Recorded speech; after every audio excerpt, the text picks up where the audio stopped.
You are listening to Love Notes by Savannah Cade. Published by Griffin Inc. All rights reserved. Please subscribe to this channel so you'll know when new books come out. It also lets me know that people are listening, so I can keep getting you more great audiobooks. Chapter 1. He ached everywhere. But mostly his head hurt. It felt like he was coming off the mother of all benders, his brain pounding out his punishment. TJ started to reach up to clamp his hands alongside his head, but his arms ached too.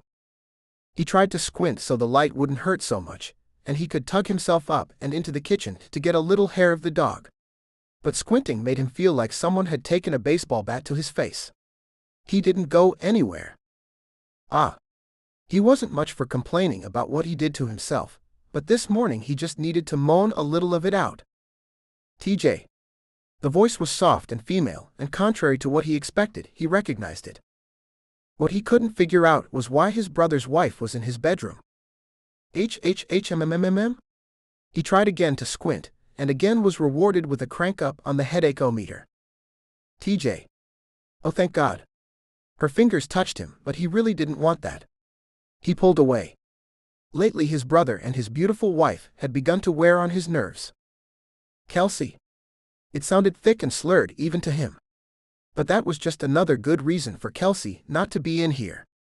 From behind his eyelids, he could tell that she had turned on the light. Turn off the light and go, I'll call you later. TJ. You need to wake up. No, I need to go back to sleep. He tried to roll over, and when that didn't work, he just lay still, wondering where the hell what's-her-face had gone to. Damn it, TJ. That voice he recognized too. The gods were angry at him. JD, get the hell out of my bedroom. The gods always sent JD to him. JD was their favored son, and in exchange he was given the responsibility of telling TJ when he'd screwed up. The voice was still angry, the gods were still pissed. TJ, open your eyes. You aren't in your bedroom. You're in the hospital. Son of a bitch. He cracked his eyes, ready to face the daylight, if only to tell his brother to stuff it. But when the pain of light hitting nerve endings receded, he saw that he was in fact in the hospital. Well, that explained a lot of the pain. Crap.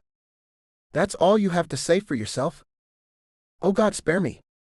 TJ actually managed to get a hand to his head this time. JD's expression went grim. He usually does. You've been charmed, little brother.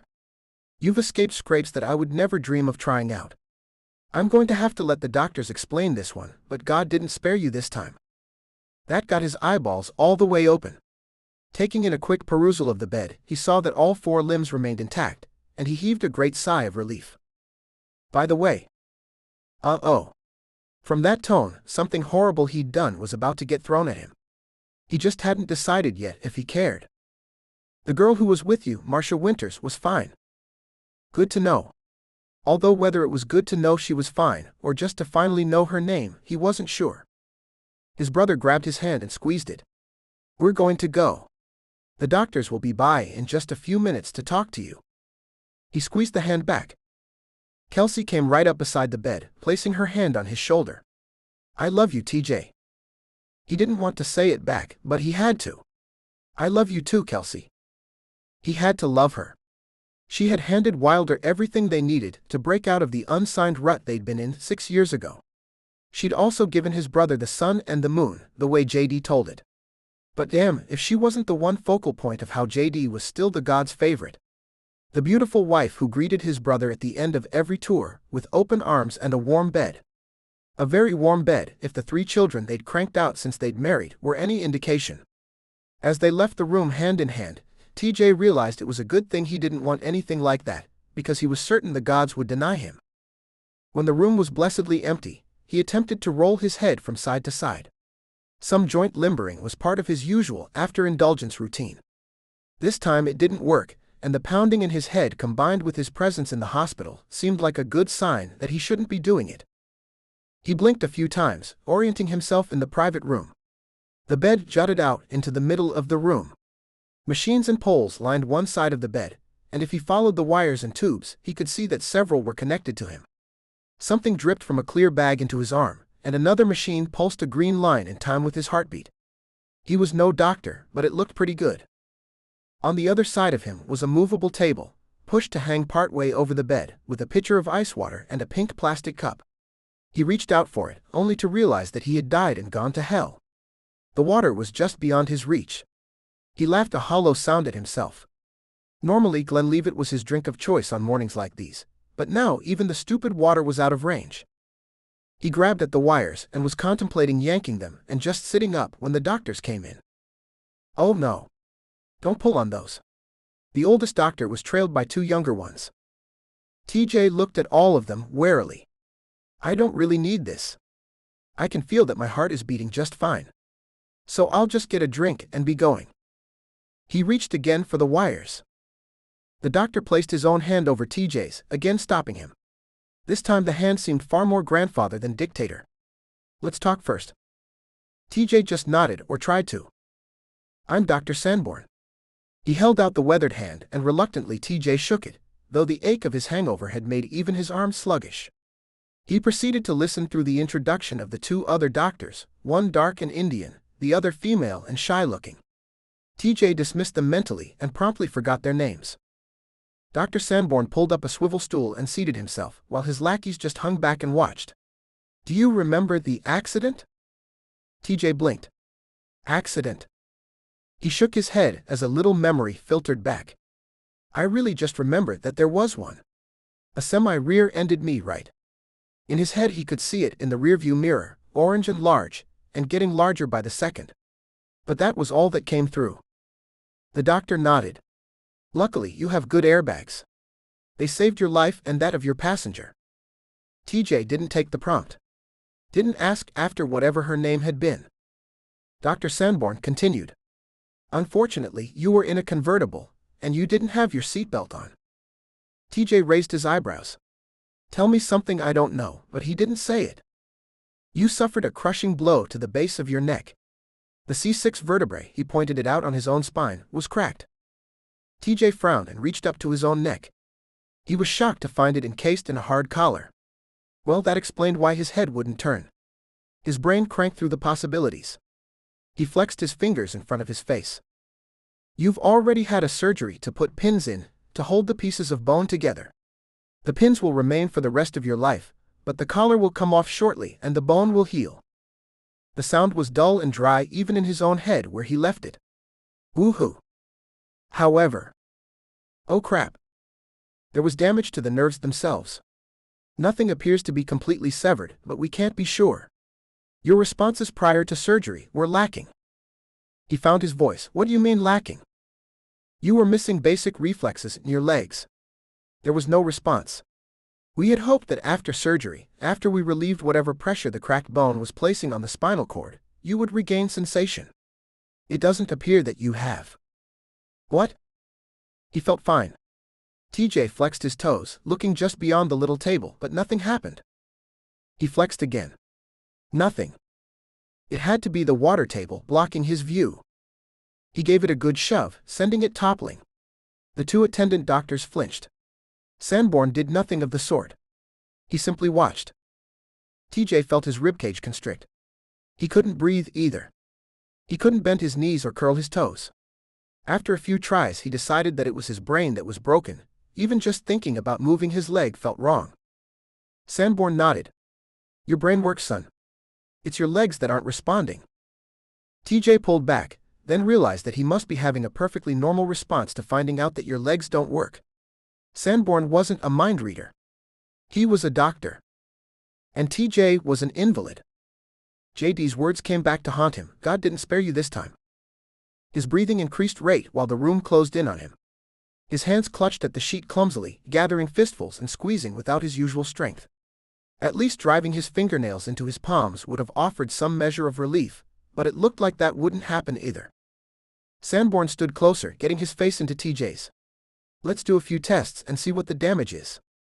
We'll know how to proceed from there." How to proceed? But the blunt statement worked. TJ managed to find air and bring it into his lungs. He nodded as well as he could in the collar. Dr. Sanborn turned to his assistant, who shook her shy head at him. "No, what?" But Sanborn didn't tell TJ. He did run his pen up the sole of TJ's foot. At least it looked like he did. TJ saw the sheet pinch from the pressure. saw the pen disappear behind his foot. But he didn't feel anything. He thought for a moment that the doctor was playing a cruel trick, but then remembered that he hadn't been able to make it move himself. He saw the doctor try again, and realized that he should have at least been able to feel the sheet pull and tug, because he could sure see that it was moving. Sanborn tested various spots on both legs. The doctor tried different pressures, from obviously poking him, to running the pen along the leg. Nothing. Let's try your hands. My hands are fine. TJ was thanking God for small favors. C6 injuries often involve fine motor control of the hands. TJ flexed all his fingers, grateful that something worked. Just fine. Good. The doctor held out 2 fingers. Squeeze. TJ squeezed. Hard as you can. He added extra force, but didn't feel any difference. The expression on Sanborn's face wasn't good. Now do this. Sanborn held up both hands, then touched his first fingers to his thumbs. TJ did the same, somehow managing a cocky expression at that. The expression slipped as Sanborn demonstrated touching each finger in turn, and none of his others worked individually. Either they all went or none did. TJ discovered that he could move his thumbs to touch each fingertip, but couldn't make the fingertips go to the thumb. All right. That was all the doctor said. What does that mean? TJ wasn't sure he really wanted the answer. There's some loss of fine motor control in the hands. Sanborn pulled back the sheet, revealing the traitorous legs that no longer looked like they belonged to him. They certainly bore a striking resemblance to his own, but they couldn't be his. Let's do one more test. He and the other 2 doctors carefully positioned TJ upright. Since he didn't have a clue what they were doing, he let them. They moved his legs and dangled them off the bed, then asked if he could stay there by himself. He managed it, although he had to brace his hands out because his body wanted to slide over. Sanborn watched, then pulled his rubber mallet out of his pocket. He whacked at both knees, but TJ couldn't watch. That's good news. Sanborn perked up. What? He needed any good news he could get his less than functioning hands on. Your patellar reflex is intact in both legs. Speak English. What does that mean? Sanborn took no offense. Those nerves are working. How do I make them work? The doctor shook his head. You can't. You don't. They're reflexes. We have no control over them. Then why is it good news? He wanted to grab the white lapels of the stitched lab coat and shake the doctor. But he couldn't. He'd already figured out that he'd fall over if he moved his hands. It means the nerves may heal. May? May. Chapter 2. TJ felt the walls closing in. The one thing he wanted to do was bolt. But in great mockery of his feelings, his legs still refused to work. He had stared at them, exerted every last drop of will, and still they wouldn't move. The only thing he could do was grab and lift them like heavy logs. And like logs, they fell immediately back to the bed. If he wanted to escape, he'd have to hijack a wheelchair and make for the elevator. The whole thought was so demeaning that he simply lay there, resigned. The doctors had left him there. The one guy hadn't said anything the whole time, but just before he left, he picked up the bedside table and pushed it closer. The girl had disappeared into the hallway and returned with a fresh pitcher and cup. She reset the table without a word. After they left, he wondered if it hadn't been a cruel joke. His hands hadn't grasped the pitcher as tightly as he had thought, and it slipped. The water puddled on the tabletop and ran across the side to drip a pancake-sized pool onto his sheet. It took 3 tries to get upright and pull the thin blanket from the bottom of the bed to sop it up. He was now pushed to one side, not that he could feel the cold spot. Using 2 hands like one of Kelsey and JD's little kids, he poured himself a drink. At least he got some liquid down his throat. Pain pushed at the backs of his eyeballs. He remembered the sensation from childhood. He was on the verge of tears, but they didn't come. TJ figured his body had forgotten how. He had nothing but time to think.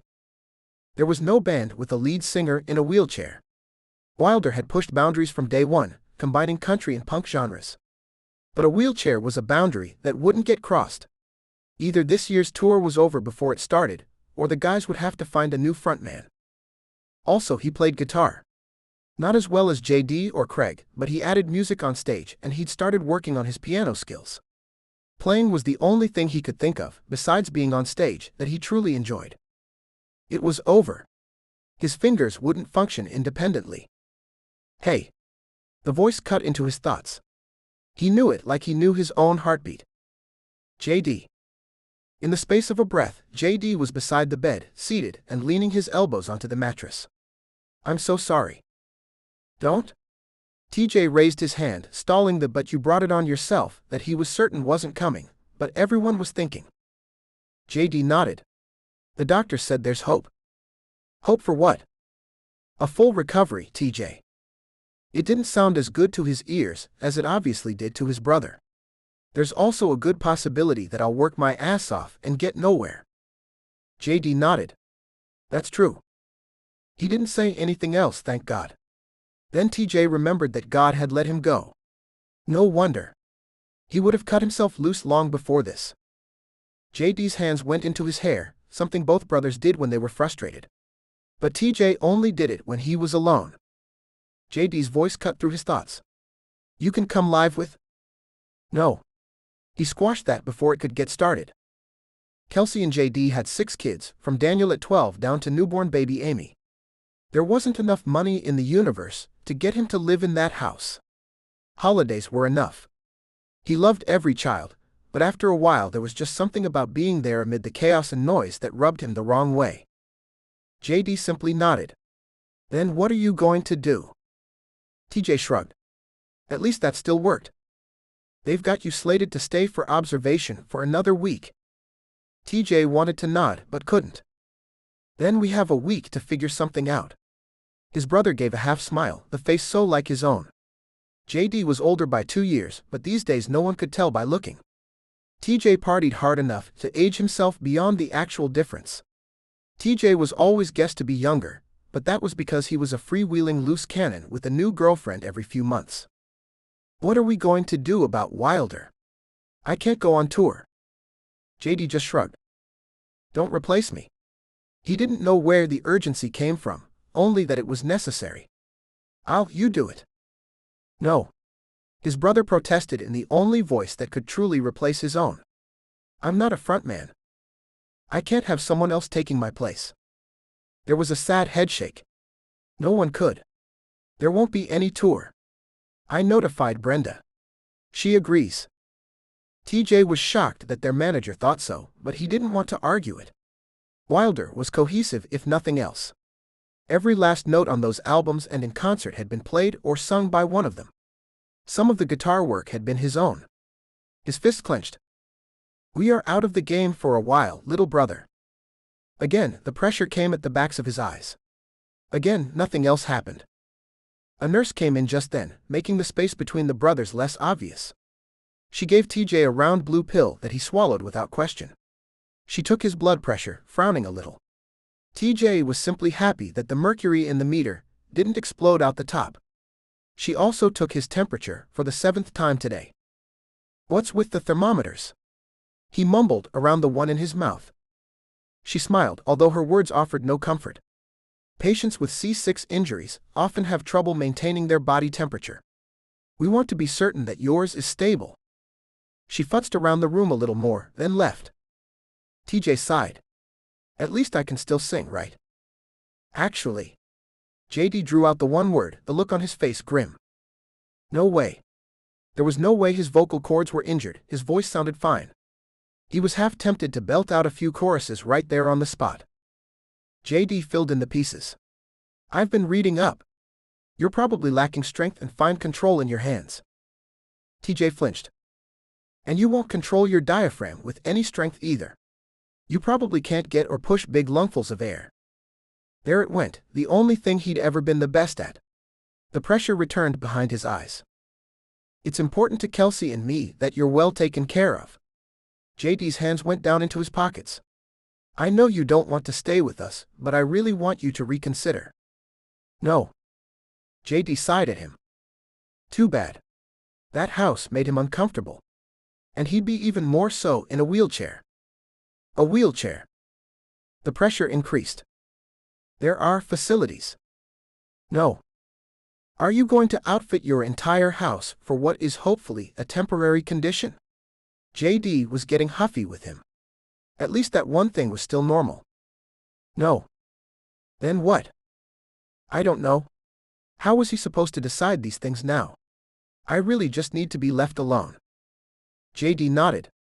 Craig's coming over to stay tonight. No. Did it never end? Yes.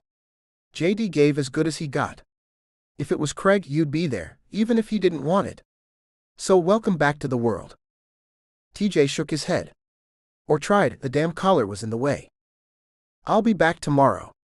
JD nodded at him once, then left. The room held an eerie stillness, and for a moment, TJ decided he was waking up. That he didn't know about the accident. That he still believed he could move. It was a lie, and he knew it. But right now, it was a pretty one. So he closed his eyes and believed. Chapter 3. Norah threw the blanket over the gelding's back and followed it with the saddle. Reaching under his belly, she pulled the strap across and buckled it tight. She patted Thunder's nose and his neck. Then when he wasn't paying attention, when he just breathed out, she grabbed the belt and pulled it another notch. Thunder was an old pro at holding his breath so the cinch wouldn't go tight and bother him. Of course in that case it would slide right off and she'd slide with it. But Norah got it tight and grabbed the reins in her left hand. She didn't need a mounting block, no matter what her grandfather had insisted. She was tall enough and flexible enough that she could just swing over. In a second and without thought she was astride. She rocked back and forth a little. Grandpa may have been wrong about her needing a mounting block, but she missed her grandfather every time she mounted up. The horse could go fast enough to give a real wind chill factor, and she was grateful for the long-sleeved shirt. She shook out her hair, the heavy black mass trailing down her back too long to show any of its natural curl. She didn't care. The natural curl meant nothing in the face of the tangles she was about to make. Slipping the reins up tight and using her pinkies for control, she added a light kick of her boot heels to get Thunder going. Walking him to the fence, Norah blinked in the late afternoon sun. She trotted just a moment, then cantered to the edge of their property. They knew all their neighbors here, and she didn't hesitate to bend low, give the extra kick, and enjoy the flight and roll of horseflesh beneath her as Thunder cleared the fence. He took off over the hill. The horse knew every stone and pothole far better than she. He may have even enjoyed the run more than she did. She couldn't really call her own feeling enjoyment, it was more simply release. Tension flew out behind her and lay scattered amidst the tall grass. Norah held herself in perfect position, low over Thunder's neck, legs held solid but not squeezing the horse. You only make that mistake once, she thought. Her heels pushed down, keeping her toes planted in the metal-framed stirrups. And she let her body outrun her thoughts. After a while Thunder stopped of his own accord. But Norah didn't mind. She breathed in deep. She loved the fresh air, the 4 seasons, her new life. Or so she kept telling herself. It was a good life. Her father had invited her out here after. She didn't finish the thought. He had simply invited her when he needed her. Her mother had remarried, remaining in Texas, staying tight with the old biddies in the church and lording it over everyone. Norah didn't need to be lorded over. And it turned out her father wasn't the ogre her mother had painted him to be. He was a good man, who maybe was a little too open-minded. Maybe his idea of right and wrong hadn't meshed so well with her mother's entrenched beliefs. She set Thunder to trotting again, and she posted, standing and sitting in accordance with his stride. It was a casual reflex for someone who had been riding since she was 3 months old. The pace was slower now, and her thoughts caught up. The dance school wasn't doing as well as she had hoped. It had seemed like a good investment of her grandfather's money. Seemed far better than just being a teacher there. The school had a steady clientele and teachers. Norah was more than qualified. But somehow it hadn't suited. She hadn't liked the kids, although she didn't know why. She'd loved teaching kids when she was younger, but now they all rubbed her the wrong way. Her choreography was uninspired. She was good, but maybe that was part of growing up, finding out you weren't as good as you thought you were. She sighed. She wasn't up to snuff as a professional anymore, but surely she should be able to turn that silly dance school around. Her credentials alone should have pulled more people through the doors. Then again, maybe her marketing skills weren't up to par. There was a lot of bookkeeping too, even though old Mrs. Kenner was still doing most of it. Underneath her, the world slipped away. Thunder let out a shriek, and without any other warning he shifted. His front hooves lifted, pawing the air, and he gave no concern to the woman on his back. Norah clung to him, wondering why she hadn't worn a helmet and whether or not she was going to break her neck. On pure adrenaline, she held the saddle. Thunder planted all 4 feet on the ground, and she sighed, relieved, only to have her breath ripped from her lungs again as the horse then jumped sideways.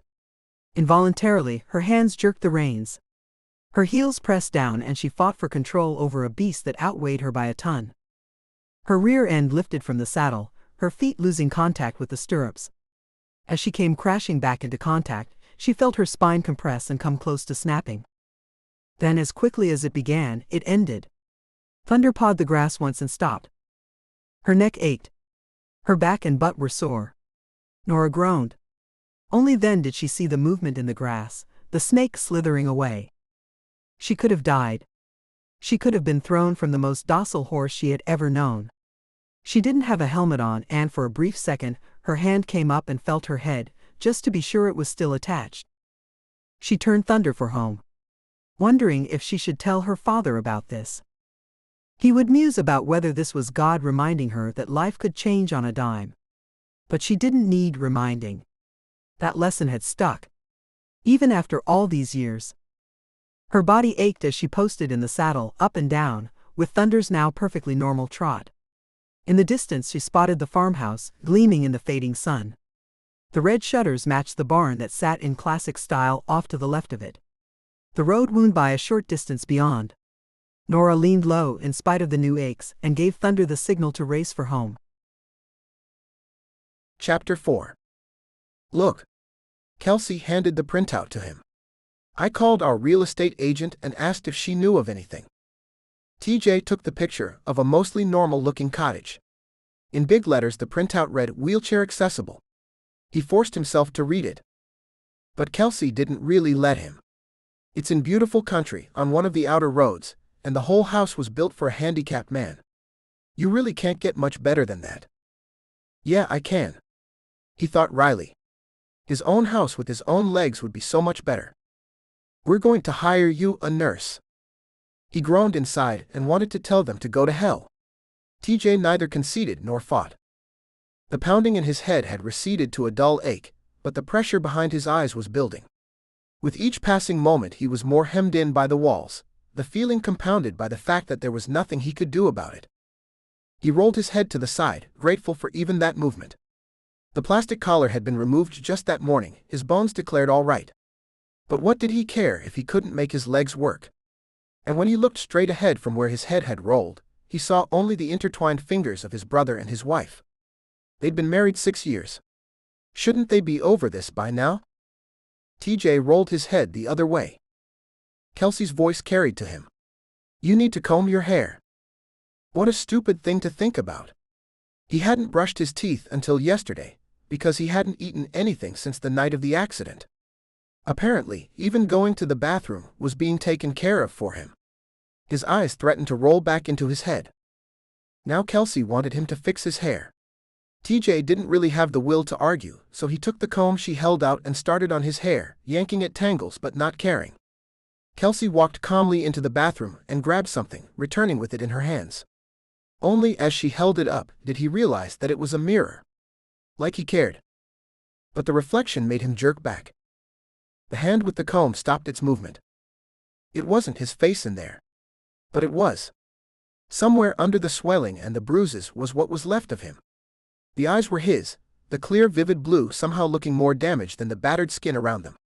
He looked like he had wound up on the swinging end of a baseball bat. Purple, green, and yellow all fought for dominance on his face. Half of his mouth was swollen. Funny that he hadn't felt that until he saw it. In a moment of pure fear, his hand found the side of his face and touched everything. He winced as calloused fingertips connected with growing whiskers and bruised flesh, but he was grateful for the feeling. His hands felt his whole head, finding a knot on the side about the size of a microphone. His eyes flitted away from the mirror, making contact with his brother. JD nodded. You had a concussion too. Again, TJ waited for it, but it didn't come. Where's the we were hoping it would knock some sense into you? Again, JD shook his head. It was Kelsey, only 3 feet in front of him, who answered. "Oh TJ, we're just glad you're alive. Come on. Where's the lecture? I know you don't approve." Again JD just shook his head at him. "No lecture. It never worked anyway. I guess this is my comeuppance." "No. It's just something that is." His brother's hands found his hair again, setting it on end. He looked down at TJ, not realizing that even just his standing there bordered on insulting to someone who might never do it again. "I only ever wanted you to be happy. Like you." JD shrugged as TJ realized that his brother couldn't see beyond his perfect little world. "However you want to do it. You weren't very happy your way though." He sucked in breath, his words coming out as more of a yell than he intended. "JD, I'm not like you. I'm never going to be like you. You aren't. You don't have to be. But why do you have to move so fast? Why do you have to break every rule? Close every party? You don't get it, JD." TJ sighed. "And you never will." Chapter 5. In perfect cadence with the last notes of the music, Norah's arms floated down to an arc framing her torso. In the mirror she saw 15 students attempt to do it as well as she did. None succeeded. But they were improving. "All right, girls? That's it for tonight. Thank you for coming back, and I'll see you next year." There was a round of applause, both from the girls and from the parents just beyond the door. Norah didn't blush. It wasn't really for her, it was for the girls. A few showed promises, but these girls were likely too old to go pro, and that wasn't Norah's goal for them anyway. The girls all broke form, a small swell of colorful leotards and leg warmers parting and moving for the door almost like a school of fish. The parents came in to talk to her, to ask what classes each girl should be placed in the next year. These girls were going into junior high, and she was going to promote all but a few of them to point. That meant parents ranged from concerned to excited, and unilaterally ignorant. She answered questions and answered them again. And smiled. One girl hung back, until all the others had been gathered up by moms or dads. Only 3 weeks ago, at the recital, had Norah met Andy's father. Before then she had only seen the mother, and only briefly. On those few occasions Norah noted that the two had no looks in common except for brilliant smiles. But at the recital, Andy's dad had come backstage to give his daughter flowers, and Norah had silently blessed the gods that it was after the show instead of before. She was used to good-looking men. Her students' fathers could be found crawling all over the dance studio on a regular basis. Some of them hit on her. Of course she always said no. She had a strict policy not to get involved with anyone associated through the dance school. But she hadn't been prepared for the blow when Andy's father had introduced himself. Her gut had twisted when he turned, and she was facing J.D. Hewlett, the boy she'd idolized from age 8 to 16. She'd fancied herself in love with him then, but later learned that it had been nothing more than a good crush. The worst moment had been that he had recognized her too. Lila. Norah had shaken her head, not surprised at all that he thought she was her sister. He hadn't even noticed her, or her silly infatuation while they'd been growing up. Why would he? He'd been 7 years older, mature to her gangly child. And he'd been dating Lila. Norah looked enough like her older sister that, given the years, the mistake was more than understandable. J.D. did a double take when she told him who she was, probably shocked that she wasn't still the stick-skinny kid who was all big eyes and too wide smile. They'd spoken just a few sentences, then he'd gone. Now mother and daughter approached her, the last ones lingering on the last night of class before summer. "Hi, Norah. I'm Kelsey." The woman with the kind face had a tiny baby tucked in one hand and the other extended out for a welcoming shake. "I remember." She smiled. At least J.D. looked to have found someone good for him. "I wanted to talk to you about a few things." Oh. That never had meant anything good in her past. But she nodded and smiled, as though she couldn't wait to hear what was coming. "We had Andy's portraits done here at the studio this winter when you offered them." Norah simply nodded, waiting for the point. The portraits had sucked, but she'd gotten a cut of the meager profits, and she needed every penny she could squeeze out of this school. They were passable. That was a kind word for it. Kelsey continued, realizing that Norah wasn't going to step in. I do portraits. I'd like to bid on next year's job. That brought on a few blinks. It certainly wasn't expected. Okay. It was all she could think of to push out of her mouth. On a separate note, I understand that you know my husband. There you had it. We'd love to have you over to dinner. The words gushed out, not giving Norah near enough time to process all of them. You should get a chance to catch up with JD. I have examples of my work at the house. And TJ is in town. Although, if you've paid any attention to the entertainment news, then you know that TJ isn't his usual self. But he might be over. Again Norah nodded, meaning only that she'd heard, but Andy was jumping up and down, clapping and squealing. I'm so glad you'll come.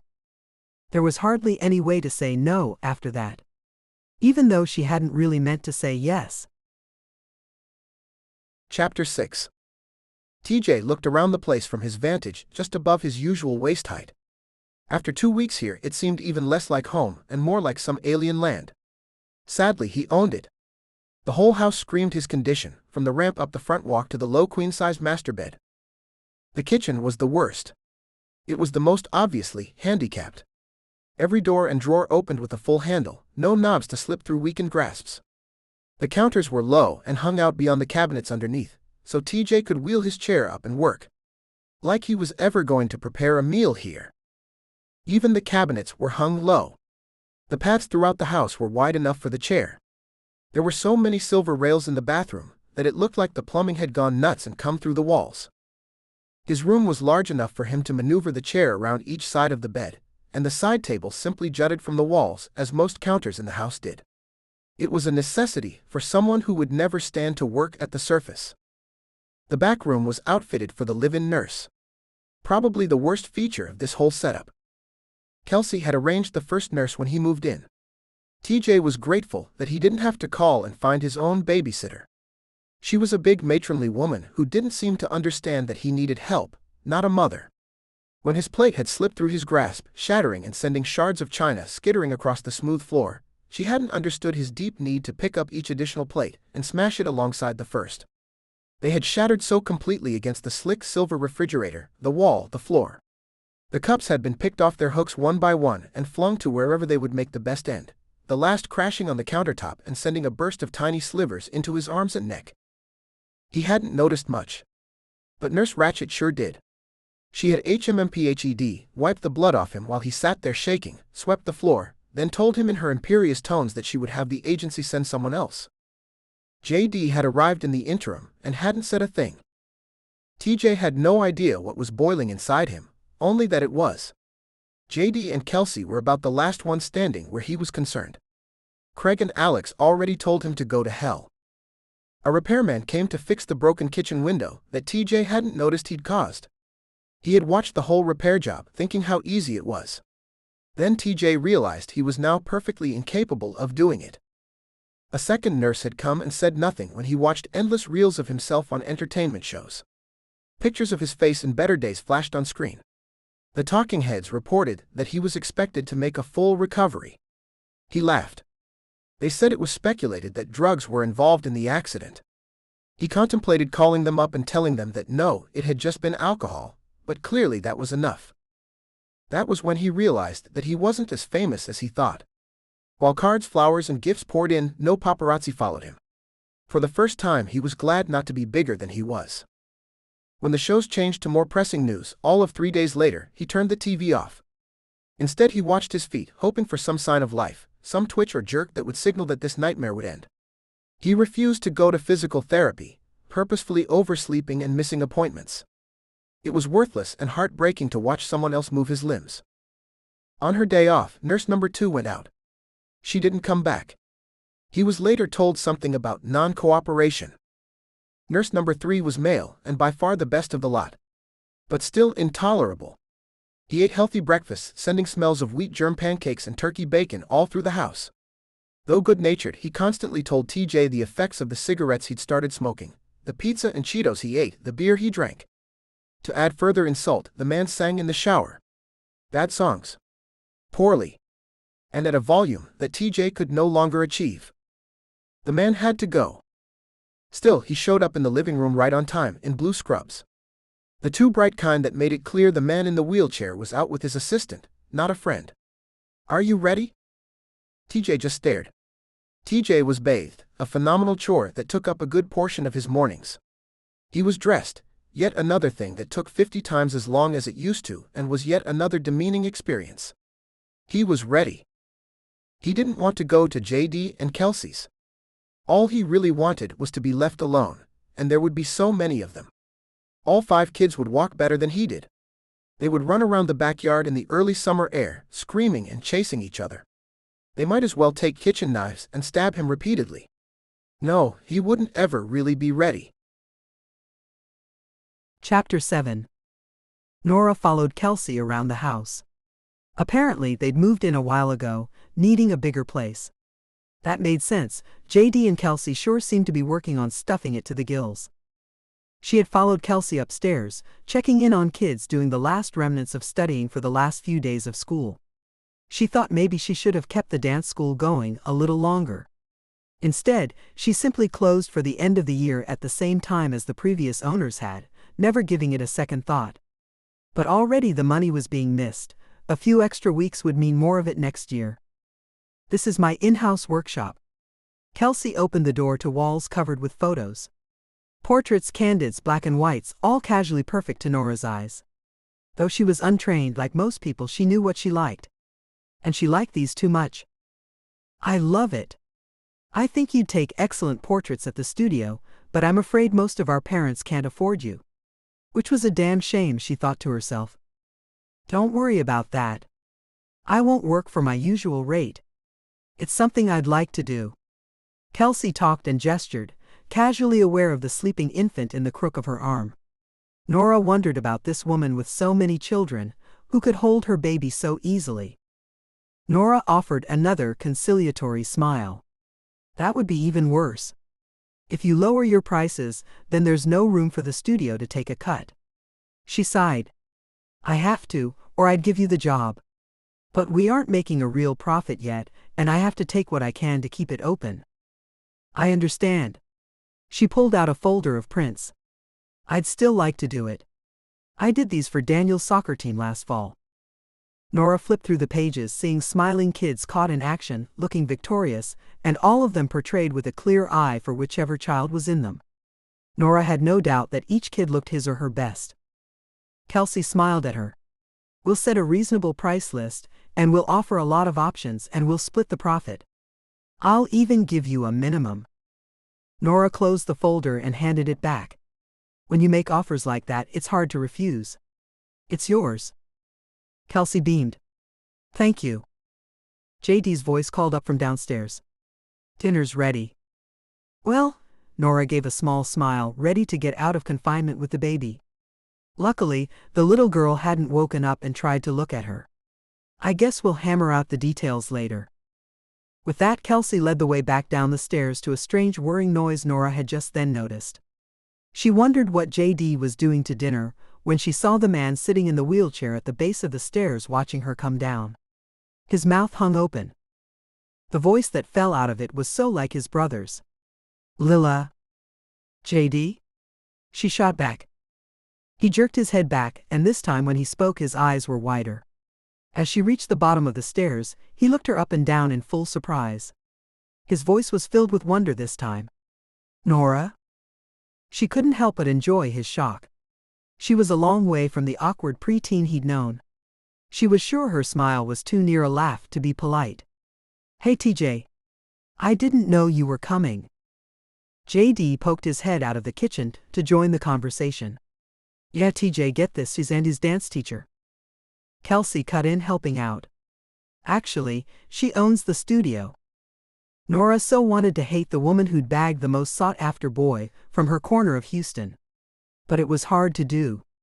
And JD was clearly in love with his wife. TJ looked up at her. Did you just move out here? No. I taught at the studio for a year before I bought it 3 years ago. He looked affronted. And you didn't call us up? Norah laughed. You're famous. What was I going to say? Hey, do you remember me? The little sister of the girl your brother used to date in junior high. He had the grace to look sheepish. Kelsey and JD called everyone to the table, and there were several minutes of shuffling. The baby had to go into her crib, then the toddler got strapped into his high chair and was handed his own dinner of finger foods. Ari, at 5, had a cute little regular chair with a seat higher than the others. The older kids sat in their own seats and easily made room for TJ at the end. Norah watched all of it in a kind of sick fascination. She and her father just pulled out chairs and sat. But Kelsey and JD were obviously in their element. They worked in concert making sure everything happened. TJ was more like her, just an observer. Suddenly quiet, he sat in his place at the end of the table, seemingly made of plaster, only his eyes showing any movement.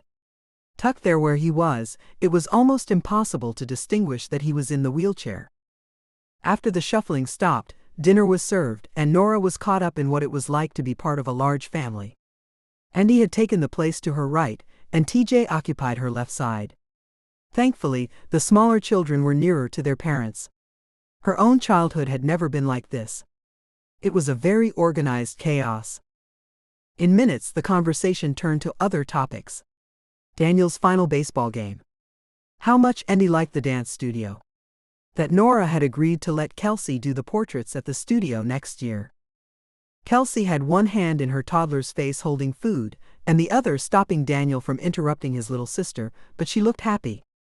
Norah, I'd love to do some dance portraits of you over the summer.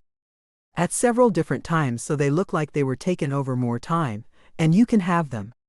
But I was thinking copies could go up at the studio with my name on them, so by the time portraits come around the parents will know what to expect and have an idea of what they'll be getting. Norah nodded, and it was decided. As usual, the details would be worked out later. Even she wasn't going to whip out her day planner at the dinner table. JD spoke down the long table to his brother. How's Arlen working out? TJ sighed. Aside from the fact that his name is Arlen? They all waited. He's getting fired. That was it. Everyone was talking on top of each other. When? Why? What will you do? For a moment Norah took pity on him. They wouldn't leave him alone. They didn't see that he was in a bad place they couldn't bring him out of. Even though he joined in at the dinner table, Norah knew how fresh the wound was. Hell, the whole world did. And she remembered the boy he'd been. This wasn't TJ. Not like she'd seen in the music videos or in interviews. He's better than the others. At this rate, I think we'll have it figured out by the 10th one. Norah didn't miss the bitterness that peeked through the covering of irony. TJ continued, aside from being generally intolerable, he sings in the shower. Huh? She almost said it, but the words came out of Kelsey's mouth. That's a fireable offense? Her own husband answered with a solid yes. It was the expression on his face, the compassion for his brother, that made Norah realize that the singing wasn't some old Hewlett thing, it was an affront to TJ's situation. She was startled to realize that his career might be over. That his singing voice might have been damaged. As the conversation turned again, Norah was willingly led along. Dinner's end was punctuated by a baby's cries and Kelsey popping up from the table, her already slim form dashing down the hall to get her youngest. No wonder the woman regained her figure so quickly, she didn't have time to put food in her mouth. JD led the oldest kids to clear the table, then sent them all out back to play in the yard. He led Norah and TJ out there as well, with TJ's chair barely fitting through the doors. It had gotten stuck on the threshold out the back door, and quietly, almost unnoticeably, JD had simply lifted the wheels over the slat of wood. TJ had noticed, and he stiffened at the help.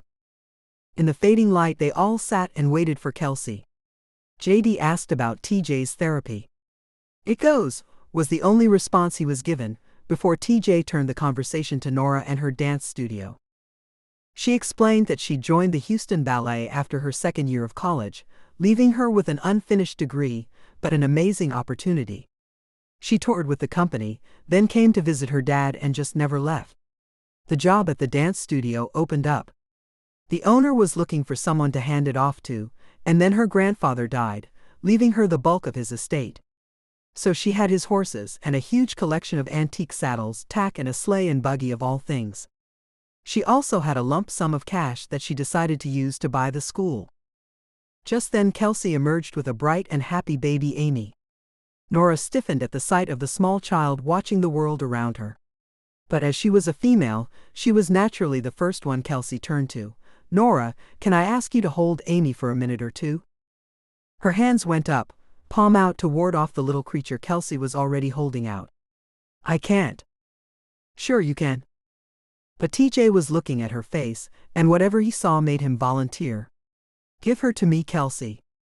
The baby was settled into his arms, and he looked like an old, if reluctant, pro at it. He didn't coo at the baby, or talk to her. Mostly he held her as he would a valuable vase, with care but not communication. Kelsey pulled her husband off into the back room and Norah looked up. "What? Did they just go off to make out?" "Probably." He shifted the baby. "They do that periodically. They've been married too long for this." He didn't even flinch or apologize for swearing in front of the kids. Her voice was soft with her next question. "Is it bad?" He didn't ask what she meant, just looked straight ahead at the backyard. Norah wasn't sure what he was seeing, but it wasn't the kids. "Yeah." She nodded. "People will tell you that it gets better." "Does it?" She shrugged. "You'll find a rhythm." Kelsey re-emerged with JD in tow and a grin on her face. "Thank you both for keeping an eye on the kids for just a moment." It was JD who picked up his youngest daughter, smiling at her, making eye contact and holding her above his head. Norah saw TJ flinch and wondered if he was thinking that was as dangerous as she did. Babies vomited. But Kelsey laughed and wrapped her arms around JD's waist. For a moment their world included only the three of them. Norah's stomach clenched. She stood up. "Thank you for dinner and for doing the portraits next year. It's been wonderful seeing both of you again." She smiled at JD and down at TJ. "I need to get going. But give me a call and we'll schedule some time for those portraits." Kelsey nodded at her. "Me too. I'm calling it a night." TJ turned the chair and was once again quietly assisted over the threshold by his brother. But Kelsey and JD stayed behind talking. Norah overheard them. Was Lila as beautiful as Norah? Then JD's answering laugh. "She was 14, the hottest thing at Sam Rayburn Junior High. And she does not begin to hold a candle to you, baby." Then softer, "No one does." Norah thought her stomach might turn at the gooey love. She gathered her purse and the lightweight jacket she brought. From behind her came a snort and an under the breath, "One of them needs to get something tied." Norah laughed. It was rude to be sure, but it captured her own thoughts entirely. "It sounds like they're on their way to number 7. Spare me." He pulled out his cell phone and placed a quick call. But then he didn't move. She cocked her head to the side and he explained. "Waiting for my ride." "I'll wait with you. Want to sit out front?" Quickly she prayed that the porch was level and not a mass of stairs. She hadn't been thinking about wheelchairs when she came in. "I thought you had to go." "I had to leave," she corrected. "Doesn't mean I had anywhere to be." She asked again. "Want to wait outside?" He shook his head. "Threshold's a bitch." "I'm good." "No, you're not. I'll help." "You can't lift me in this chair." He looked at her like she was nuts. So she laughed at him. For a moment he looked like the TJ she remembered. "Not over my head, no, but over that threshold, yes." "No, you can't." "Then get your butt over here, wheel boy. And we'll just see." She set her purse down and opened the front door for him. He might be right, but the challenge determined her. She did it. It took everything she had and then some, but she did it. JD had made it look so effortless. But she didn't say that. Not when TJ clearly didn't want help, and just as clearly needed it. TJ positioned himself to watch the sun sink beyond the hills, and Norah took up point sitting on the top step. "Your hair is so long." "What?" Only as she turned did she realize that he had some of it in his fingers. "Oh, too long." "It's pretty." "It's messy. It has curl but you can't tell." He nodded at her, clear blue eyes trying to focus on the conversation about the hair, and not notice that he was stuck in an untenable situation. That I'd like to see. She grinned. Maybe next time. I think I can afford a haircut. That a problem? She looked away. Yeah, the dance school isn't doing as well as I had hoped. I don't love it like I thought I would. She waited until his van pulled up, then she said goodbye and climbed back into her old sedan, sad that it was too late for a horseback ride. The following day, she got a phone call. Norah, it's me, Kelsey. She stifled back the sigh that threatened. Who knew what the woman wanted now? But she didn't have long to wait. You didn't seem comfortable watching the baby. No. Where in hell was this going? What about grown men? Excuse me? But even as she asked, Norah understood who Kelsey was talking about. He doesn't need a babysitter. She was in the process of hanging up, not thinking about the loss of 3 students or the portraits, when the voice pulled her back. You're exactly right. That's what makes you perfect. Chapter 8. TJ sat in the middle of his living room, staring at his brother. Pissed that JD was staring back. Pissed that JD had the good grace to sit and stare him down at his own height. Norah? You're lying? No, I'm not. She's available, she needs the job. You don't need a real nurse. In a while, you won't need anyone. His brother broke the stare to rest his head in his hands. He looked like he was nursing a foul headache. TJ knew that he was the source of it, but didn't think now was the time to give in. You talked to her the other night. Like you. Like you haven't talked to any of the rest of us since the accident. TJ roared. That doesn't mean I want her here. You got a thing for her? You've never been attracted to anyone like Norah. No, I'm not. He didn't add that JD was wrong. His first serious crush had been on someone very much like Norah, Lila. None of this means she should be here. Then who? Craig. He didn't know why that fell out of his mouth. He knew and understood JD's protest even before he said it. You and Craig would kill each other in a breath. And he's got Shay and the boys. He shouldn't even be here. Norah's not strong enough to lift me. If I needed anything, you think I'd holler down the hall for her? I think she'd be great. I think she needs the money. And I think we're running out of options. JD looked him square in the face again. Son of a bitch. Fine. Maybe she'd run off on her own like nurse number 2. JD just pulled out his cell and called, but unexpectedly he handed the phone to TJ. It's ringing. What? But her voice was in his ear and asking, hello, before he knew what to say. Norah? JD? No, it's TJ. He took a deep breath in. JD told me they talked to you about living here. Well, only for a while. End of the summer, at the longest. Yeah, something like that. He hoped that would be the end of it. If you want me to. She paused. I don't want to be shoved down your throat. He took just a moment to appreciate that. She was the only person in this whole mess who seemed to care what he wanted. Not what was best for him, but what he wanted. The next words came much easier. I think it's the best option. Let's try it. When do I start? When can you get here? I fired Arlen this morning. He was singing Air Supply. Off key. She laughed. Your property's fenced, right? He didn't know what that had to do with anything, but he answered. Yes. An hour or 2. He hung up, handing the phone back to JD. His brother fixed grilled cheese sandwiches, and they ate a quiet lunch together before JD left him to wait for Norah by himself. For an hour he was the only one there. It happened so rarely that it was a wonder. Inside of 15 minutes he was bored, and he began to watch his feet for twitches. Somehow this was more interesting than anything else. Even though nothing ever happened. He heard the gate at the end of the drive. It creaked something awful, but it wasn't like he was going to get down there and fix it. And he wasn't going to ask Norah to be his handyman. Looking out the window, he got a shock. Norah had arrived atop a brown and white horse. The hooves made rhythmic clops on his paved driveway, and Norah stayed her saddle with a gentle sway in time with the horse's gait. When she reached the front, she dismounted in one smooth motion. Her foot lifted gracefully from the stirrup, and he understood, of course it did. She was a dancer. She was tall enough to easily lift her bags from where she had tied them behind the saddle, Then she led her horse around to the side. With curiosity he watched as she undid the saddle and slipped off the bridle, leaving the halter in place. Then she pulled a brush from one bag and began combing down the horse. It had a look on its face of a petted dog. She gave the horse a nuzzle and a pat on the rump before she turned to grab her bags and come inside. She was startled to see him watching her out the window. "Oh, TJ. I hope you don't mind my transportation. You're fenced and he eats grass. I'll pick up after him. I should have asked first, He held up a hand. "It's fine."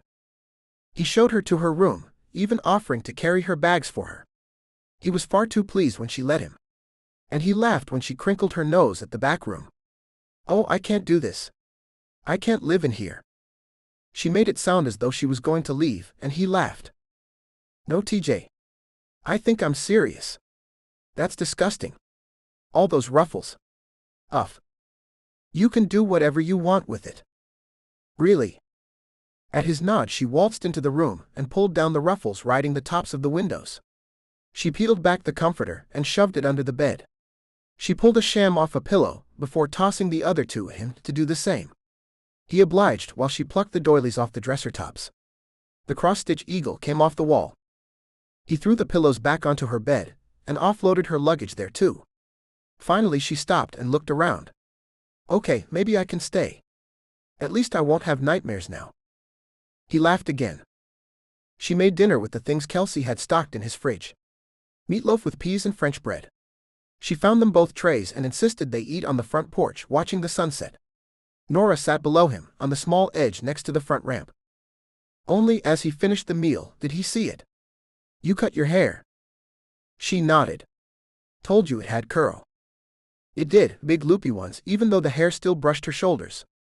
It was a true ebony with hints of blue, not like his own deep brown. He would have thought she colored it, but he remembered her and Lila as kids having that same hair. "It's a really beautiful color too." "Thank you. I'll tell my mom, she's the one who gave it to me." Norah paused. "Of course she gave it to Lila first." He laughed. "I never thought of it that way. But I know what you mean. I look so much like JD. Nah? I can see where people would mistake you, but you're so different." He changed the topic. "How is Lila?" Nora's response shocked him. "She's a slut. Like always." "What?" He blinked. Lila was the sweetest girl. "Oh please." She even turned to look at him for that one. She was not a slut. She dated JD for 3 years. Norah had been raising her glass of milk to her mouth, and almost managed to drop it. "Oh my God. You don't know? Does JD?" "Know what?" "Lila only dated him because Mom made her. Mom wanted her dating a good Catholic boy. She wanted them to get married and make her and your mom grandparents together. But Lila only did it because it kept Mom off her back. She was running around on your brother the whole time. She did manage to take a sip of her drink this time. I thought everyone knew that Davidson girl was a slut." "That Davidson girl could also refer to you, you know." Norah nodded. No real harm in the truth. TJ was shocked. Those two girls had been at church in white dresses in the front row every week. Their grades had been perfect. Lila and Norah had both excelled at ballet. "You too." This time she was sheepish. His world shattered. But she called him on it. "Come off it, TJ. Even together, we haven't done the same damage as you. Your slut exploits make the news." He laughed. "True. Speaking of, where's Anna Lee?" Norah deserved the unvarnished truth. If for no reason other than simply being real. Nowhere to be found. She was just a date for events. He laughed. "And another notch on my bedpost. See? You are a slut." Chapter 9. Norah had been doing her research on TJ's spinal cord injury. And it was either surf the net or go stark raving mad from boredom. It wasn't like she was even taking him to his therapy. He refused to go. She hauled TJ out to go grocery shopping one day, more for fun than for food. That's how bad it was. What she was learning from her research was that TJ was making his own life worse. He needed to be in therapy. He had a chance at a full recovery. She was armed to the teeth a week later when she confronted him. She waited until he was ready and they were on the porch, then grabbed the keys to the handy van, as he dubbed it. Let's go. Where are we going? Therapy. Yours?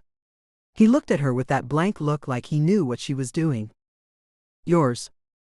Sorry. He turned away. TJ, you need to go. You can get your old life back. You just have to work at it. His jaw was steel. And if it doesn't work, then at least you'll be able to say that you tried. What was wrong with him? What was wrong with her? For the life of her, she couldn't figure out why she cared. So Norah simply left him there on the front porch. She dropped her keys and her purse and left them where they fell. Walking down the front ramp, she decided that she'd just saddle Thunder and ride away. He called to her back. It's not your life, Norah. Damn him. Damn him for making her mad. She turned back to face him. So you're going to waste yours just to prove that point to the rest of us? His tone of voice was a mockery of the words he spoke. Handicapped people can be a useful part of society nowadays. You need to go to therapy. You don't have to be in that chair. You can sing with Wilder again. So what if therapy sucks? These sessions will make that possible. Therapy doesn't work if I don't cooperate. His tone again told her he was simply repeating what he'd been told. He'd completely disengaged from the conversation. She didn't know where it came from. Only that she was angrier than she had ever been in her life. And she'd been as angry as him once. How dare you? She stormed up the ramp, an avenging angel or more likely demon. How dare you waste this chance? When she was within striking distance, she did. She hauled back and slapped him across the face, the hardest she'd ever hit anybody in her life. You have no idea how much I wish I had another chance. I wish I was you. I wish I was in that chair, that I could fix what was wrong. He opened his mouth, but she steamrolled him. I had a husband and a baby. And they got killed. I would give anything to be able to fix that. She motioned to his chair even as the tears formed. I'd take that in a heartbeat. I'd give my legs and my arms forever for one more day, one more hour. So you shut up about how bad it is. You stop sitting here and feeling sorry for yourself. You get your sad ass to therapy and fix your problem. She was practically screaming. And she was shaking. He'd even stopped rubbing his jaw. But she had to get herself together. It had been so long since she'd had any kind of outburst, since she'd said or done anything to acknowledge that part of her life.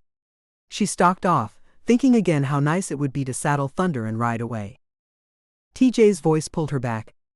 I'd take what you have in a heartbeat.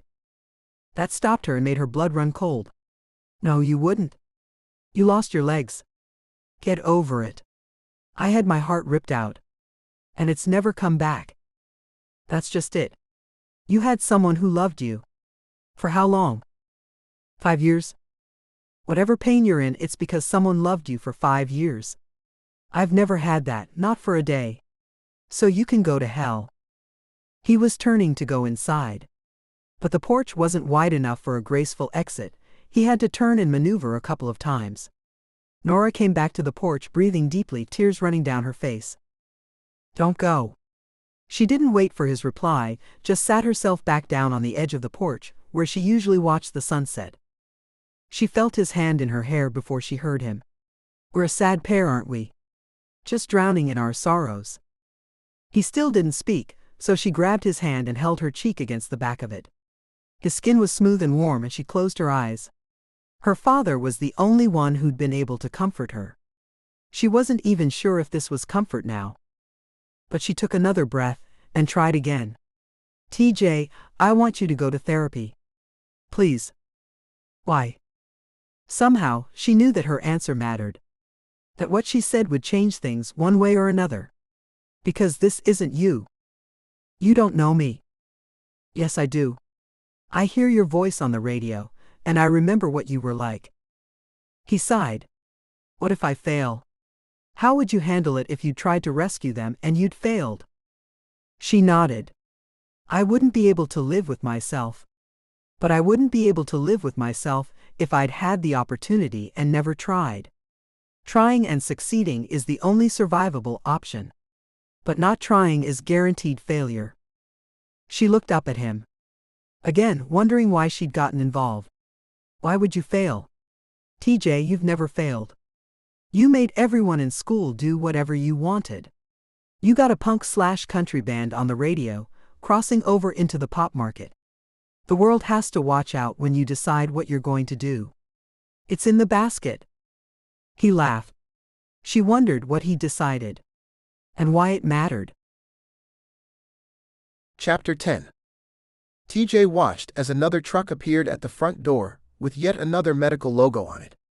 The neighbors had to wonder what the hell was going on out here. Another man in another uniform got another big box out and dollied it up the front ramp. Norah, as usual, met him, signed for it, and looked excited. She had done far more to heal him than he had. But he had logged the hours, and the hours were excruciating.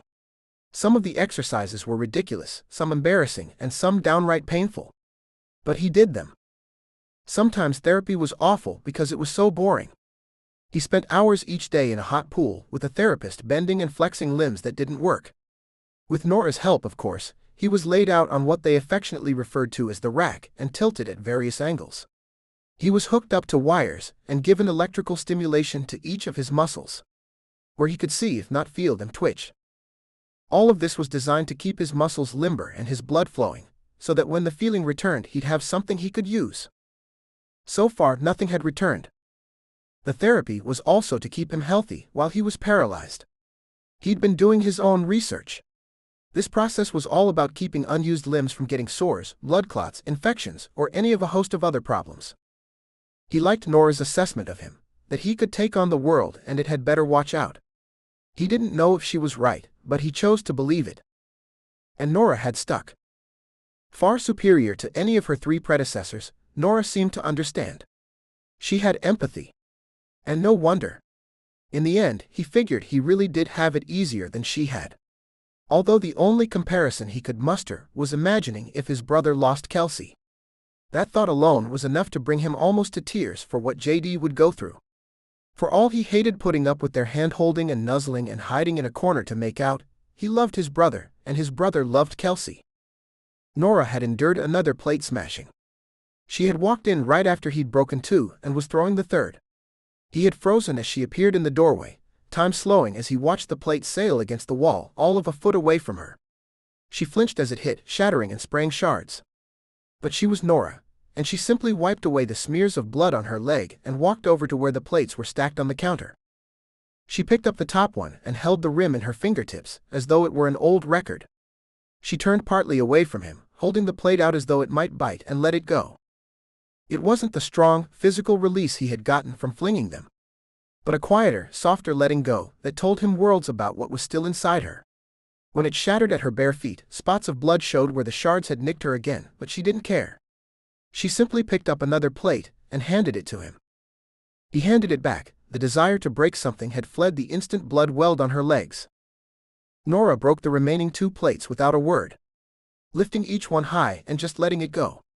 She seemed more interested in the physics of it, in watching the shards skitter and jump, than she did in letting off any steam. There was no steam in her, just a quiet desire to watch things shatter. Later, they swept it up together. She had handed him the broom and taken up the dustpan for herself. That was when he realized what was better about Norah than any of the nurses. She just assumed he was capable. There were none of the preformed ideas about what patients with his condition could and couldn't do. She just gave him her bags to carry, or asked him to fetch her something, or handed him the broom. She had even laughed later that evening when she fixed dinner, only to realize they had nothing to eat on. They went plate shopping with his money, of course, but Norah still rejected several styles simply because they didn't look like they would break well. And now she jumped up and down like a kid because some big box had arrived for him. He sighed, wondering what kind of torture device he'd gotten now. He was partly grateful that he and his brother were wealthy enough to afford all these sick playthings. He could have been doing this at the mercy of the state or insurance adjusters. What's in the box? A stander. The stander, huh? He wasn't sure what to make of the thing. It was exactly like it sounded, a robotic stand-up wheelchair. Sitting in his chair was bad. He was shorter than everyone else, and he was used to being a tall man. If he was standing, he'd regain his usual height and then some. It would be just as awkward, but taller. Norah was already cutting the box open in the middle of the living room, simply hacking at the sides rather than tipping it. He worried sometimes about the things she lifted. But she was much stronger than her willowy frame gave hint to. She handed him a box cutter, and while they were hacking at it, another delivery truck arrived. "Get that, will you?" He put down the cutter and opened the front door to a man with a pristine folded wheelchair. The man didn't wait for a question or hello. He must have taken one look at TJ in his chair and known he was delivering to the right place. "Sign for this?" As soon as he did, the man disappeared back into his truck, leaving TJ with the chair and no good way to carry it. Eventually he got it lifted and settled, then backed his own chair into the living room. "Norah, what is this?" She glanced back at him. "Lightweight chair." "Thank you." His sarcasm said he could see that much. "Why?" She grinned, her full lips and wide smile showing just how excited she was over his new wheelchair. "Look." She popped the thing open with just a flick of her wrists. Somehow the chair managed to look both technologically new and old-fashioned at the same time. "It's skinnier, you'll fit more places." "It's manual," he countered. She threw him the most taken-aback face he'd ever seen on her. "What? You're not strong enough to work this thing?" Then with no warning she hopped in it, propped her feet up and raced away from him. She was gone around the back and he couldn't keep up. He was at the mercy of the battery and the layout of the house. There were no straight open paths to build up any speed. He heard the crash in the back room and laughed. Until Norah shouted, "Ow!" He arrived to find her near tears and nursing her elbow, but really none the worse for wear. "I think that right there is a really good reason for me not to use that thing." But he pulled her arm away and looked over the elbow. She hadn't broken any skin, but she probably would sport a bruise by tomorrow. True to form, she frowned at him. "What are you afraid of, getting buff?" "I'm plenty buff." Of course, the moment it was out of his mouth, he realized it was an old reaction. His legs weren't, not anymore. His arms were okay, but not what they had been. Nora's cocked head and her clear gaze told him she realized exactly that. She reached out from her chair to his and grabbed his biceps. "This powered chair is turning you into a girly man. You could be ripped." He hadn't been lifting weights, it was dangerous with his weak grasp. And he wasn't powering himself around, except with the little joystick at the arm of his chair. He sighed. "JD and I discussed this. People get their fingers caught in the spokes all the time. I might recover, but then not have use of my crushed fingers." She sniffed and rubbed her elbow. "I know, that's why I ordered this one." Reaching down, she demonstrated, flipping the two handles out and back in flush against the side of the chair. With a look, he realized that he could either use the circular railing that ran along the rim, or use the handles to power the wheels. "All right, we'll try it. Back in the living room, so we can trade." "Sweet." She grabbed the wheel rims, unconcerned for her own fingers, and raced off more like a kid than a grown woman, bruised elbow forgotten. Chapter 11. Wow. Norah looked up, startled by the voice. "I know, but it's how I dance." And Kelsey said this one was supposed to look like practice. She knew she looked odd to anyone who hadn't danced more than casually. TJ looked her up and down, trying to figure out what she was wearing. Just a sleeveless plum leotard, with gray thick-knit leggings that folded over at her waist and puddled around her ankles for the best warmth. "What's that shirt?" "Old dancer's trick." She held her arm out for him to finger the fabric of the clingy sleeve. "It's tights." He blinked. "I clearly don't know anything about ballet, but I'm confident tights go on the other end of your body." The laugh just came out. "Not when you're a dancer. Anything goes anywhere it needs to for easy movement and warm, loose muscles. See?" She explained how you just cut the legs off the tights at the knee, then cut the crotch out in a big circle, turned it upside down and voila, shirt with a built-in bra. Warmth without heat, built-in stretch for movement. This is good stuff. What's funny is that the dance stores sell them for about 10 times the price of cutting your own. He fingered the fabric a little more before she reclaimed her arm. "Come on, let's go." He had therapy to get to, and she was meeting Kelsey at 10:30. But he stopped her again. "What's with the pants? It's 90 outside." "I know." But it's not 90 in the studio. This is what I dance in. And she added, I haven't worked out in a while, so I need to be plenty warm before I get there. Let's get. He conceded, using the new manual chair to get down the front incline and up the access ramp into the van. When they arrived at the treatment center, Norah simply stopped at the curb and waited while he let himself down. It would be faster if she came around, but she got the impression from him that he didn't want the help. So she smiled when he pushed the access ramp back up and closed the door. Then she felt guilty because she was glad to not go with him today. She knew it was her job, and she knew she was keeping him motivated when she went. But he often fell. Each time she and the therapist would watch him drag himself back up and try again. Each time he did, more determined than the last. The first time the therapist had held her back from reaching for him, her heart had broken. She still felt guilty about yelling at him on the porch that day, because on some level he was right. Maybe it was better to be her. She would heal eventually, wouldn't she? But he didn't know if he would. And she'd had no idea, when she slapped him and told him to fix his problem, just how much back-breaking, heartbreaking labor went into getting better. So far they hadn't seen any progress. He was stronger. He was healthier. But she'd caught him trying to touch his fingers to his thumbs, and not able to do it. His feet still didn't twitch. Periodically she would bump or touch his leg, on purpose to see if he would notice. He never did. She parked in front of the dance studio, shoving thoughts of TJ out of her head. There was a summer camp having practice in one of the rooms. At least it made her some money. It also meant that the air conditioning would be on. Which was good because TJ was right, and the thick knit pants were making her blast the air in the car as the sun beat down. Quietly, she let herself into the unused studio room and flipped the lights. Instantly the room looked 10 times larger, the lights illuminating not only the room itself, but its reflected counterparts on 3 walls. Bars lined 2 and Norah breathed deep. There was rosin for the point shoes, a lingering scent of leather and satin and wood from the floor. The specialized floor was built with a wood plank surface pressed down over several feet of foam and bolted there. If you laid on your belly at the doorway, you could see the slight upward bow in the middle of the room, and when tap classes all worked in time, the whole floor bounced. Norah smiled. It was hers. She set down her bag and dug out her ponytail holders. With a few quick flips of her wrist, she had her hair up. She turned her music on, situating herself in the middle of the floor as she pulled on worn ballet shoes. Just sitting there, she realized that she hadn't been here since she'd taken the job with TJ. And that had been too long. She warmed up, wondering what she'd lost while she hadn't been paying attention. She started with simple ballet stretches and exercises.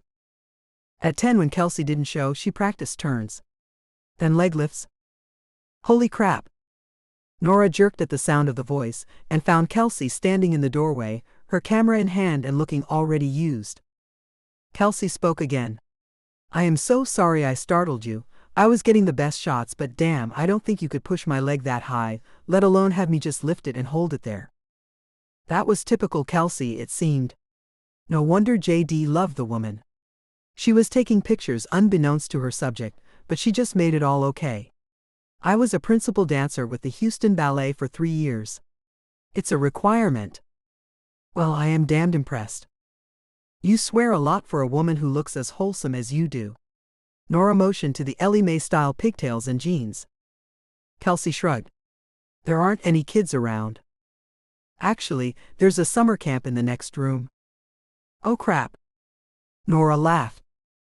But Kelsey shook it off. Can you do that again? Of course. Norah turned to the mirror out of habit, her feet automatically locking into a clean 5th position, and her arm held out for balance. She lifted her right leg with her toe at her knee, and then extended her leg out sideways and lifted, ending with her knee nearly touching her shoulder. Kelsey snapped photos. Norah held. She was used to this. She had posed for calendars and ads and stills when she was with the ballet. Although it had been a while, it came back. The major difference was that Kelsey was not a dance photographer. She didn't know the terminology, and didn't know how to get Norah to do what she wanted without resorting to, like the last time and that thing with your leg back. So Norah began educating her in the phrasing. That way, when Kelsey came back to work with the students, her life would be much easier. Kelsey had her redo the warm-ups, finding some of that photo worthy. Then went through most of the routine again with her point shoes on. The morning was punctuated by a few little Jesuses and wows from Kelsey. Norah held back her grins. She hadn't atrophied too badly while at TJ's. For the first time in a long time, she simply enjoyed the stretch of muscles under her skin. She was grateful for her own body, that it responded to her commands and did it gracefully. She shut down the photo session at 1. She was hungry and she had to go get TJ, she explained. Kelsey stopped her and fished in her purse for a moment, before producing a check. I don't know what you've done, but it's working. Norah fingered the check. She didn't really like getting paid for it. Kelsey saw. Feeling guilty about taking the money? Norah nodded. I took the job for the cash. I need it. But what I'm doing is being a friend. It seems wrong to get paid for that. With a nod, Kelsey started setting her stuff down. She plucked the check from Norah's fingers and, before a protest was even possible, shredded it and pocketed the evidence. You're right. It is wrong to get paid for that. Norah was stuck in limbo. She felt better that she wasn't getting paid for it. It hadn't seemed right. But she needed the money, and technically it was owed to her. Then Kelsey pulled out her checkbook. You're right. You're the best at it because you aren't doing a job. You're a good friend. You expect things out of him, and he does it. She kept talking while she wrote, but Norah didn't know what was coming. JD and I couldn't get that out of him, and we love him more than you could know. Probably more than he could know. There isn't enough money in the world to thank you for what you've accomplished. She handed it to Norah. I know you'll stay while you can. And I don't mean that as pressure. It's just who you are. Thank you. With that, Kelsey said goodbye and gathered her things. Norah didn't look at the check until she had turned out the lights, waved at the camp director through the room window, and climbed into the car. While she waited for the air conditioning to take effect, she unfolded the slip of paper. The check was for a larger lump sum than the whole summer should have paid her. In the note line were 3 scrawled words: late Christmas present. Chapter 12. If TJ had been thinking up tortures for a man in a wheelchair, he would have automatically come up with, make caretaker an exotic beauty. He wouldn't have thought to add that she should smell like warm sunshine and something that made him think of sex. Of course, part of the torture was that he didn't function below the waist anymore. He had been in therapy for a month and a half, and he hadn't felt the first sensation or seen the first movement. He spent his days in the hot pool and hauling himself around sadistic jungle gyms, but he never would have thought up the torture he was enduring now. And no one was torturing him. Not on purpose.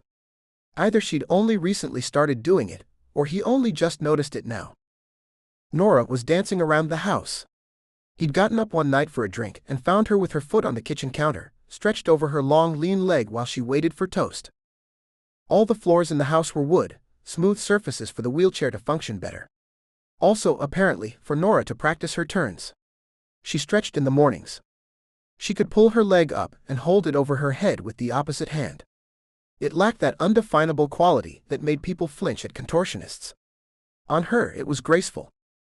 She would sit on the floor with her legs out almost to the side of her. What had made his jaw drop was that her torso was flat on the floor too. When he'd questioned her, she had simply turned her head sideways, peeking out at him, and talked to him as though this were a perfectly comfortable position. He didn't think he'd ever had a woman who could do that. Aside from the fantasies it was spawning, fantasies that he was incapable of doing anything about, it was making him jealous. What better torture for a paraplegic than to live with the dancer? Her limbs were lean, strong and healthy and responded to her wishes. And TJ suffered. On the one hand, he was grateful that her dance school reopened in another 7 weeks. On the other, he wondered what he'd do without her. Jesus, Norah. She was on the living room floor in jeans, in the splits. And apparently the splits alone weren't enough. So here was a 28-year-old siren on his wood floor, bent first over her front leg, then tipping back to touch her head to the sole of her raised foot. She made it within an inch and growled in frustration. It was all he could do to tone the bark down to a laugh. She gave him a dirty look and switched legs. The thing was, she didn't so much switch legs as simply leave them where they were and just swivel to facing the other direction. This time her foot and head made contact, with the toe of her sock touching her forehead. Aha! Christ! That hurt just watching her. He watched his own feet for a minute. He'd have been happy if they just responded to a single wish. So he changed the subject. How did you get started dancing? Lila did. That's it? You were a principal dancer with a ballet company, because your sister did it? She didn't get that far. Norah pulled herself up off the floor, looking like the stretches hadn't affected her any. Whatever Lila did, I did. Dancing, getting good grades, even lusting after JD. Oh, that's sad. Please. I saw you panting after her. You should have said something. She probably would have been glad to give you whatever you wanted. He decided to drop the conversation of Norah wanting JD. It bothered him somewhere south of his stomach. You based your whole life off what your sister did. No. And that's the pot calling the kettle black. He jerked as her statement hit him. Then he nodded. Does that make me the pot or the kettle? Her eyebrows went up. You're the pot, I'm the kettle. A week and a half later, he woke up screaming in the middle of the night. He grabbed for his calf, the pain crushing. In his dream, the truck had rolled over his left leg. Footsteps pounded down the hallway, lights were thrown on in time to the feet. His door crashed open, and Norah appeared silhouetted in the hallway light. He fought for control but lost. A harsh sound pushed through his teeth, and that brought her instantly to his bedside. She flung back the covers with no measure for propriety, his blue boxer briefs the only thing on him. But he was with Norah, and this was no time for niceties. It felt like his leg was being shredded. In rough words, he told her so. I'll get your medication. And she was gone, footsteps pounding their urgency down the hardwood floors. His fingers clenched on his leg as Norah returned. She moved so fast she was in danger of spilling the water she had brought. She thrust the pills and the cup to his hands, but he refused. She attempted to put them into his mouth herself, but again he shook his head, refusing. TJ. He gulped for air, unable to remember any pain like this. My leg hurts. I can feel it. In her surprise, she dropped the water. Luckily, it bounced off the side of the bed and went onto the floor. But Norah didn't go after it. She gulped air herself, then squealed like a schoolgirl. Oh my God. For a brief moment, she threw her arms around him in glee. But between breaths he pushed out more words. It hurts, I don't want medication, don't want to make the feeling go away, but it hurts. She peeled his hands away and replaced them with her own. In seconds, she was sending shooting pains up his leg. His stomach clenched, but his brain was grateful for the sensation. Norah pushed him onto his back while she worked. She massaged the whole leg, her fingers small but strong against his skin. That he could feel her touch through everything else was a wonder as well. When she had massaged every muscle she could reach, and some he hadn't known existed, she grabbed his foot and started rotating his ankle and bending and flexing his knee and hip. TJ gulped. That sent another pain shooting up. He hadn't realized that some of the pain had subsided until it shot up again. Still, Norah kept working with steady hands against his two solid muscles and never complained. By now they both knew that muscle spasms, where the muscles just clenched and stayed taut, weren't uncommon to his injury. He just hadn't thought they'd feel like this. But her hands were sure and skillful, and TJ took a moment to be grateful it was a dancer in his house. That was probably how she knew what to do. Surely she'd had her legs seize up on her after a full day.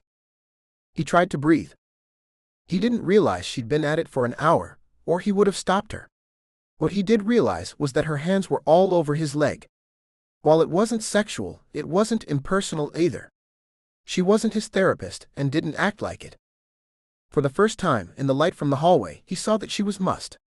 Her hair made a messy halo around her head. Her shirt had gathered up at one side, exposing smooth olive skin. She was wearing men's boxers. They didn't reach all the way to her waist, revealing that she had one. It had been easy to mistake her build for skinny, but her height allowed her to be both slim and curvy. And her hands were slowly massaging their way up his leg. TJ bolted up and brushed her hands off, replacing them with his own.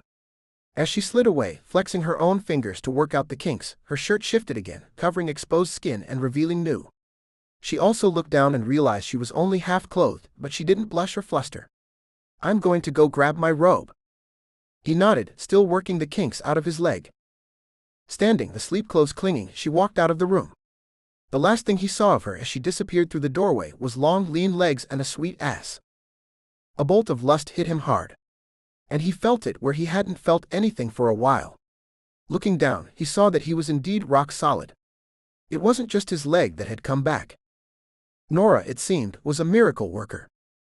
But he pulled the covers across. It was a wise decision, as she reappeared in his doorway, all of 5 seconds later. He'd expected her robe to be terry cloth and bulky. Instead, she was in a shimmery, silk-like fabric that belted at her waist and fell to only halfway down her thighs. She seemed to think it was appropriate, so he didn't say anything. Norah cleaned up the spill on the floor, then fetched them both ice water. He enjoyed the feel of the sheets on his leg, and of Norah poking him periodically. Her face lit up when he reacted. "I've been poking you for weeks. This is the first time you've noticed." "You have?" "It wasn't working, so I didn't say anything." He nodded. Then jumped. She giggled and held up the ice cube she touched to his skin. You felt it." He sighed. It was hard to be mad at her. She massaged his leg for him again as the night wore on. But neither of them went back to bed. She stayed perched at his bedside for hours. It was close to dawn when he started feeling his body pull him toward sleep, and he was almost there when Norah nudged him. "TJ, look." She pointed at his foot. He didn't feel anything. He didn't see anything happening to his foot that he should be feeling. And he still couldn't make it move. So he lay his head back down. "TJ." "What?" "Watch." Sure enough. His foot twitched. Chapter 13. Norah stood over TJ. She wanted to be upset, but he was asleep, and there was something boyish and sweet about it. With the return of sensation in one leg, TJ renewed his attack on therapy. When he got home, he often hauled himself out of the chair now, sitting on the couch and unwinding rather than being stuck. He had no more control over his body than he had the week before, but he had more hope and more determination. Norah figured hope wasn't a word TJ was familiar with. He just plowed ahead and believed. Now he was curled on the sofa and passed out cold. Dark lashes fanned his bronzed cheeks, and a 5 o'clock shadow made him look a little disreputable. Not that he needed any help in that department. While the brothers looked enough alike to make people believe they might be twins, JD had always looked wholesome, and something about TJ said he was the one your mother warned you about. It was there, even when he was asleep on the couch. Still, she had to wake him. TJ insisted that they go to JD and Kelsey's for dinner and that they show up early. So she reached out, making contact with his bare arm. Her brain caught as she felt the muscle underneath. She told him to use this opportunity to buff up his arms. In true TJ fashion, he'd used that suggestion only as a starting point. In a number of weeks, the man had become ripped. She tried not to notice. "TJ." When he didn't respond, she shook him harder. His hand batted hers away and went back to what it had been doing. She hadn't realized it at first, but his fingers were playing guitar in his sleep. She blinked and looked closer. It was funny, him playing air guitar in his sleep. She laughed and he shook himself, blinking sleepy eyes at her. "What time is it?" His words had that hazy quality of unpolished brain. "Time to go, if you want to get there early." He nodded, and his vision cleared a little more. He levered himself into his chair, then rolled to the bathroom to brush his hair and his teeth, before showing up at the front door and declaring himself ready. Norah barely had time to grab her purse. He was faster into and out of the van than he'd been even last week. The bumps in the sidewalk meant nothing to him now, he just powered over them. When JD greeted them at the front door, ready to pull his brother up the steps, TJ refused, surprising both Norah and JD. But his words were more shocking. "We're going for a walk first, just around the block." "Okay." She didn't know why they'd come to the door then, but TJ wasn't done. He turned to his brother. "Will you take Nora's purse inside? And will you bring us Amy? I think she'd like to come along." "Amy?" Norah wasn't sure if it was her voice or his brother's that uttered that. But TJ nodded, certain of what he was doing. She was just along for the ride, she realized. JD didn't understand either but did as asked, fetching the baby and handing her over. This time when TJ held her, he made real contact with his niece. She replied in the form of a bubbly smile. He struggled with holding the baby in one arm and operating the chair with the other. But he made it all the way down the drive and out beyond the hedges onto the street. Norah walked silently beside him. TJ waited until they were well beyond the front gate. Norah, Amy wants you to hold her. No. It came so easily. I don't do babies. Yeah, that's a problem. She didn't see where it was. But it was TJ, and he managed to stop her dead in her tracks. Were you a good mother? Her breath stopped in her chest, and it took a moment to formulate even a simple answer. I guess so. Then why don't you hold babies? Don't be stupid, TJ. She wouldn't look at him, just started walking away. Norah, you have to come back. It's your turn. I don't need a turn holding babies. She was actually calculating how far it was to walk from here to TJ's house. She could make it. It's your turn for therapy, Norah. I have to do it, and so do you. No, I don't. Why not? You're just as broken as I am. Her eyes closed. Maybe more so. The man knew where to hit her, and he didn't pull punches. You're not being a very good role model for me. Who said I was your role model? Her hands clenched into fists. She wasn't an idiot, she knew that was just a sign of how much this scared her. I do. Well, that's just stupid. She still harbored some hope that she could talk her way out of this. The thought alone was making her heart beat faster. If you don't do your therapy, I won't do mine. You're a bastard, TJ. Yes. Come hold the baby. Her eyes opened. He'd come down to blackmail. Part of her was so tempted to just walk away. Let him stop going to therapy. His decision, not hers. But her fingernails were biting into her palms, and her chest was tight. So she forced herself to walk toward him and baby Amy. The poor thing was being held up by her uncle like some little sacrificial lamb. But Norah put her hands out. The weight of the infant settled into her palms, but she felt it everywhere. For some reason, Amy trusted her. She looked up with eyes the shade of deep blue that most babies came with, and she grinned. Norah felt it flood her. She knew what to do with babies. She'd had her own for so long and for so little. Her chest clenched and she put baby Amy to her shoulder, bouncing her and talking to her. I hate you, TJ. Why? Because you obviously like this. You are good at it.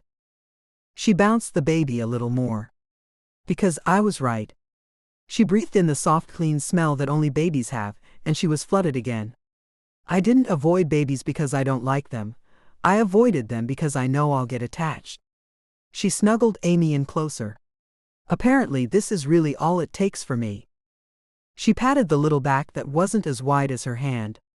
I see Kelsey with all her kids. She just keeps having them because she doesn't know. She's never had one ripped away. She's so casual with them. A car drove past them. Norah heard it, but it didn't break past the boundaries created by her and the baby. Come here. Sit down. She opened her eyes to see TJ indicating his lap. She almost couldn't move. When she finally sat down, his hands came up and brushed at her face, smearing the wetness there. She hadn't realized that she'd been crying. Eventually they walked back to the house. Norah held Amy most all of the evening. She thought she'd caught TJ saying something to Kelsey and JD, but she wasn't sure, and they didn't try to take the baby away. She made it through handing Amy over at the end of the visit. She couldn't ask TJ to drive, so she managed to keep it together on the way home. He asked her a few more questions when they got in, but she was exhausted from being so tense all evening and upset that it had been so hard to hand Amy back. So she told him goodnight and closed her door. She dreamed of Jordan's blue eyes so like her own. She dreamed of his small giggle. She felt his little hand curl into hers as she walked ahead, pulling him along and not paying enough attention to him. And she woke up as red-eyed as she went to sleep. Norah showered and tried to hide her yawns. Mostly she tried to ignore TJ and his questions. By noon he had given up asking them, as she had successfully avoided him most of the morning. Until she heard a loud horrid chord, and something that was a cross between an off-tune ping and a sharp twang.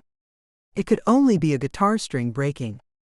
Norah headed into the living room, wondering what he'd done. Sure enough, he sat in a dining room chair, facing away from the table, the guitar clenched so hard she was surprised it was only a string that had snapped. The offending wire stood out at both ends in bent escape. "What's wrong?" "I still can't play. I've been working my fingers trying to make them respond, but they don't move separately.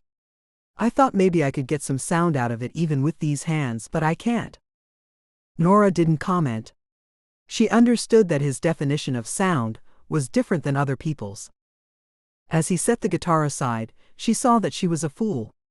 She'd watched him play in his sleep yesterday and never realized that his fingers had moved individually. Apparently, he hadn't realized it either. "TJ, you can play." "No, I can't. Not yet anyway." "You can." She didn't know why she didn't tell him what she had seen. "You what?" "I know you can." How did she get TJ to let his fingers work? It had to be some kind of mental block, because he'd done it while asleep. The nerves had to be connected. "I'll bet you they work." "You're going to bet me what?" $500. "Norah. $500 says your fingers work." He held up his hand and twitched the fingers for her. The final three moved only in concert. "They don't. You lose." "Funny." She frowned at him, glad for something to distract her from the big hit of baby lust that had swamped her last night. "I have 24 hours to make your fingers work. I win, you owe me $500. I lose, I pay you."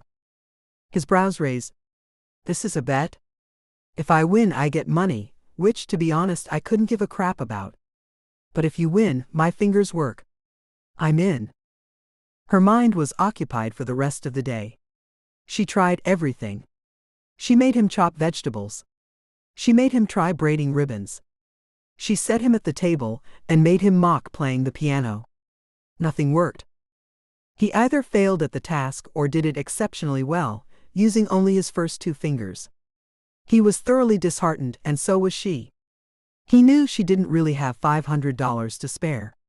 She just had to figure out how to make it happen. They both went to bed frustrated. In the middle of the night, Norah woke up. She knew how she'd do it, and she laughed. Chapter 14. TJ sank down on the couch.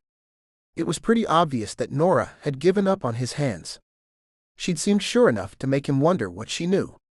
But nothing last evening worked, and she hadn't even given him any silly tasks this morning.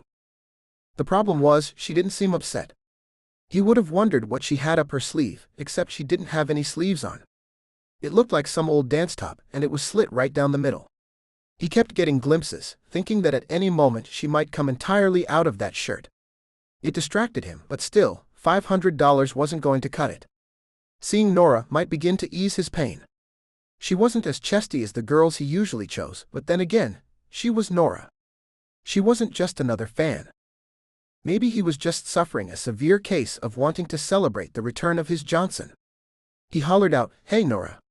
What's the likelihood of me being able to find a woman willing to have a go-round with a guy in a chair?"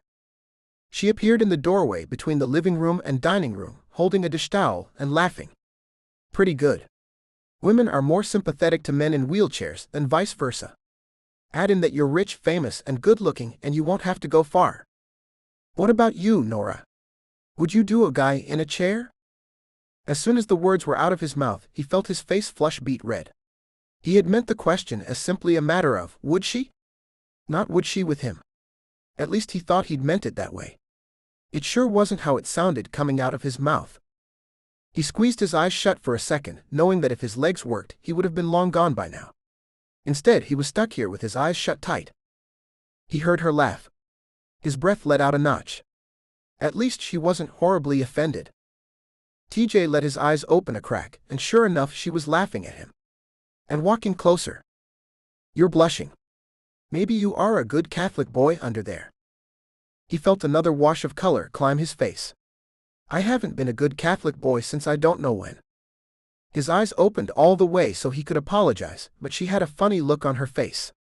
It was a grin, a wicked grin, and he didn't know where to place it.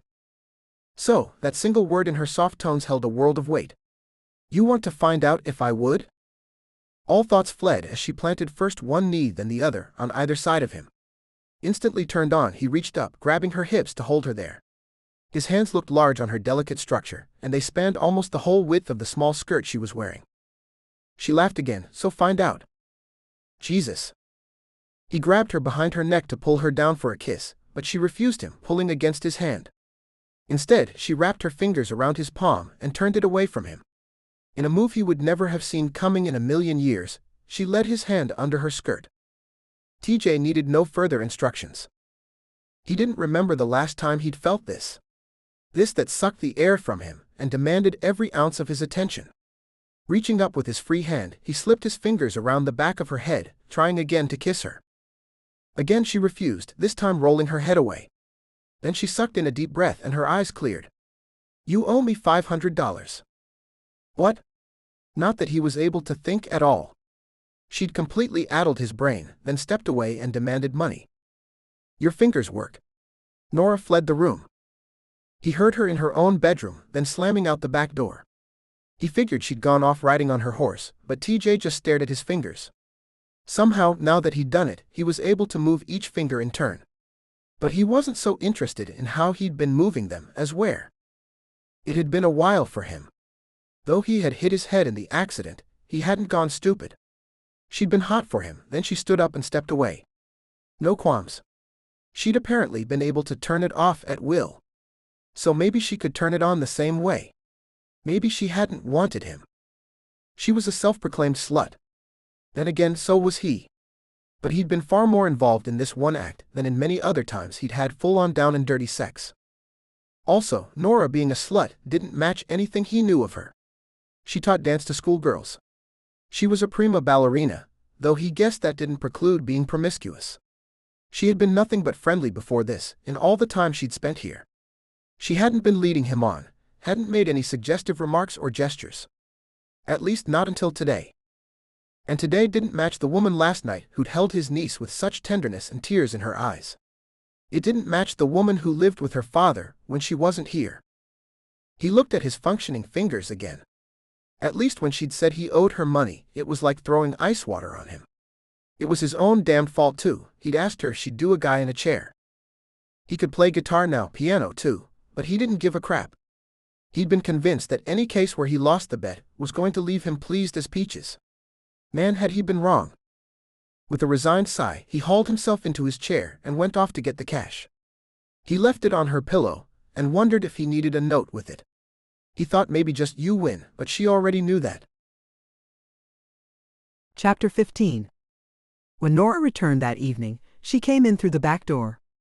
Strains of guitar music came from the living room. He must have restrung it. Aside from a minor miss here or there, usually followed by a soft swear word, it was sweet sounding. She was sweaty and grubby from riding thunder, and some part of her knew she was hungry. But she was more sick to her stomach than anything. She didn't know what she'd been thinking. Just that it would make his fingers work. But that was TJ, for God's sake. Ultimately, he hadn't looked all that happy about finding out his fingers worked fine. She'd played him for a fool when she really hadn't meant to. Somehow in her twisted logic last night, she'd thought it would all be detached and it would feel good and he would be happy.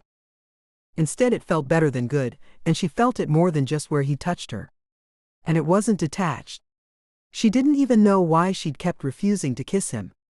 Except, she ignored the thought pestering her brain, and decided instead to head for the shower. She turned on the water and peeled out of her clothes. TJ had to hear the water running, had to know she was back. But she focused instead on washing away what she'd done and how to make it right. When she got dressed, she noticed the money on her pillow, and wondered if he'd put it there while she was showering. So he had in essence paid her for a feel, as he'd so eloquently put it. Glad that she could still hear him playing in the living room, she grabbed the wad of cash and padded softly down the hall, practically sneaking into his room. She had a perfectly good excuse to be in there, but didn't want to get caught. Not because she was doing anything wrong, but because she didn't want to face him. She just wasn't ready.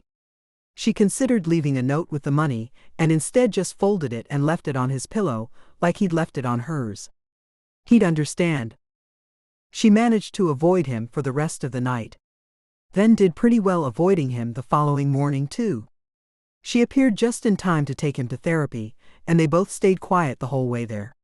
She returned just in time to hear his therapist say that he'd attacked the job today. TJ looked like he'd run a marathon, and maybe he had. That only made her feel worse. He was pissed, and he had every right to be. They drove home in more silence, then he showered before passing out for a while. When he emerged, she headed for her room and read a magazine until she bored herself to sleep. The next day went much the same. Again he attacked therapy, again she left him to attack it alone. He was silent, but a little more relaxed on the way home. Only several hours later, he actually came to hunt her down. She was in the back room online ordering dance shoes, something that usually made her excited. She enjoyed seeing the new technology, and what you could do with a simple leather ballet slipper. But she'd been walking through the photos, not finding anything of interest and knowing full well why. Norah. She straightened. She couldn't remember the last time he'd said her name. What? He started with a sigh. Don't do that again. Okay. That was easy. But she got the impression that he wasn't finished. That wasn't fair. Her eyes closed and the corners of her mouth turned down, but she couldn't face him. I know. I'm sorry. If you wanted to know if you can turn me on, congratulations, you can. No, that wasn't it. Then what? She needed a deep breath. I saw your fingers moving while you were asleep on the couch. You were playing guitar in your sleep. She still didn't have the guts to turn and face him. So I figured they worked, but you were just too caught up in making them work. That's why I bet you. I knew you could do it. He waited. He wasn't going to let her off the hook. I figured if I could disengage your brain, then you'd do it. I thought if I just, well, clearly I wasn't thinking. Yeah. I know. Not my best moment. She paused, still not looking at him. Can you forgive me? Can you answer a question for me? Norah could hear that he was pretty close behind her, so she gave up and turned around. Answering a question was the least she could do. What? Want to go out for dinner? He turned the chair and wheeled away. That's the question. God, he was confusing, but she probably deserved it. He laughed. Actually, no. But neither of us has cooked anything, and I'm starving. I want a huge bowl of pasta. That sounds good. As if to punctuate her statement, her stomach growled. She hadn't eaten much these past 2 days, she'd been so upset over what she'd done. So come on. You're driving. She had to laugh at that. She pulled on shoes and followed him to the car. He was able to ride in her sedan, now that they could take the fold-up chair. He easily levered himself into the passenger seat, and not for the first time she admired the flex and play of his muscles under his skin. He was a strong man. In more ways than one. Just like that, they found their rhythm again. They talked and laughed throughout dinner. TJ was true to his prediction, and ate every last piece of food brought to him. He even managed to joke when she pointed it out. Yeah, well, I had some frustrations to work out during therapy today. But he didn't seem angry about it. Only later, when they were sitting on the couch, and he had clicked off the TV, did he ask her his question. He warned her he was about to do it, but that was all the warm-up she got. You said you were a slut, but especially after the other day, I really don't see it. Really? I thought that was actually rather slutty of me. He laughed. A real slut would have followed it through. Did you just take after Lila? She shook her head. And started at the beginning. So I mentioned I had this crush on JD? Yes. He was exasperated. I know you had this huge crush on JD. Well, that ended when I was 16. I met Jeff. He was my first boyfriend. Her heart ached just remembering. I know most people look back on their first loves and realize that they weren't really in love at all. But not us. We really were. Even at 16. We just always knew we'd get married. Our parents had plans for us at Ivy League schools, but we both paid out of our savings to apply to several schools in Texas where we could both get scholarships together. We knew if we went, our folks were likely to cut us off. So when I turned up pregnant right before graduation, we just figured it was fate. We were both 18, so we went down to the courthouse and got married. I'd gotten myself the best white dress I could afford, and figured I'd surprise him by showing up in it. But he'd shown up in a tux and surprised me. We went to A&M, and Jordan was born right in the middle of Christmas break. TJ just listened. He wasn't asking any questions, so she continued. I'd always been the good girl. Lila was the one they'd had to rein in. So I think they told themselves it wasn't true when I said I was married and pregnant and going to a state school. She let out a little laugh. I don't know which of the three was worse. Then my junior year, I tried out for the Houston Ballet. I got into the chorus, and I wanted to go. Jeff didn't balk at all. We finally figured out that he and Jordan would stay at school for one last semester, while I started work. He could graduate early with his credits and pick up a few extra courses in Houston. We did that for 2 months. Then they were coming out to see me at Thanksgiving and got hit by a drunk driver on the way. Next to her, TJ stiffened. It was a normal reaction. No one wanted to hear about a beloved husband and toddler getting hit by a drunk driver. He hit the side of their car and totaled it. Of course, being drunk, he walked away. That was what still got her.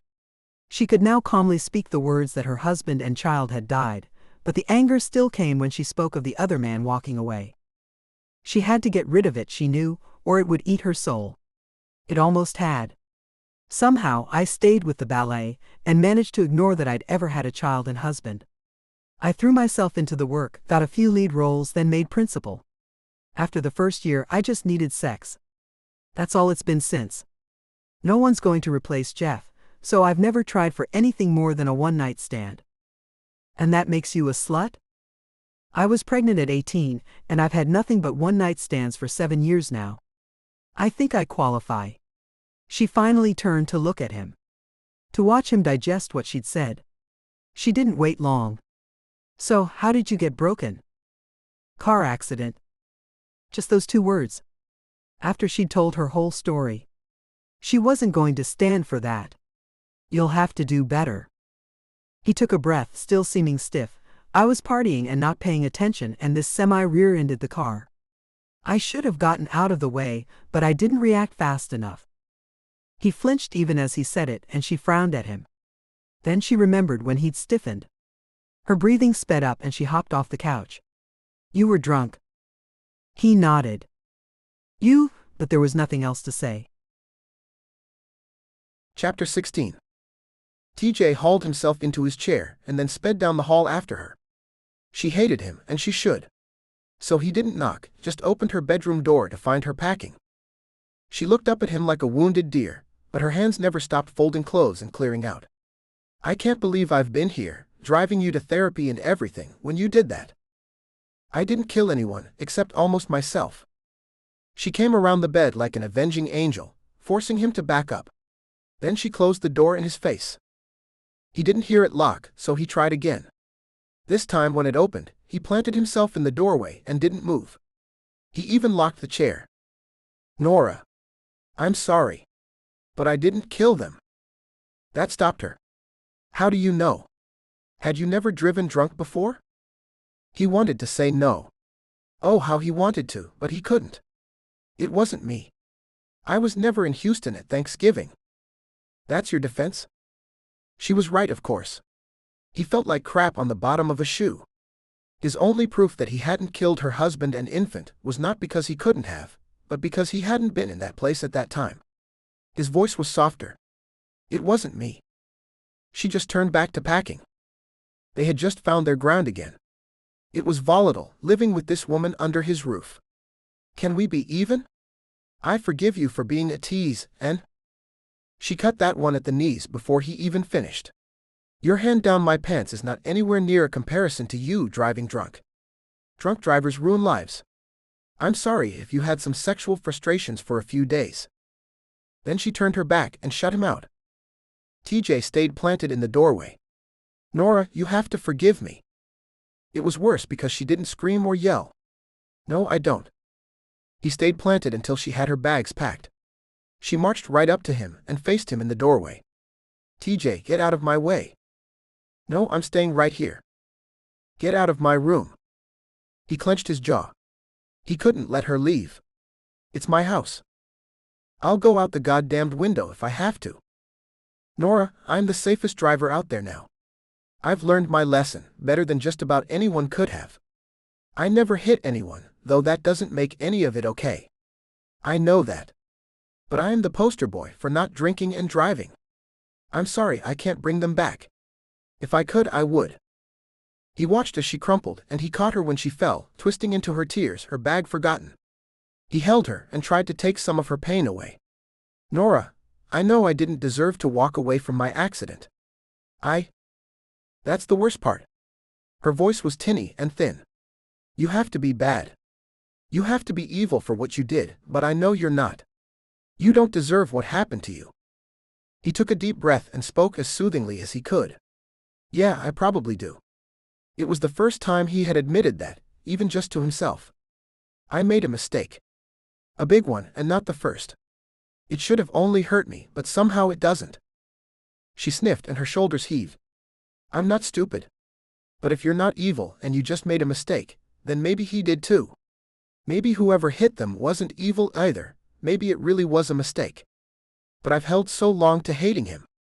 I don't know if I can forgive him. She was sniffling and crying, and he could hardly understand her, but the woman made sense. Maybe you should. Maybe you can forgive both of us, Norah. He held her tighter, sensing that she needed it and knowing that he wanted to. His arms were in direct contradiction to his words. You can leave if you want. I won't hold you here. She was curled into a tiny ball in his arms, her flexibility making her seem not much bigger than 9-year-old Allie. He felt her head shake no against his chest, and he was supremely grateful. She cried for hours, and he didn't say anything. She'd held on tight, and he understood. Once again, he realized that maybe she was more broken than he was. That she had been right when she'd slapped him. His instant reaction had been that she was out of line. But the more he'd thought about it, the more he realized that he'd had it coming for a long time. Eventually, he realized she'd fallen asleep. He was grateful for his strong arms just then.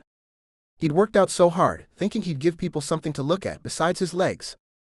But now here he was actually finding his strength useful. He was lifting her off his lap and onto the bed when Norah started to wake. His hand shot out to comfort her, smoothing her hair even before his brain registered it. So he simply levered himself up onto the bed next to her. It was only a full size, but there was just enough room. As he pushed with his hands against the bed, propping himself against the pillows, he felt the pins and prickles. His legs had fallen asleep. He sighed until it hit him. Both his legs had fallen asleep. Norah curled into him, sleeping soundly despite the light he'd left on. Despite the breakthrough he'd had not inches from her. He smiled to himself. Somehow when the breakthroughs came, Norah was always right beside him. Despite all the trouble she caused, she was some kind of good luck charm. His legs hurt like hell, and it felt good. Chapter 17. If someone had told Norah she would finally shed her hate for the man who had killed her family, she would have thought she'd feel free. She didn't. She felt lost. For so long she had hated this man. Believed he was a cold-blooded killer of the worst sort, the careless kind. She had refused to believe he might feel remorse or pain over what he'd done.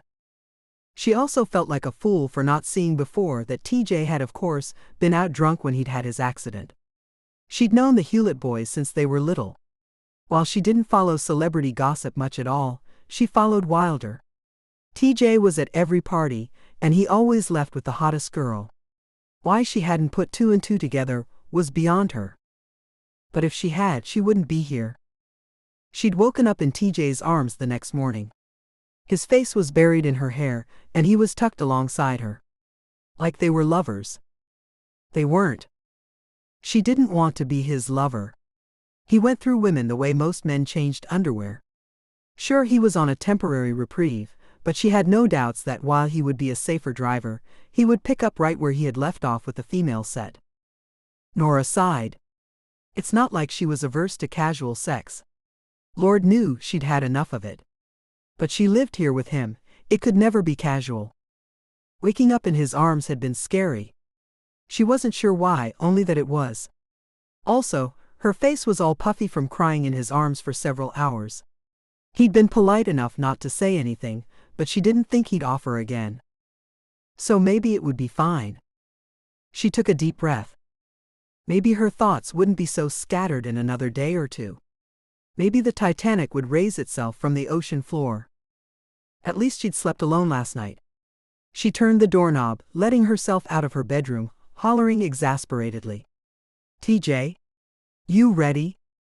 She had accompanied him to therapy the last several days. He was starting to regain control of his legs, a fact which made him almost too happy to be around. He was like a 5-year-old. Look what I can do. But she didn't have it in her heart to begrudge him. And it was interesting to see what he could and couldn't do. The therapist was holding him back and TJ was pushing forward. She was glad not to be going today. Yesterday he had asked when he got to try standing and walking. So the therapist measured the output of pressure TJ could apply with his feet, then politely pointed out he would fall and crack his head in a heartbeat. TJ followed her down the hall. I hate you. It was casual, but there was a bite to it. She was going to pose for Kelsey, for the studio shots again this morning. As she turned, she saw his eyes tracking her point shoes. His mouth said much the same thing. I can't stand on 2 flat feet. And you're going to go put all your weight on 1 toe. His sat still, and she was upset that they weren't making any progress down the hall. She was twitchy these days. Anything that deviated her from her plans made her uptight. She hadn't figured that one out either. But TJ was making her twitchy now. So get your butt to therapy so you can do it too. She turned and walked away. His voice followed her. I have no desire to do that. If I can get on stage and sing, I'll be happy. If I can dance and jump, I'll be beyond thrilled. There was a lull, but she should have known that didn't mean she was safe. Far from it. Speaking of butts. With a huff, she turned, nearly getting herself run over. But TJ managed to stop the chair on a dime. He was in supreme control of it. Maybe to make up for the parts of him he wasn't in supreme control of. Like maybe his mouth? That little skirt doesn't cover yours. It's not really intended to. It was a short purple knit sweater skirt that just hugged her hips. It matched the long-sleeved but very cropped warm-up sweater, and the short tight leg warmers she was also wearing for the photo shoot. She turned and walked away, but didn't hear the telltale squish of his tires against floor. She turned, frustrated with him, even as she wasn't sure why. He was sitting there at the back of the hall, grinning. You can just turn around and keep walking. I'm discovering some benefits to this chair. I'm at ass height. TJ. Hey. I was given very explicit instructions to not attempt to stand up. He defended himself. And you come out here in that very short skirt. I have a dance bottom on under it. It was just the bottom half of a leotard. It left her midriff bare, so she wouldn't overheat today. Yeah, I know.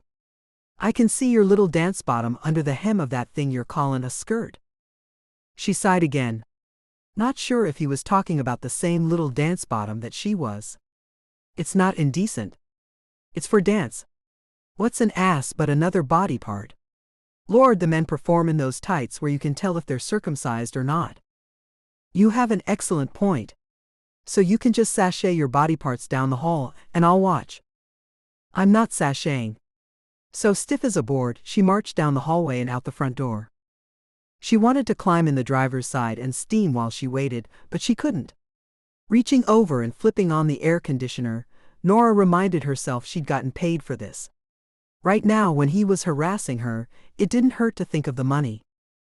He popped himself into the seat and waited for her to slide into the driver's seat. You know, I think you gave my neighbor a good show back there when you were putting my chair in. Ah. She gave up and turned on him, smacking at his arms while he raised his hands in mock defense, laughing at her all the time. He didn't give up the whole way over. I want to go with you this morning. You come to therapy with me. I want to go with you. She held her face steady. You'd be bored. Oh, I don't think so. She reached over, popped him on one of his big bad biceps at the next stoplight. Ow. He rubbed at the arm. Oh please, you're so buff you probably didn't even feel that. She popped him again and he laughed at her. They were acting so juvenile. Norah had no idea what had come over her. She expected this from TJ but not from herself. He bugged her all the way there. Please Norah, I want to go with you. No. You are clearly a pest. Kelsey and I are working. Working. But when she got out to unload the chair and wheel it over to his side of the car, he changed his tune. Norah, his voice was suddenly serious, just go straight to the studio. Don't stop for a soda or anything on the way out or back. Where the hell had that come from? She asked him pretty much that. He gave her half a grin. I know I was teasing you, but you're indecent. He merely pointed to where a handful of therapists had gathered at the window. He waved to them. I'll be back when I'm done. Just go home and change first. She huffed off to meet Kelsey. Damned men. The studio was empty this time when she pulled up, and she was grateful that today wasn't as hot as it had been last time. Still, she was trying to not work up a sweat. She pushed the air conditioner to capacity and started her warm-up. She did it without music, to just a steady rhythm she counted. For the first time in several days, she felt like herself. Even though she normally didn't dance in an outfit like this one. She rarely danced with her hair in a ponytail, especially not when it was this length, the exact right length to whip around in a turn and give her a black eye. Even though there was no music, just being here dancing centered her. She pulled herself up, her right toe pointed at her left knee, her arms automatically went into position, and she suddenly realized she hadn't ridden Thunder Hell for leather since she'd taken up residence at TJ's. She wasn't sure why that was, only that it was. When she had her point shoes on, she spent a few minutes getting accustomed to them. She thought of the junior high class last year. Kelsey and JD's daughter Andy was in that class. All the girls balked, but they spent a year practicing, pushing on their toe tips, stretching their ankles and putting weight on them. Just so they could get ready for point. It made her think of TJ. He had to do his baby steps first. It must be excruciating for a grown man to have to take baby steps, just to take steps at all. Norah. Kelsey interrupted her thoughts. Norah found a smile. Hey. You ready? Sure, but you dance in the dark and with no music? Kelsey cocked her head to the side. That brought out a half grin. Sometimes. Here, Kelsey flipped a light on and pulled out the folio she had dragged with her. Without words, the two women spread the prints out across the floor. Norah was stunned. Each picture seemed to capture some expression in her face or body, some detail in her hands or feet. She examined the photos carefully, looking for chinks in her technique. Though she couldn't find any even in her hand or leg, there was hope or sadness. That was damned impressive and damned scary. After that, they got to work. Kelsey snapped picture after picture. All the while she was wondering what she was giving away, what Kelsey would find in her today and capture in the photos. Kelsey ran out of film before they ran out of time, and so Norah stayed, ignoring TJ's warning. She practiced her turns and point, working her way to a perfect quadruple pirouette. She was warm and hungry by the time she realized she was running a little late. She stepped off the wood floor and into her street shoes before dashing out the front door. Peeling out of the empty lot, Norah headed for TJ's rehab facility. He gave her a dirty look when she got out of the car in her dance gear. She gave him a dirty look back. When he hauled himself into the car, he started in on her again. You're going to get asked out a lot next week. That's a bad thing. Well, they aren't in it for your sparkling personality. She ground her teeth at him. And what are they in it for? Do they want to see pirouettes? I suspect they want to get a good look at those dance bottoms. She made a growl at the back of her throat, and he laughed again. Chapter 18. TJ had to laugh at her. There just weren't that many options. She'd given him funny looks when she'd woken up in his arms a few mornings ago. So he figured throwing her to the ground and having his way was out of the question. Never mind the physical limitations he was operating under. So he teased her. And thanks to the gods above that, he had enough movement in his legs now to both hide and ease the pressure lurking there. What the hell was she thinking, prancing around with her long midriff entirely bare? She had unmarked skin and a tiny perfect belly button. He didn't need to know that. That outfit had played her curves to perfection too. Damned women. He considered hiring a professional to help him relieve his needs, back when this whole fiasco had started. However, if that ever hit the press, that would be beyond bad. The guys had already talked to him more than once about his escapades. It would be a mess, no doubt. And if he hired a girl, then it was bound to wind up somewhere someday. So he had no relief. And Norah was dancing like the devil was at her heels. He knew why he went to therapy every day. But Norah had stopped coming with him. He found he missed having her there. Though she'd seen him fall repeatedly, she'd been watching, and that alone made him get up more than once. Now she was always at her studio. She said she was calling clients and budgeting and balancing the books. But she left in leotards and dance gear, and she returned looking like she'd been through her paces. He didn't see her eat much either. He wasn't sure if that was part of being a dancer, or if it had more to do with the fact that she was sad. She had been since the other night when she'd cried her eyes out in his arms. Twice he had caught her in tears with no ready explanation. Once he heard her behind her bedroom door and asked if she was all right. Norah had only replied with, "Go away, TJ." That hadn't been acceptable, and so he pushed. "Norah, tell me what's going on. I haven't worked through my 5 stages of grief yet. Leave me alone." Even now he had to laugh at that one. There was something in her tone of voice that had told him she was sad but mostly whole.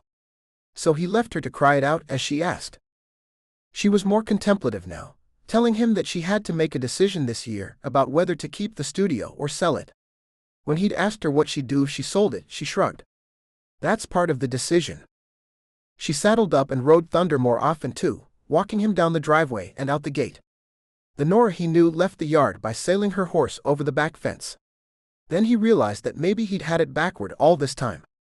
Maybe this was better. So he teased her just to lighten her up a little, and she teased back. He pointed out that she was gone a lot. She pointed out that she was leaving in 4 weeks. The summer would be over, and she would move back in with her dad, and TJ would have the place to himself. So maybe it was a good thing she wasn't around so much right now. TJ was shocked that made him so uptight. He'd wanted the place to himself. He hadn't wanted her or anyone here at all. He wasn't sure when that had changed, or when she had started drifting back to a life of her own. When JD called and invited them over for dinner, TJ accepted, only later to realize that he shouldn't have accepted for her. He found her in her room, reading. Norah. She looked up, so different looking with her hair down and curling around her face. She so often wore it pulled back that this was a rarity. JD called, and he and Kelsey invited us to dinner. I said yes, unless you have other plans? She shook her head. That was the end of it. Another conversation where she hadn't said a word to him. But that evening she said she didn't feel well, but she'd drive him. He refused. He didn't want to put her out if she was sick, and they could just go another night. Norah spent a good portion of the time in her room. He ate by himself, then watched TV until the doorbell rang. He was actually getting pretty good at popping himself in and out of his chair. Of course, these days it was much easier with a little help from his legs. They didn't just hang there anymore, dead weight fighting him. Now they moved, he could put them where he wanted them, even if he still had to bear his weight on his arms. He opened the door to find Kelsey with a huge envelope in her hands. Hey Kelsey. Did you leave my brother at home alone with 6 kids? She nodded. Yes, and he loves it. As much as he and his brother looked alike, there were some things about JD that he would never understand. Here. Look at these. With that, she pulled out a chair at the dining room table and started spreading out prints of Norah dancing. His eyes were drawn to photo after photo. Damn, but the woman was graceful. He'd seen her whack her knees, elbows and toes around here, just like anyone else, but clearly she wasn't just like anyone else. Her head tilted at just the right angle. Her arms framed her face in an oval that was just imperfect enough to be beautiful. Her legs extended to angles far beyond human, but she made them all look natural. One photo grabbed him. She was simply standing. But Norah never simply stood. Her feet were pressed tight against each other, one tucked right alongside the other. Her posture was perfectly straight, while somehow still looking a little weighted. Her hands were drawn up alongside her face, and her eyes closed as though she had decided to nap right there in the fluffy knit of her sleeves. She looks sad to me. Kelsey's words echoed the thoughts in his head. TJ only nodded. He didn't add, I wonder what she was thinking about. He didn't want to tell, uncertain if any of them knew about Norah's husband and baby boy. The rest are amazing. She's flawless. Kelsey pulled the one photo aside. I like it, but it's not what I would hang in a dance studio. She said goodnight and kissed his cheek, a sweet sisterly kiss that she had to bend over to give these days. After she left, Norah emerged from her room. Is she gone? TJ frowned. Yes. But he picked up the one photo and brought it with him. She dropped these off. She said you should start picking some out, so that she can get them framed and ready before the students arrive. Norah just looked the photo over, somehow with no expression on her face. She's amazing. These always seem to be art as much as portraits. He started it. You look so sad. Yes, I do. She set the photo aside on the arm of the couch and ended it. Curling herself into a tight ball tucked into the corner of the sofa, she looked up at him. Do you want to watch something? TJ ignored the question. Kelsey said she hopes you're feeling better, and she invited us over for next week. Norah just shook her head. You don't think you'll be better by then? Her smile was wry. I'm not sick. I just can't go over there anymore. The baby? Maybe he had pushed her too far. I've been admitting a lot of things to myself these past days. She started, staying tucked behind the knee she was hugging. I don't forgive you for driving drunk. He tensed, waiting for her condemnation. It would be less than he probably deserved. She continued. I don't have to, there's nothing to forgive. That's all about you. I'm getting there on forgiving the man who killed them. She didn't elaborate on them, she didn't need to. The breath he'd been holding let out. She took a breath in, and while I'm admitting things to myself, I realized that I can't be around Kelsey and JD anymore. What did they do? The rest had made sense, up until that. She looked up at him, a grin on her face even though she looked close to tears. Don't you see it? I'm jealous. It hit him like a fist in the gut. You still have a thing for JD? She laughed out loud at that one. A laugh like he hadn't heard out of her in a while. Don't be stupid. The relief that flooded him was overwhelming, but he didn't question it. He was just supremely grateful that Norah thought it would be stupid for him to think she still carried a torch for his brother. She got herself together enough to explain. I'm jealous of what they have. All these years, I never admitted to myself that I was lonely. And those two are the worst. They've been married, what? 6 years? He nodded. Almost 7. And they still hold hands, run off and make out in the hallway, act like they just met. I'd be jealous of anyone falling in love, but they're worse.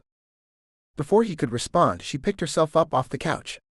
Saying goodnight to him, she disappeared down the hallway. Chapter 19. TJ's breath fought its way out of him. His weight was on his arms. They were working doubly hard pushing up on the walker, because he was trying to allow some weight onto his legs. And his legs kept collapsing underneath him, leaving his arms to support his full weight, often at a moment's notice. He threw his weight forward over the front bar, balancing and relieving some of the pressure. His arms were close to shaking. He just lay there and breathed for a few moments, regathering his strength. He was halfway down the hall, his chair behind him. He would have to turn around and get back just before he could sit again. He hadn't thought the day would come when that damnable chair would look good to him, but here it was. He was also alone in the house. So there was no one to call out for, no one to come fetch him if he didn't or couldn't make it. Granted, that person would have been Norah, and at this point he figured that would keep his mouth good and shut. He would make it back. He just had to. TJ pushed back up, willing his legs to work. They seemed to simply quit when they got tired, and they got tired very quickly. The first time it happened he had gone insane, thinking he'd pushed too hard and snapped something vital. But he was going to walk again. He was going on stage with Wilder. For a moment he simply blessed Brenda, their manager. When he'd had his accident, she started canceling the tour. He'd found out earlier today from JD she'd actually only canceled the first 4 months' dates. She'd canceled another 2 later. But that put him on the road in just over 3 months. He had to be walking, running and singing at full volume by then. He'd never realized what kind of physical shape that required until he'd lost it. But he was not going to have Brenda canceling any more performances. He heard the click and slide of the key in the front lock and knew he was caught. TJ. Norah hollered for him. He was usually pretty quick in the chair. Hanging on his walker this way, Snails would beat him handily. He didn't yell back, she'd find him soon enough. It took all of about 3 seconds. TJ. Are you on that thing again? He didn't answer that. It had to be obvious. She'd said she was going to the studio, but he hadn't seen her leave. She looked like she'd had a good workout. With good reason, he turned the tables. What the hell are you wearing? She frowned at him. Dance clothes. Are those mine? She was wearing men's underwear. In public. No. She looked at him like he was crazy. She who was wearing not boxers, which he might have accepted, but boxer briefs. They're mine. Like that solved all the world's ills. Norah. What? I live with you, and that's indecent here. I can't believe you wore that in public. I just went to the dance studio and back. Lots of dancers wear these, and I'm more covered than I am in a bikini. I've worn far less on stage. All valid points. All missed the point. He groaned.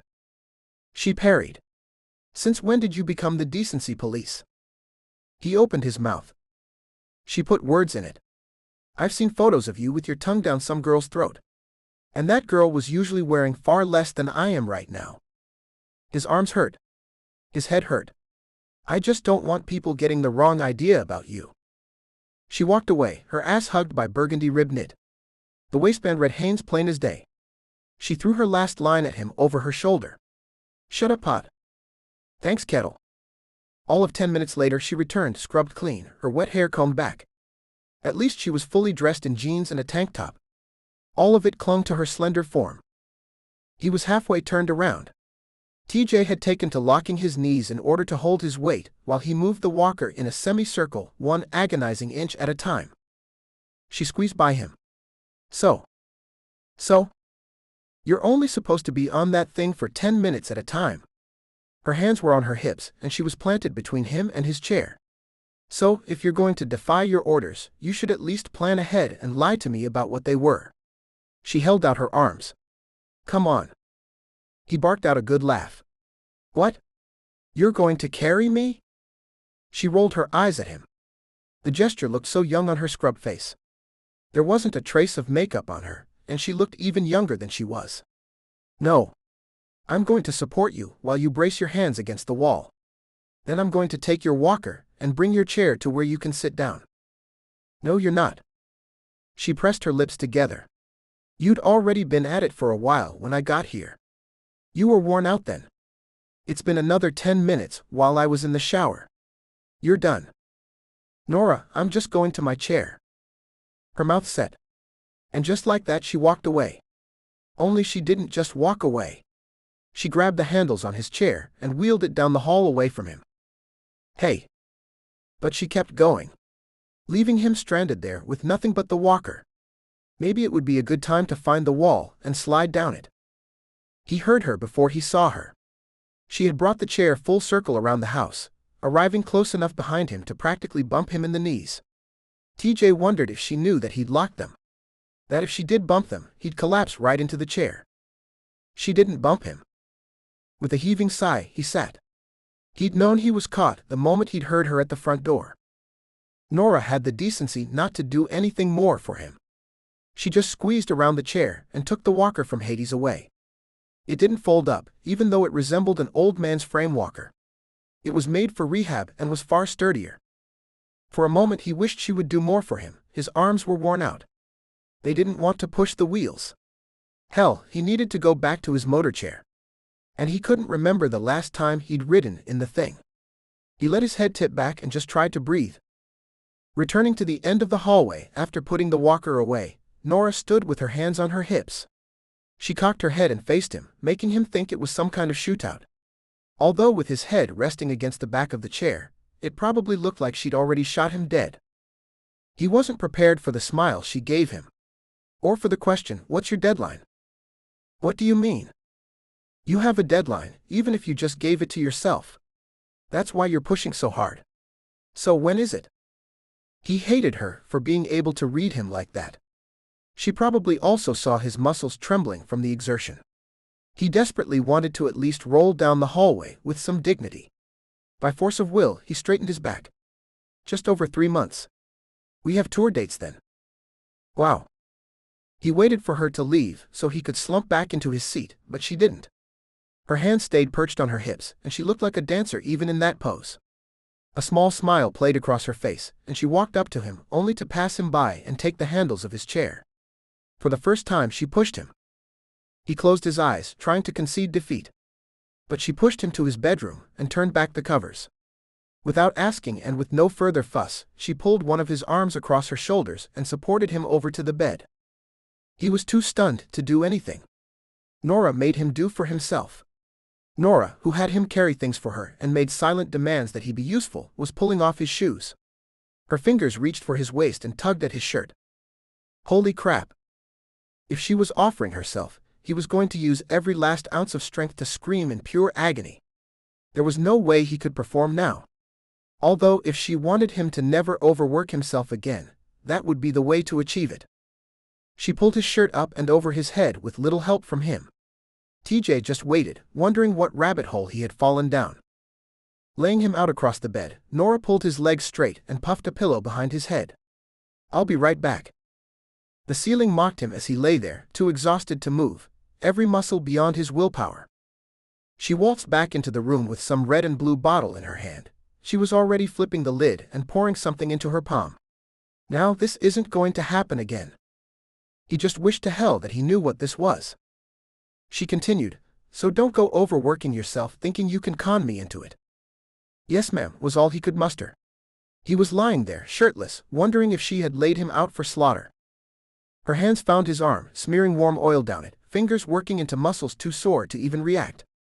Something half sigh half moan escaped his mouth, and she answered it with a smile and a bit of commiseration.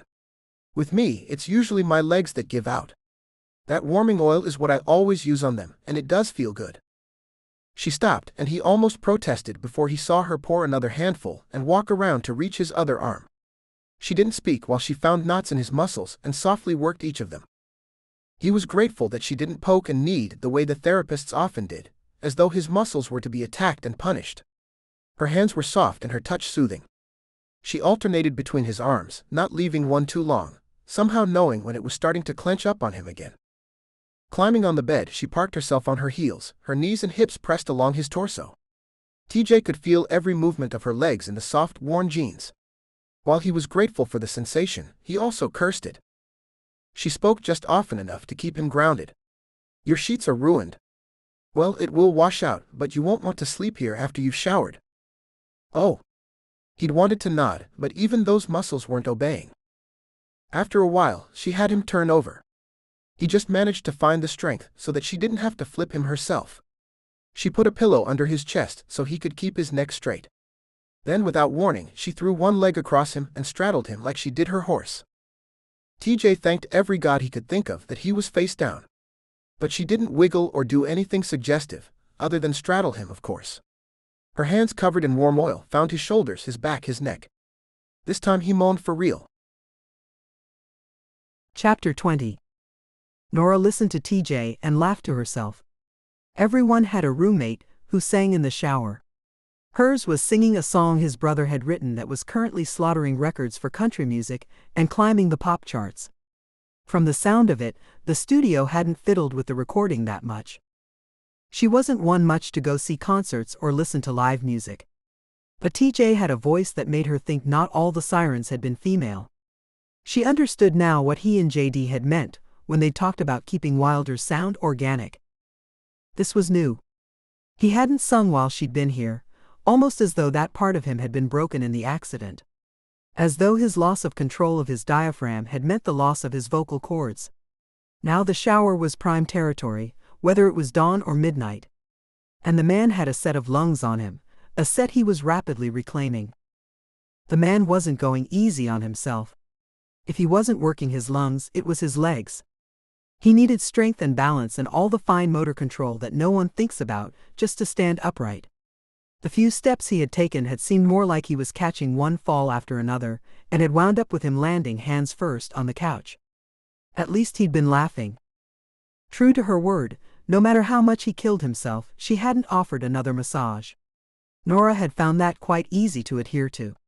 She wasn't sure what it was, but some element of that last one had turned sexual. It certainly wasn't what she'd intended. She didn't understand how it had gotten away from her. She couldn't count the number of times she had done that for her fellow dancers. She'd straddled them when they were face up and worked chest muscles. No one had thought anything of having their hands in each other's groins. Dancers were always touching each other, and yet none of those situations had reached inside her and turned her on the way handling TJ had. It was a good thing that school was only a few more weeks away. She'd reopen the studio doors, move back in with her dad, and this gripping fear that was eating at the back corners of her would recede. She tried to read her magazine, but TJ's voice kept getting through to her. So eventually she stopped trying, and just listened to her own private concert. He stopped singing, usually a sign that the shower was about over, and she laughed. Her dad's house was going to sound remarkably dull after this summer. Sure enough, a few minutes later he emerged from the bathroom, seated in his chair, towel slung around his hips. His legs perched on the footrests, but they didn't succumb to gravity anymore. He looked like he'd just chosen to sit there, not like he couldn't get up and saunter down the hallway. "Nice concert," she called out to him. That hallway bathroom was designed for a wheelchair-bound person who needed live-in help. Her room, the helps room, had a small private bath that came off the back corner. His master bedroom didn't. His bathroom was easily accessible to the help, in case anything should go wrong, and it left him wheeling out into the hallway after each shower. He grinned at her. "We're meeting in the studio tomorrow, for a starter practice. Want to come?" "That's great, but I'll be working out then." She stood and started to tell him she was leaving now, and would be back in a few hours. His frown stopped her. "Tell me you're going dancing." "Of course. I'll be back in a few hours." Jesus, he was going to start in with the indecency again. He did. "Put a sock in it, TJ." She sailed out the door. 10 minutes later, she was parked at the door to the studio. Once inside, she put on Wilder's latest album. She hadn't listened to it all summer, but now she wanted it. Maybe she'd been inspired by the music coming from the shower. The studio was cool, and she flipped on the lights in the largest room. She practically ripped her soft sneakers off her feet. Only the first song was allotted for warm-up. After that, she felt the burn to push herself and stretch her limits, so she shoved her feet into her pointe shoes. She wasn't where she wanted to be. She wanted her Houston ballet body back. The body that could dance from dawn till dusk, and not tire until she hit her pillow. The body that never missed a step, that only rarely couldn't quite stretch or lift far enough. Dance turned her brain off from the demons that were chasing her. Her forgiveness of the man who killed Jeff and Jordan only opened the floodgates. She'd been so locked up being angry that she hadn't truly grieved for them. But she wasn't in any place to truly grieve for them now either. They were so long gone. So she worked it out the way she always did, on a hardwood floor with her muscles burning. Norah stood up and snapped at the speaker system. It was voice-activated, but she'd trained it to the sound of her fingers snapping instead. Most of the time it was silly to snap at the music and have it come on. Now it was just an angry motion of her wrist. Track 2 opened on a hard chord, and Norah opened on her toes. It wasn't ballet music by any measure. But she'd learned along the way that pointe shoes didn't always mean ballet, and ballet could be danced to anything. She threw herself into it. Every movement held just so, the tension in her both escalated and released. She knew these songs, she'd listened to them often before the summer began. When she finished the CD without stopping for a break, she snapped her fingers and it started over again. This time, having just heard it all the way through, she was aware of every nuance, every downbeat, every half measure the guys made use of. She'd always been known for that. She could listen once and hit every grace note or half start perfectly. Now it meant that she could throw herself into the wild rhythm that much harder. She didn't falter with missteps. She could leap and know she'd hit ground when the chord came down. An hour later she lay flat on the floor panting. She'd wrung every last drop out of it that she could. So she cried right there, soft, silent tears for Jeff and Jordan. Then she peeled herself up and went into the ladies' room to wash her face. Her eyes were rimmed red, but it would fade before she got back to TJ's. Her skin was a little blotchy. That too would disappear quickly. She told herself she was cleaning out her soul. Now her eyes were clearer, and the smile she gave herself in the mirror was truer. Norah exited the bathroom and looked around the lobby for just a moment, taking in the new portraits. Kelsey had delivered gold. Norah was considering inviting her to photograph the classes. There might be parents who would want that even before portrait time. Trying to see the studio through fresh eyes, she looked for the whole picture and wondered if selling was really the right thing to do. But she had nearly 6 months to decide and pushed the thought away. Slipping back into her sneakers, she shut the place down, bolting the front door behind her. On the drive home, it hit. Her feet locked. They were cramped into position, and Norah wasn't all that surprised. Flexing at every stoplight, she drove straight for TJ's. She couldn't work out her cramps while in the car. Her teeth ground together while she drove, the only concession she made to the pain. Parking as close to the house as she could, Norah gingerly stepped out. She was grateful that much of the front yard was level cement. It was intended to make things easy for a wheelchair, but what it meant right now was that the ground was flat, and she wouldn't have to add a twisted ankle to her wounds. TJ must have spotted her coming, because he held the door open. "What's wrong?" "Foot cramps." She just got the words out. "What do you need?" "Bananas." He looked at her oddly, and she just was in too much pain to explain. "Potassium." "I have that." He wheeled off to the kitchen and quickly returned with 2 white pills and a cup of water. Norah stopped rotating her feet long enough to swallow them. A half smile lingered on TJ's lips. "You know I owe you. Where's that massage oil?" He was already halfway down the hall. She barked at him, "No. It'll burn." He swiveled the chair. "It didn't burn me. You didn't have open skin." "And you do?" She nodded, still rotating her feet with her hands. "Norah." She looked up at him. He was now right in front of her and demanding her feet. Without much input from her, he pulled her legs onto his lap, carefully untying the laces on her left shoe before pulling it off. "Jesus, Norah." She just shook her head, trying to pull her foot, still in the sock, away and getting ready to explain that that's what it was to be a dancer. But he beat her to it. "Does your other foot look like this?" "Probably." She sighed. TJ left her for a moment and returned carrying a bin of gauze, bandages, and tape. The stash was for him. They expected him to sustain cuts, scrapes, or burns just because he hadn't been able to feel anything to protect himself. Luckily, the kit had gone largely unused.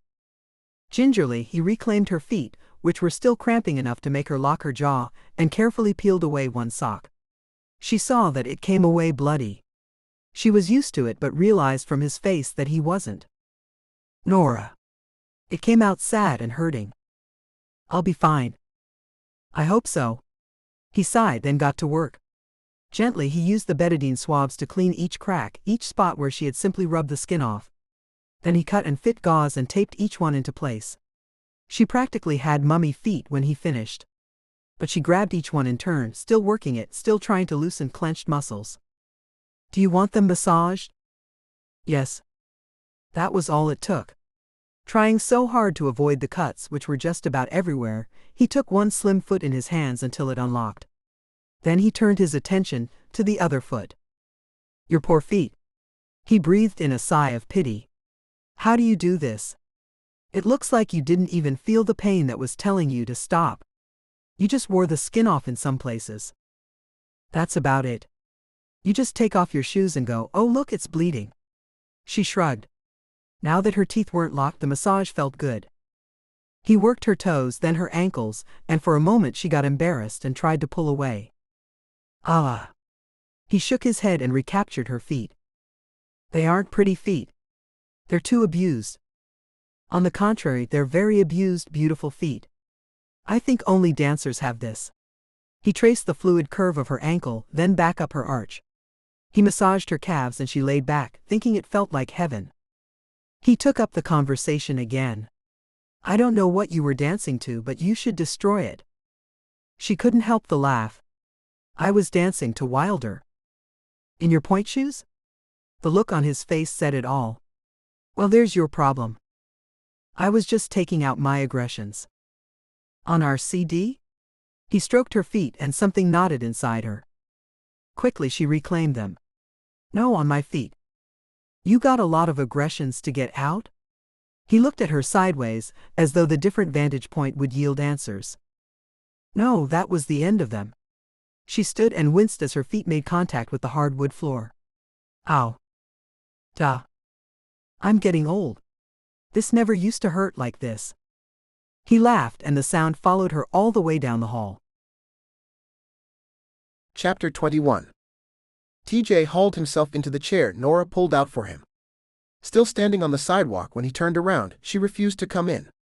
He wasn't sure if that bothered him or not. Suit yourself. Her grin at least let him know she wasn't upset with him. Maybe she just didn't want to come see him. Giving a mock salute, he rolled himself through the front doors of the building that housed Heartbeat's recording and practice studios. It was handicapped accessible, and he didn't think much of the impression he made wheeling down the hallway. Maybe he shouldn't have invited her.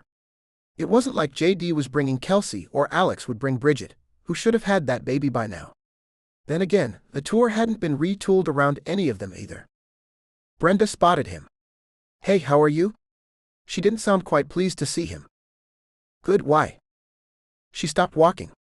I thought you said you were up and around. I may need to cancel more tour dates. Oh no you don't. She grinned.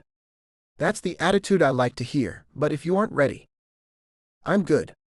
He pushed with his arms, standing up out of the chair for just a moment. But I can only go a few steps right now. I just lost all my strength. I'll be back in time. All right. She wished him luck and went off down the hall, stopping to talk to someone else not 10 steps later. He pushed through the wide doorway into the studio. JD was already there, tuned up and singing something TJ hadn't heard before. Listening for 3 bars was all that was necessary to determine that it was a love song, surprisingly not for Kelsey. This one pined for the girl next door, in one verse as a kid, in the next as an adolescent, and finally as an adult.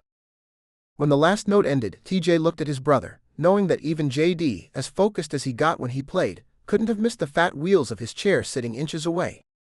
You told Kelsey that one isn't about Lila, right? It kind of is. You had feelings for her after junior high. JD shook his head. Nope, just made for a better song. TJ started to open his mouth, then held back. For the first time, he had something over JD and he didn't need it. JD didn't need to know that Lila had run around on him. That would ruin his few good memories before their parents practically disowned him for throwing away his stock analyst job to come do something as low class as be a musician. TJ had no pride or happiness at the knowledge either. With that thought came a flood of shame. He'd wronged the brother who'd done so much for him.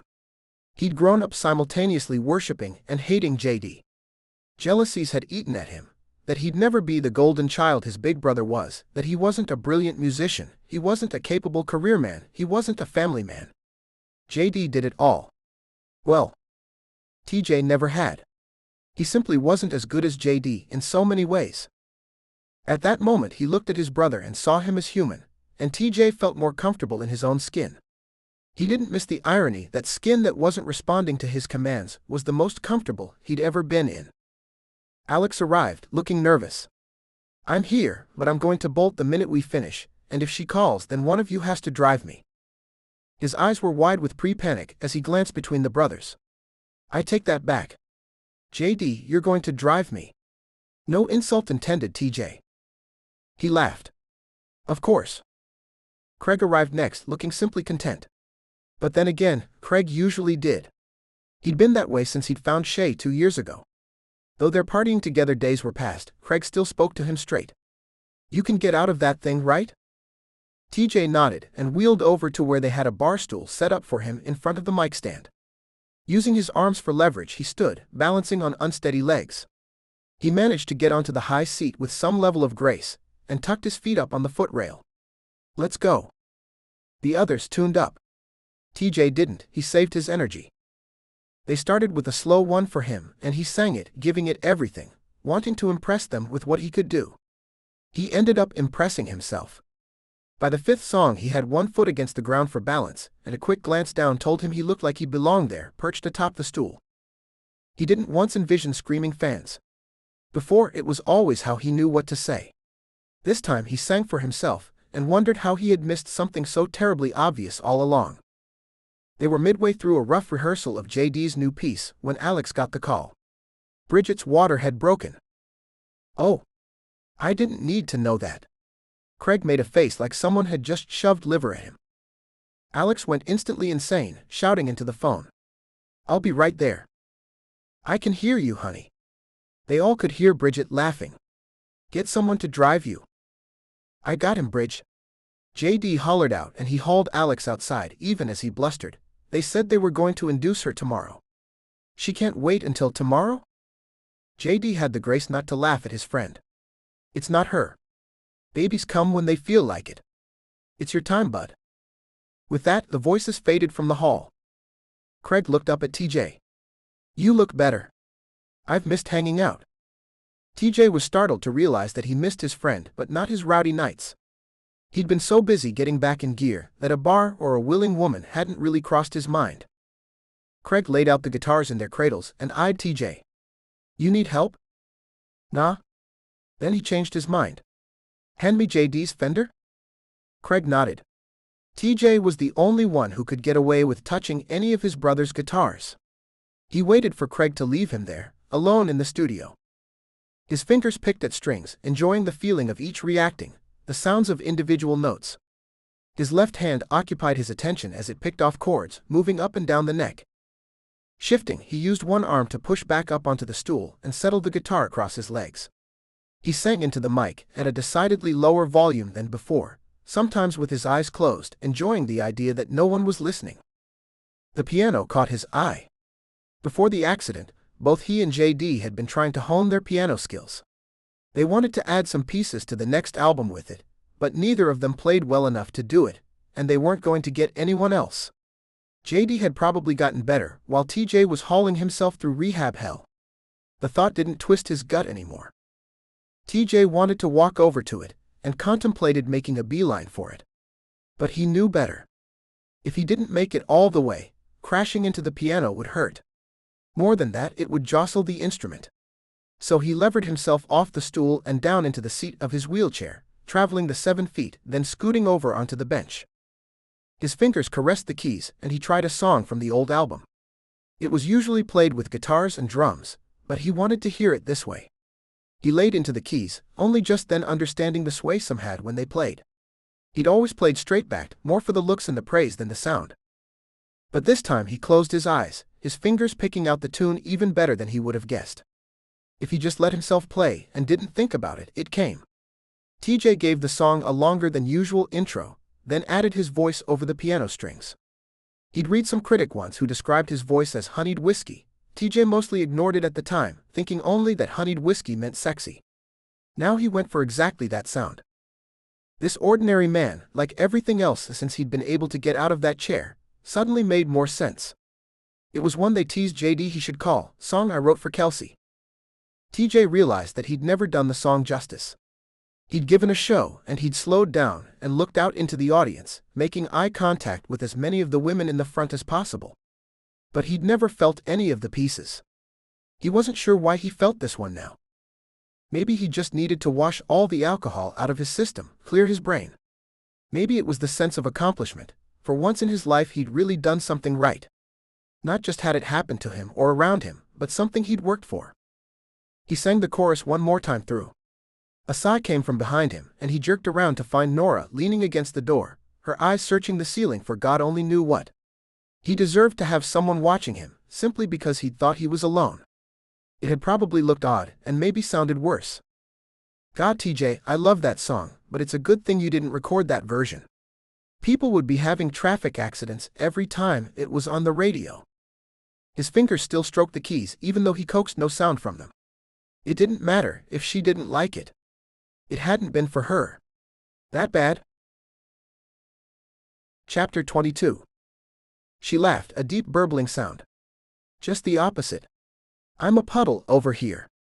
You're going to have to drive that chair over and peel me off the floor. She looked at him and laughed again. Then you're going to have to tell me dirty limericks or something to snap me out of it before I get behind the wheel. If I drive like this. She cut herself off, jerking straight. He could see her thoughts veer toward the accident that had taken her family. TJ stood, reaching for her as the clouds crossed her eyes and knowing he'd never make it. Norah, don't. She waved him away. I was just wondering if maybe he was celebrating something, and it all went horribly wrong. He would have more trouble sleeping at night than I do. A nod was all he could muster in response before her mood shifted again. It's a shame we don't have a piano at the house. He hadn't even thought of it. She nodded at him, but he could see she was thinking about something else. Without thinking, his legs bent, and he sat back down on the piano bench, the trail of a song itching in him. He knew where it had to go. It had to change keys in crazy ways and yet stay true to the core. Words found him while his fingers silently walked black and white bars. Her moods shift like the wind when she's gone. I don't know where she's been when she leaves. I never know if she's coming back again. TJ didn't know how long he sat there tracing the keys, only that Norah was watching him. He could feel her eyes on him, and he wrote that in. That he didn't really know what she expected of him, and that she would be leaving soon. When he had the framework, he blinked and turned to her. You just stood there this whole time? I didn't want to interrupt. I usually choreograph on my feet, but I've done it in my head. Her smile was genuine. I've never seen what it looked like before this though. Play it for me. Something deep took hold of him, a recognition that Norah would see herself in the song and that would give her some power over him. He'd seen his brother hand it over to his wife, willingly, time and time again. He'd never seen it as taking guts before. So he played Norah her song. She spoke even as the last note faded. It's beautiful. It's haunting, and I think it's a little sad. He agreed. It needs work. Of course. That shocked him. It did need work, but he'd expected platitudes and fawning. Or at least a polite rebuff. He didn't fish for more by adding that it was the first thing he'd written that he'd ever played for anybody. He'd written music for Wilder before. But he'd never gotten it past his bedroom door. He was smart enough not to think he'd written a masterpiece when he hadn't. His pieces came out trite and stupid sounding. But as he looked back, it made sense. He'd been living a trite and stupid life. It was too much for one day. Part of him was itching to get the music committed to paper. Another part of him realized that his hands would remember what he'd written, and the words would stay in the back of his brain. And he was worn out. He told Norah so. She tossed the keys and caught them. Then let's go, cowboy. He made his way back into his chair, then out the door, offering to peel her off the floor if necessary. She didn't say no, she just laughed and walked off. The car was parked curbside, the light of mid-afternoon blinding. They grabbed burgers and ate them on the couch, where TJ promptly passed out after he finished. He woke to kinks in his neck, and embarrassment that he didn't remember the conversation ending or anything. His body had just given up and gone to sleep. The light had faded and he sat up, only then realizing that he had company and that she too had passed out cold. Norah was curled into the far corner of the couch, facing in against the cushions. TJ just looked. Her hair had been pulled back that morning into a clip that kept the top half of it out of her face. Of course, a handful of rebellious wisps had escaped and formed heavy curls around her eyes and chin. Her feet were encased in white socks, the kind a schoolgirl would wear. Under them, he could read the lines of tape and gauze. She was wearing only a t-shirt and shorts in the late summer heat. Sleep showed her curves defined by length and muscle. Her thigh was slim enough around that he feared a hit could snap her, but a delineation between the muscles ran up the side, betraying the quiet strength in her. He wanted to reach out and trace it, but he knew he'd wake her. So he sat back and looked his fill. She seemed so young, breathing peacefully, curled into his couch, and he felt so old. Still, he'd learned something from Norah. When she'd slapped him, she'd also said that the world had to watch out when TJ set his mind on something. What would she think if she knew she was the next thing he'd set his mind on? He wouldn't wake her. He did need to do something though. So he rolled off the couch and started doing crunches. He was going to make Norah fall in love with him, and he was starting now. It didn't matter that he was still in that damn chair. She'd want him either way. She'd get an able man, but he wanted to know that she'd have him if he wasn't. He counted 50 and took a 10-count break before starting in again. Norah had become his gold standard. This was why he'd never been able to get into any of the bouncy blonde things he'd dated, or simply screwed. He'd needed a tight, slim, exotic Norah. He counted a 10-beat break at 100, only to find Norah awake and watching him. He should have taken off his shirt. His abs had filled back in nicely. "How many are you doing?" Her voice sounded sleepy, and he hoped he might get to hear that just woke-up sound from her in a better circumstance. 1,000? He grinned, thinking about it. "How'd you know?" "Because your therapist said your limit was 500. "And why'd you smile at me like that?" "Like what?" She shook her head. A crocodile smile. He didn't answer. Note to self: Norah can read you like a book. God, he loved it. But he wasn't about to turn himself over yet, so he just asked another question. "You know I'm not adhering to my limits, but you never ask me to stop. Why?" She put her feet on the floor, and he winced when she did. But she turned on a few lights, brightening the dullness that had come with dusk while they were sleeping. "First, it wouldn't have done any good. Second, it's your life. Nothing to do with me. Third, I remember watching you one of the early days at therapy. Every time you fell, you got back up. Every time, no matter how much of a beating you'd taken. You impressed the crap out of me, and I said so to the therapist. That I was a dancer, and thought I knew something about making your body work when it wasn't made to. I said I'd never seen anything like you. Never seen anyone get up with more determination each time." TJ waited for the end. He said he had. That once in a while you got a patient like that. And you didn't stop them, because every one of them eventually walked. He nodded and started on the crunches again, liking that he'd impressed her. It meant a lot. He had just decided to peel his shirt off when the phone rang. Norah popped up from where she'd just settled herself on the couch to get it. "Hello, he's right here." She put her hand over the mouthpiece and whispered. "It's your mother." "Oh no." He took the phone. "Hi, Mom." Norah had never asked why his parents hadn't shown up after the accident. But she'd known his parents. She'd probably figured out that he and JD had downplayed the severity of his injuries, hoping to avoid any of this. Right now his mother couldn't care less about his spine. "Who was that girl?" She sounded sleepy. "That's because she was asleep." "At your house?" "She lives here, Mom." "Ah." It was a deeply affronted sound. But TJ thought the woman could take her plastic principles and stuff them. "Then you'd better tell me about her." It was a command. If the woman was sleeping in his house, then his mother expected a wedding invitation within the month. "She's a dancer, Mom." Norah watched him sideways, making no pretense about eavesdropping. Her eyebrows rose. A dancer. Again, his mother was affronted. Suddenly, he realized. He spoke it out loud for Norah's sake. "No, Mom, not a stripper, a dancer. Formerly with the Houston Ballet." Norah did laugh at him. Still, his mother managed to be upset that he had a prima ballerina in his house. "I'm a musician, Mom." It makes sense. They could be low class together. Only by his mother's rules was being famous in a band, or being a dancer with a ballet company, low class. There was always that snotty air of, "we don't perform." He fought the urge to yell at her, "It's Norah Davidson, and she grew up hot."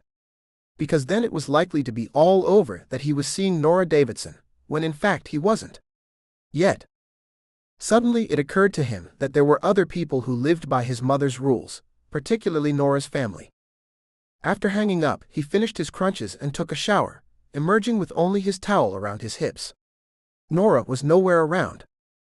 He changed into plaid pajama pants and decided it was time to start. Leaving the chair behind, he tottered down the hallway to her room. He leaned heavily on the wall and locked his knees on more than one occasion.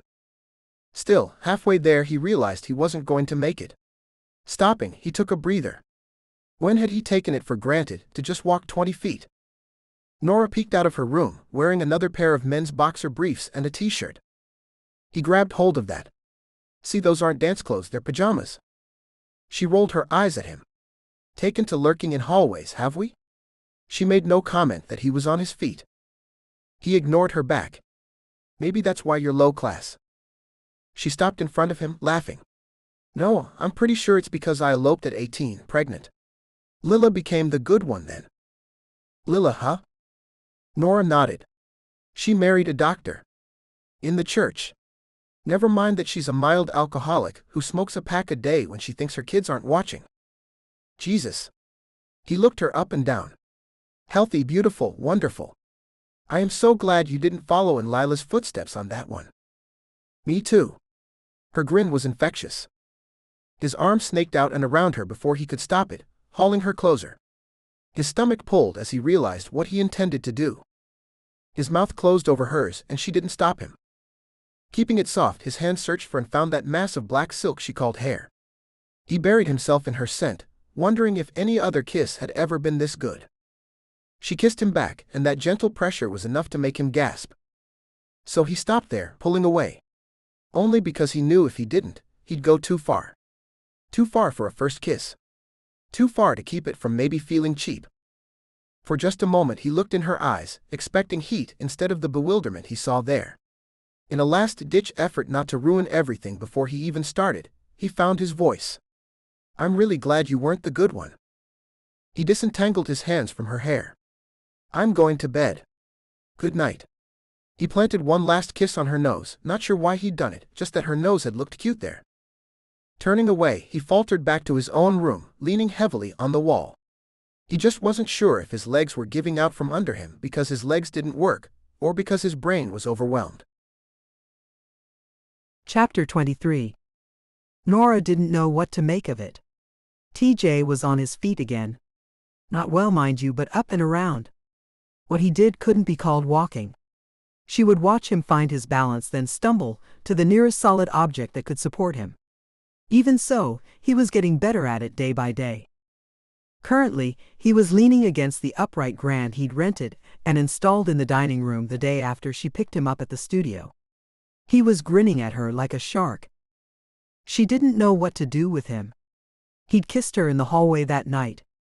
Then kissed her again the following morning, just a peck on the mouth before he went into therapy. He hugged her, he touched the corner of her mouth at dinner, and looked at her like she was dinner.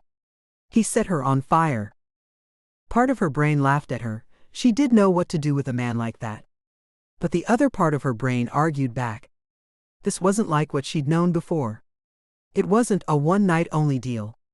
It wasn't true love either. Norah was smart enough to realize she was the only one in line. TJ still wasn't up to his usual self, but he might figure Norah would have him. As soon as he could walk out of here, he wouldn't look back. Okay, she adjusted her assessment, maybe that was a little mean. He wouldn't be drinking like he had before, and he probably didn't screw every willing female. He had enough of them that he could be quite discriminating. It didn't change the fact that she wasn't chosen, she was merely available. It also didn't change the fact that she wanted him.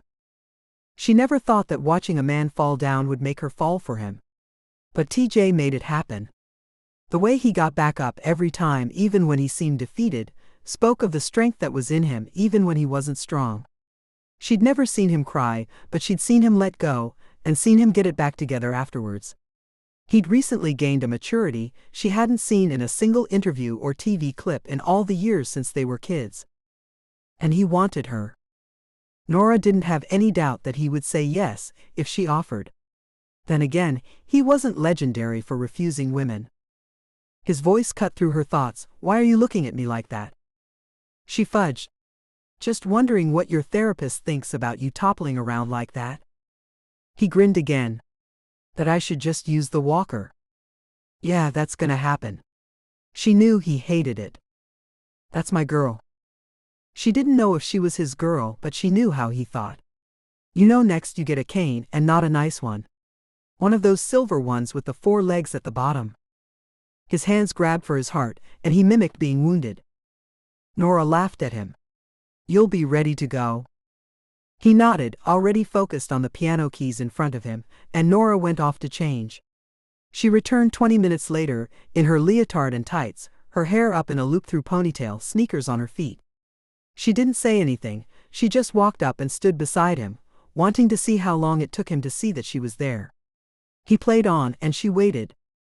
TJ didn't seem to notice her at all. Until she realized that he was messing with her. He'd focused on his left hand playing scales, and she hadn't seen the right hand creep across the piano bench. Then she felt his fingers against the back of her thigh.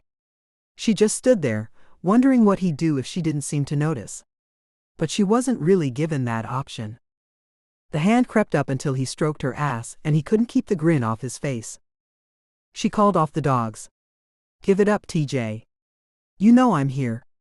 I know you know. It's time to go." Damn. I was enjoying that. She turned and realized that his chair was nowhere near him. He swiveled himself away from the piano, and she could see him calculating his path. He spotted the corner of the table. Then the arm of the couch. An upright chair. Her mouth moved without her permission. "How are you going to do it?" He grinned that crocodile smile she'd seen more of lately. He must be recovering. "I am going to beg. Sweet Norah, you'll help me, right?" Her tone was dry. "I'll get your walker." "Ah. Good," he sounded like TJ again. "I'll get your chair."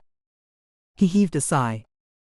She fetched it and was wheeling it back to him, only to discover him waiting at the edge of the couch. On his feet. Stopping where she was, she offered up the wheelchair. "Well, come and get it then." The look he shot her was pure steel. Going across the room could wear him out, but she'd never given him quarter before and didn't see why she should now. TJ came at her, practically falling into the chair with a grunt. She held it steady until he was in it, then she slung her bag over her shoulder and walked out the front door. He called out behind her as he caught up on the front porch. "Are you going dancing?" "No, I thought I'd play golf." It was her only defense against him when he was like this. The turned-on charm turned her off, but this she could never refuse. So she was sarcastic and wry. "Norah, your feet can't be healed yet." "They're healed just fine. They're still covered in gauze. They need more time." Turning, she leveled a gaze at him. "Listen, Pot, I've had just about enough of you telling me to respect my limits. If I were to go by your standards, I would have danced on them yesterday." "Norah." She didn't answer. The trouble was her name sounded wonderful from his mouth, it looked good on his lips. So she steeled herself and waited for him to get in the car. He did, and sat quietly while she folded the chair and tucked it behind her seat. She cast a glance at the handy van, parked off to the side of the driveway. They hadn't needed it in a while, and with luck he wouldn't again. The drive was short but seemed longer for the silence in the car. They did everything in reverse. When they arrived at the rehabilitation facility, Norah getting the chair out for him, then waiting while he got out of the car. "I'll be back for you in 3 hours." She started to walk away but felt her arm catch. TJ had her by the wrist. She turned exasperated. "What?" "Kiss me." Chapter 24. Kiss me and make the guys jealous? He grinned at her, that sweet "I love you" eyes shining grin that worked on every female heart but hers. Casting a glance over at the window, she saw that the front desk had a clear view of the two of them, and that several of the male therapists were hanging out there. She smiled and leaned down closer to him, her face right near his. When she was almost there, she reached up and patted him on the head before turning to walk away. He caught her wrist again. This time when she turned back, she was mad. He was caught off guard by it. "What? What did I do?" "Don't give me that crap, TJ. Don't try to charm me, it doesn't work. I was there when your legs cramped so bad in the middle of the night that you couldn't keep your mouth shut. I was there when you smashed plates in your kitchen. So don't give me those worn-out grins, they're insulting." Oh dear Lord. She might as well have just said, "Don't treat me like everyone else because I want to be the one." She just handed him a loaded gun and told him where to aim. He nodded, his expression serious and honest. She just nodded back at him and walked off, only to find her wrist shackled in his fingers for a third time. "Norah." "What? What do you want, TJ? Will you kiss me?" "TJ. Because I want you to." This time there was no grin, no cocky attitude. Plain as day, written all over his face was his uncertainty whether or not she would. That bastard. He had her. She sighed. "Move your feet." He looked at her, not sure of what she was doing. Good. But he took his feet off the rests. She kicked them up and moved in between his legs. She slipped one finger through her key ring, before taking his head in her hands and tilting his face to meet hers. She didn't know how she did it, just that she was bent over and her lips were against his. Her eyes fell closed as his mouth moved against hers, his lips searching, his head tilting. Norah felt his arms encircling her shoulders and she jerked back. "Be good." She gave him a quick glance up and down, trying not to notice the glaze in his eyes or that he didn't move other than to nod at her. Then she got in the car and bolted. Pulling into the parking space at the studio, she wondered how she had arrived. Her brain was still back on the sidewalk in front of the rehab building with TJ. She wondered if she'd spot it sitting there when she went to get him. She opened the studio and danced in the big room. That kiss siphoned her brain cells and made choreography impossible. So Norah gave up and ran old routines. The problem was that her body knew the patterns and once started, would run the entire dance. She watched in the mirror and checked her form, but her brain wandered back to TJ no matter how much she tried to rein it in. She stopped periodically to help sign up students who came in through the doors. A bell would ding when Mrs. Kenner at the front desk needed backup, but Norah wasn't certain how much she actually helped. Mrs. Kenner pointed out Norah had signed a 3-year-old into the high school class and a boy into Point. She gave up early and parked the car at rehab. On the way in, she merely waved to the folks at the front desk and headed into the sadistic jungle gym, as TJ referred to it. Instantly she spotted him, off to one side with his trainer doing leg presses. He pushed far more weight than she'd seen the last time she was here. But probably still not what she herself could do. She wanted to hang back and watch. But rules were rules. You couldn't watch unannounced. Whoever you were visiting had the right to know you were there. So she made her way over and waited for a break before tapping him on the shoulder. "Hi." His head popped up and he smiled at her. A real smile. All TJ, all glad to see her. Norah felt her heart simultaneously melt and break. She shouldn't let him get any closer. She was moving back in with her dad in 5 days. And TJ would be moving back into his own world not long after that. He looked over his shoulder at her. "I'm not done yet. Are you hanging out?" She merely nodded. He gave her a small frown like he knew something was up, but he chose not to pursue it. For that she was grateful. She stayed, she coached, she laughed when the therapist told him to try to be up and out of his chair as much as possible. At least Tim, who was barking the orders today, knew enough to laugh at that one himself. Then he told TJ, "Congratulations. You graduate." "What?" Norah wasn't sure if it was his voice or hers. "Twice a week. Put your time in at the studio, and give me a signed copy of the next album for my wife." He grinned. TJ laughed at that, then hopped into his chair and led Norah out the door. They made it home with reasonable conversation, rambled in through the front door, and showered at separate ends of the house. Norah simply kept her door closed when she got out of the shower. Telling herself she would only sleep for 15 minutes or so, she lay down, only to startle awake several hours later. She dressed in jeans and a pullover shirt, taking care not to do anything too sexy, realizing that she needed to start distancing herself now while she still could. She found him at the piano, in jeans and a t-shirt that showed everyone just how much he'd improved his arms in the past several months. Those same arms were playing the piano with a gentleness that tugged at her. The same song he'd composed in the studio the other day. He stopped and scribbled something on pages he'd spread out across the front. Without looking at her, he invited her out for pasta, his favorite choice after working himself to near exhaustion. Okay. She told herself it was because she craved garlic sauce and not his attention. At dinner, TJ waited until they were seated in a back booth, before he asked her what had been bothering her earlier. Norah evaded, and for some reason he let her. But he tried another route. JD and Kelsey have been asking when they'll see us for dinner again. Anything you want me to tell them? Or should I make something up? Tell them whatever you told your mother. That seemed to work pretty well. She was more concerned that some dancer, she whispered the word, was living in your house than that you'd had a crippling accident. That won't work on JD and Kelsey. It only worked on my mother because she hated me from the moment I was born. While it was delivered with a disarming grin, the statement was too searing to ignore. TJ. It's true. I have proof. Norah doubted he could have that proof, The woman had doted on those boys. You know what JD's full name is, right? John Darcy. Aha. He's named after Jane Austen's leading males. Norah set down her fork. I'm not sure that proves anything other than JD likely got teased in 10th grade. Do you know my full name? She shook her head. TJ didn't speak. He just quit eating for a moment and reached under the table to fetch his wallet. His Tennessee state driver's license skidded across the table to her. Thomas Jefferson Hewlett showed in capital letters. Proof. He resumed eating. How is this proof? Thomas Jefferson was a fine president. He owned slaves and has hundreds of descendants he disowned. TJ shook his head. He had that neat house. You aren't going to convince me. Norah handed the driver's license back to him.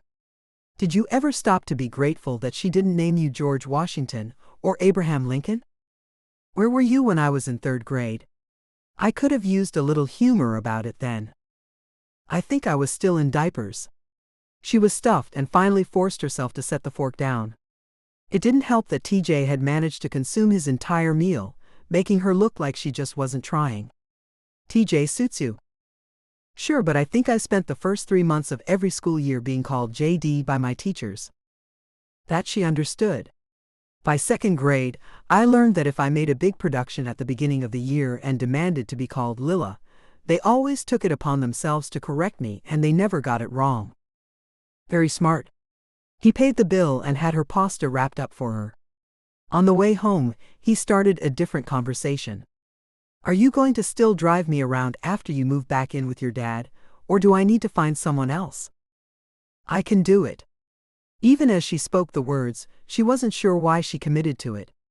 It was just prolonging the agony. Your schedule will be about the same, right? Except you'll be going to the studio more? He nodded. Thank you. You've been a godsend. I'd really rather I was just a friend.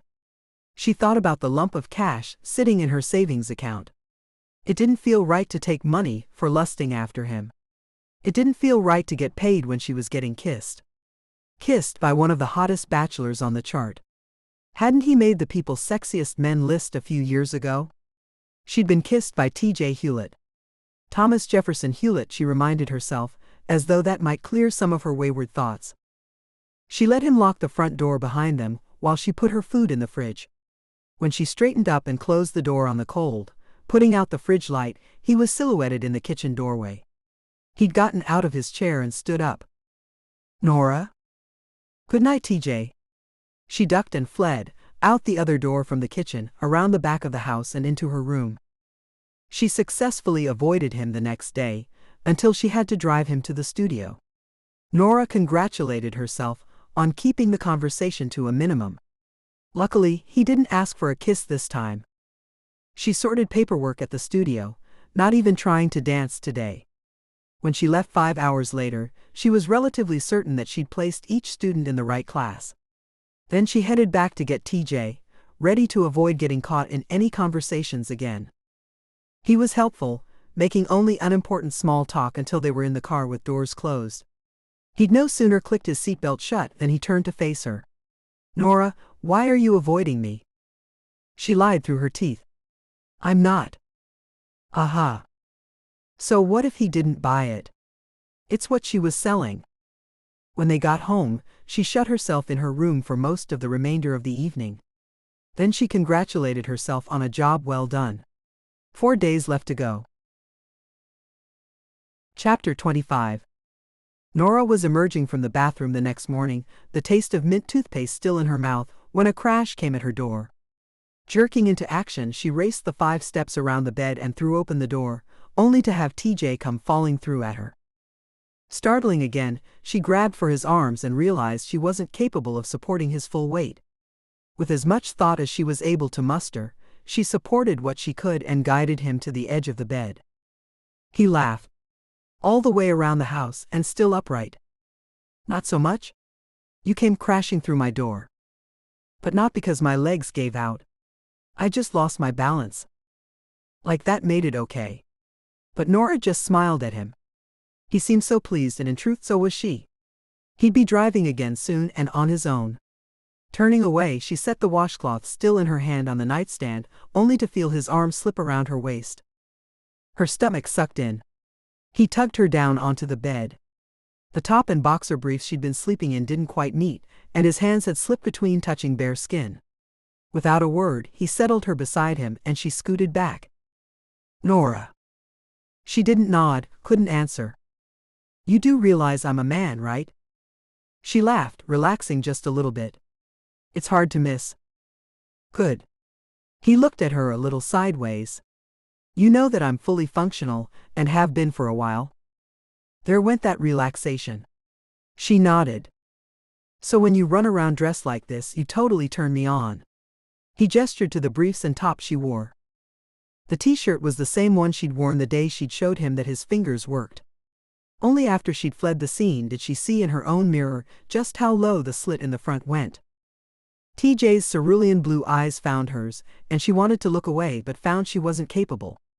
His voice still held a conversational tone, only his face didn't look casual. Are you trying to turn me on? I wasn't trying. She protested, but whether she protested him coming at her or her own reaction she didn't know.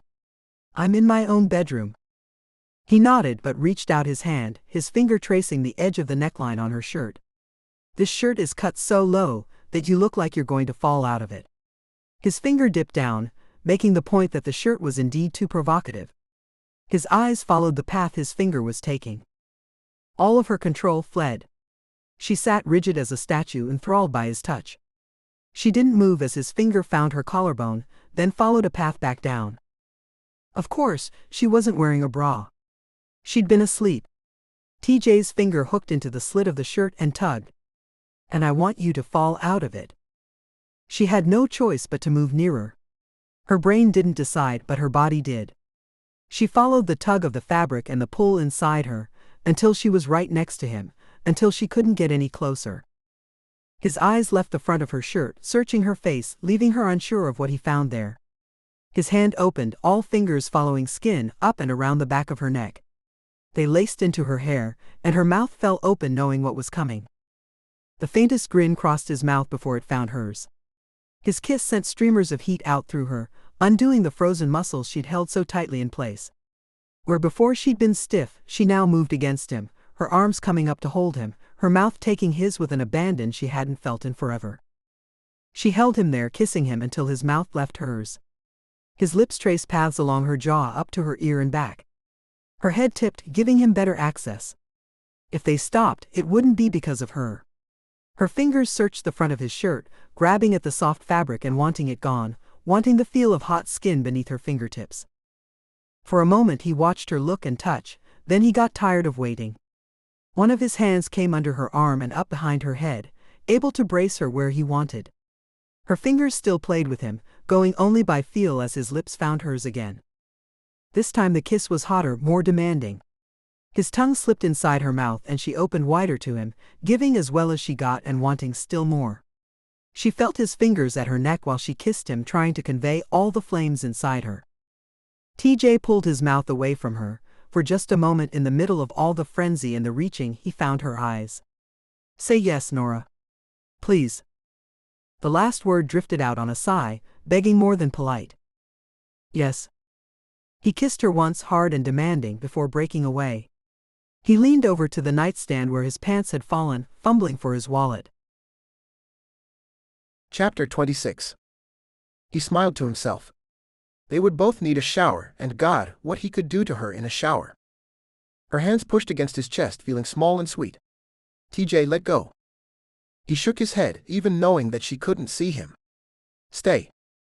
We can't. The condom. Norah, the condom broke. I felt it. She disengaged like a bolt of lightning had hit her, and he used her frantic movements to his advantage. He peeled the remnants of the busted condom from himself, and flung it into the trash he'd seen tucked under her nightstand. Norah was worried, he understood that.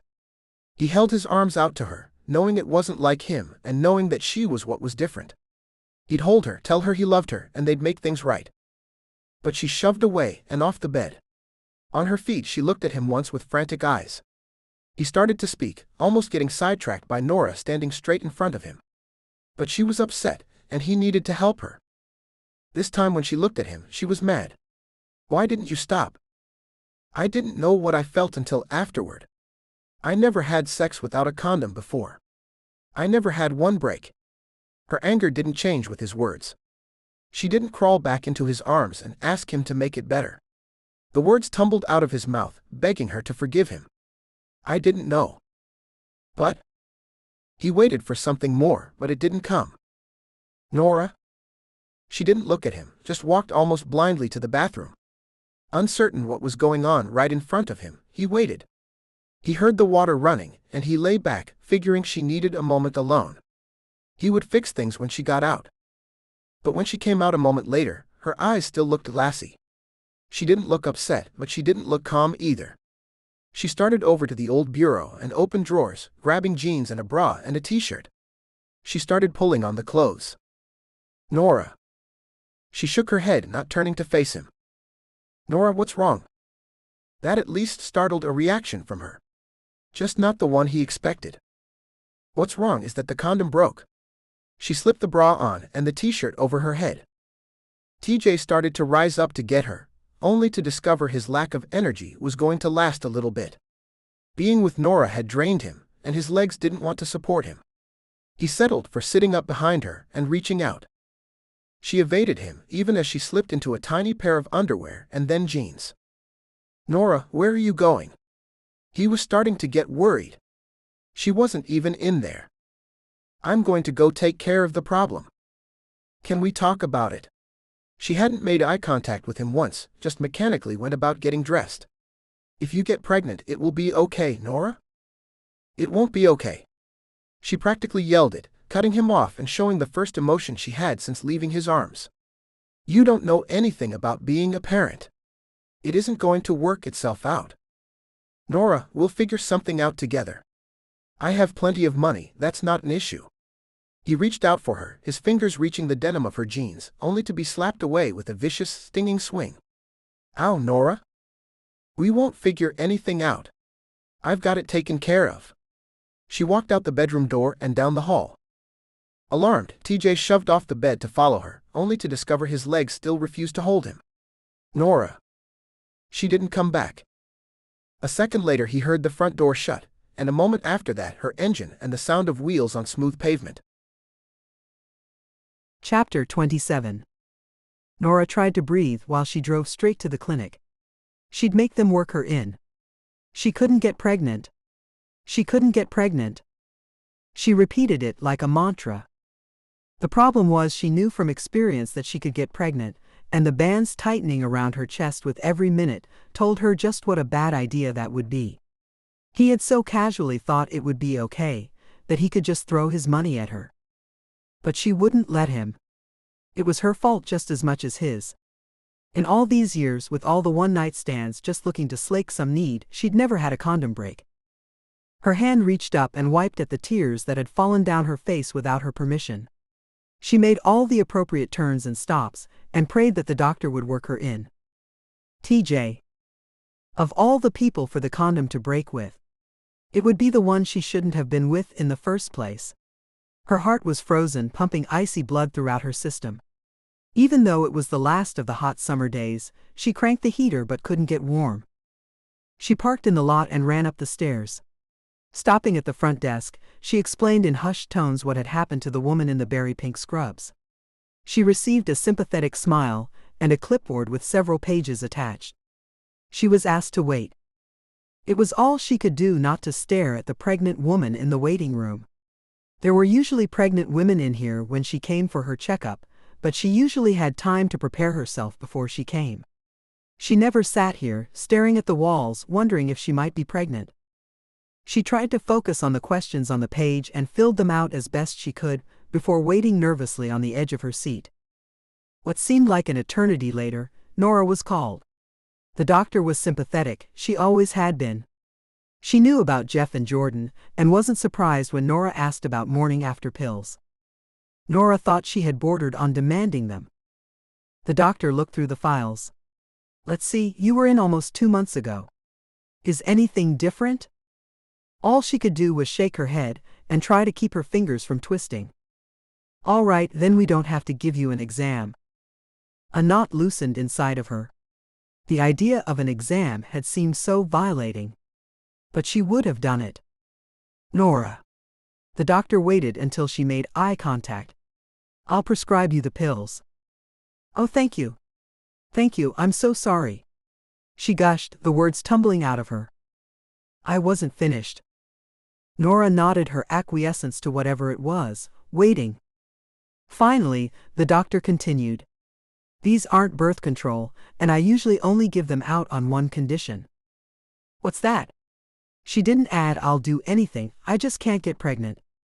That you find a more permanent alternate form of birth control. I would recommend the pill or an implant and IUD. Norah waited, her hands and heart still twisting. After a moment she realized the doctor wanted her to make a choice. The pill. I'm writing you 2 prescriptions. Norah listened intently to the instructions, when to take the pills, what it might make her feel. What should make her call the office tomorrow morning, what shouldn't. Then she took her prescriptions and bolted. The pharmacy line was too long. The workers too slow. Norah knew that all the pharmacy workers knew what her prescription was for. If they were unsure, then the additional first-time prescription of the birth control pills screamed that she'd been having unprotected sex. She blinked back tears. She sat and fidgeted. She waited, stalking the magazine aisle but couldn't find anything of interest. Finally they called her name. Rushing to the counter, she handed over her credit card and gratefully paid for the plastic card with one lone pill rattling in it, and the pill case with her next method of birth control. She fled the scene, stopping only long enough to purchase a bottle of water on the way out. Sitting in the car, she pushed and cranked at the stubborn pill bottle top, finally getting in. Then with a gulp she washed it down. Relief settling over her, she pulled out of the parking lot. At the first stoplight she shoved the pill pack down in her purse. At a fast food restaurant, she pulled through to the back of the lot and threw the pharmacy trash into the dumpster. TJ rode in this car all the time. It wasn't like he wouldn't know what she'd done, but something about having evidence upset her. By the time she was halfway home she was shaking uncontrollably. She was almost not safe to drive. But she couldn't call TJ to come and get her, and no one was on the road. She felt tears splashing down her cheeks and dripping onto her shirt. TJ would be there when she got home. There wasn't anywhere he could go, but there wasn't anywhere else for her to go either. She couldn't go to her dad's, it was too far from here. Besides, she wasn't a coward, and her problem had been solved. But her stomach churned, and she knew it wasn't from the medication. Norah turned the sedan into the driveway, acting like she wasn't sick and shaking. Then she forced herself out of the car and up the front porch ramp. TJ met her at the door. He was showered and dressed and propped in the door. That he'd showered angered her for some reason. That he hadn't sat around wanting to be certain that he could beg her forgiveness. She pushed it to the back corners of her mind. Norah, his arms reached for her, the frown on his face one of concern. Where did you go? Away. She pushed past his embrace. I took care of it. She was walking down the hall, but his voice chased her. Damn it, Norah, I can't follow after you and you know it. What did you do? He did follow after her, just not fast enough to catch her. When she spun around, he was at the end of the hallway, his face contorted. It wasn't rage or anger or even flat-out concern. She couldn't place it, and she didn't have time. I got a morning after pill. I won't get pregnant. With that delivery done, she turned and fled to her room. Closing the door behind her, she locked it as she heard him crashing down the hallway. His voice carried through the wood. Norah. She didn't answer. She couldn't. She had taken the pill as a response to her fear. All that waiting in the doctor's office, all those nerves at the pharmacy, she had toughed it out. But she hadn't thought. And thinking was churning her stomach. It was her baby. Even if it wasn't yet. And she wasn't capable of destroying it. Or even of destroying the possibility of it. His fists pounded on the door and he called to her. She managed to get out a few words, "Leave me alone," before she bolted into her thankfully private bathroom and vomited. Her stomach heaved and the shaking quieted. Sitting on the floor of the bathroom while TJ yelled for her through the door, her hands stilled and her heart did too. It didn't matter that she was more terrified of having another baby than of anything else in this world. She would have to play the cards she was dealt and level the rest with TJ later. He was still calling to her through the door when she stripped down and climbed into the shower. Chapter 28. TJ sat on his couch staring into space. In all the days since the accident, he'd never been less motivated. His thoughts were punctuated by shuffling sounds coming from the back bedroom. Norah was packing. She'd taken Thunder back yesterday, her father driving her back here. TJ had stood at the doorway and waved at the man when he dropped his daughter off. He remembered Norah's dad. Of course the man looked older now, and the last time TJ had seen the man he hadn't been wanting to say, "I'm in love with your daughter." So he had just smiled and waved at Mr. Davidson. He wondered why Norah hadn't changed her last name when she married, or if she had but changed it back. He asked her, hoping it was so far off topic that she might respond. She didn't. Norah wasn't talking to him. It wasn't as childish as refusing to speak to him. That actually would have been better, because he could have called her on it. Could have yelled and told her to grow up. No, it was more like she simply didn't have anything she wanted to say to him. She answered his questions, sometimes with only a dirty look, but usually with a couple of meaningless words, then she would walk off. She'd driven him to therapy yesterday, silently. Still the fool, he tried several times to start a conversation and was quietly rebuffed each time. TJ played a few games of his own. He worked late at therapy, forcing her to come inside to get him. He was grateful when Tim told him it was time to start distance walking. Preferably at a track, as he needed a flat, smooth surface, one with a fence lining the inner perimeter in case he stumbled or needed support. Norah agreed to drive him, and Tim made her promise to stay with him when he was there. TJ had almost jumped up and hugged his therapist right there. He needed a way to Norah, and Tim had handed it to him. Still, she had said very few words on the way home. TJ sought her out later, trying again to start a conversation. He'd found her in her room last night, where she stayed for most of these past few days. He wondered if she regretted her decision, but as she wasn't talking to him, he had no chance to find out. A slow anger had started to boil alongside the discouragement. That Norah had been so adamant about not getting pregnant ate at him. He didn't want children, he hadn't even considered it. It was always one of those things, it would happen when it was right. But part of him wanted Norah to want it. Or to at least be sad about what she'd done. That she'd rapidly thrown away any chance at it was more painful than he wanted to admit to himself. Norah. He stood in her bedroom door, having learned quickly that if he wanted it open, he would have to open it himself. TJ braced his hand on the knob, both for support and to keep her from closing it in his face. She didn't look up, but she knew he was there. So he just started talking. "I called JD, and we wanted to start early at the studio. Can we leave soon?" "When?" "Whenever you're ready."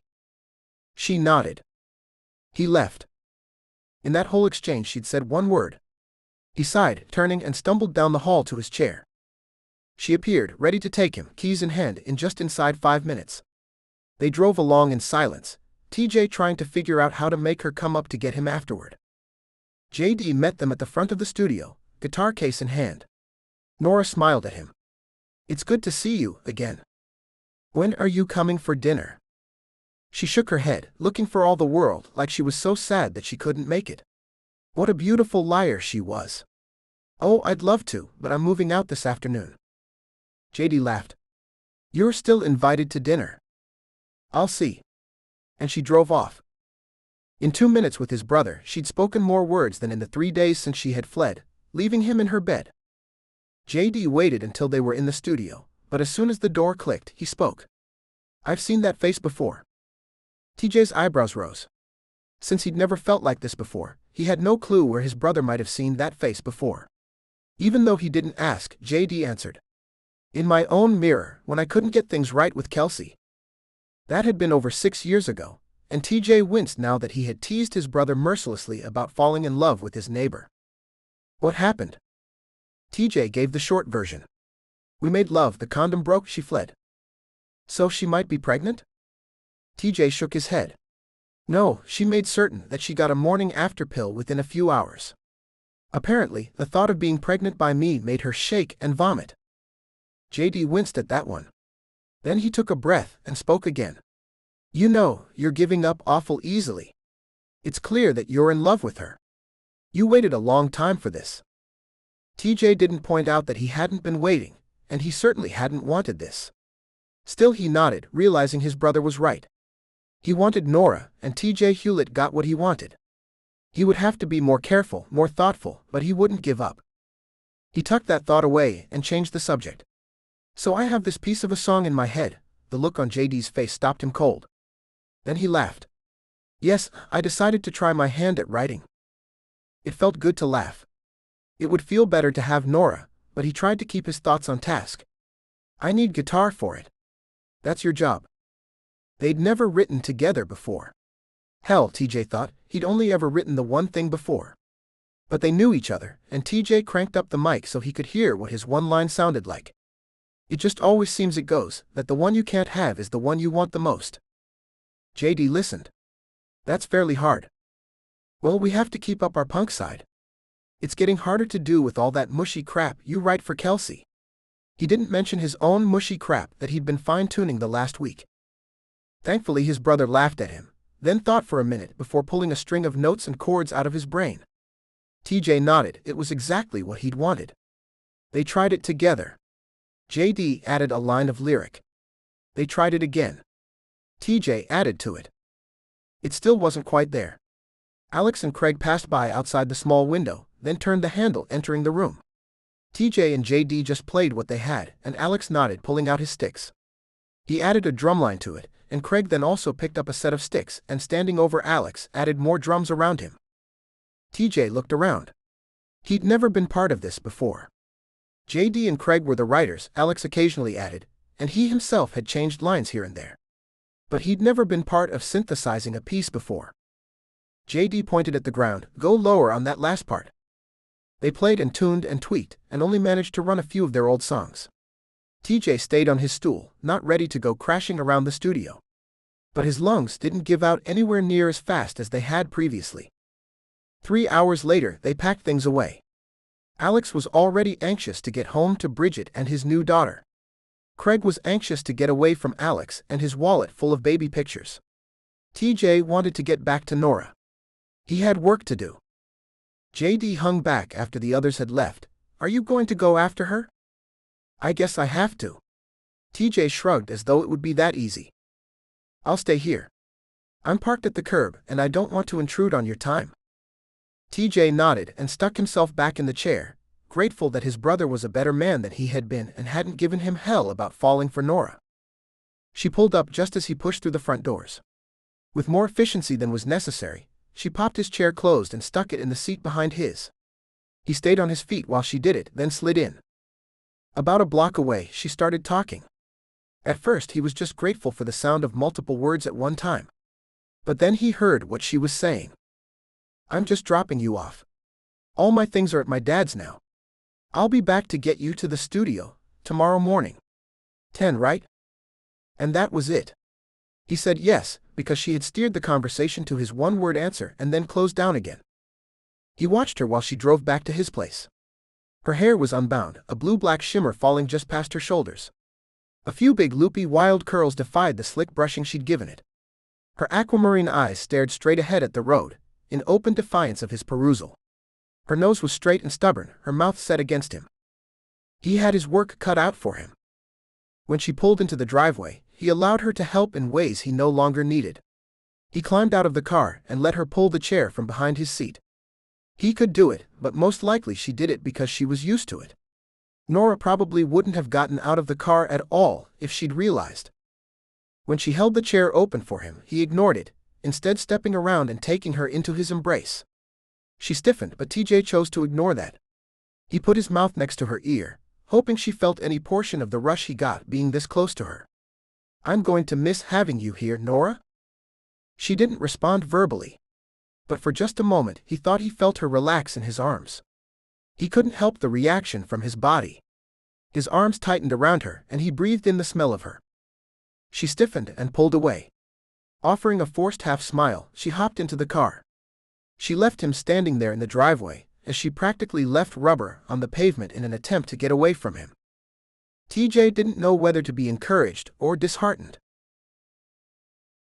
Chapter 29. Norah pulled into her own driveway, nearly crying. Her father should be home any minute now. She fled through the front door, tears starting as she fumbled the key. The old farmhouse should have screamed home at her, but it didn't. She could see the old couch more for what it was. She could see photos of Lila and her doctor husband and kids, photos of Norah dancing. And one lone photo of herself with Jeff and Jordan, happy at a picnic. Her father insisted on keeping it up, even though she hadn't been able to bear the sight of it. Now she could. She blinked at it for a minute before realizing that it didn't hold her attention one way or the other, and she fled up the stairs to her room as fat tears fell. When she heard footsteps on the wooden planks of the front porch and the key in the old lock, she jumped up. Her feet carried her back down the stairs where she flung herself into her father's arms. He dropped his briefcase and hugged her back. "Honey, what's wrong?" She shook her head against him, not able to talk. His hand stroked her hair, and for a minute he just offered the parental comfort of a hug. "Did you fall in love with the hunk?" She nodded, still not looking at him. He smiled. "It's about time." She knew he was referring to Jeff. That there had been no one since her husband. But she had expected that when it finally happened, it would be because she met someone and dated, and they fell in love together. "No, Daddy, it's bad." "Can you tell me?" She sniffed, arrows piercing her heart, but she had to tell someone, and her father was the best. "I might be pregnant." "Is that good?" He led her over to the couch, now that she seemed to have it a little more together and was talking. "No." He waited her out. "Daddy, I can't have another baby. I'm too scared." "Sounds like it may not be your choice." "What about him?" "He's a playboy. I was the only one around and I still fell for him." She sniffed again, thinking of that morning in TJ's embrace. But it didn't make her face flush, that she saved for at night, when she gave up and simply let her mind remember how he'd touched her. Like she was precious. Her dad searched her face and she wondered what he saw. She didn't have to wait long. "Norah, you're not stupid. There must have been something there on his part." "Yeah, he made me feel loved. But Daddy, I must be number 10,792. I'm sure he knows how to make a girl feel special." Her dad didn't pull punches. It was one of the things she liked best about him. "He's not that small a number on your list either." Norah winced. She had only ever been with Jeff, until a year after he died. Then she'd gone crazy, seeking companionship in the form of sex whenever she found a suitable partner. Her dad knew about that too. She didn't answer. "He's different." She snorted. "He's different because the condom broke." "He was different before that, Norah." I didn't say anything, maybe just because I was so shocked. "I guess I'd given up on you ever coming around." Her father had given up on her coming around. He continued, "I thought maybe you would never fall in love again. But when we went out to dinner after you first moved out there, you talked about him all evening. About how he always got back up, about how he got himself back together, wondering if you'd made the right decisions, expecting things out of him. Your face lit up, honey. I haven't seen that since you were a kid." Norah cried earnestly then. "And you were a kid then, Norah. A kid with a big heart, a good boy and some really bad luck." It didn't help to have her father pointing out that she'd had these feelings for TJ all along. For a minute he let her sit there with her tears. "Honey, I imagine he feels more for you than you think. I've never known you to throw yourself at anyone." Norah shook her head, tears still falling. Her father was sweet but clearly biased. He'd never understand how someone couldn't fall in love with his baby girl. Norah could. He's used to getting whoever he wants. I'm not what he chooses when he has his pick. Maybe that's a good thing. She wanted to laugh, but her chest was too tight. He likes me as a friend, and if he found me attractive, then I put the two together wrong. Loving someone and having sex with them doesn't mean that you're in love. It doesn't mean that you want to be with that person. This time it was her dad that snorted. "Don't I know that?" It didn't make her feel any better about TJ, but it did make her laugh. Her father had been pursued by a string of girlfriends since he moved here. Norah knew her elopement with Jeff had been the final straw in her parents' marriage. Her mother had wanted to disown her and her father had wanted his grandchild. She also knew enough now to not start that conversation again. Her dad got up off the couch, picked up his briefcase and gave her a minute to compose herself. Then he wandered into the kitchen. "I guess we should eat here, so you can tell me about this baby you're going to have." She followed him. "I don't even know yet if there is a baby. I have to wait." "All right." Her chest worked and she needed to get it out. "I went to the clinic." "Well, I ran to the clinic and got a morning after pill. I took it." Her dad frowned as he filled a pot with water for rice. "I started shaking when I realized what I had just done. I went right back home and vomited it up." He nodded absently as he turned the stove on. "When are you going to tell him?" "He thinks I took the pill. I told him I did. So I guess I'll say something if..." She really couldn't push the words "I'm pregnant" out her mouth again. Saying "I might" had been hard enough. "If there's something to tell." Her father added a scoop of rice to the pot, along with various other things he found in the fridge. The one-pot dinner was his specialty, and Norah wasn't much of a cook herself. But the stiffness of his actions while fixing her dinner told her that he didn't approve of her waiting to tell TJ. She gulped air in. "Daddy, I'm so scared." She broke down right there in the middle of the big old-fashioned kitchen. Her father's arms found her and enfolded her in another hug. "You'll be fine. You're stronger than you think you are." Chapter 30. Norah picked TJ up 3 days later for their first walk at the track. She had managed only a little physical distance since she'd left. Her heart still ached. She wasn't sleeping well. There was the possible baby, which occupied a lot of her brain space. When she finally managed to push those thoughts away, her brain wandered to her morning with TJ. That was a bad place to wander. It made her want him again even while she was still reeling from the effects of the last time. The man was a potent drug. She still wasn't speaking to him much. Not because she was being juvenile, but because she didn't know what to say. So she put the car in park and waited while he got out. She would have offered support, but she knew what would happen if she had him lean on her. She'd smell him and touch him and well, only bad things could come of it. In the end, she had to help him. Though the track was on level ground, it was at the bottom of a half-flight of stairs. It was just the terrain in this part of the state. If there was a flat space big enough to put a track, then the land wasn't flat around it. Holding his hand, she braced him on one side while he let the railing take the bulk of his weight. His movements were jerky, but he still managed to get down the steps. What he lacked in fine motor control he made up for with sheer determination. At the bottom of the steps she released his hand, not wanting to maintain the contact. He could walk well enough on flat ground. She was only here in case he fell or overtaxed himself, and to help him back up the dangerous turf of the stairs at the end. Norah surveyed the place. It was vacant in these hours. School was in, the early morning practices had been here but gone. The track was just far enough from the school that kids weren't walking by. A copse of trees stood sentry at the back side, but the flat reddish pavement was just what he needed. She opened the chain-link gate, leading him to the inside of the track and forcing herself to set his hand on the fence and stop touching him. "Ready?"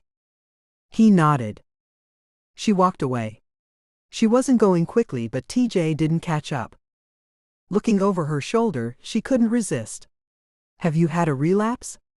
I'm supposed to keep an eye on you. How can I do that if you're behind me?" He gave her a lazy smile. "View's better back here." She clasped her teeth together.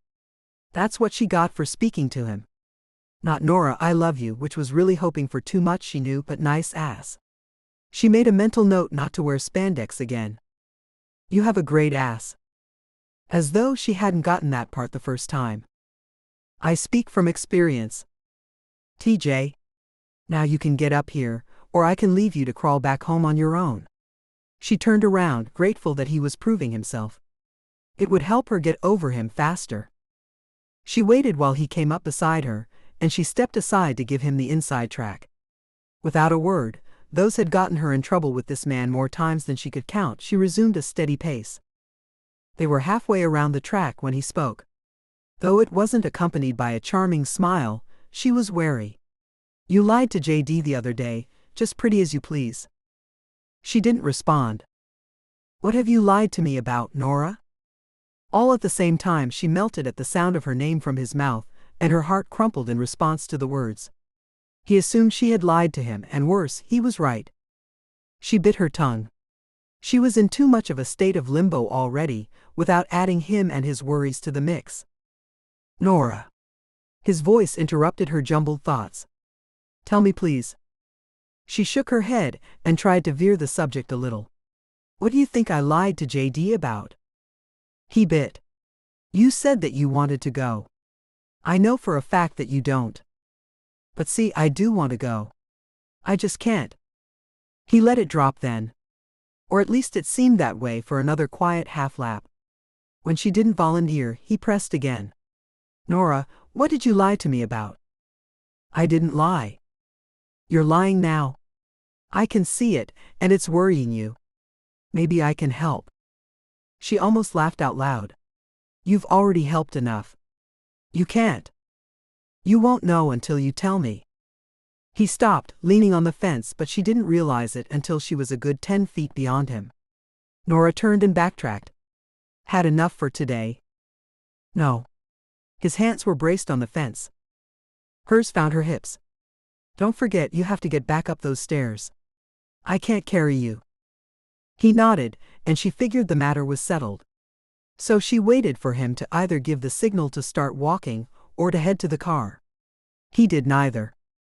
He'd been staring at the track surface between his braced arms, but he turned his head to look at her. "We aren't going anywhere until you tell me."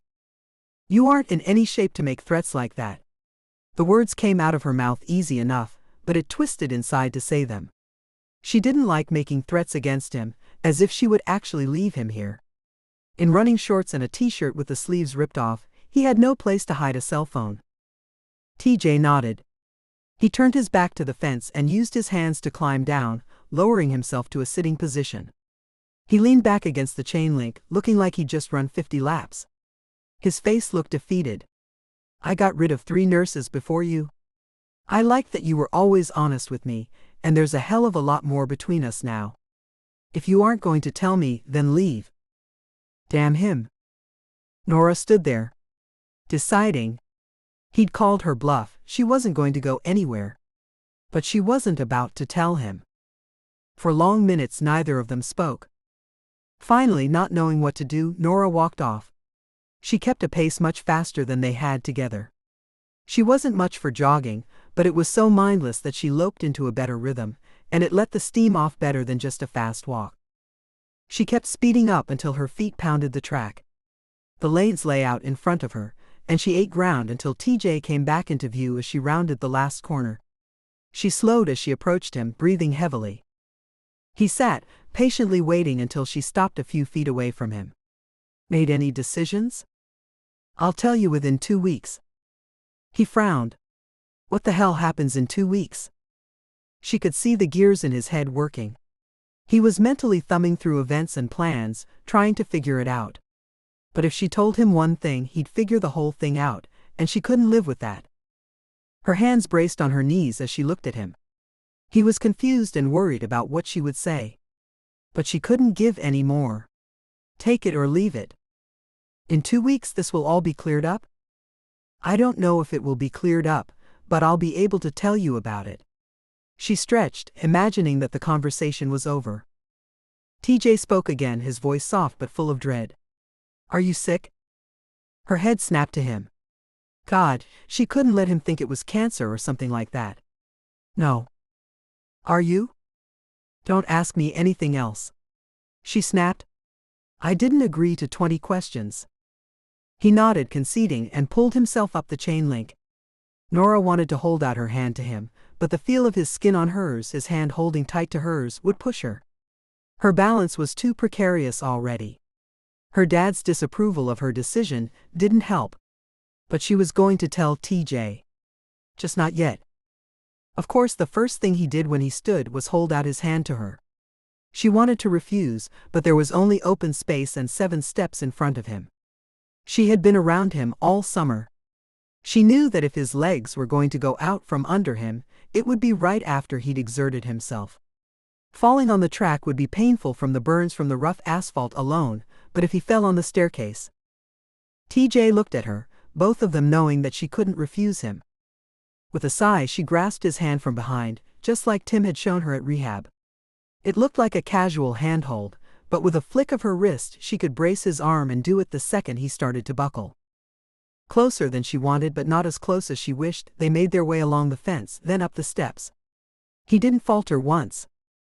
She walked him through the parking lot to the car, around to his side, and waited until he was in before jogging the last few steps around the hood and slipping into the driver's seat. "Can I ask you a favor?" The words were out of his mouth even as she buckled her seatbelt. "I suppose you can ask." God, she sounded bitchy. And for a moment, it panicked her. Maybe it was hormones running away with her, because she was pregnant. She tried again. "What do you need?" "I'll do it if I can." That earned her a genuine heart-stopping smile, the kind that made her wish she weren't the only of-age female around. Kelsey had once called TJ a charm shark, and Norah so understood that. He was beautiful but deadly. Even knowing that didn't change the way her heart told her to take whatever chance she could, that just maybe she could win him. Her brain told her that she was being silly. He was TJ Hewlett, and he had women throwing themselves at him on a regular basis. Or he had. And he would again, very soon. There was really no way for Norah to compete. "Can you drive me by my house? I need to get some things." She frowned. "I was going to drop you off at your house. Is there somewhere else you need to go after that?" He laughed, the sound rich and full of the liquid voice that had made him famous. "I meant I need to go by my real house. The one I used to live in, and will move back into in a few weeks probably." Oh. That made sense.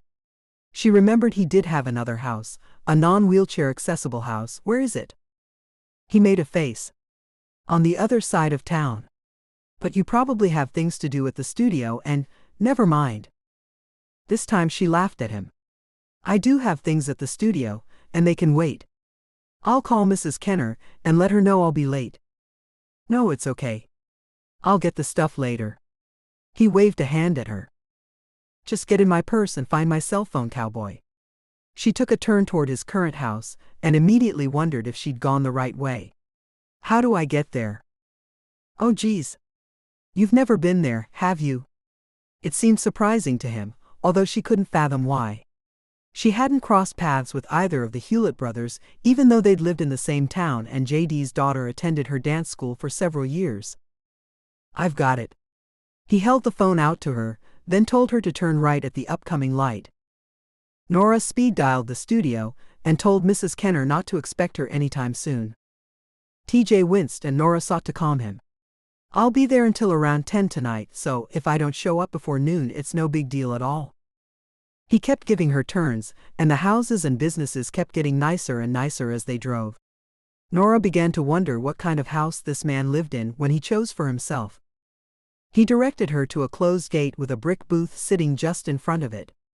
Her car seemed suddenly older and clunkier sitting there at the ornate entry. The security guard frowned at her as she stopped. No wonder, this place didn't look like it had many older model sedans pulling in. TJ leaned across as she lowered the window. "Hey Brett. Good to see you again, TJ." The guard smiled as his fingers went automatically to the brim of his embroidered hat. He started to open the gates, but TJ didn't lean back.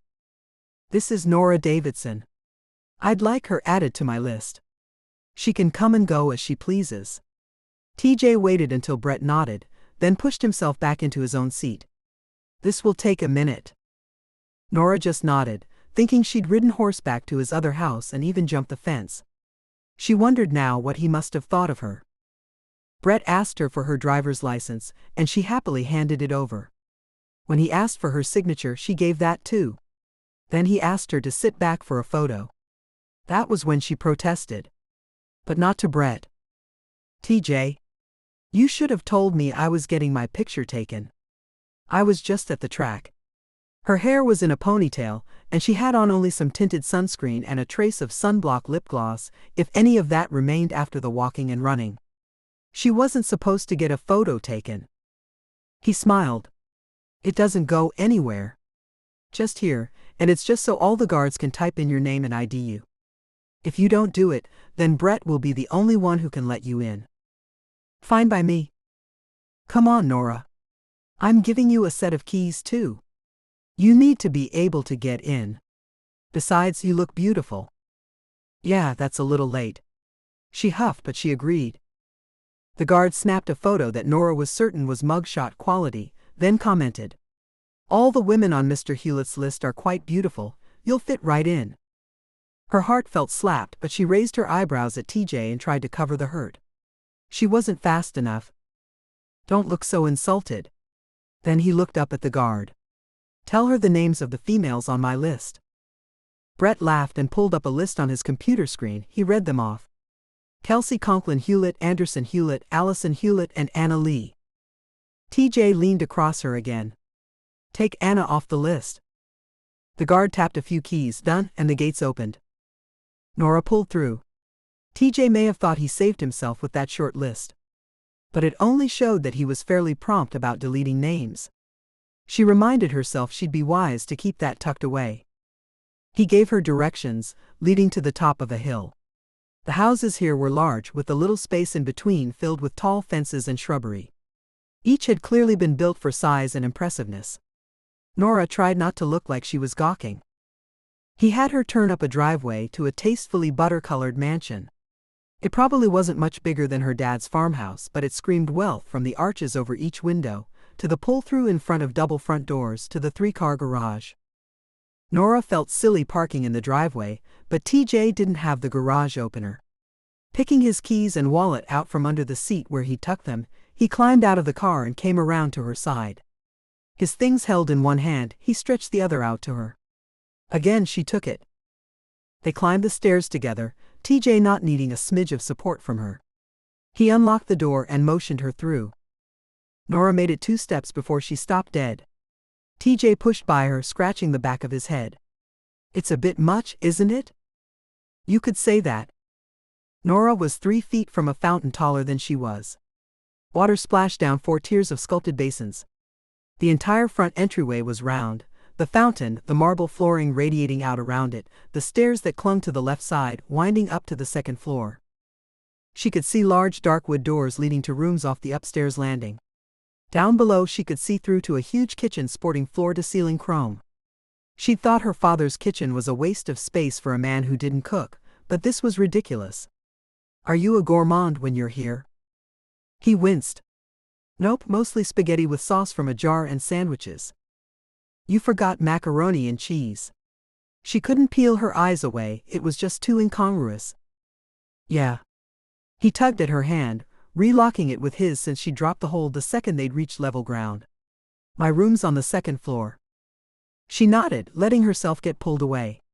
She flanked him up the stairs, her brain churning 50 miles an hour imagining what might be awaiting her up there. The rest of the house had that feel that a professional had done it. This was more a showpiece than a place to live. Then again, the bedroom might be all done up S&M. Just because he hadn't tied her up, didn't mean he wasn't into kink. Again she tugged her hand from his when they reached the landing. This is my room. He pushed open a wide door revealing the one thing she hadn't suspected. Her mouth fell open. Did you design this? The designer did the rest of the house, except the music room. But in here I picked what I liked. Norah could only nod. The huge room was done in shades of deep but cool blue.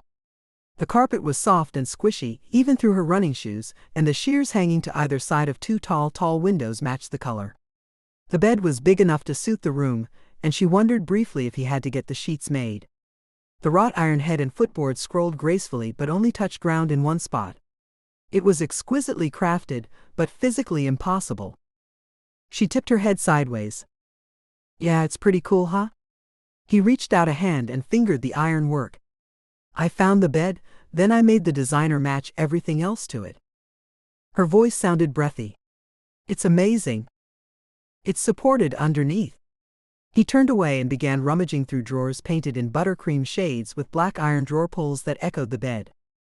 Norah just looked around, blinking. She didn't remember what she'd expected, but then again, maybe she should have expected this. She'd been living with the grown-up version of the T.J. Hewlett she'd known in school. Only in the back of her brain did it really register that he wasn't that man. He was this one. He talked to cover the silence. When I had the designer do the place, she actually tried to talk me into doing a room for a baby.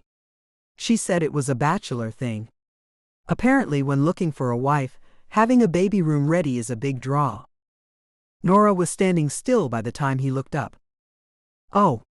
The word just fell from his lips. That was the wrong thing to say. Is it true? Yes. He had to say it. She wasn't turning around to look at him. Then it isn't wrong. It just is. She looked at him then, seeing that he was upset. 10-1 said he thought he'd blundered because of Jordan, and then the morning after pill. He didn't know that it made her freeze, because maybe he should have let the designer put that room in. She just smiled. Is there anything I can help with? He took the opening she offered. Yeah, there's a leather duffel bag in that closet. Can you get it? Sure. She wondered what else she would find in the closet. It was all pretty normal, except most men with a wardrobe of jeans and t-shirts probably didn't store them in a place this opulent. She pulled out the bag and handed it to him. Anything else? He shook his head. I just need a few minutes to gather things. You should try out the bed, though. She raised her eyebrows, indicating that she wasn't going to docilely walk to his bed and invite him to join her. Tempting though that was. He had the grace to blush. I just meant that it's the most comfortable place to relax. Turning away, he ducked into the bathroom to gather a few things. Chapter 31. TJ climbed into the driver's seat of the van. It was the only car available to use for driving practice. Also, JD was due any moment, so if TJ wound up causing an accident, at least his brother would find him and get him help. Unfortunately, the handy van was huge and uncomfortable. The emergency brake, which he'd been counting on, was foot-operated instead of hand-operated. The reason he still wasn't allowed to drive was that he might need to stand on the brake, and he couldn't count on his legs. So an emergency brake at his right hand would have been perfect. But no, the handy van offered no such solution. If his legs went out, both brakes were lost to him. He swore to himself for a moment, then decided the van was all wrong anyway. The seat was too high, the pedals huge and stiff, and the vehicle was so heavy it wouldn't stop if it ran into anything. His own car was totaled, probably now a small cube in a landfill. He'd loved that car, but like most things he hadn't thought much about it, hadn't thought ahead. At least it was replaceable. Climbing down from the van, he decided to head back inside to wait for JD. He'd surf the net for cars and get something delivered. He wanted to call Norah for dinner tonight, to see if she would drive him, and maybe he could make her come with him. But she was working. School was in its second week and Norah was in full swing as well, teaching dance classes 4 nights a week. She'd showed up this morning in running clothes, startling him and making him think he'd gotten his days backwards. But she'd laughed at him and said she was cutting the tension with running. He made no remark about the tensions she was working out, or that they might work out better if she'd share them with someone like him. TJ settled himself at his computer, thinking how glad he was that he was allowed to live by himself. Only the house felt horribly empty without Norah. He pushed that thought away. He'd see her. He'd work his way around to her. But he had another week and a half to go before she told him what was going on, and he wasn't about to profess undying love while she was holding that over his head. He clicked up Google and was looking at sports cars in no time. He'd found a 5th car he liked when the front door clicked. JD. Come back here. His brother appeared in the doorway. What? Look, I've got to get a new car. What do you think? He clicked the pages and photos. His brother just shook his head. I think I left Kelsey at home with things boiling on the stove and 6 kids running around. TJ pushed the chair out and stood. JD was more the SUV with car seats type anyway. He'd asked Norah what she'd like. You know, if you could keep it in your pants, you wouldn't have this problem. I love this problem, and we had 3 kids before we even started. JD was out the front door and leading TJ to his family car. 4 of the 6 seats had child restraint devices strapped into them. TJ would bet the next album sales that the car had scored the highest in the crash test ratings. Maybe he should check that on the cars he was searching. JD turned right at the end of the driveway. Norah's teaching? Is that why she couldn't make it? TJ just nodded. Then we'll have to have the next one on the weekend. But you have to keep coming over. Kelsey cooks with a little something extra for you. Me? JD laughed. Yeah, like your company or something. But she makes my favorites for you, so it's a good deal all around. 6 kids, career, hired help, and she cooks. Add in that Kelsey's kept her figure, and I'm surprised she doesn't get regular hate mail. His head thrown back, JD laughed so hard he almost missed the last turn to his own house. She loves it. She has energy to burn, and a history of having to take care of everyone around her. He paused. There's something you should know. It sounded casual, but that phrase always meant something bad. TJ braced. JD continued. Women don't get their figures back after they're pregnant. Kelsey will tell you that they just get a new one, and you hope it's a good one. Why are you telling me this? They were sitting in the driveway, but he didn't know why. Because you've lost a lot of your restlessness lately. It's like you're growing up or something. JD said it with a sarcastic tone, and TJ had thought the exact same thing just a while ago. But it didn't stop him from bristling. Besides, I've seen the way you look at Norah. I know that look. Like I want to get her pregnant? TJ threw that one out before he thought about it. Bad move. Keys in hand, JD unbuckled but made no move to get out of the car. It bothered you that she bolted to take that morning after pill. Yeah. His brother had him pegged. He usually did. Maybe it was just part of the territory of being the younger one. He tried changing the subject. Kelsey looks the same to me. Nah, she's different, better. Oh God, save him from his brother waxing poetic about his wife.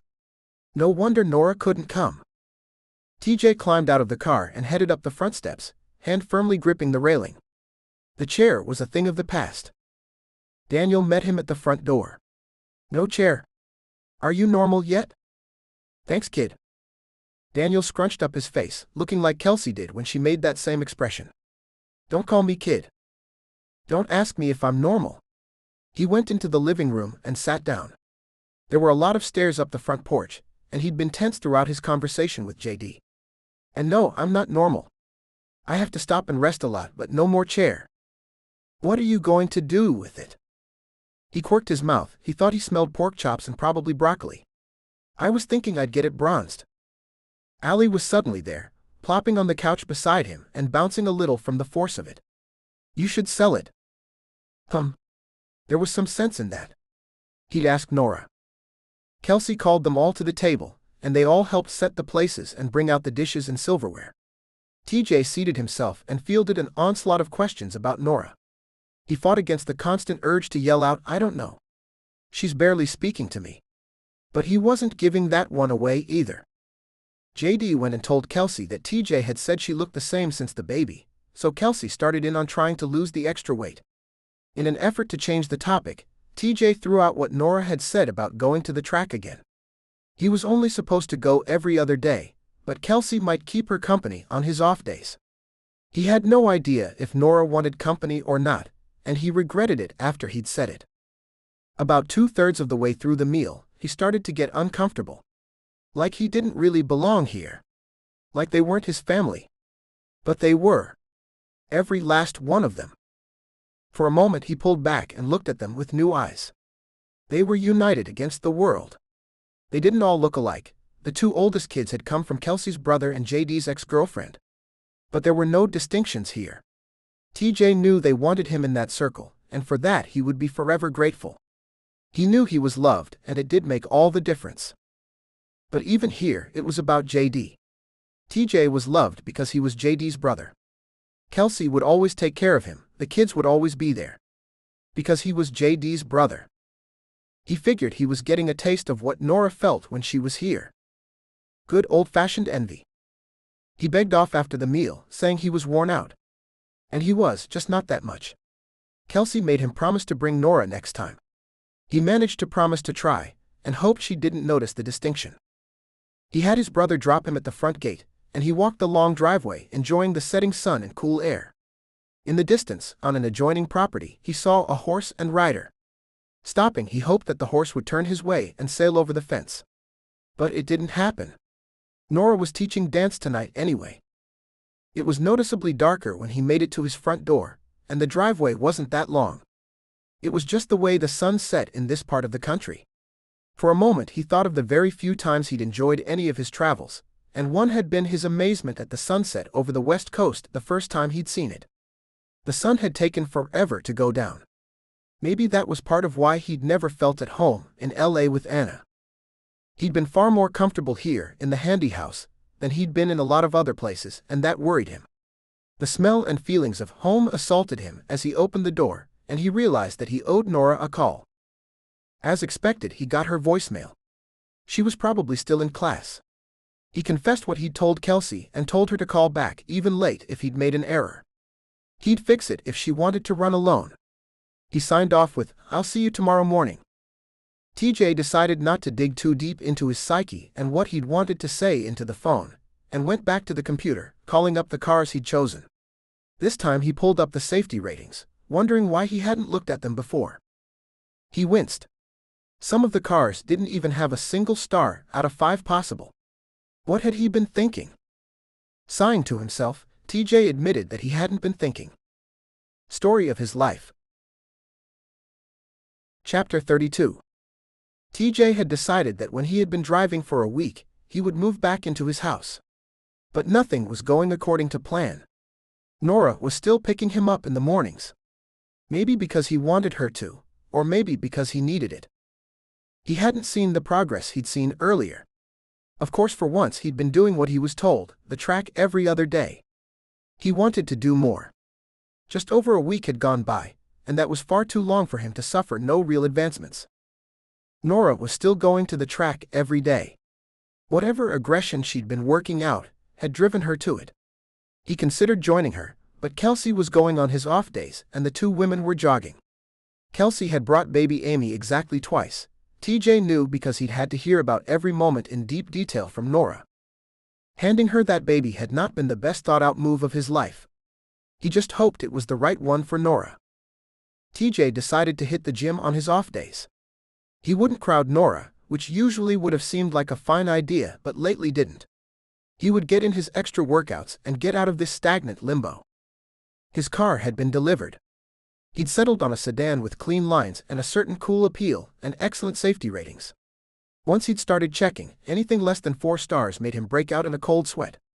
One glance at the motorized wheelchair sitting in the corner reminded him why. He heard the engine when Norah pulled up out front. Her door slammed shut, but he didn't hear her at the front. By the time he'd made it to the front door, she had just finished circling the car and was peering inside the windows. "Hey, Norah. You like it? It's pretty. Still new car shiny."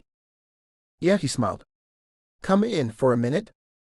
She nodded her consent, clearly a little wary, and he had to wonder if she thought he was going to ravage her. He wanted to, but he wasn't going to.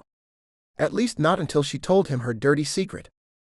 She came up the steps, looking lighter than she had. Her smile came a little quicker, and she spoke more. All of those were good things. When she brushed by him where he held the front door, he could smell her hair.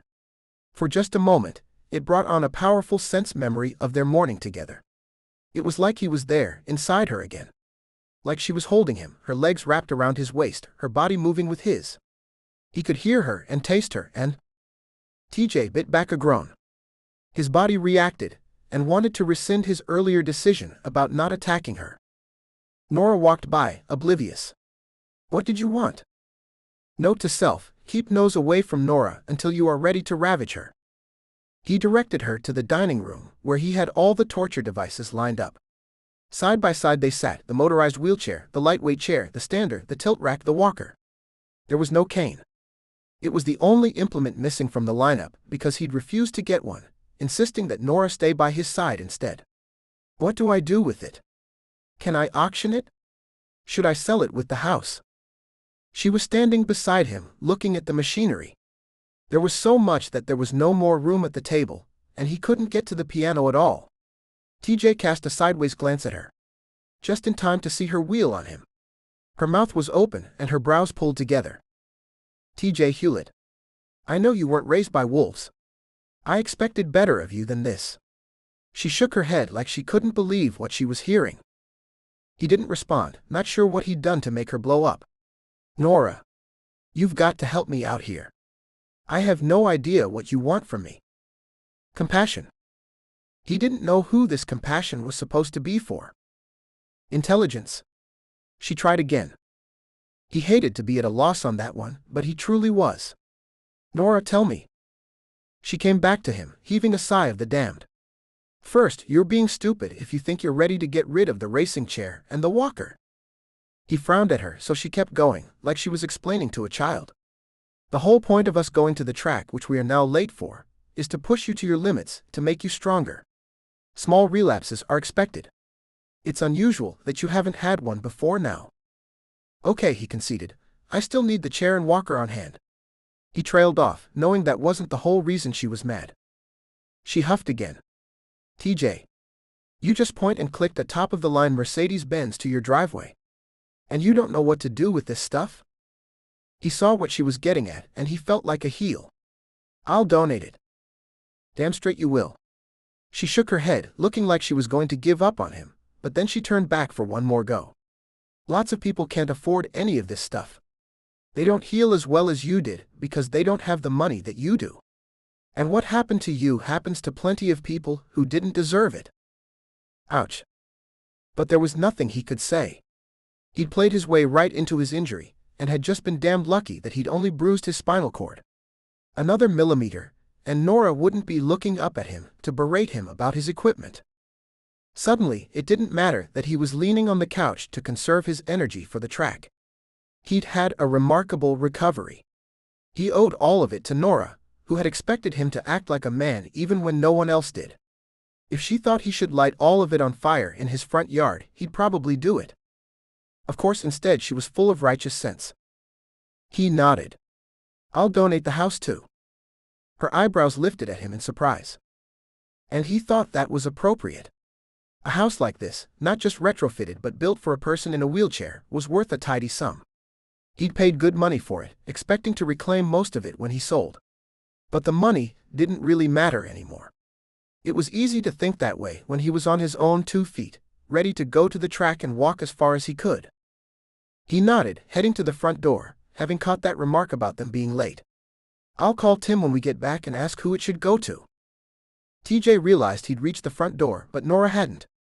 She was still standing at the edge of the dining room. TJ, I'm sorry I yelled at you.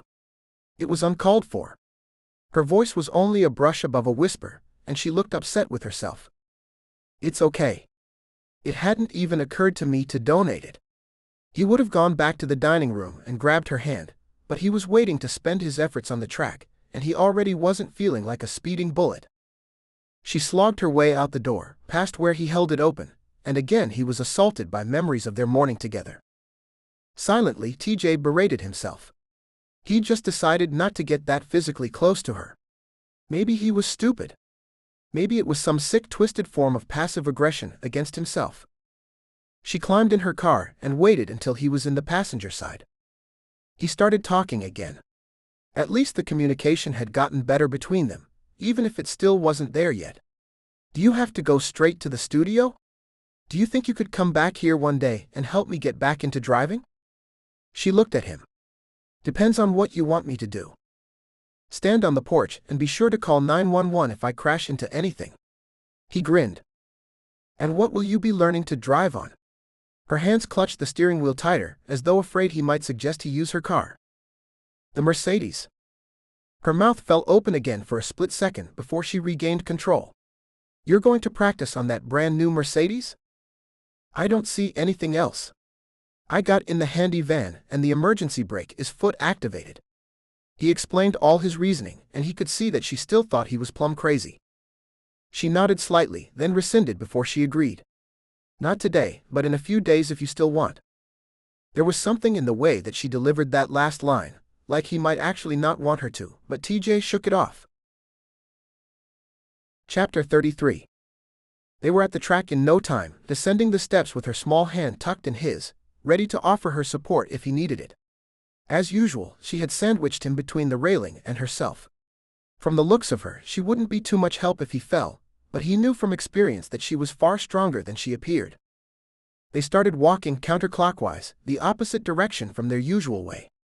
TJ wondered if something was up. She seemed more tense now, when she had seemed less tense before. Maybe it was about the equipment. He had been a monumental moron. A half lap later, he tried for an apology. "Norah, I'm sorry I was such an idiot. But I just knew you'd know what to do. I hope I didn't offend you too much." For some reason his legs felt sore this morning. "No, it's nothing. I was really rude. I'm sorry." Again silence settled between them. The only sounds were the half-scraping noises of their feet on the rough, chipped rubber surface of the track. There were several times where he wanted to stop, to grab the fence beside him and just take a breather. But Norah was a little ahead of him, and he wanted to keep up. Something was off. He was certain of it. He just didn't know what it was, or how to get her to tell him. In little pieces it ate at him, and he was walking just behind her, his eyes on her feet, his brain churning when she threw him the curve. "I'm not pregnant." He stumbled but righted himself, then threw in a few stuttering jog steps just to catch up beside her. She gave away nothing, keeping up the pace she had set earlier and looking straight ahead. She didn't say anything else, so he pushed. "I knew that. So why are you telling me now?" "Because I didn't know." Jesus, the woman was a riddle, and she wasn't doing a damn thing to help him solve it. "But you made certain that you didn't get pregnant." God help him, he was angry about it again. TJ tried hard to shake the feeling and stay the course on this one. "I didn't take it." She kept walking, still not looking at him. "That's what you lied to me about." She shook her head. "I took it." "Damn it, Norah. Do we play 20 questions now, or are you going to tell me what this is about?" He was racing just to keep up with her. She'd been increasing her speed, probably trying to get away from him, and he wasn't going to let her off that easy. Her lips pressed for a moment, then she began. "I got the pill, I took the pill. I got sick to my stomach." Her mouth started shaking, and he fought hard against the sympathy that was springing up inside him. She took a breath. "It wasn't the drugs, it was the thought that maybe I had prevented my own baby. So I did take it, but when I got home, I vomited it up." That was when he did stumble. He went down, hands hitting and scraping the track surface. The burn on his hands and knees was secondary to the one in his brain. The one where she'd wandered around for a week and a half, maybe pregnant with his kid, and hadn't told him what was going on. "Jesus, Norah." She turned then, finally making eye contact with him, and he saw what it had cost her to wait. "It took a little while to see if I was pregnant or not." He rolled himself over to a sitting position and rested his head in his scraped palm. For a minute he breathed in and out. She'd been walking around not talking to him and harboring that. "Norah, why didn't you tell me?" She was leaning over him, her hands on her knees, and she was breathing heavily like she'd run too fast, even though she hadn't. "Because you would have brought your opinions to the table, and I was having a hard enough time dealing with my own." He looked up, for a moment grateful that the track was usually empty. "Why didn't you tell me that you needed me to just listen and keep my mouth shut?" She threw her hands up. "Oh, I should have dumped this on you and told you your opinion didn't count? How unfair is that? How unfair is this?" In anger, he slapped his hand down on the track, only to regret it the instant the pain shot up his arm. "So you just held it all in for all this time? Wandered around like a bottle with a cork in it? I know what you've been through. You could have trusted me a little." She blinked, and it looked like she was on the verge of tears. He was on the verge of something too. He just didn't know if it was taking her in his arms and crushing her to him or tearing her limb from limb. He wasn't prepared for the next words out of her mouth. "I told my dad." TJ blinked. "I'm sorry. I thought I just heard you say that you couldn't tell me, but you told your dad." Norah stood up straight and walked in small circles. She nodded. "What in hell did you tell him?" His breathing sped up, and he pushed himself to his feet. He towered over her, even though she wasn't short. Everything. The ice that washed through him was like nothing he'd experienced before. Everything was wrong. He'd thought he had her. That she had something on her mind, and he had to wait it out. He saw now that he'd never had anything. "You told your dad that I busted into your room and seduced you out of your pajamas, and that you liked it." She gulped in air, her eyes widening as he got angrier, but TJ kept pushing. "You told him that you came apart in my arms, then did it again?" This time he gulped air. Did you tell him I felt the condom break but kept going? Did you happen to mention that I didn't know what it was, because I was always a good boy and always wore a condom, but never had one break on me before? He was practically yelling. Hell, he was yelling. But Norah stood her ground, even if she did it a little shakily. Her eyes were wide and wet as she looked up at him and shook her head. I told him that I threw myself at you and that the condom broke. He told me I was wrong to wait until I knew if I was pregnant to tell you. At the top of his lungs he turned on her, getting into her face. Well, he was right. His hands went into his hair and he turned away from her, his thoughts and feelings landsliding through him. He walked away. His breathing was jagged. He had to get alone, and he didn't have any alone right now. His feet moved, but his brain turned over thought after thought. He only briefly turned over the what if she had been pregnant stone. She wasn't, and she seemed glad about it. It burned him all over again. It burned that she hadn't come to him. That she hadn't wanted his advice, and in fact had worked very hard to keep the opportunity away from him. Worse, she'd gone to her father. TJ remembered how he'd felt the last time he'd seen her dad.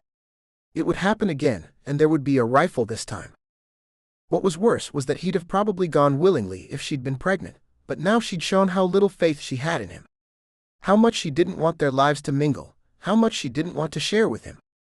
He stopped about halfway around, the ice giving up its hold to the flood that overtook him. His hands shook against the fence where he'd braced himself. Hot tears started in his chest but didn't make it out his eyes. More the fool he. He had decided he was going to make Norah fall in love with him. Instead, he had fallen in love with her. And she was further out of reach than ever before. TJ fought the tension around his mouth and behind his eyes. He breathed in the air, admitting that he was an idiot. With a deep sigh, he resigned himself to walking again. A quick dart of his eyes told him Norah hadn't moved from her spot. She had merely sat down on the hard surface and put her face in her hands. She looked to be crying. Part of him thought good. The other part of him realized she was damaged. She'd lost half her family when she'd run off with the man she loved, only to lose both him and their baby in a tragic accident. She told him she was damaged. He just hadn't listened. She'd shown him too. Just in case he was too slow to get it when she said it. She'd refused to go to JD and Kelsey's. The one time she'd held the baby, she'd gone nuts, then gotten so sad. Still, he'd believed that she was functioning on all cylinders when she'd run off that morning screaming that she couldn't get pregnant. Maybe she was functioning on all cylinders, and they just weren't the ones he would have chosen. Then he got mad that he was feeling sorry for her. She was an adult, and she'd shut him out. She was still sitting in the middle of the track, her face down and shoulders softly heaving. TJ planted his feet in front of her, and waited the few seconds for her to notice that he was there. When she started to look up, he didn't make eye contact, just held his hand down to her. She accepted his help, hauling her to her feet. He almost laughed out loud at the irony and symbolism of that action.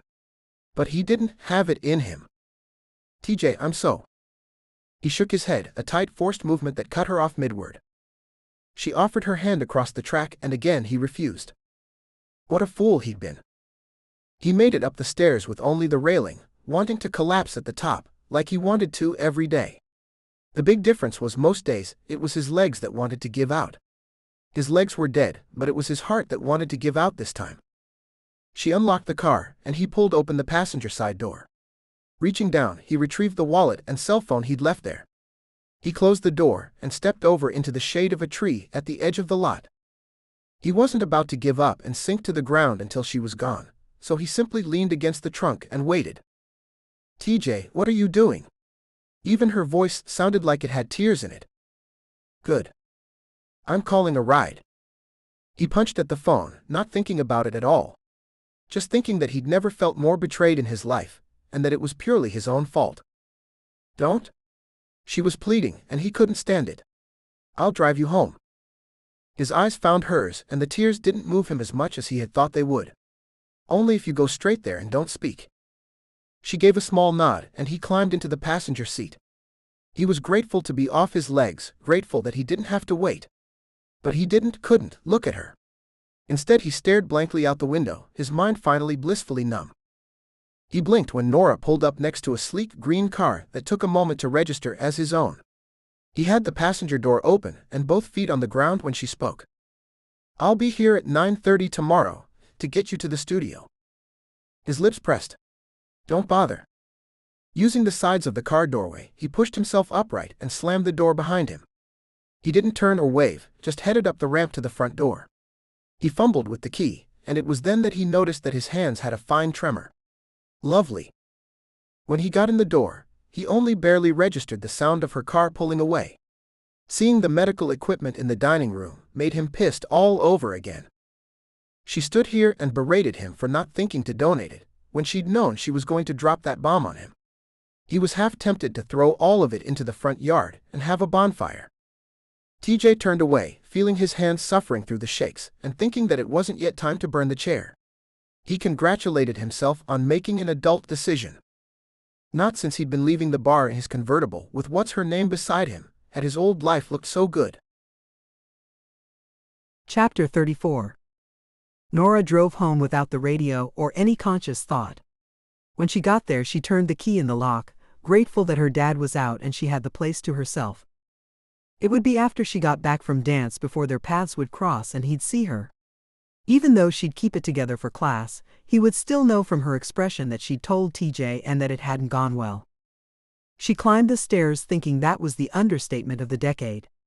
Her father would hold her and give her a very gentle version of the "I told you so." Only when she got to the top, to her bedroom doorway, did she let it come. She threw herself at the bed, great gulping sobs coming in waves as she hugged the pillow. It had been a mistake not to tell TJ. But then again, that was only one mistake in a long line. It had been a mistake to make love to him. And a mistake to do it with her heart involved. And if she was going to do that as she had, then it had been a mistake to not tell him then. At least if she had said, "I'm in love with you," he could have shut her down. Instead, she'd ridden him right over the edge and fallen off. But she could go back further. It had been a mistake to let him kiss her and touch her the way he had. She'd known what he was after and she'd been flattered. Stupid. She shouldn't have kissed him back in the hallway that first night. But she had. Even that kiss in front of rehab with everyone watching had stolen her breath away. She hadn't paid attention to how deep she'd gotten. Mistake number 1,900,092. Norah cried, deep wailing sobs, until she fell asleep face down in the pillow. Hours later she woke, knowing that her face told the story of her feelings. Getting it together enough to mask the smearing in her voice, she called Mrs. Kenner to let her know that she'd make it to class, but not before. Mrs. Kenner said, "All right." But there was almost a question mark at the end of it. As though she wondered why Norah would call and tell her this. That maybe she didn't really expect Norah to show up much at all, as long as she taught her classes. After all, she was only the owner. Norah sighed and climbed into the shower. The hot water felt heavenly, and she stayed in it overlong. It cleared the blotchiness from her skin. But while she stood there wrapped in her fluffy blue bathrobe, she could see that the puffiness around her eyes would give her away. She grabbed tea bags for her eyes. Her thoughts wandered, making her want to cry again. But Norah knew the tea bag remedy would only work if she was no longer crying. So she clamped down the thoughts and shut the tears away, and promptly fell asleep again. When she woke, her eyes were stiff and over dry. They still didn't look perfectly right, but they weren't puffy anymore. She prayed for the miracle of makeup. What she got wasn't a miracle, but it was passable. Dressing quickly, Norah chose her black leggings and a soft, fuzzy red sweater that was cropped enough to show off her waist. Her waist that would stay just as it was and not expand. The sweater was more for distraction from her face than anything else. With a great sigh, she hauled herself down to her car, passing her father on his way in. Sure enough, he took one look at her. "You told him." All Norah could summon was a nod. Her dad still carried his side of the conversation. It didn't go over well. He held his arms out, offering her a hug, but she refused. "I can't cry now, Daddy." Her voice almost cracked right then and there. "I'll talk to you when I get home." With that, she popped up to give him a quick kiss on the cheek, then turned to get in her car. Only she didn't get in. Norah turned back to her dad, knowing he valued honesty above pretty much everything else in the world. "Actually, Daddy, I'm going to keep this one to myself." It's between him and me, even if he isn't speaking to me. Her father nodded at her, understanding. He always seemed to understand. This time something more showed on his face, some small passing of pride in her decision. As she drove off, she got the distinct impression that her father had known all along what she was only just now figuring out, in telling him she had betrayed TJ. She snorted to herself as she pulled up to a red light. It would just figure that she finally understood what she had done to TJ when he removed himself from the picture.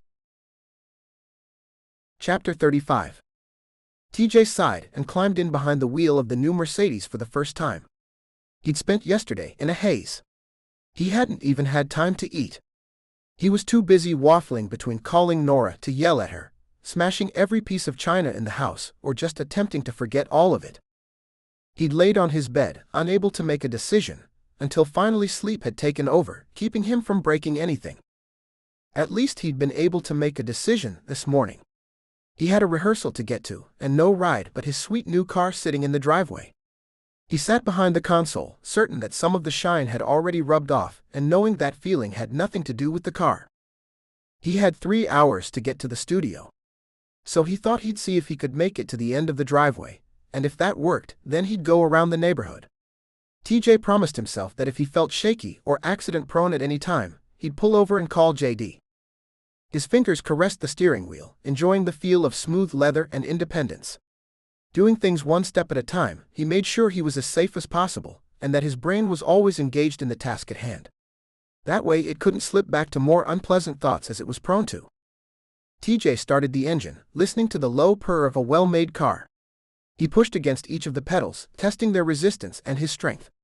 Slowly he put the car into gear and let the engine go. As the car rolled down the long drive at idling speed, he wrapped his right hand nervously around the emergency brake. But he didn't need it. His feet worked, pressing the pedals, feeling them solid and under his control. It was a good thing too, because no one was scheduled to come get him. Someone should have been here watching him. Not that there was any way to really kill himself in his own driveway, but if he conked his head, he might sit there for a while before he could do anything. However, JD was busy, and TJ was not calling Norah. He reached up to click the remote to the gate, thinking he'd be out of the handy house soon, leaving it available to the next person who needed it. In 1 week, if today's driving went well. He had no idea if 1 week was sufficient to allow for a relapse, but he really no longer cared. This place didn't feel like it was his any longer, and he squashed worries that his other house wouldn't feel like it was his either. Taking a turn, TJ just drove. He kept the radio off, unable to listen to it without analyzing where the current sound was headed and how to keep Wilder out of the pack. None of that was good while he was driving for the first time in months and wondering if he might lose control of his legs when they were most necessary. He kept going, aimlessly, until he spotted a deserted lot in front of a closed grocery store. Turning in, he did large donuts, looking out for potholes amid the weeds.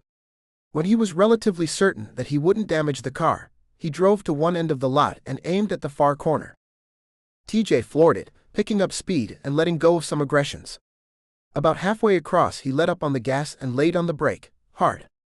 There was an immediate noise, the sound of the anti-lock brakes grabbing and releasing in rapid succession.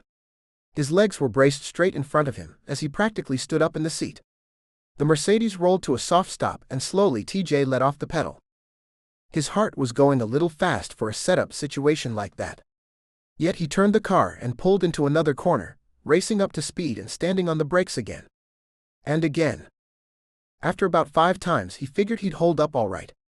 Only as he was about to leave the lot did he realize he had to turn back around and try something else. This time, when he hit speed, he didn't use his legs at all, but relied on the emergency brake and his arms to control the car. It didn't work as well, but would do in a pinch. This time he turned around and headed back to the house. He arrived without incident, seeing several cars on the road heading out the other way. Only when he was past the second time did he realize that he was going far slower than usual. He laughed out loud at himself and fought the urge to yell out at the other driver, "You wouldn't be so impatient if you'd just spent the past 4 months learning to walk again." But he didn't. He hadn't listened before his accident. In fact, JD had told him pretty much just that. Practically everyone who cared about him had. It felt good to pocket the keys and close the driver's door behind him as he headed up the front ramp. Next week there would be stairs. He'd handle it. It would make him stronger. He had an hour to kill before he needed to leave for the studio, and he spent it on the phone with first Tim, then the gift coordinator at the rehab center. The woman even asked if she could send a truck out that afternoon.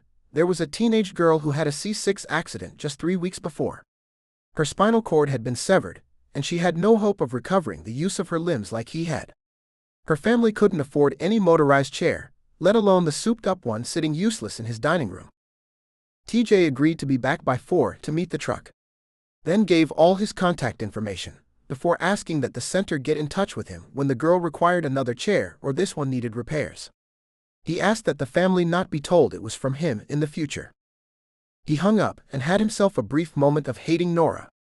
Pushing it aside, he made himself a stacked ham and cheese sandwich and ate the whole thing before leaving the house. Previously, he would have simply eaten it while driving, but then again, previously he had been driving under the influence and getting smacked around by semis because he hadn't had the sense to get out of the way. When he parked curbside at the studio, he was hitting the door lock when JD pulled up. TJ. He nodded, but his brother wasn't finished with him. JD took a few moments to get out of the car, reaching into the back seat to pull out his beloved guitar and sling it across his back. "Where's your driver?" TJ gave a grim smile. "She's history." "Oh." JD's eyebrows went up, but he knew enough not to ask while they were on the sidewalk or in the hallway, so instead he settled for the more innocuous, "Nice Mercedes." TJ nodded. "Ride smooth, handles better." There were other people in the elevator, a few of whom said short hellos before getting off on various floors. The brothers exited to a deserted hallway and quiet, but that didn't mean anything, so they stayed silent. The doors led to studios with various names and lettering across the tops. Wilder was one of Heartbeat's first acquisitions back when they were getting started. While the label wasn't a powerhouse, they were certainly eating their share of the market, having expanded every year. Now you just never knew who would open one of the soundproof doors and pop their head out. When JD clicked their own door behind them, he simply rested the guitar on the ground by his foot, balancing it with a loose grip around the neck of the case while he stared TJ down. He didn't need to ask, TJ knew what his brother wanted. "She isn't pregnant." "You already knew that," JD pointed out. "Funny, that's exactly what I told her." He turned away, settling himself at the piano, figuring he'd bang out some aggressions on the keys once he'd brought JD up to speed. Turns out she bar-fed up the pill before it could take effect. Then didn't tell me. Seems she didn't want me in the way. Ouch. JD picked up the guitar and started liberating it from the case. He was seated and getting ready to make some sound come out of it when TJ spoke again. "But she told her dad the whole thing." "What?" JD nearly dropped the guitar. "Yeah, I had much that same reaction." He held up his scraped palms where streaks of small scabs showed. "My knees look about the same." "Ouch." "Yeah, you can stop saying that now." He turned to the piano and began to play. He didn't know what it was until he recognized the strains of the piece he had composed the last time Norah was up here listening to him. In a short burst of anger he stopped, banging out a few bad chords for emphasis. "All right," pain was evident in JD's voice. "That was really good until that last part with the chords in effed up major. You write that?" TJ nodded. "You want to play it for me in the right key?" With a shrug, TJ rolled into the song, still not sure if that was the right opening chord. With no warm-ups, he headed into the vocals while his brother sat quietly. JD looked like he was listening intently, but JD was a master. TJ was certain he was considering alternate keys and rises and falls. Chances were he was already composing a guitar line to lay into the back.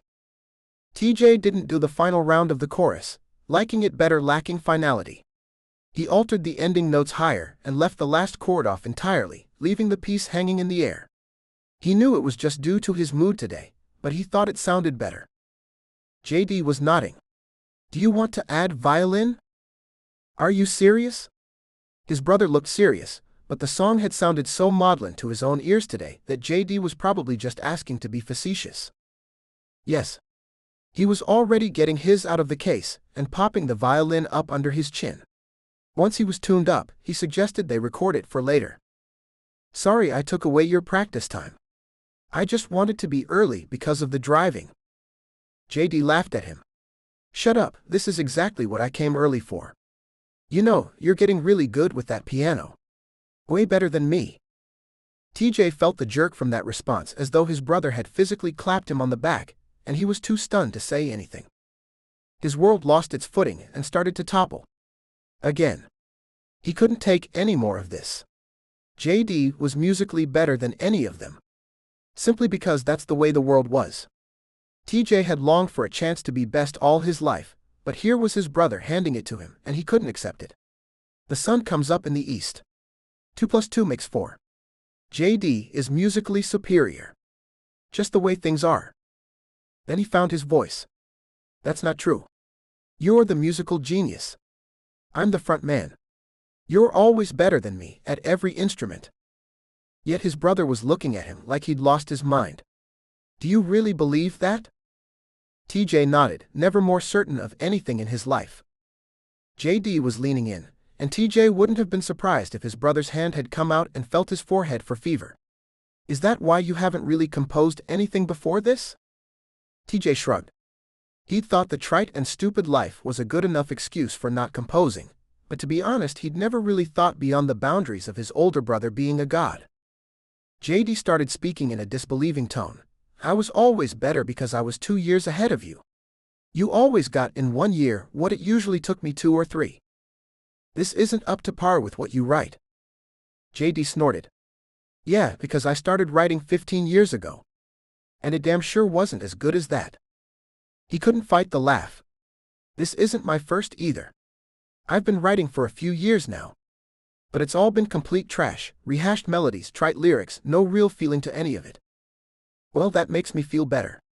JD went back to tuning the violin. Start recording so we can get this down before Alex or Craig opens the door. God forbid there be a door opening on a first-run recording. It reassured him that his brother was still as uptight as always. At least some of the natural order of the universe remained. They laid down track with JD adding in violin to most of the song. It was still 10 minutes before they were supposed to meet when TJ turned the recording off. JD set the violin down.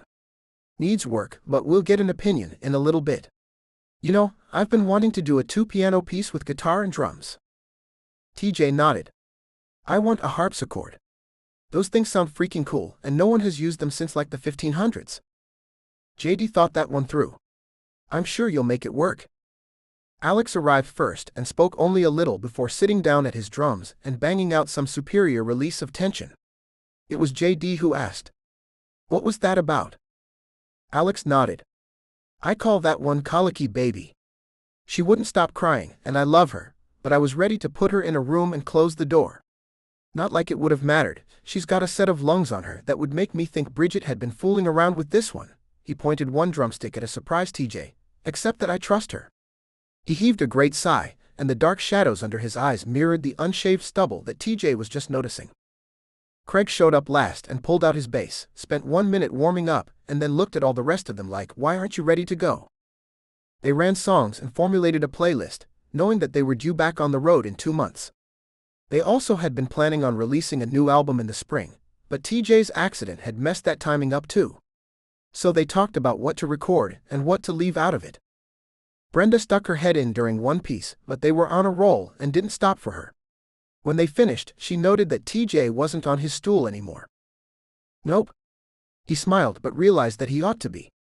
Especially since he had to drive himself home, and didn't want any lack of energy to affect how he handled the car. So, are you ready for a small local show? They all looked up at that one. When? Where? How long? She explained that she had them an inn at McMinn's, a local bar where they'd gotten their start. You could go back for sentimental reasons. Alex pointed out. It's not sentimental, McMinn's moved. Ironic, isn't it? Brenda tipped her head. McMinn's moved because they were getting too big.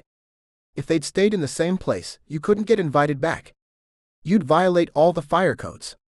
It's next Thursday night if you're up to it. She looked at all of them. They all looked at TJ. He shrugged. Sure. It wasn't like he was doing anything next Thursday. Good. Brenda's voice said the topic was closed, but she didn't move. They all waited. If you're up to getting around before the tour dates, there's a Queen tribute in Central Park. The sponsors have invited you, and of the 3 songs you've been invited to cover, you guys got somebody to love. And they want you all backing up vocals on Bohemian Rhapsody. She looked straight at TJ. What do you think of that, Mr. Vocalist? Yeah. The word tumbled out of his mouth before he could think. A Queen tribute? He didn't care if there were only 5 people there, that was way too cool. Luckily the others were thinking, and Brenda spilled a long list of celeb names. They hashed out details, got their set list and told Brenda to RSVP for them. For a brief flash TJ thought about calling Norah, then he squashed it. JD caught Brenda just as she turned around to leave. By the way, we need a harpsichord. A harpsichord? Both brothers nodded while Craig and Alex made faces and held up their hands, indicating that they'd had nothing to do with this. She smirked. All right. Is there anything else I can get you? Balalaikas? Auto harps? Ukuleles? JD just shook his head no, as though it was all perfectly reasonable, and Brenda left. It hit him then, TJ felt his jaw unhinge. A Queen tribute in Central Park. He had weights to hit tonight. He'd drive his own ass to the track tomorrow. And by next week he'd be jogging part of it. He'd be on stage in Central Park in 6 weeks, and no one would notice a difference. Chapter 36. Norah's feet pounded the surface of the track. Kelsey had come yesterday, this time without baby Amy. Norah thanked God for small favors. She loved the baby a little too much. And she missed that she hadn't had a jog stroller for Jordan. Every year at the studio, when school started, she missed him. This year he would have been 10, entering 4th grade. Jeff would have been turning 29 in just another month. Today no one was here. This was originally her day to pick up TJ and bring him, but he wanted nothing to do with her. She was still telling herself it was for the best, but she was running like she could outpace what she'd done. She'd come early, lying to herself that she didn't want to see TJ. She hoped she'd miss him. She also hoped she'd see him. Although what good that could bring she wasn't sure. It was truly for the best. She'd known from the start that she didn't stand a chance with him. Norah didn't fool herself that there wasn't beautiful willing sex just waiting for him out at a bar, or when the guys hit the road again. She didn't know how Kelsey stood being married to JD. She figured she'd ask tomorrow when the other woman was supposed to show up, on TJ's off days. Never mind that all the days were now TJ's off days. Her feet hit an even cadence as her brain tried to push out thoughts of JD cheating on Kelsey, although she was certain he wouldn't. He was far too steady. He also wasn't the front man like TJ, preferring to stay in the background. And oh yeah, he didn't flirt like a shameless whore with every female nearby. Norah shook her head and tried again to compose a few exercises to the rhythm made by her feet. After another half lap she gave up and slowed to stop and breathe for a while. She was always amazed that she could dance full out for hours on end, but when she switched to a different exercise she burned out quickly. When she stood up, she considered calling it quits for the day. She had 3 classes tonight, she'd get plenty of exercise then running routines with the older girls. But just when she decided to throw in the towel, she saw him coming down the stairs. Norah was at the far side of the track, so it was impossible to make out his features, but it was him. She'd know that physique anywhere. For just a moment, standing there by herself in the cool morning sunlight, Norah lit up a blush like a firecracker. Then she pushed that thought firmly aside. Only TJ would grasp the railing that ran up the center of the stairs like that. He was in a black sleeveless t-shirt that showed off his arms and black shorts with white stripes down the sides. His dark hair fell casually, looking like maybe he'd just run his fingers through it. She wondered if he spotted her. He did. Even at this distance she could see him freeze for just a moment, his face and therefore his gaze trained right on her. She didn't move either, waiting to see if he would wave. He didn't. After that momentary pause, his face went back to looking at the task at hand, the stairs and the gate. He reached the bottom and stretched for just a minute. Her breathing, which had almost been normal when she'd straightened up, had sped up again. Her heart was pounding, and she wondered if he'd even call 911 if it gave out and she collapsed right now. She started walking, continuing on the same way she'd been going, her pace slow enough that he'd see her coming. He took one glance and started off in the same direction she was headed. She'd hoped to make eye contact, but he'd made it impossible. Norah picked up speed, coming up behind him while he walked, his pace eating a surprising amount of ground. Still, she figured she'd pull up beside him and maybe say something. Just as she was contemplating what to say, when she was just catty-corner behind him on the right, his hand shot out. With a quick, casual flip of the wrist, he motioned her to go around. With that one simple gesture, he made it clear that he didn't want to speak to her. For a lap, she was glad that she hadn't told him anything if this was the way he handled it. Who knew what he would have thought if she'd told him? He might have accused her of trapping him. This time when her feet came up behind him, he didn't even make the motion. And her brain changed as she passed him. His stance wasn't arrogant, it wasn't mean. She'd betrayed him, not the other way around. Maybe that was just because she hadn't given him the chance to, but there was no denying that she'd made the first cut. His head turned slightly away from her as she passed, as though he couldn't really stand to look at her. Maybe he couldn't. With a deep breath, she told herself again it was really all for the best. God knew what he was doing, not giving her another baby. Not giving them one to share. She should snap these feelings for TJ at the base. Make it quick and clean. But there was nothing quick or clean about it. It had been weeks since they'd been together, and she still dreamed of him at night. Hot erotic dreams like she hadn't suffered in years. She dreamed of him trying to hold her afterward, and her own frightened struggles against him. She had to stop again. She couldn't sustain the pace she'd set, so she made her way off to the outside edge of the track and clung to the fence with her hands on the top bar and her feet braced apart. For long minutes she tried to breathe deeply. She heard TJ pass by her, and wondered if he looked up to watch her. She stayed at the track the entire time he did. Wearing herself out. Because she needed to. Hair of the dog that bit you, right? When at last he headed up the stairs she watched. He was tired, his legs doing too many repetitive motions for too long a distance and then tackling stairs. He'd walked further today than before, but Norah was used to TJ pushing himself. So she hung back, finishing her lap and reaching the top of the stairs just in time to see his green Mercedes pulling out the far side of the lot. She climbed in her own car and turned the engine over. Chapter 37. TJ had seen Norah 3 times at the track. Every other morning when he went, she was already there. They didn't speak, although he saw that she followed him home each time. Probably worried about his legs giving out on one of those turns. He had no idea if she was worried about him, or protecting other drivers from him. So he tried not to think about it much.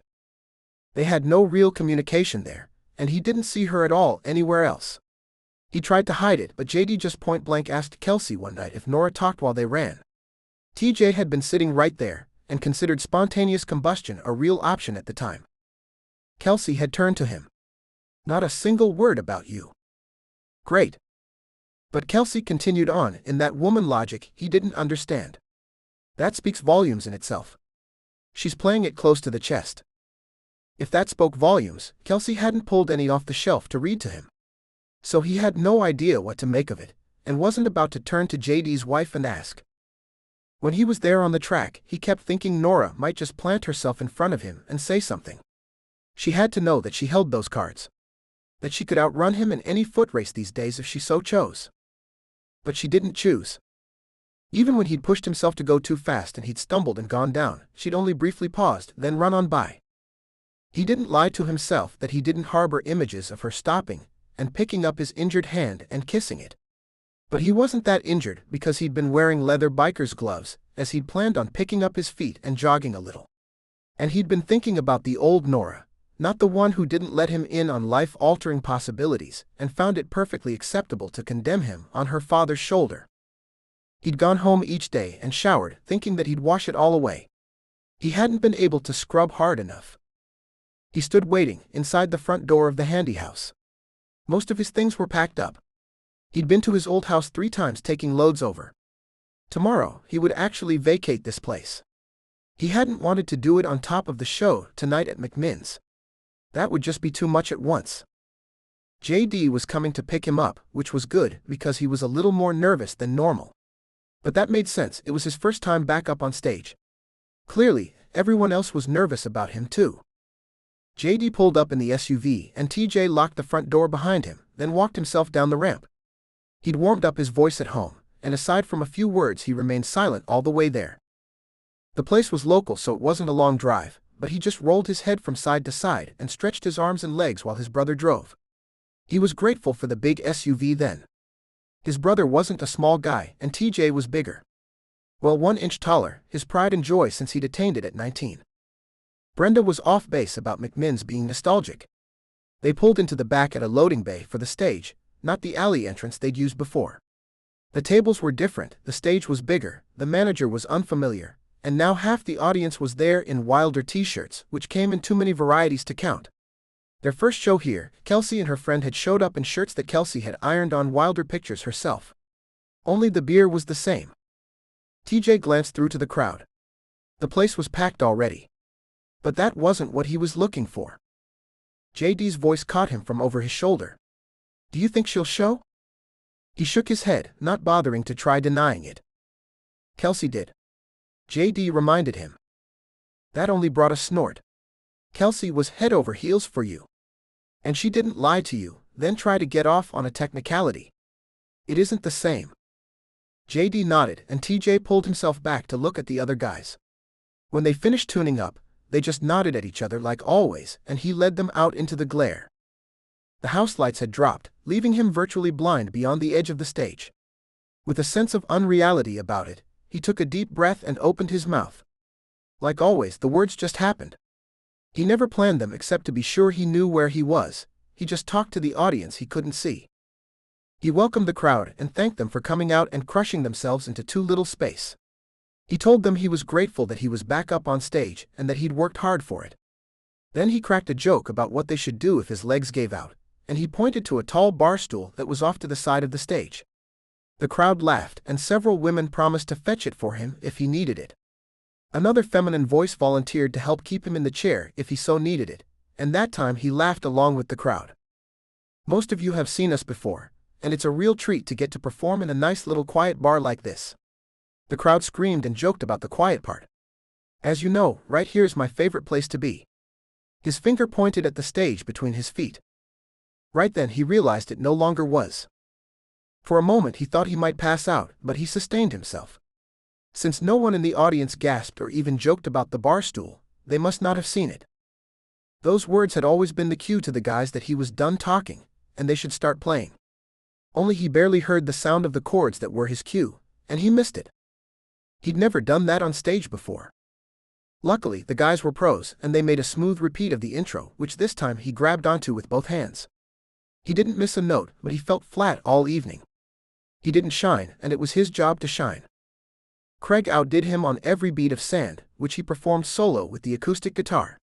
Having the others sing numbers was something usually reserved for longer shows. It was intended to give TJ a rest, and they decided to do it tonight in a better safe than sorry measure. JD and Alex did go to bed mad, and outshone him there too. TJ went back up after the break the 2 songs had afforded. He'd used the time to drink water and get back on his A-game. But he wasn't on it. He wasn't bad. He just wasn't all that good. For the first time, he was utterly grateful when the lights blacked out and the show was over. The audience screamed for an encore, but he begged out of it and thanked them again before beating a hasty retreat off stage. He was walking down the loading ramp, not feeling the damp night air, when a hand clamped down on his shoulder and spun him around. Craig faced him, still clutching his bass by the neck, the tribalized strap still across his shoulder. What the hell happened in there? TJ shrugged. He really had no clue. JD found his voice and tapped Craig's hand off TJ's shoulder. "Give him a break, we've all had our bad nights." It was Alex who spoke up. Since Alex didn't get into the scuffles with the rest of them, they all snapped too. "No, we haven't all had our bad nights. We have." He pointed to himself, Craig and JD. "But TJ doesn't. He's always on. He covers for our bad nights." He didn't continue. He'd made his point. TJ shrugged. "I don't know. Is it Norah?" JD's voice hit him like bricks. "No." TJ protested through ground teeth, not believing his brother would air that here. "What?" Craig looked back and forth between the Hewletts. "Tall hot dancer Norah?" TJ just shook his head and stalked off, his hands in tight fists on his hips, denying everything, even to himself. JD pursued both him and the topic. It's just the only thing I can think of that's really different. Because we can't play without you up there giving a good show. And you always have. This group can't be tied to Norah. TJ turned, his fists now in front of him from no conscious thoughts of his own. Oh no. Craig was backing away like TJ had the plague. The words burst out of his mouth. That's not what this is. I have just been to hell and back. He lashed out at all of them, verbally clearing a half circle in front of himself. Which ones of you just spent months in a wheelchair, a good portion of it not certain if you'd ever walk again? It was all my own fault too. So I'm sorry if I'm not as good at getting up there and sweet-talking a bunch of strangers. That doesn't mean it's about a woman. The hot air left him. I just have to find my feet again. JD laughed at him, and instead of getting angry, TJ took it for the sign of acceptance that it was. Alex looked satisfied that things were getting resolved and walked off, his mind always on his sweet wife and his daughter and new baby. Just like that, they'd all let it go. All had faith in him that he'd resolve it. They packed up and said goodnight, agreeing that they had their work cut out for them in the studio. Later, he showered and laid himself out on the now familiar bed and stared at the ceiling.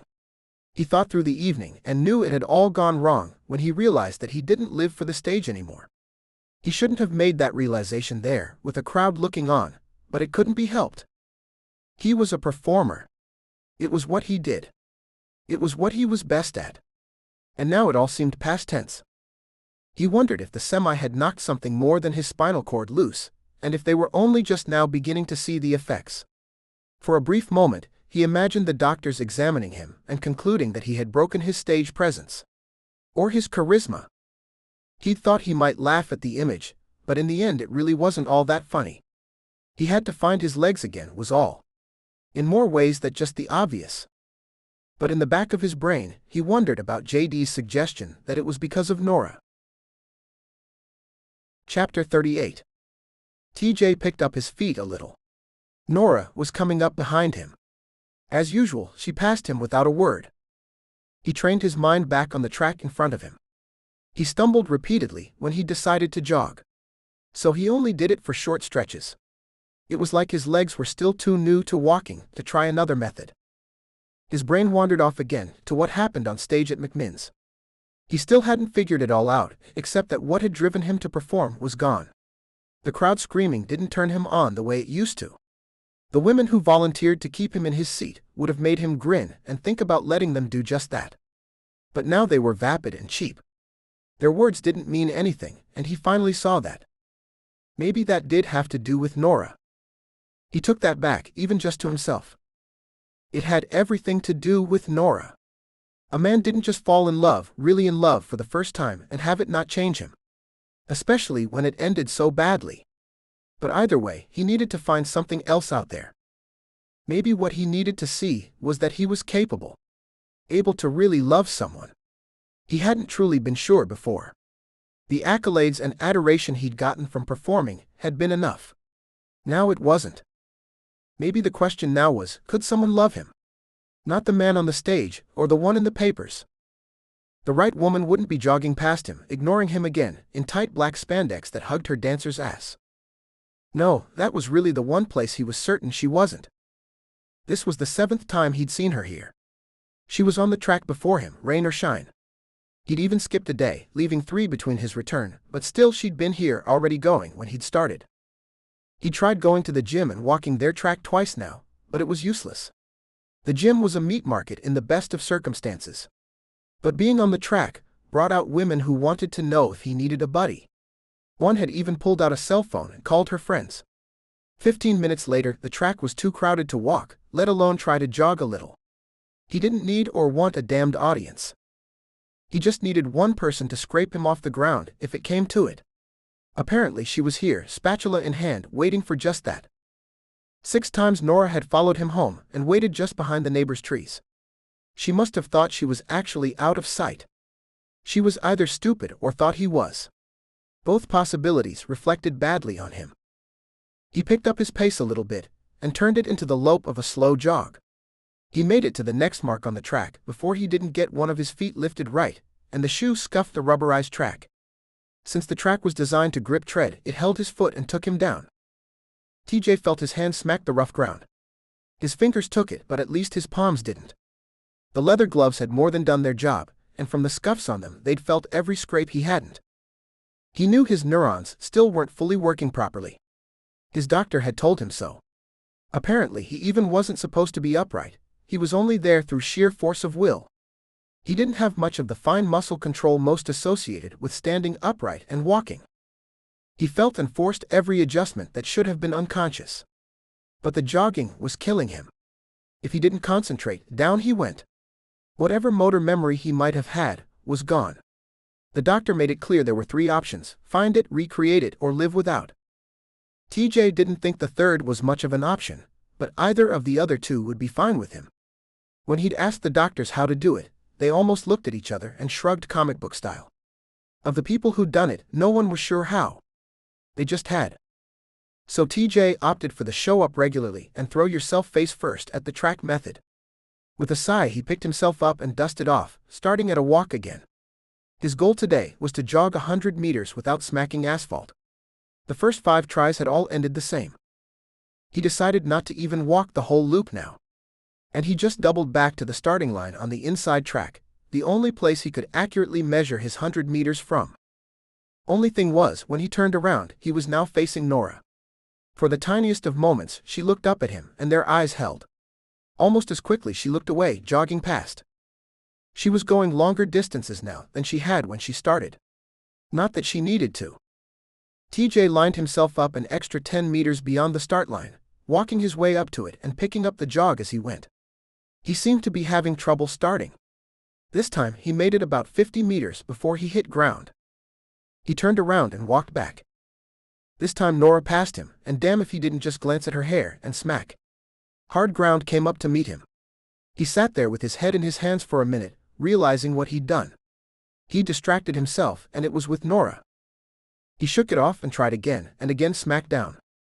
This time Norah was up ahead of him, taking a breather, and he walked up, noticed her stiffen as he approached. "Why are you here, Norah?" She was still breathing heavily, and it took her a second to respond. So TJ took it out on her. "I get it. You can jog and I can't. Point made. Go home." She held up her hand and spoke between still strained breaths. "Just wanted to be sure you're safe." "I'm good." TJ turned and headed back to the start line, wondering why he'd even started the conversation. Her voice followed him. "I told Tim I'd do it." "Oh," he turned back, wondering why she still had the power to stick knives in him. "So it's about Tim now." She rolled her eyes and jogged off. He hated it, watching her go from a standstill to a leap into a steady pace. A move he couldn't pull off. He went back to the start line and managed to throw himself at the ground twice before she made it back around. He was on his hands and knees when she approached. He called out, "You going to follow me home again today?" "Yes." It was all she said as she went by, but he was happy to see that she almost missed a step there. But of course, even that didn't make her fall. It took 3 more tries, but he developed a will of steel. He maintained his concentration, thinking about each foot getting off the ground. He was 10 yards from his goal when Norah passed him. He paid no attention. Until her sneakers planted themselves right beside him. He jogged past. Her voice shattered his concentration. "I'm sorry." He went down. "Son of a bitch." He sat back on the black surface that was getting warmer as the day progressed. "Don't be sorry, just keep your mouth shut." I was 5 meters away. With an open hand he gestured to the painted white line that marked the end of the dash. Not that he'd been dashing it. Her feet came closer, but he didn't look up. "I'm sorry, I didn't mean to make you fall. I meant I'm sorry I didn't tell you." He was not hearing this. Not here, sitting on his ass looking at her sneakers. Her voice carried again. "It was a mistake. A big one. I should have told you." He heaved a sigh. "Damn right you should have." For a moment the sneakers didn't move, then she got the hint and jogged away. He gave it one more try and finally made the full 100 meters, collapsing as he went over the end line. This time he sat on the rough surface, happy as a little clam. TJ picked himself up and headed home. This time Norah followed at a less discreet distance. Chapter 39. TJ rode the elevator up at the Heartbeat Studios. No one was on the schedule for today, so he'd have the room to himself. He'd gone to the track again this morning, even though it wasn't his day. He smacked the ground repeatedly, but made the 100 meters with far fewer tries, then even managed to get one time around the track in a jog with only one stumble. He was proud that he hadn't gone down. Somehow, he managed to untangle his disobedient feet before they completely defied him. When he'd come back around, he'd called it quits early, and was somewhat surprised to see Norah's car behind him on the drive home. She followed him only to the gate, maybe figuring he was safe there. Maybe she forgot she was on the list. Or maybe she had figured he'd taken her off. He hadn't gotten around to it. Whatever it was, she turned around without entering and headed away. TJ had spent the later half of the morning at his own house. But the inspiration to be what he had been wasn't there. So here he was walking the silent hallway and pushing open the heavy studio door. Sound blasted out at him, momentarily drowning everything out, even his thoughts. He pulled the door closed, thinking that ironically he'd made his way back from grave injury, only to be deafened by one of his bandmates. Craig was letting out his crazy side in there. And he hadn't even seen TJ. That was how Craig composed the harder stuff, and TJ knew better than to mess with it. Only now, he didn't have a studio. Since he couldn't do the rest of what he wanted, he headed up another floor to see Brenda. Her door was already partway open when he got there, her secretary having just waved him by, putting her finger to her lips. TJ nodded and pushed his way in quietly. Brenda was on a call but motioned for him to take a seat. He wanted to, but it only lasted a second. On his feet again, he prowled the office while she talked. There were pictures wallpapering every non-window surface. He spotted one of the original Wilder posters that Kelsey made. God, they all looked so young. There were other singers and groups up there. Some wildly famous, some getting there, some already been and gone. She had wedding photos of all sorts of people he worked with. JD and Kelsey were there, and another of them with 5 kids. That one needed updating. But a separate little photo of newborn baby Amy was tacked right beside it. Alex and a very pregnant Bridget were up there, with Olivia in their arms. Another with himself and Craig, arms slung around each other. A candid photo at Haley Watkins' wedding, with Craig and Shay both in the background, the day they'd met. Her voice from behind him startled him. I should have known you wouldn't sit well these days. Done enough of it? For a lifetime. She perched on the edge of her desk. What do you need? Her head tilted, perfectly cut brown hair swaying as she moved. She was a very attractive woman, for being so much older than he was. He was surprised he only just now noticed that. He'd known her for years. He sighed. I sucked the other night. Really? She seemed impressed. Although whether it was because he'd sucked or because he'd admitted it, he didn't know. I've never heard of you having issues before. Was it neural? He laughed at that one. Yes. But not my spinal cord. My brain. I don't know. I lost whatever I had. She looked at him square. Are you telling me to cancel tour dates, or are you going to get it back? Hell yes, I'm getting it back. The determination in his tone surprised even him. That's what I came up about. I haven't asked the guys yet. I just wanted to know if it was a possibility, but I wanted to ask you. She didn't tell him to spit it out, she just sat patiently, one of Brenda's greatest strengths. Can we play more local dates? Soon. I've got to get up in Central Park for that Queen concert, and I've got to be ready. He hadn't meant to sound so desperate. Brenda's answering smile was all he needed. Consider it done. Thank you. He stuffed his hands in his pockets. You've always understood and worked with us. She didn't respond, so he kept going. When Alex needed time because Bridget's second pregnancy wasn't going well, and this, he gestured to his legs. This was my own fault. Even back when we hadn't made a penny for you, you worked around JD's schedule with his daughter. Thank you. She looked at him askance. You do know why the 4 of us founded Heartbeats, don't you? Sure he did. You wanted to be a bigger fish in a smaller pond. He instantly tasted shoe and scrambled to correct it. That didn't come out right. You needed more control than the big labels were giving you. Brenda nodded. I thought so. All this time you missed the point. TJ waited for her to give it to him. With a smile she leaned back against her desk, her arms folded. 8 years ago, I got confused about my son's birthday present. He'd said what he wanted and I misheard it. So I went out and got what I thought he said. The problem was I was so far off base and I didn't even know it. He was 7 years old and I didn't know him well enough to know that. I'd been too busy with my job. I didn't know either of my sons. I was just cranking out stars. I lived in a big house that I realized I hated. Didn't know my neighbors. My husband was on the verge of divorcing me, and I think he was in the right. When I took a good look around, I realized nobody was happy. So I left. We founded Heartbeats with the idea that we do good work and show up at our kids' birthday parties. She waved her hand at him before continuing. So you do whatever you have to find what you need. We're behind you. There's plenty of money here. If Wilder breaks up, then it was a hell of a great run. He jerked back at that.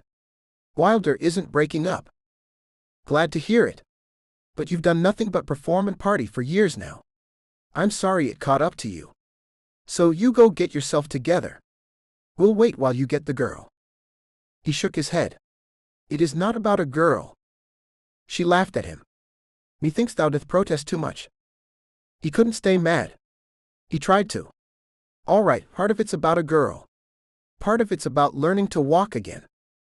Her eyebrows rose up in more ways than one. He chuckled. Yeah. Brenda went around her desk and started scribbling some notes to herself. She pulled out her purse and shoved the notes in it. I'll get on those extra dates in a bit. I have to go see my youngest in his kindergarten play. Walk me out. TJ followed, asking what she'd done when she realized she hated her house. He'd been having much the same thoughts. She laughed and said she'd sold the thing to someone just like she'd been, more concerned about the prestige of the neighborhood than being comfortable, and she'd let it go for a hefty profit. He climbed into the new Mercedes at the curb and drove to his house. He stayed in the driveway for just a moment, really looking at the thing. He didn't really like the arches. And there was no yard. He let himself in the front door, and remembered Norah's mouth hanging open at the fountain. It was too much. He opened the drawer on the far right side of the kitchen. The real estate agent had put her card there, telling him she was starting his junk drawer. There were 2 pencils and the card just rattling around. TJ called the agent and put the house on the market. 15 minutes later, he cut the woman off and hung up on her, thanking her quickly. He shook his head a little, realizing that he suddenly felt a bit more free. Winding his way into the living room, and realizing that he'd done zero living in there, he scrounged through his music. Quickly pulling up Queen's greatest hits, he thought he'd listen and relearn the words. He hit the play button, then punched another series of buttons, piping the music through the entire house. TJ wandered the house, cataloging what he was going to take with him when he moved and what he wasn't. As We Will Rock You segued smoothly into We Are the Champions, TJ found himself singing along, already knowing all the words and no longer paying attention to the house. Heading into his small home studio, he reset the music as background and hit record. TJ leaned on the wall, not wanting to stand when all his focus was in his lungs and his vocal cords.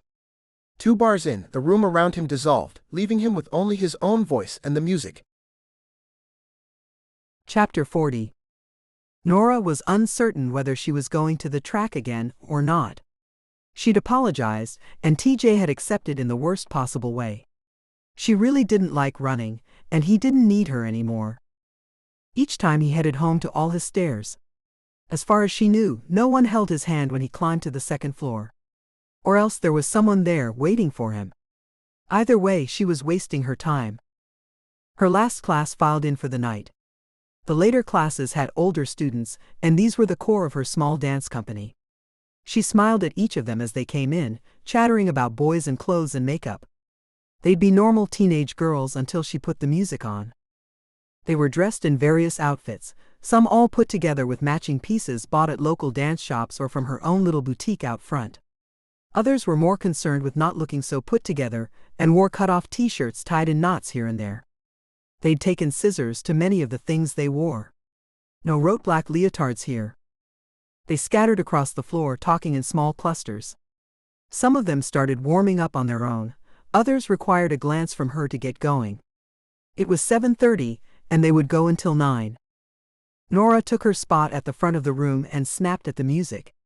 Sinking to the floor, she led the new series of warm-up exercises they were finally getting familiar with. Going through the motions, her mind wandered. No more track. She would sleep in tomorrow.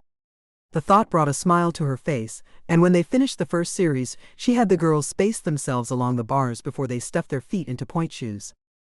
The class went by without much input from her. A good portion of the girls had been at this studio longer than she had. She watched ankles and corrected posture, led them through turns and leaps and combinations. Then they put together the first 3 8-counts of the holiday show dance they would do. Norah danced with them, leading because she knew it and they didn't yet. By 9 she was exhausted, even though she didn't think she'd done anything much. She did the last 2 steps and then quadrupled the last turn, thinking at least she'd feel like she'd done something that evening. She used her foot, but she landed in a perfect 5th position as she glanced around. Everywhere girls were falling off their feet, and they'd only had a double pirouette to do. She sighed and turned to Gracie, who'd been brave enough to stand beside Norah for the whole class. Go write pirouettes on the class board. There was a series of small whiteboards where the teachers made notes about each class. And Gracie, please spell it right. Her eyes swept the mirror, taking in her own tired looks, and seeing that most of the girls had pulled it together enough to hold the final 5th position pose, even if they hadn't landed there. That was when she saw him in the doorway. His dark frame took up most of the space. For that half-second her heart stopped. What was he even doing here? Surely he hadn't come to see her, he wasn't speaking to her. Just as Norah realized she was staring at him in the mirror, he gave a half-smile. In it was a wealth of meaning. He was here to see her. He was sorry too. He missed her. Or, she told herself, she had simply made all that up because she wanted it to be true. His eyes broke contact, and in that instant Norah registered the low humming around her. The girls were abuzz. This was Nashville, and they knew who he was. One even walked up to him bold as day, strutting and flirting well beyond her 17 years. Are you T.J. Hewlett? Norah couldn't believe the audacity, and from Leah. Taking a deep breath, Norah consoled herself over disappointment in Leah and in TJ too, for not looking at the girl like she had no right. Yes, I am. I'm here to see Miss Davidson. That at least made Norah laugh. No one called her Miss Davidson. The term seemed horribly old-fashioned coming from his mouth. The girls seemed to agree. Norah. Several of them called out. He's here to see you. That was the brunette who'd strutted her way up to him right behind Leah. Norah sighed. Thank you, Belinda, for being surprised that Mr. Hewlett was here to see me of all people. Only then did it occur to her that class wasn't over until she said it was. Class is excused. No one moved. Go. She looked at each of them in turn. They lingered, gathering their things, and one by one pushed out the doorway. A bemused TJ had stepped into the room for a brief moment, trying to get out of the crush. It was Leah who looked up at him pityingly. You can't be in here on our nice wood floors with those shoes. Follow me. TJ looked across the room at Norah with panic on his face. She just nodded, agreeing that Leah was right. He shook his head and followed the girls out beyond the doorway where they attacked him, until he slipped out of his shoes and politely fled back into the room. As soon as he found the door, he closed it behind him. Just after the click of the catch came an audible sigh from him.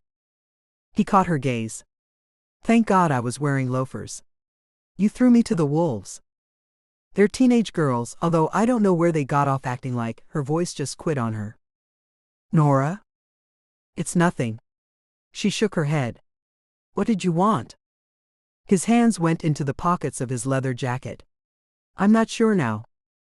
This time when she looked, she searched. Something had just now shifted in him from being here to being ready to turn around and walk out. What? Are you just going to shut down on me? She couldn't help the smile that spread across her face. If he was upset because he wanted inside her head, this time she'd tell him everything. I just realized that some of them are 18, and when I was 18 I was married and pregnant. He laughed and sobered up pretty quickly. Yeah, but you loved him. They don't know me from Adam. Apparently they don't think they need to. She turned back, tucking herself onto the chair behind her and unwinding her point shoes. Three faces pressed against the small window cut into the door. Norah glared at them until they left. Sorry, we still had an audience. TJ stood close, a frown pulling his brows together. How are your feet? What was he asking about? Fine. She pulled off her shoe, flexing her toes. He looked the foot over, because you were dancing on them. Oh. She pulled off the other shoe, understanding what he meant. No, I wasn't dancing on them. Still looking out of place in his denim and testosterone, where there was usually only spandex and grace, he jerked a thumb over his shoulder toward the now vacant center of the room. Then what were you doing? Norah waved his concern away and pointed her tights-clad toes at him.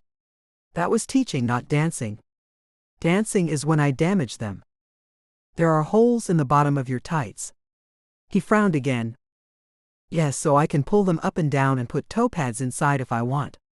She pulled the gel-filled pad out of the tip of the point shoes and held it up. He reached for it and she snapped it back. Ew, I've been dancing on it. He laughed and reached again for the thing, this time quickly removing it from her grasp. I've bandaged your bloody feet. This is nothing. He held it up to the light and pinched it. This really is nothing. This can't possibly support your toes enough to stand on them. It's not supposed to, your toes have to be strong enough to hold you, this just keeps them aligned and offers a little padding. While she talked, Norah folded and wound the ribbons on her shoes, tucking them in, then she stood and quickly reclaimed the pad TJ was still inspecting and stuffed it back into the shoe. She was impressed how easily things reverted to normal, but she was a little suspicious of it too. It was almost too easy. I'm sure you didn't drive out here just to check up on my toes. She saw the words put him just a little off balance, and she watched while he quickly regained it too. You apologized the other day, and I was an ass. I understand. I don't like the decision that you made, but I understand why you made it. So my apology is accepted. He nodded. Thank you.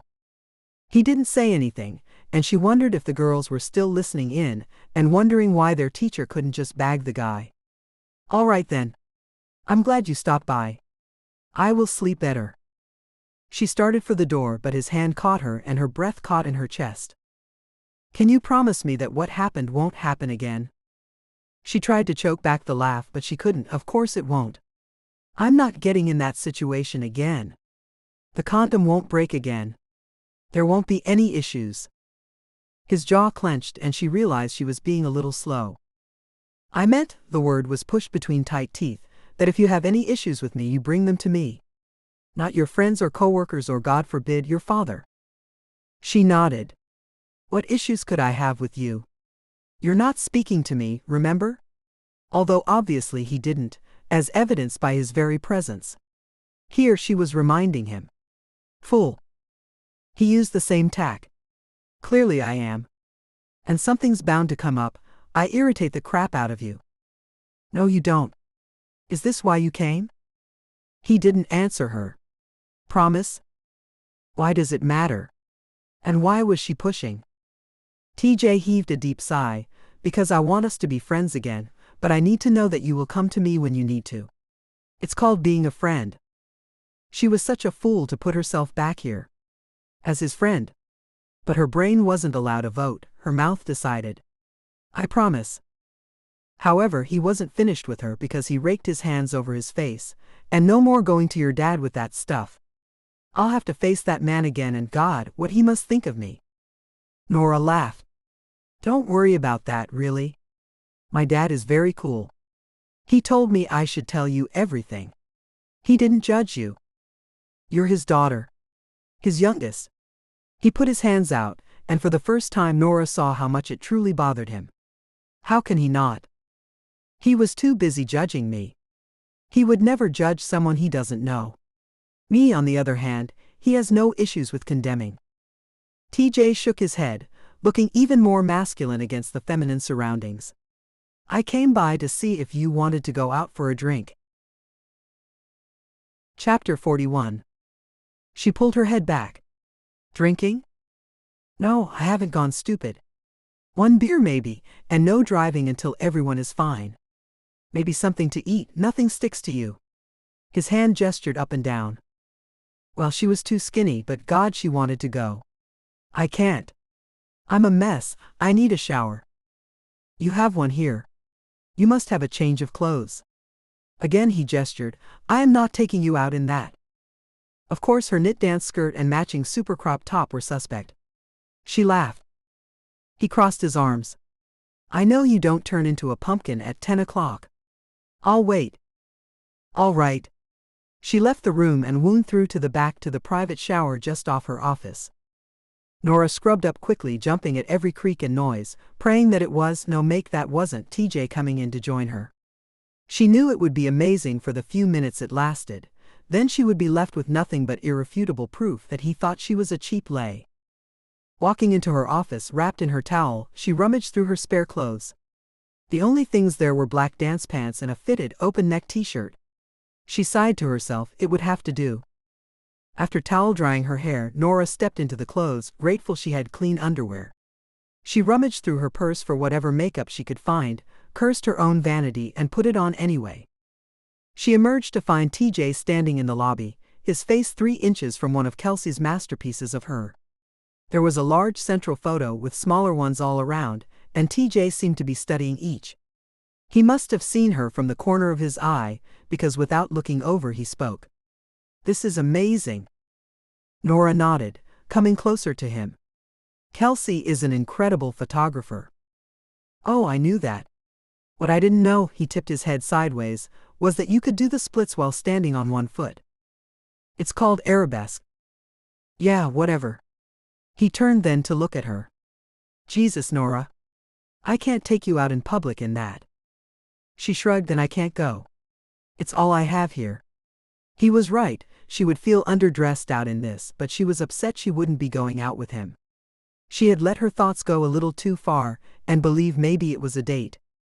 No, come on, get your jacket. We'll go to a restaurant instead of a bar. He grabbed her blazer from where she'd slung it over her arm and held it for her. Then he grabbed the bottom hem and tugged it back down, making her laugh. I'm sorry. Taking her hand, he tugged her toward the front door. I'm not. I'm going to be the envy of every guy there tonight. I would suggest you stick real close. I'm just going to be grateful that you aren't in men's underwear. He tucked her into the passenger side of the Mercedes and slid into the driver's seat. Ooh, this is a change. You trust me driving? She nodded. With a sideways glance, he started the engine. You didn't follow me home from the track today. She nodded. You've been fine. I'd crossed the line from concern to stalking. She waved a hand at him to go, and he pulled out of the parking lot, leaving her car there in the corner spot by itself. He pulled them into an open bar and grill, and got them tucked in the back in a small booth. You want a beer? She shook her head. You don't drink at all. A small smile hit her lips. I just don't like beer. I'm not the girl that all the guys love because she knows all the sports scores and can pound beers. I never will be, the stuff is nasty. What do you want? A margarita, but I have to drive. His hand waved in front of her and cut her off. He laid his phone between them on the table. An hour and a half. One beer for me. I'll get you home safe. She nodded. A margarita then. Rocks. Salt. You're not so girly. His grin was all fallen angel even though he wasn't trying, and it made her feel girly. They added insanely greasy cheese bread to the order and chatted most of the way through it. He talked her into a second margarita, and she hoped he wasn't talking her out of her pants. She was feeling the effects of the liquor when she commented, I couldn't believe the girls tonight just came on to you that way. Why was she even bringing this up? TJ shrugged, but her mouth got away from her. I mean, they're 16, some of them. And they were looking at you like you were chocolate. Like you'd melt in their mouths. Oh God. She waited for the universe to swallow her. Instead, the blush crept up her face at an alarming rate. Her hands flew to her cheeks, as though she stood a chance of hiding anything from this beautiful man who was already laughing at her. TJ flagged a server and ordered her a glass of water. Her mouth opened again. Oh, tell me I didn't just say that. You did. Ah. Burying her head in her arms there at the table was only useful for a second. TJ was talking to her again. You're fun. What else do you say when you're tipsy? Clamping her lips, she refused to speak. He had a sparkle in his eyes that was guaranteed trouble. His beer had disappeared a long time ago and been replaced by soda. He was functioning on all cylinders. Not fair. She was more than happy when he changed topics. Are you going to the track tomorrow? Sure. She hated herself even as she said it. Here was a man who picked himself up time and time again, his determination legendary in her mind, and she crumpled in the wind. She decided not 4 hours ago to not go to the track. Plus, he'd gotten upset when she'd told JD that she wanted to come to dinner. She couldn't lie about this. No. She'd confused him. Which is it? No. Oh. His face actually fell, and she was too tipsy to fight the way and took her heart with it. I was hoping you'd be there. He might as well have picked a thread on her decision and just unraveled the whole thing. What do you need? Someone to pace against. You're going to outrun me really soon. His grin was back. One can only hope. So come with me? She nodded and took a sip of water, hoping that her heart wasn't showing in her eyes. Norah figured between the liquor and his smiles she was dead on drunk, and she might as well just sit there and make dreamy eyes. Then she sat up straight. Oh, I can't. I don't have a car. He paid the check which had somehow arrived and showed her the phone timer. 1:35. He offered his hand as he stood. You are correct, because I am driving you home tonight. But I'll pick you up at 9:30 and drop you at the studio afterwards. She nodded and let him lead her out of the restaurant into the dark, chilly air. Her jacket. She started to duck back in for it, only to see that TJ had remembered it. TJ held it out while she slipped into it. She watched his hand on the small buttons and tried to focus. As she followed its movement, the hand came up and cradled her chin, lifting her gaze to his. For a moment she went still, certain that he was going to kiss her and uncertain how she should react. What she did know was that if his lips even touched hers, she would launch herself into his arms, all other thoughts be damned, regardless of what she should do. He didn't kiss her. He simply said words. You know, I'm going to enjoy being your chauffeur tomorrow. He took her by the hand and pulled her along. Norah noted that the hold was a simple dance partner, weight support type of hold, not the interlocked fingers kind you did with someone you were attracted to. It was a good thing he was driving. She was too snookered to curb any of her thoughts. She gave him directions to the farmhouse, and he pulled up just to the edge of the less than bright circle created by the front porch light and waited. Again her mouth got ahead of her. What? You're not going to walk me to my door? After it slipped out, she held her ground, as though she had meant to taunt him that way. No way. Your daddy's probably got his shotgun aimed at me right now. She laughed again.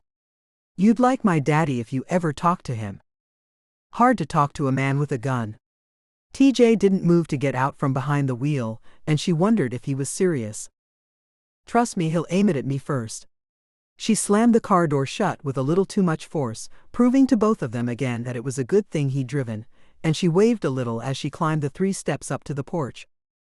TJ did at least watch to make sure she was safely in the house. Chapter 42. TJ fought off the grunt that wanted to escape as he lifted the weight. He was having to really put in the effort to maintain what he'd developed in that stupid chair, hauling his own body weight around. For a flash of a moment he considered using the chair as a workout machine, then he sloughed it off. He had better things to think of, Norah, tipsy and cute as hell, the night he'd taken her out for a drink. He'd almost kissed her there, just outside the restaurant. But she hadn't been completely sober, and he hadn't been ready for another Norah here then gone moment. So he had settled for watching her sweet ass peek below the hem of that blazer while she'd sashayed up her front steps. She'd given him hope. She'd also said something about him melting in her mouth, then gotten really embarrassed about it.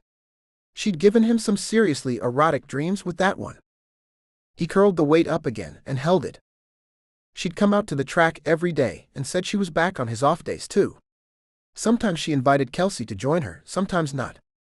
He'd showed up on one of those off days, warmed by her happy surprise when she realized he was there. Now he'd had to suppress the urge to go every day. TJ had been startled to find out just how much he loved talking to her. Looking at her. Just being beside her. He gritted his teeth together, holding the last bicep curl as he admitted that he wanted so much more from her.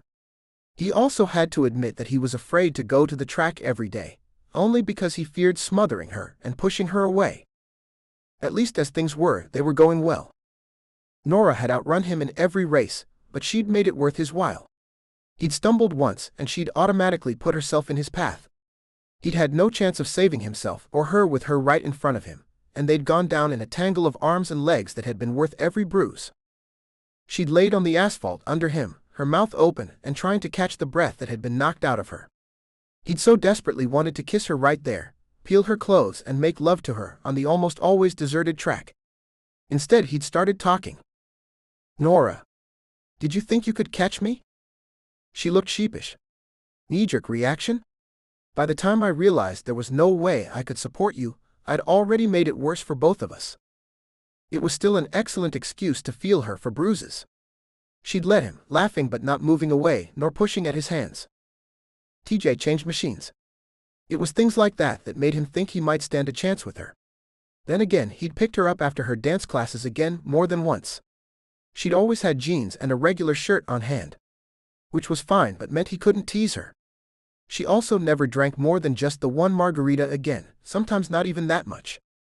So maybe the buttons that were done up high enough not to reveal too much, and the lack of liquor was saying he should back off. But TJ knew he really just couldn't. He had to get her to want him like he wanted her, and he had to do it before some other guy figured it out. So yesterday at the track he'd held out the white flag of surrender. Or as close to it as he was going to get at the track. TJ pushed the leg weights, enjoying that he was moving mass in the hundreds of pounds now. It helped to get some of this off his mind. Or not, as his brain instantly reverted back to Norah mode. He'd walked beside her when they had finished their run and asked before he'd lost his nerve. "So there's this woman I met that I'm in love with." Her head snapped his way at that, and she'd met his eyes for just a moment before looking away. He'd prodded, "How do I tell her?" Norah was so startled by the whole thing, it made him wonder if he hadn't made as much headway as he'd thought. He figured she had to know it was her, but her suggestion was simply some flowers and the words. He'd almost groaned and fallen to the track in agony. She'd given him nothing he could use. In typical Norah fashion, as she had from day one, she was making him do for himself. TJ wiped his face, then literally threw in the towel for the day. With no real effort on his part, he walked the motions of showering and dressing, and then he hit his studio room. He'd been here every day, belting out his frustrations with Norah and his desire to be on track again. They had a show tonight, and there would be no bar stool sitting off to the side. The troubadour had welcomed them back with open arms.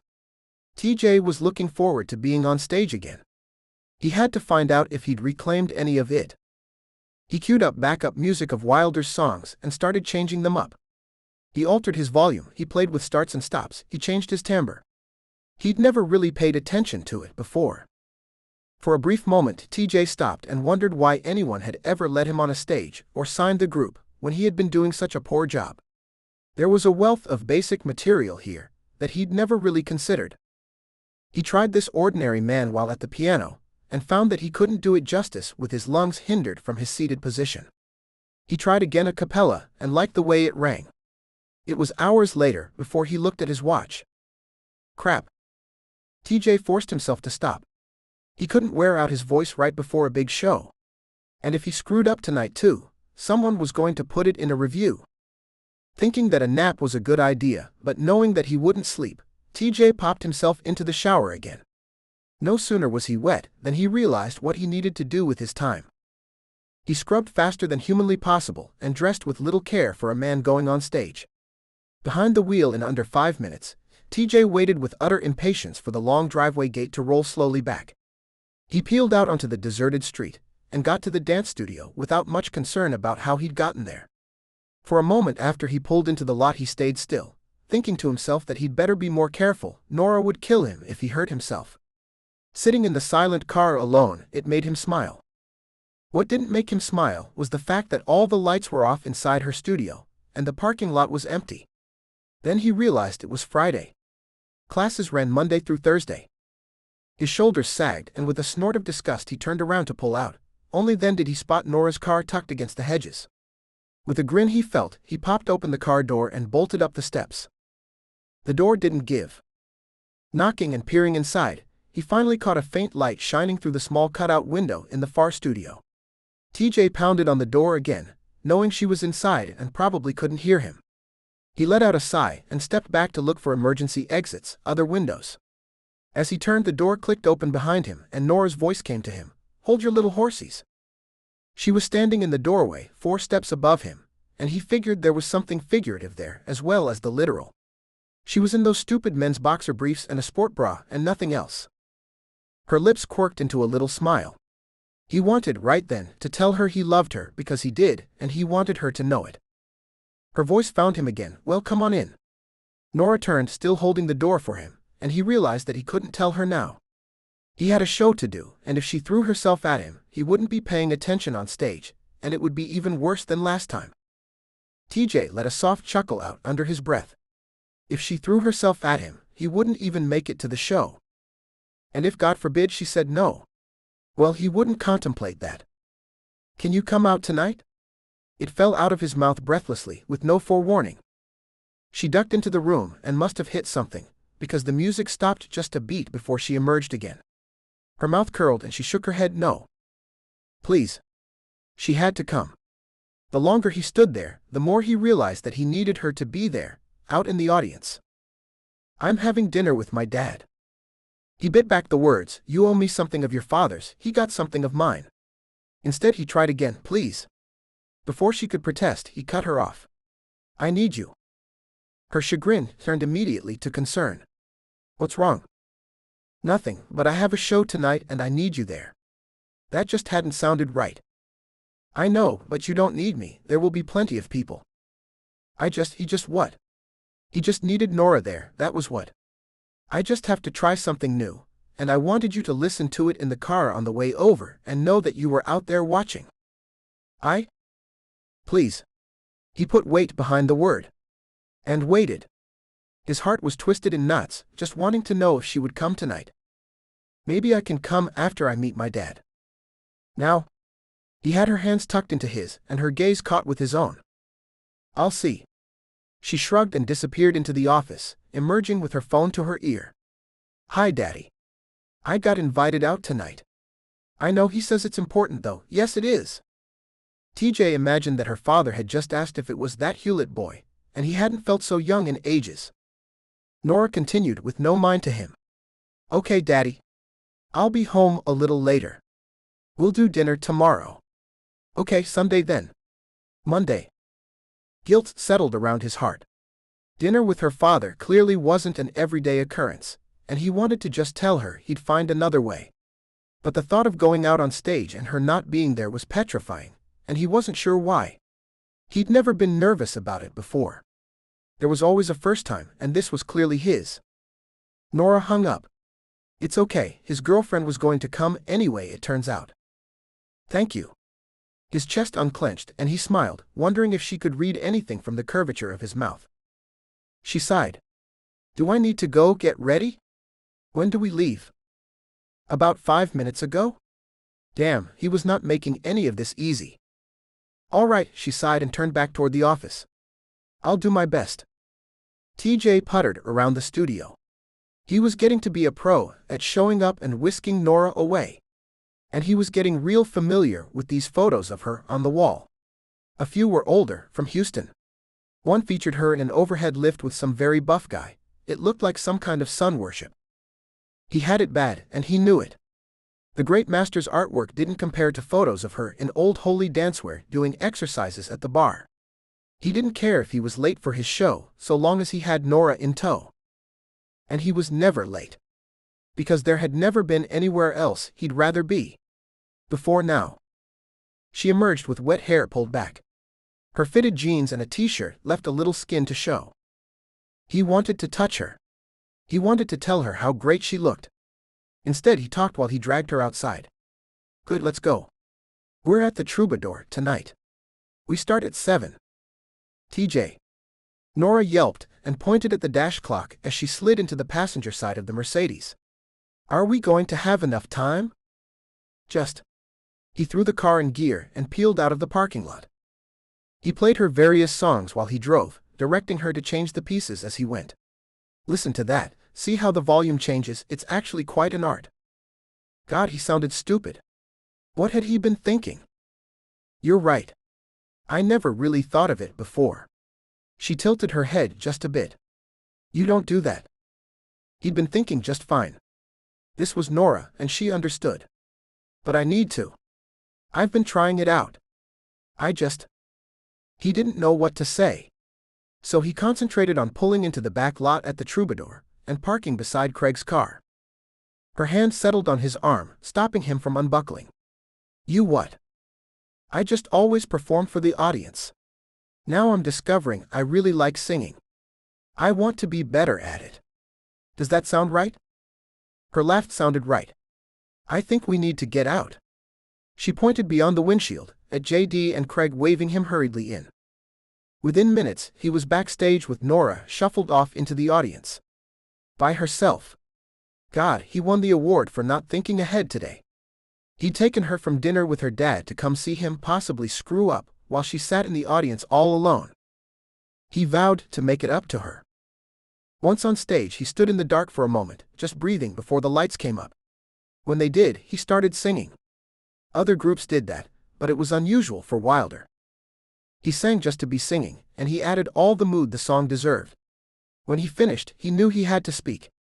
This part was never rehearsed, some sweet talk bull always just fell out of TJ's mouth. Instead, now he introduced the guys without the snarky comments he usually made. He saw the girls in the front. This time he saw that a lot of them were ignoring boyfriends. He latched on to that. Ladies, I'm guessing if some guy brought you here tonight, then this one's from him. They started into I Am, an old love song off their second album. For all it was the same as what he'd always done, it felt totally different. He couldn't see Norah, but rested easier knowing that she was out there. TJ did what he'd practiced during the day, and faltered only when he picked up the guitar waiting for him at the side of the stage. JD was swapping out for his violin, and TJ and Craig both provided guitar lines. He made it through the song, wondering if anyone in the audience had noticed. He was supposed to be a pro. 6 years they'd been at this, steadily getting bigger and better, and here he was just barely making the notes come out. After another brief interlude where JD and Craig swapped out instruments again, he spoke to the audience. He even surprised himself by shading his eyes with one hand and peering out. There were people he'd never seen before. A group of older women sat on bar stools across the back wall. They were chattering like the teenagers. A group of guys, actually several of them, scattered around the floor. He knew males made up a good portion of Wilder's demographic, but he'd never put it together before. These people were all fans and they all deserved the show. Maybe he was stupid. TJ pointed to the guys off to the right-hand side of the stage. They were the rowdiest of the groups, each with a beer in hand and a few with two. You guys want a song? Yeah. The response was almost deafening, and that just from them. He nodded. All right, here you go. Craig took it away with the opening to Sunday Afternoon. It was sweetly titled, but about a guy who murdered his girlfriend and buried her in the backyard because she interrupted his football game. In TJ's head, it was clearly one of Craig's pieces, but most of the fans never paid attention to the writer. In the end, that was really the correct assessment. It was all just Wilder music. They closed out the set, then agreed to come back out for one last piece. Having given everything he had, TJ was grateful when his experiment was over. He was out the back before he knew it. Without being aware how it happened, he was getting kissed by some petite, big-chested woman who had plastered herself to him. He almost laughed but didn't want to hurt the girl's feelings. It wasn't her fault, she was just all wrong. TJ peeled her arms from around his neck and physically set her away from him. She was overly made up and underclothed. With a smile worthy of a cat with a canary, she leaned up and mentioned a few sexual favors she could do for him. She mentioned them with her tongue in his ear. Had he ever said yes to this? Maybe the accident had knocked his brain around more than the doctors had thought. Thank you, but no. Again, he lifted her away and saw another girl leaning against the back of the building. She looked just as bottle blonde and gym body proud as the one he'd peeled away. She made big mushy brown eyes at Craig, who offered only a flat grin. Maybe she didn't know Craig was married. Maybe she didn't care. When Craig looked away, she caught TJ's eye and tipped her head in an invitation. Looking at the two, now 3 girls out here, TJ thought the callousness with which these girls picked up men put even him to shame sometimes. He'd never been anything more than another notch on the bedpost. For the first time, he considered that he could relieve some of the sexual tension he'd built up. But these girls weren't what he wanted. The guys were talking all around him. He'd done a better job. He knew it. But he still had a long way to go. He was going to work out the kinks, like practicing with the guitar in hand. That had been a stupid mistake. He'd be better the next time they were up. He talked to JD for a moment, his head popping up and spotting Norah at the back door. Craig leaned over. Not about a girl, huh? TJ was getting so tired of that. It's not. The girl is separate. The girl was beside him then, and he told the guys good night, ignored the smile in his brother's eyes, and walked away with Norah right beside him. He held the car door for her and slipped into the driver's seat. So where do you want to go? To bed. His breath caught. But she corrected quickly. Home. To sleep. She didn't laugh or even blush at the words that had come out of her mouth. He might have turned to her and asked about it, but he wanted to get out of the parking lot first. When he turned onto the side street, he put voice to his concerns. What's wrong? Oh, I'm just tired. I'm sorry, he scrambled. She wasn't just tired. I shouldn't have left you out there by yourself. I wanted you to be here and tell me if I was on or not, critique me. Let me make it up to you. No. It was a good show. You didn't falter or anything. So she hadn't caught that. In the future, she would. Norah's voice continued, flat as a pancake. I think you did the things you intended, and it worked out well. Let me take you out. He glanced to the side, where he could see she was a little cold in her t-shirt that didn't quite come all the way down to her jeans. He caught glimpses of the lines defining her belly and hips. No, I just want to go home. Again, she had no inflection, until she pointed over her shoulder. The studio's back that way. I'm taking you home. He wanted to take her to his home, but that wasn't going to happen. He knew better than to think he was going to get the whole Norah package, when he wasn't even getting actual speech. I need my car. I'll get you in the morning. I need my car. She couldn't have cut him off more effectively, if she'd bricked up the center of the car. What did I do, Norah? She gave a half smile that was a smile only in the fact that her lips turned upward. You didn't do anything, I'm just tired. He didn't buy that for a hot second, and searched for some way to say that without looking like he was accusing her of lying. In the end, she thanked him as she dragged herself from the car and stepped up to her driver's side door. She gave a small wave as she slid inside. In no time at all, she turned the engine and disappeared. TJ sat there wondering what had just happened. Her eyes had been bright when he'd brought her out this evening. She'd looked amazing in that top and jeans, maybe like she'd been putting some thought into him when she chose it. But then she'd shut down. All too late, he wondered if she hadn't lied at the end. If the problem was that he didn't do anything. But what hadn't he done? He considered following her home and having it out. Then thought tomorrow would work better. Maybe he could try those flowers and the words she had suggested. TJ ditched the idea as soon as it came up. It was as stupid as it sounded. Chapter 43. Norah heard her own voice in her head. It's not you. She answered it back as her feet hit the track. It's me. The trite line made sense, although not in the usual way. I'm the one who thought I stood a chance. I'm the one who made all those looks and cheap smiles into something more. TJ had dragged her out, away from a reasonable dinner with her dad, with his face all aglow. He'd wanted her there. She had to be there. And he'd been so hard to refuse. Even the rhythm her feet made sounded angry. After the show, she'd stepped out behind the stage, knowing her face told everything and for once not caring. Everyone would know she'd gone over the edge for TJ Hewlett. The only one who saw was the woman pressed against the wall, wearing less than most people's underwear. The woman had assessed her like a piece of meat, and apparently found her lacking. Then Norah watched as she kissed TJ on the mouth. It was like ice water had been thrown on her. What a fool she'd been. Her embarrassment was only compounded when he saw her there and turned on the charm. as though she hadn't seen anything. She now rounded the far corner of the track, trying desperately to enjoy the sunshine. Sadly, the argument in her head obscured most of the world around her. It wasn't even his fault. He'd never lied, never led her on. He'd hauled her out because he valued her opinion, he truly enjoyed her company. But she wanted something more, and he wanted someone else.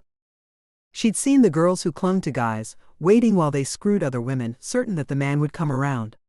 The guys already knew that girl was someone who would wait on the sidelines. She wasn't going to be that girl. TJ, I love you, and Norah, you're a great friend didn't tip the scales evenly. He'd called Saturday and she'd ignored it. He'd called Sunday too, and left a message that he wanted to see her. He was a persistent little bugger, and no wonder she'd been a great friend. But she'd have to cut herself off in order to get herself back on even ground. Norah didn't know how many rotations around the track she'd gone without a break, only that her lungs burned. Slowing, she bent over and opened up her ribs to breathe. With a start, she realized there was another runner on the track. The back of her brain had already registered that it wasn't TJ. This man didn't move like him, didn't pull her like TJ. Picking up speed, her thoughts clouded over. She wondered if TJ would show up today. She wasn't sure if it was his day or not. She'd ignored him all weekend, and he wasn't keeping a strict every other day schedule anyway. Maybe he came on the mornings after the nights when he didn't get some activity in that floating bed of his. Her lips pressed together in a grim line. Like everything else, the floating bed was an illusion. At least she wasn't stupid enough to believe that the bed really did float, or that she'd been the only one. Footsteps came up behind her as the other runner lapped her. For a moment her shoulders tensed. She didn't know this guy from Adam, and she hadn't gotten a good look at him. Well, it surely wasn't TJ. TJ couldn't pass her with that kind of speed yet. As the guy went by, he gave a small wave, and Norah relaxed. What the hell was she going to do about TJ? TJ. Ah. She wanted to go cry on her daddy's shoulder, tell him she'd been a fool. She'd kept her pants on, hadn't done anything as dangerous or life-altering as possibly getting pregnant, but she had fallen further. And crying on her daddy's shoulder wasn't allowed. She'd promised. While she wasn't sure if the promise was valid when she wasn't speaking to TJ, for some reason she'd still feel she'd betrayed him if she did it. And she was speaking to him. Probably.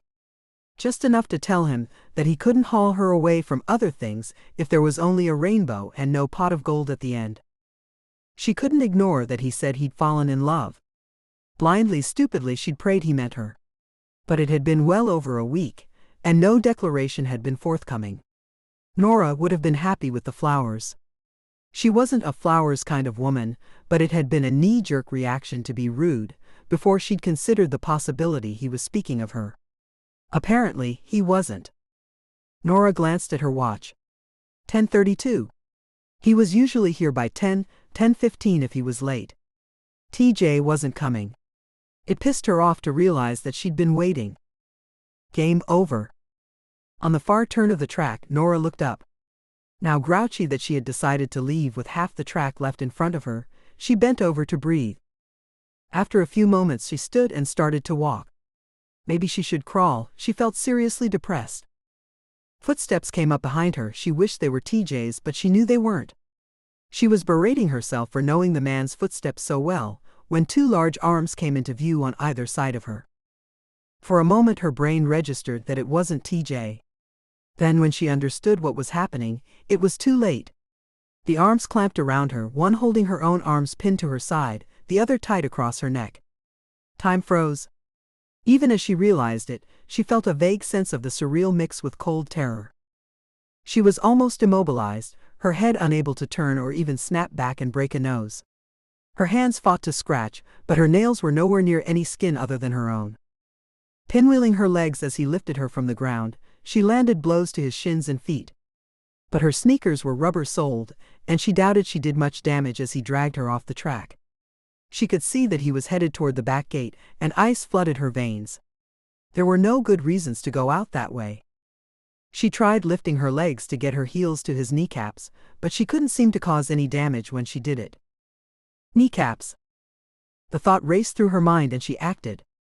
Still on the track surface and making it as difficult as possible for him, Norah lifted her legs and hooked her toes behind his knees. Before he could react, she folded, bending double at the waist while pulling her feet forward with force and buckling his legs. He buckled forward, still wrapped around her, and her head cracked the running surface. Pitch. The word was in her ear, but scream or whisper she couldn't distinguish. He was up on his feet and moving with her again before she could react. This time she went limp, becoming dead weight and feeling a good 4 to 5 times heavier than a tense person. His arms loosened just a bit as he swore again, and Norah was waiting. She drove the back of her head into his nose.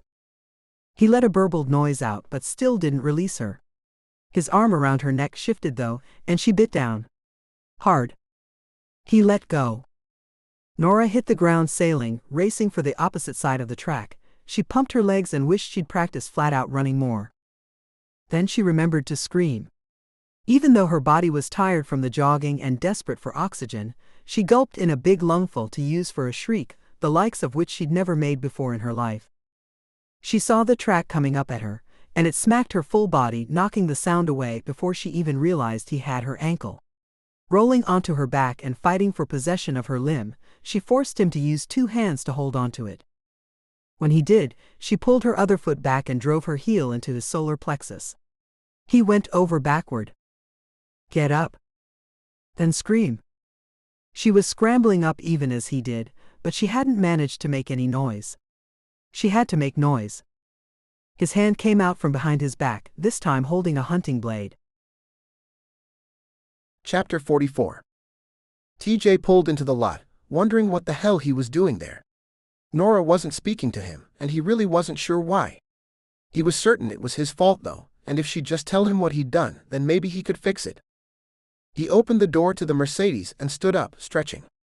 The lot was deserted, but no one was here this time of day except maybe Norah. So for just a moment, TJ stood and surveyed the empty track below him. If she'd come, she'd gone. He'd really thought she'd still be here though. For some reason he was certain she'd come. Then he shook his head. Clearly she'd given up on whatever she'd wanted from him, and he was becoming man enough to admit it hurt. Turning, he slid back into the car and backed out of the space. In his rearview mirror he caught a glimpse of a car on the far end, parked beneath one of 2 trees providing small patches of shade in the open lot. He frowned. That was Norah's car. He didn't have to check. TJ puzzled that for a second. Maybe she'd walked over to the high school to get a drink? He didn't know what she did when he wasn't here. His body ignored the musings of his brain and was already out of the car. He'd thrown it into park there in the middle of the lot, and he went back over and frowned down at the track again. Nothing. TJ figured he'd park himself in the shade and sit and wait, when a glint of light flashed in the trees beyond the track. In that instant he registered that the back gate was open, the trees were dark, and someone was there. In a dead terror he didn't fully understand, his feet were already moving instantly at a run. He didn't feel the stairs, was in fact pretty certain that he'd just cleared them in a jump. Norah. It screamed in his mind as his feet took the straightest line to the trees. He ignored the front gate, now all of 10 feet out of his way, and went over the fence. His lungs would have burned if he could have felt them, and he hadn't run so fast ever before in his life. Slamming through the back gate and sending it rattling, his eyes adjusted to the scene before him in the trees. The dead terror he'd felt before congealed into something worse. Norah was pinned under some man whose head snapped up as the gate rattled. TJ charged, tackling and hauling him off Norah at the same time. Rolling on top, TJ landed blows, his mind in a red rage and bent on murder. He pinned the man, staring into dark eyes and fighting against what he'd seen, what his brain wasn't yet admitting. He felt his fingers close around the man's neck and begin to choke.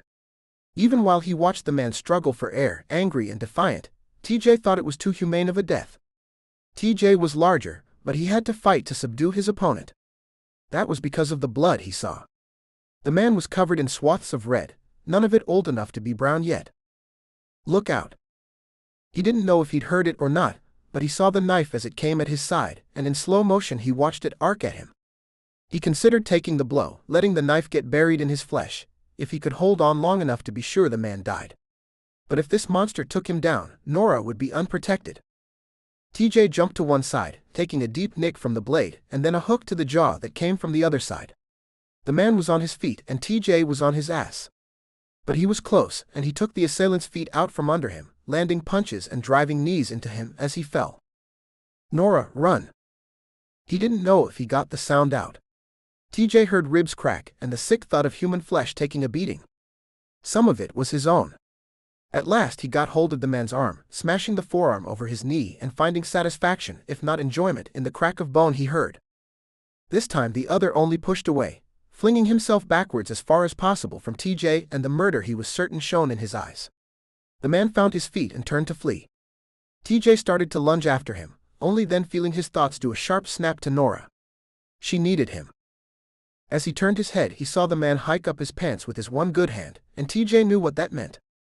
The rolling started in the bottom of his torso and pressed upward, feeling like a steamroller on both sides. He'd felt the sensation of his stomach trying to expel food backwards, but this was like his body was trying to expel his soul. He fell onto his hands and knees, unable to remain upright, and wondered how blades of grass could continue to grow here when this had happened. His hands left smears of blood as he crawled, unable to breathe and not wanting to think, to where Norah had started to push herself up to sitting. She too was covered in blood. Smears washed her head to toe, and in a few places it ran in fat drops. Her clothing hung from her in shreds, leaving her exposed. He felt the rolling deep inside him again, as though his body had failed to kill him the first time and thus was trying again. But he wouldn't let Norah see that.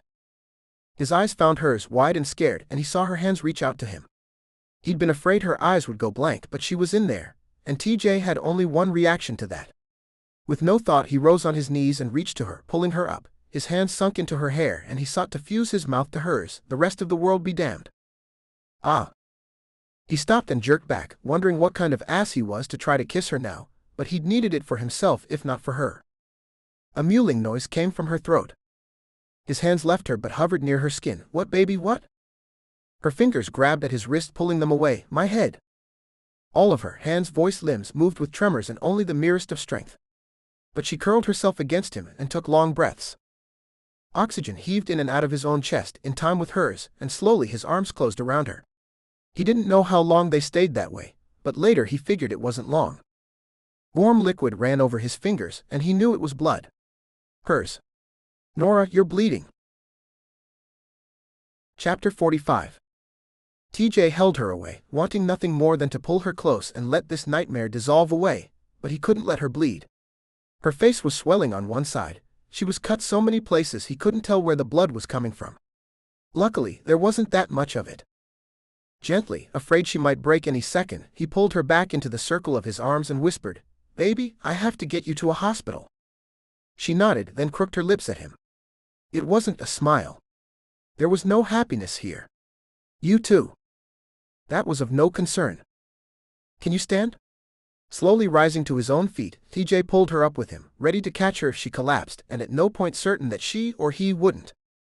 As she came unsteadily to her feet, he saw ribbons of red down the front of her, long cuts, and his brain worked again, matching the image of the knife coming at him with the almost neat strips her clothes were left in.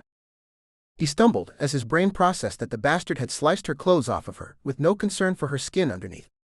His feet held, and Norah looked at him, but as soon as her eyes found his, they went unfocused and she wobbled. His arms found her again, encircling her, holding her to him, the touch of her in his hands the only thing keeping him upright. What remained of her shirt slipped off one shoulder, bearing her further. He had to get her to a hospital. His cell phone was in his car, and it would be faster to drive than to call an ambulance and wait. "Baby, can you stand? Just for a moment?" He put her arm around his waist and let her support herself while he peeled his shirt. He damned well wasn't carrying her across the track and into the hospital as she was. Bloody and torn in places, his t-shirt was still whole compared to hers. Gently, he eased the remaining scraps of her clothing from where they hung on her, and pulled the shirt over her like he would a small child. Without talking, Norah complied. He tucked the pieces of her shirt into the back of his waistband, the thought forming in his brain that he was going to take care of Norah, and then he was going to nail that bastard. Bending slightly, he scooped her up, one arm behind her shoulders and the other tucking the gratefully too big t-shirt under her. Her weight felt right in his arms, even if nothing about this was right. She shifted for a moment, getting comfortable while he murmured into her hair before he turned to walk back across the track. "Wait." TJ stopped. It was the first clear word she'd uttered, and one he didn't want to obey. She needed a hospital, soon. The knife. Her voice was soft, and he wondered if the blossoming bruises on her neck explained the cause. Again he felt his gut clench, and again he forced the thought aside, as it would do Norah no good now. She pointed behind him, and when he turned he saw the knife, one small spot of silver, not covered in blood, glittering grotesquely in a wayward patch of sun. He set Norah back on her feet, leaning her on a tree for support while he used the remnants of her t-shirt to pick up the weapon without damaging any more evidence than he had to. But he couldn't figure what to do with the thing. If he tucked it in the back of his waistband, he might rub at the fingerprints. He couldn't hold it and hold her, but he was tempted to try. Finally, he decided to fling the thing away. Norah was far more important than any evidence, and he had to get her to help. Her hands came out, forming a cup, and it took half a second for him to register that she would hold it. TJ didn't want to hand it to her. Didn't want her carrying the thing that had been used against her. But he couldn't deny her, and she wanted to bring the knife, so he handed it over. With pain in his heart like he had never felt before, he scooped her up again, walking while she shifted and settled herself against him. The gate to the track stood open, and he passed through it, his feet feeling the familiar flat surface beneath. His hurt heart felt grateful that she let him carry her, that after all this she trusted him. He went out the gate at the other side, working the latch himself because Norah was growing slowly catatonic in his arms. She was withdrawing, and it scared the crap out of him. His car was still sideways in the parking lot. TJ pulled the passenger door open and held her, juggling the seat adjuster and her soft weight until he had the seat all the way reclined and he could lay her down. Immediately he plucked the wrapped knife from her hands, although she didn't seem to notice, and he stashed it on the floor of the back seat. Norah rolled to face the driver's side, long legs peeking out beneath the hem of his shirt, but her body didn't relax. She needed help. Help he couldn't give her. And his fingers flexed, discovering he had no keys. He would have to call an ambulance. His wallet and cell phone were in the footwell that Norah wasn't using. She tucked herself into a tight ball, shutting the rest of the world out. TJ didn't want her traumatized by lights and sirens, and he gave himself one chance to find the keys. They were exactly where he thought they might be, lying in the grass at the top of the steps. He must have dropped them when he'd run toward the suspicion in his head. That moment seemed a lifetime ago. The reality had been far worse than the foreboding, and he knew he still wasn't feeling the truth. It would hit him later, and he wasn't sure he would survive it. Still, he took the keys and closed both of them into the car. The engine started with a purr that seemed far too normal for this day. He buckled her in, but she didn't respond. Her eyes were closed, but he could tell she wasn't sleeping. She probably just didn't want to talk, and TJ felt much the same way, as he didn't know of a thing he could say that would make even a part of it any better. He drove with the utmost caution, more concerned with jostling Norah than anything else. Pulling into the drive-up entrance at the emergency room, he walked around to lift Norah out. She was heavier than she had been earlier, and he wondered if it was him. Once inside, medical people, doctors and nurses, flooded around him, instantly seeing the extent of her injuries. They pulled up a gurney for her, but TJ refused, insisting he carry her to the bed. He put her on her back, and the t-shirt didn't cover her near as well when she stretched out. Her chest gave one rise and fall, and she rolled over and curled up again. TJ stood beside her while the nurses ran an IV line into her arm. Norah didn't even flinch, nothing acknowledged what was being done to her. TJ hadn't thought it would be possible, but his chest clenched even tighter. He only turned his back to her to explain to the nurse what had happened. Norah didn't need the recounting. The nurse sloughed herself off in her tidy pink scrubs and returned carrying an armful of solution-filled bags and syringes and sterile pack tubing. With certain efficiency, she briskly asked if either of them was HIV positive, then injected several syringe-fulls into the bag, already dripping fluids into Norah's arm. She then turned to speak again to TJ. I added immunoglobulins and a few doses of antiretrovirals. TJ thought he knew what those words meant, and his heart slowly came to a standstill as yet another horror was added to this day. The nurse kept speaking. HIV is a real concern in cases like these. She has open cuts as well, and it looks like the two of you made him bleed. Which is a good fight, but brings this other problem. TJ fought to keep his lip from quivering. He fought to keep himself from shaking. Continuing her steady cadence, the nurse made it worse.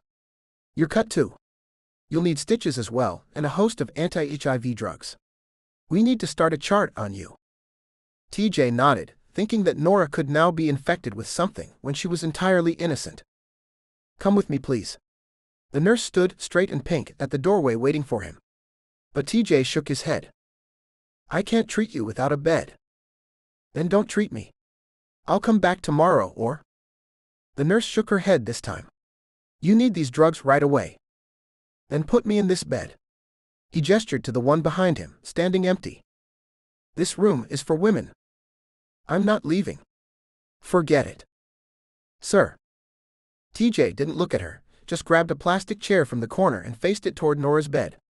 He sat there, his head even with hers high up on the gurney, and folded his hands at the edge of the bed. She's bleeding, she needs help now.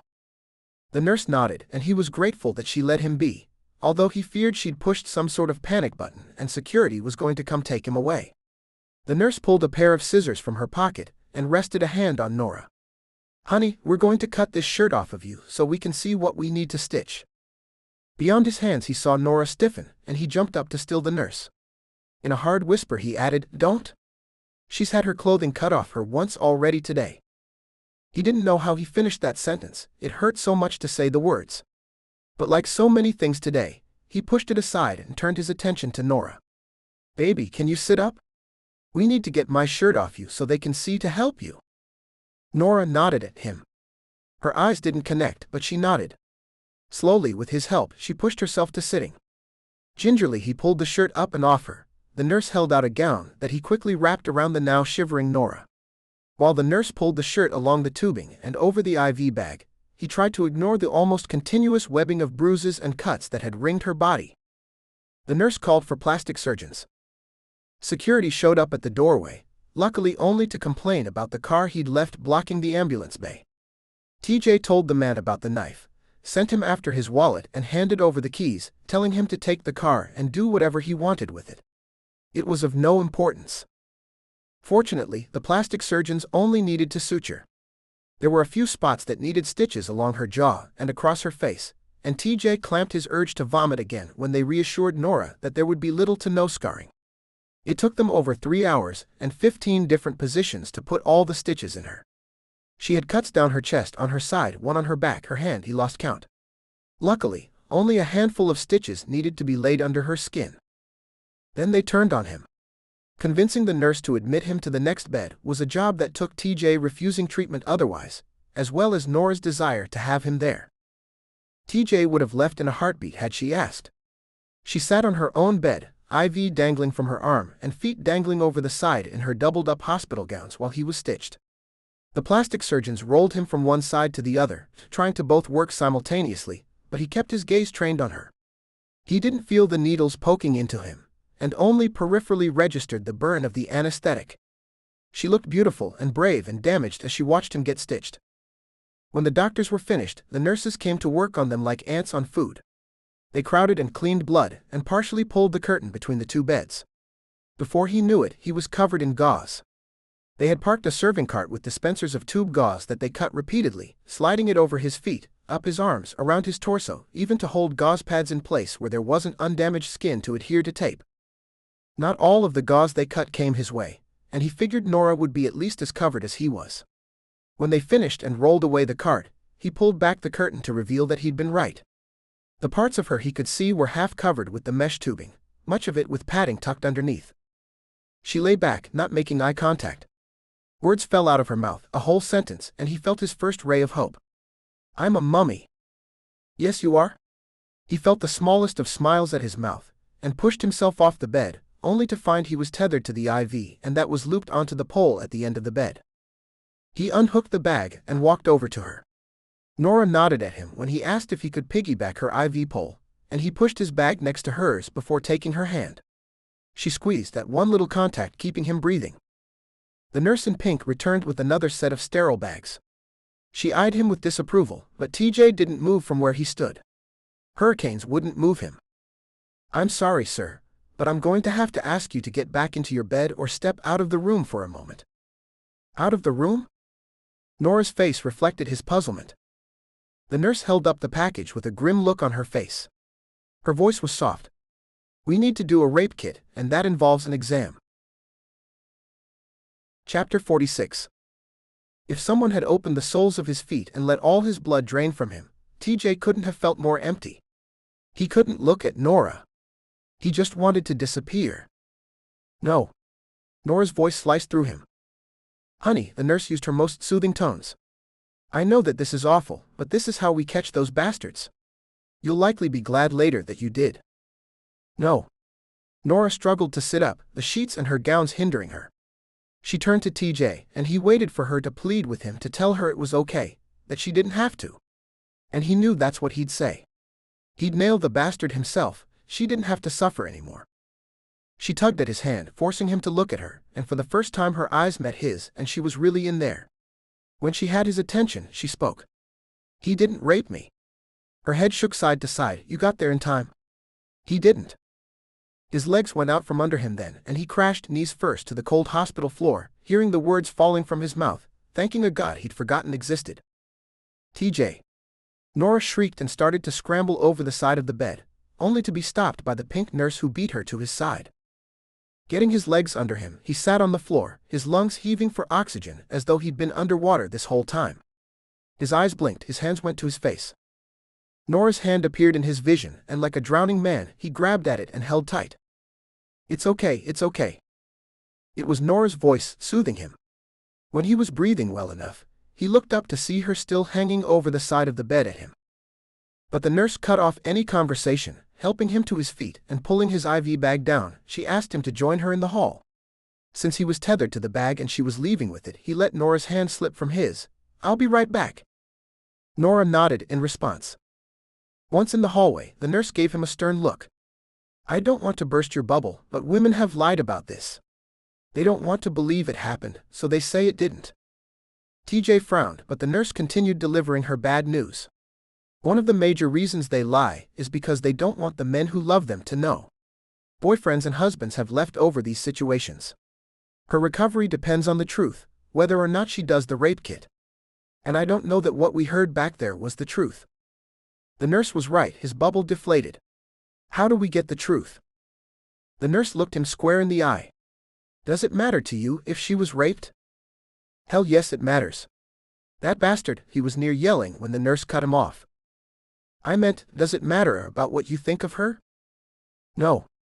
It was shorter than a single syllable. Then go back in there and convince her of that. He let out a sardonic laugh. I'm not her boyfriend. I'm just a friend. Are you sure?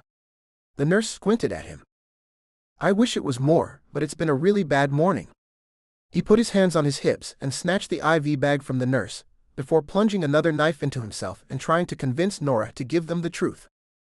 In the end, Norah shooed him out of the room, and asked the nurse if the exam would show that she hadn't been raped.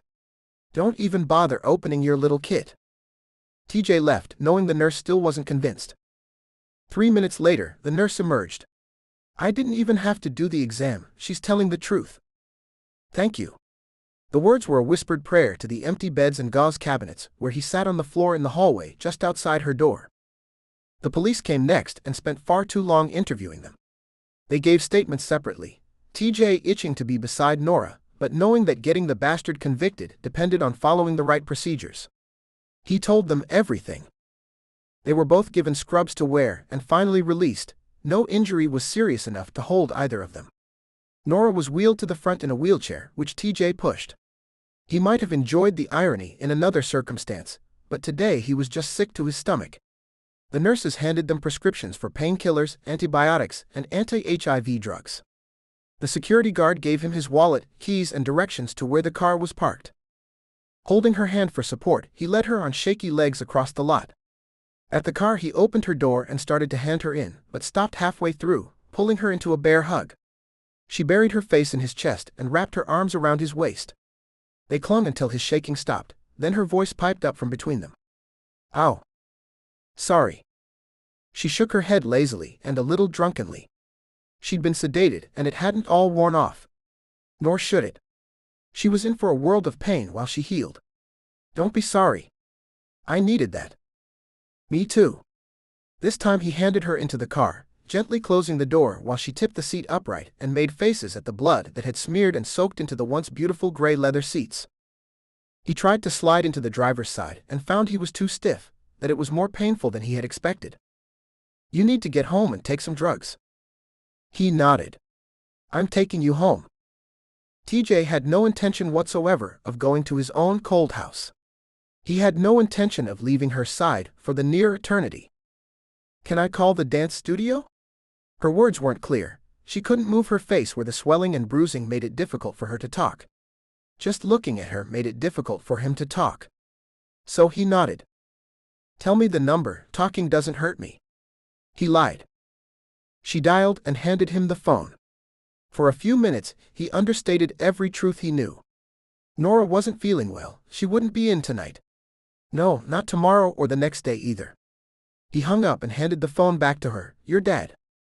This was the phone call he dreaded, and he couldn't do all of it. If someone told him this had happened to Norah, he would have run down 15 people on the way to get to her and not cared. Sir T.J. Hewlett. First, Norah is all right. He hoped it wasn't a lie. But she's not feeling well, so I'm going to bring her home. Okay. Are you on your way home? TJ could tell that Mr. Davidson didn't know why he was getting a call from someone who sounded like he was going to tuck Norah in and give her some chicken noodle soup. Yes. We'll meet you there in about half an hour. TJ hung up, figuring that mysterious was better than lying or alarming the man too much. Finally turning the engine over, he headed out of the parking lot. The dash clock read 5:13. He hit traffic every step of the way, his aches settling in with every crawled mile. Norah was asleep within minutes, her bloody sneakers worn barefoot beneath the hem of green scrubs. He looked away, knowing he could stare at her forever, and that it wasn't safe to drive like that. The last road was easier, almost deserted, as it always was here on the edge of town. He cruised up the long drive, parking as close to the front porch as he could and forcing himself to unfold. Trying not to wake her, he tucked his arms under her, attempting to not prod or rub any stitches or bruises, and knowing his efforts were futile. There was no place left to touch her, it seemed. In the end, he hoped that her medication took the worst of the sting away and pushed his arms behind her, lifting her from the seat. She mumbled but didn't wake.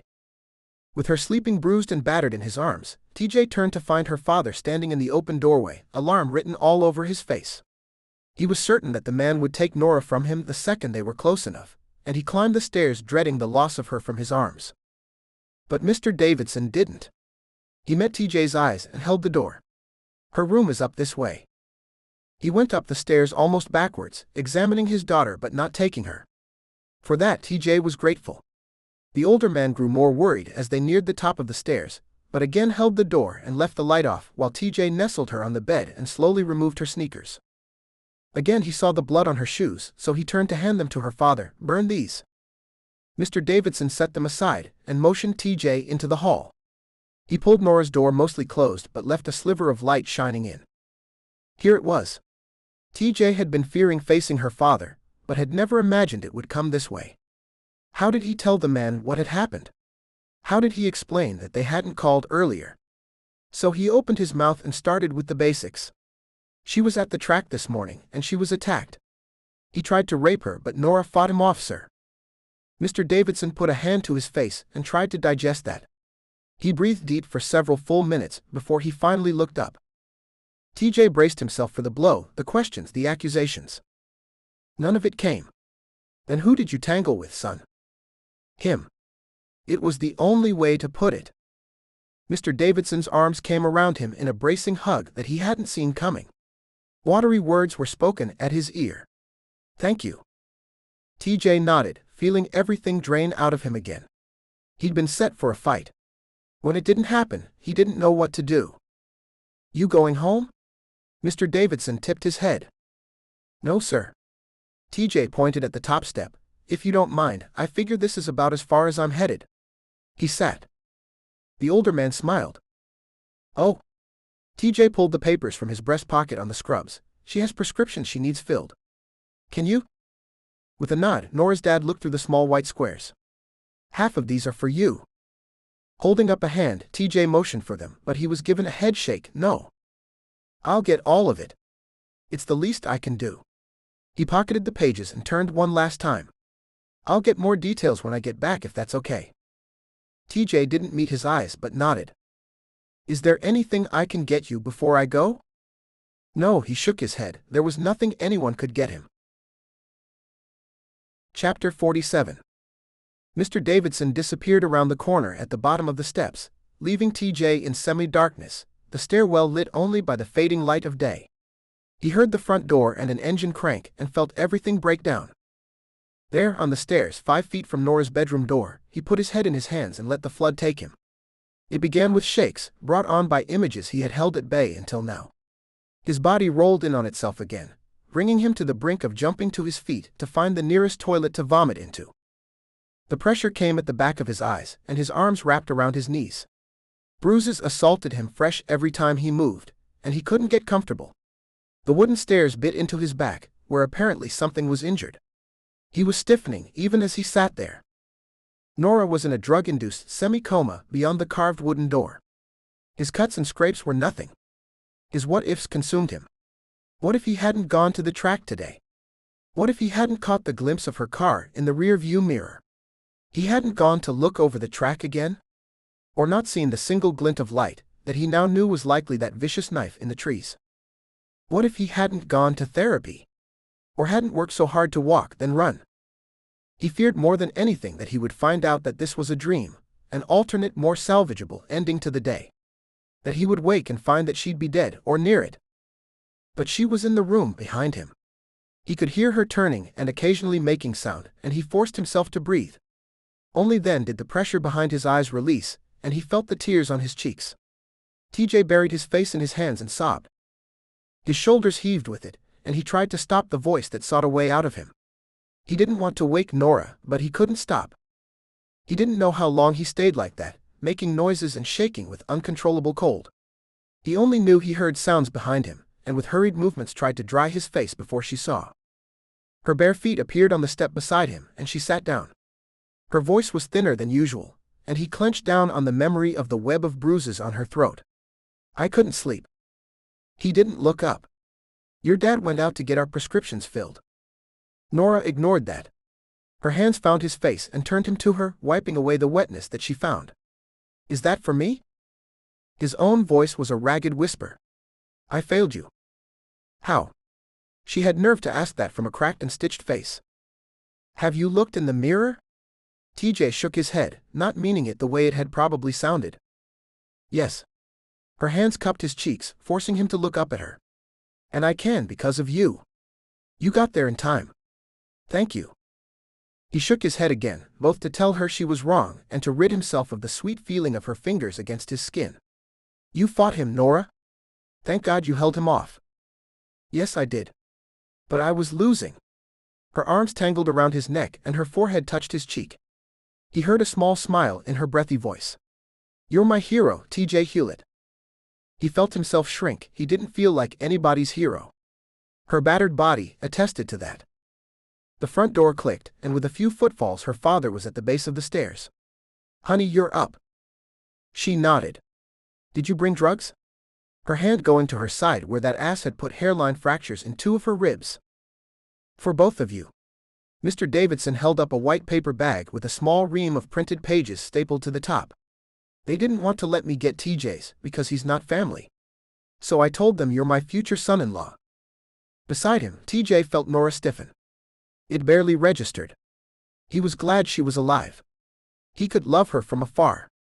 At this moment, he would accept anything. Mr. Davidson reappeared with 2 tall glasses of water and doled out small handfuls of pills to each of them. TJ swallowed each, grateful for the painkillers and antibiotics, and not wanting to know which was the anti-HIV drug. Norah's stomach grumbled, and it seemed so out of place, so normal in this mess. Her voice came through the fog. I'm hungry. I want pizza. Okay, it was his own voice, unable to refuse her anything, even a dose of normalcy. I'll get you pizza. I'll get you whatever you want. After the words left his mouth, TJ realized that he'd crossed into bad territory. Her father was her family. TJ was nothing but some hanger-on. Probably one of a myriad of men who followed Norah home. Only he'd brought her battered and bloody. He corrected. If that's okay, sir? I'll get the pizza. Better tell me what you like, and in exchange you don't call me sir anymore. It's Langdon. Or Dad. He laughed a little to himself, probably to ease the tension. He didn't know that TJ would have been glad to have good reason to call him Dad. After the pizza was ordered, Norah took his hand and insisted they go for a turn around the backyard. Calling it a backyard was a mistake. It was huge, and even though it was fenced, horses came right up to the other side, begging for carrots and sugar cubes. Norah rubbed their noses and cried out when one nudged her with his head. Stepping back beyond the reach of the horses, she rubbed at her side, and TJ watched, helpless. She moved like an old woman, each step careful and precise. She kept walking out of necessity, telling him she was certain that if they didn't, it would be worse tomorrow. TJ couldn't imagine tomorrow being worse. Any amount of physical pain would be better than what this day had brought. They walked a circle around the yard until the pizza arrived, then beat a slow retreat into the house with Norah goading him. "Grace?" He wanted to laugh, but the end of the word was slurred due to the damage the side of her face had taken. Still, she made him smile. He watched as she ate one slice of pizza as slowly as humanly possible, then declared herself full. At her father's concern, TJ mentioned that she'd had 3 bags of saline and a lot of drugs earlier in the day. Then he jumped on that bandwagon himself. "You'll have to eat more tomorrow, Norah. You need to stay as healthy as possible."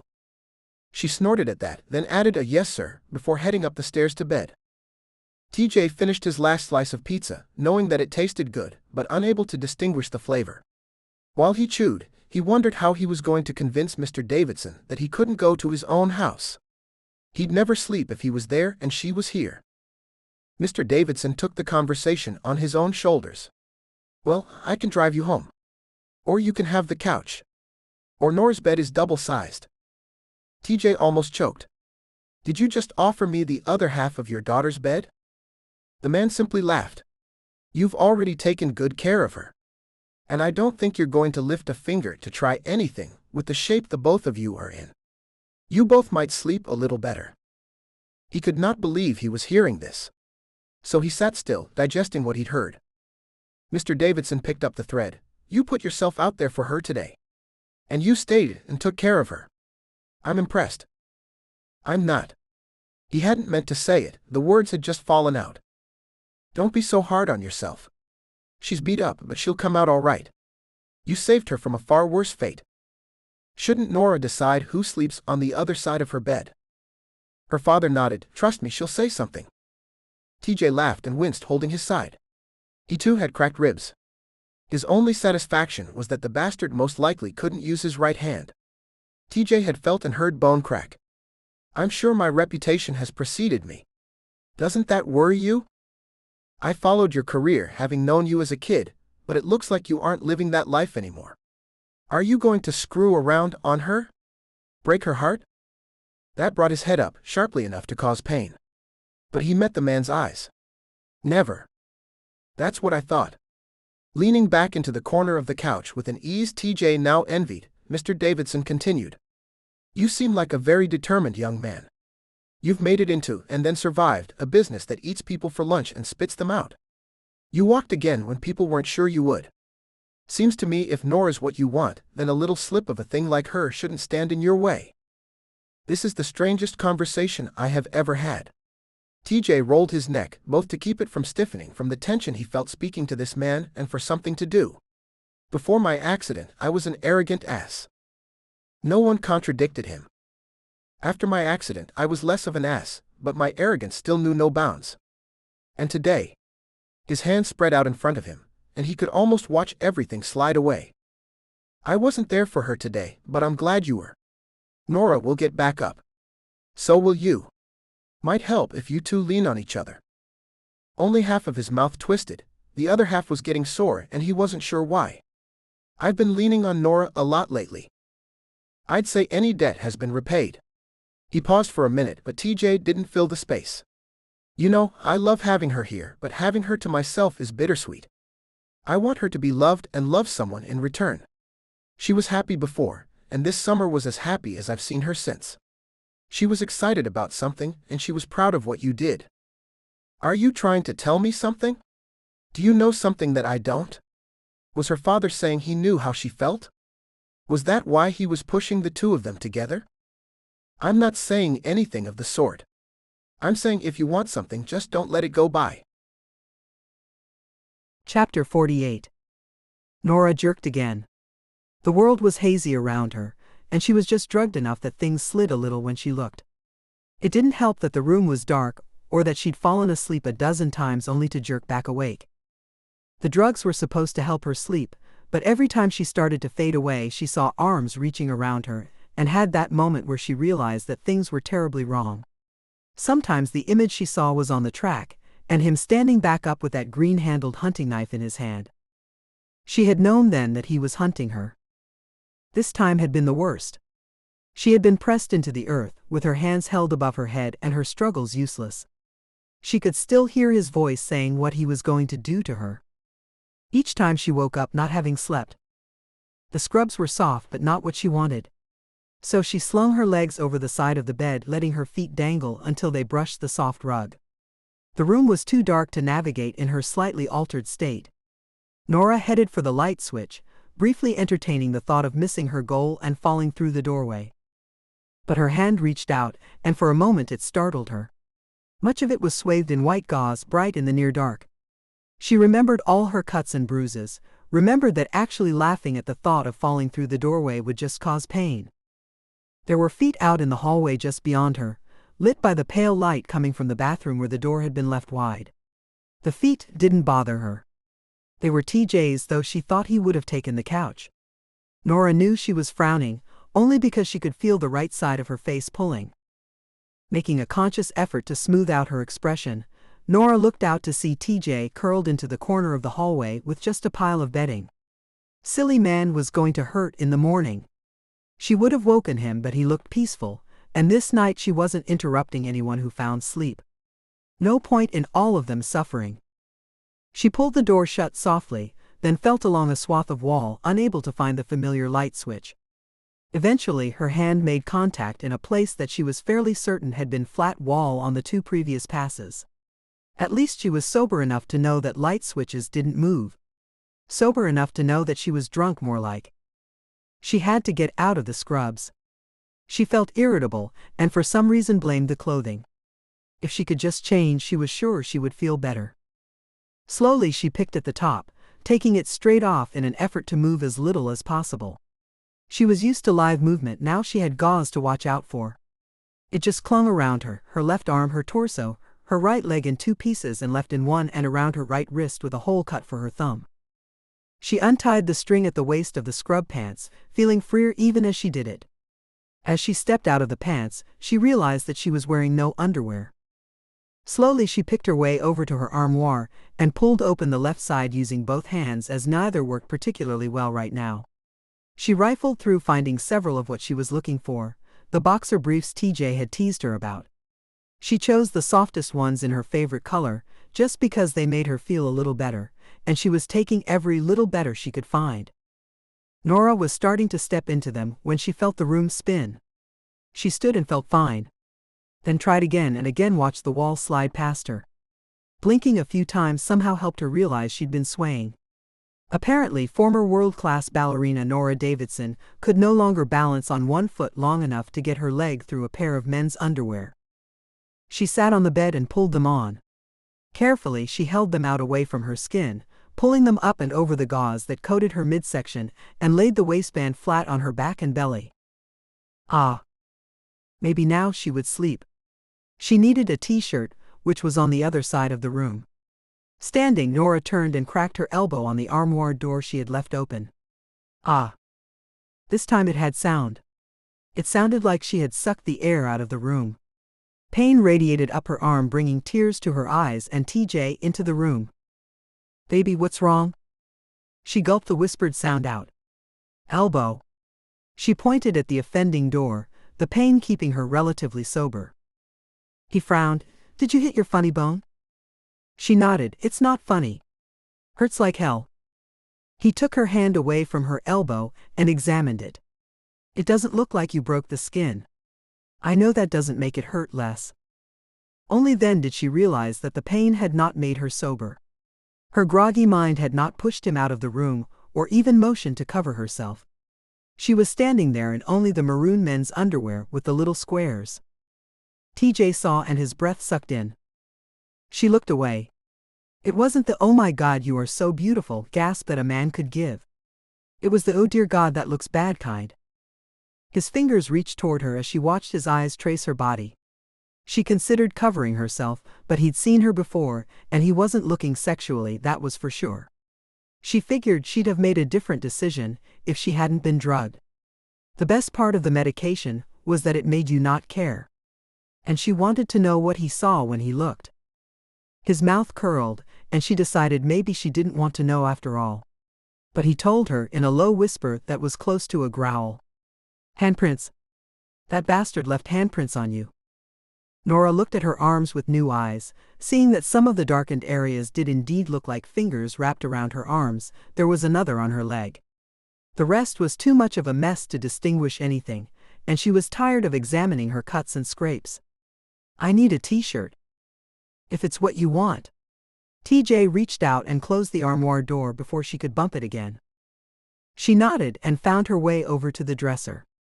She pulled out the oldest, softest shirt she could find and started to slip into it, only to find that hands had found the shirt and were behind her, holding it up over her head, helping her get her sore arms through. The nurses had been right. The second day was worse, and she hadn't even gotten there yet. "Thank you." She turned to see him nod. "You look sleepy, you should go back to bed." She wanted to laugh but couldn't muster it. "I don't need to go to bed. I need to go to sleep. I'm discovering there's a difference." TJ nodded and turned away. "Good night." Only then did she realize that he was wearing a white t-shirt but was still in the scrub pants. Her voice got ahead of her brain. "Are you wearing underwear?" Turning, he raised his eyebrows. "It's important?" She shook her head as though that might clear it, but it only made her thinking worse. "I didn't get any from the hospital. I thought maybe you hadn't either." He nodded. "I trashed mine. I bled on everything." That was all that needed to be said. "Do you want some?" "I'm already wearing a shirt I borrowed from your father." He plucked at it. "I don't borrow underwear." "Mine." Then he laughed. "I've never tried women's underwear before. Today is not the day for it." She smiled until the right side of her face protested with a shooting pain. That was enough to wipe the expression from her. TJ came at her worried, but she held up her hand to ward him off. Walking back to the armoire, she reached in to produce a pack of the briefs just like the one she had tugged on. "I happen to have a brand new pair. I can't wear what fits you. But thanks." "Men's 36. Medium." "Maybe." He reached out and pulled the package from her hands. "How would you wear these?" She shrugged and pointed at her own pair. "Your waist, my hips." Norah crawled across the bed while TJ turned behind her. "Thank you." She nodded and started to slide under the covers. She felt like crap. But she felt better, fresher, lighter now. His hands were there, pulling the covers up over her and tucking her in. It made her want to smile. "Why are you sleeping in the hall?" He stood, taller now that she was lying in bed below him. "Your dad offered the couch, but I knew I couldn't sleep there. So I grabbed some blankets and camped out in the corner. I think I slept a little." "You?" "Still trying." He hadn't answered her question, but she felt a yawn coming and fought it, knowing it would hurt her jaw. "Good night, Norah." "Night, TJ." She snuggled deep, knowing he would hit the lights as he went. The room darkened beyond her eyelids, and she heard him go into the bathroom. When he closed the door, for a few scary seconds the room went completely black and she panicked. Forcing her breathing to slow, Norah talked herself down. She had been attacked. She admitted it. It had been in broad daylight. TJ had come. He had run her attacker off. He was here just beyond the door. She was safe. In her own bed, in her own home. She didn't remember the sounds of the door opening, or the light coming back through. She didn't hear TJ shuffling in the hallway. She just slipped away. She was jogging on the track, only this time Norah felt a horrible sense of foreboding. Her sleeping brain screamed at her to leave. The arms came around her again. She fought like she was in jello. Her blows landed but only made the dark eyes laugh. Forever he pulled her into the trees. For every inch she gained toward the track, he pulled her two away. He talked to her the whole time, saying foul things he wanted to do. He crushed her lungs to keep her from screaming. Her sleeping brain said TJ would come. But he didn't. The man pinned her down and began to do what he'd said. Baby. The voice came at a distance. TJ's voice, but he wasn't there. Baby, please wake up. Norah, wake up. I am awake. She wanted to scream, but she couldn't produce the sounds. Where are you? I'm right here. Wake up, please. Slowly, she forced her eyelids open to see TJ sitting on the edge of the bed. He looked worried and worn out. Are you all right? She shook her head and felt the tears. I keep dreaming it. I can't sleep. Every time I close my eyes, it happens again. I know. Me too. His hands went into his already rumpled hair. I've heard you tossing and turning in here. This time you were crying out. Norah sat up, not caring about the burn the movement produced in her right side. This was worse. It was all the same, but you didn't come. You didn't come. She felt herself dissolve and had no idea where she went. Later she found herself in his arms, her legs still tucked under the covers, him still sitting on the edge of the bed. His voice whispering, "It's okay, you fought him off. I know that you came." Her breath came in and out in sharp pains. I know it didn't happen, but when I fall asleep. Her fingers wound into the soft white t-shirt he wore, her breathing heaving constantly against the wounds to her ribs. She dug her fingers deeper into the cotton knit, refusing to let him leave. Stay. He nodded. Until you fall asleep. She shook her head. Just stay. If I wake up, you'll be there. I'll try not to interrupt your sleep. He nodded and stood for a moment, petrifying her that he would leave. But he didn't. He walked around to the other side of the bed. Is this okay? He motioned to taking off the scrub pants, revealing the blue men's underwear he had taken earlier. Norah nodded. Discreetly he slid off the pants and slipped under the covers beside her, but so far away. Ignoring the pain it caused to do so, Norah scooted over closer to him, using his own words. Is this okay? His arms opened toward her. He moved nearer to the middle of the bed and put his shoulder under her head. She was immediately grateful. She felt her body relax for the first time since, she didn't even know. She'd been uptight since at least all weekend. She hadn't been speaking to him. And with good cause, but protecting her heart from doing something stupid was a lot lower on her list now. Sleep was higher. And he smelled so good, like heat and comfort in him. Norah had thought she'd drift off right away, but something kept bothering her, making her squirm. TJ finally asked. What? My ribs. She was lying on the broken ribs, and figured the drugs had to be pretty good if she wasn't smart enough to get off them. Roll over.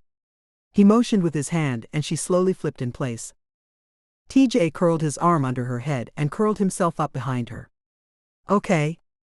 Yes. The sound came out on a sigh as she leaned back into him. Needing the contact and knowing that she could sleep with him right there. His arm was restless, pausing across her waist, her shoulders, her thigh. Never touching down in one place. It was the only thing keeping her from sleep, she was sure. What? I don't know where to put it. I can't think of a single place that isn't cut or bruised. Then he made a soft noise and his fingers found her hair. Slowly he combed them through, then started at the top again. Over and over, the motion both relaxing and peaceful. Her eyes fell shut, and this time her body let go of every tight muscle. She felt herself falling asleep, her breathing even and getting deeper. But it took so long. She heard his voice low behind her and struggled through the fog of exhaustion and drugs to hear what he was saying and why it was so beautiful. Her brain put the pieces together, picking out the notes of this ordinary man. Just before she fell asleep, Norah wondered if he sang it because it was a good lullaby, and he knew she liked it, or if maybe he meant it. Chapter 49. TJ hadn't recognized the number when it showed up on his cell phone. But he was glad now that he picked up. Even more glad that he hadn't taken anything stronger than a Tylenol this morning. Norah's father had handed her a fistful of medications, and she had happily swallowed them. But TJ had taken one look at the older man and assessed his fighting ability and lifting strength, and found him sorely lacking. Even knowing it was irrational, he hadn't taken the painkillers. He wanted to be able to drive if need be, and certainly to physically fend off all comers. He couldn't think of a single thing that could happen here at the house, but he never would have predicted yesterday in a million years.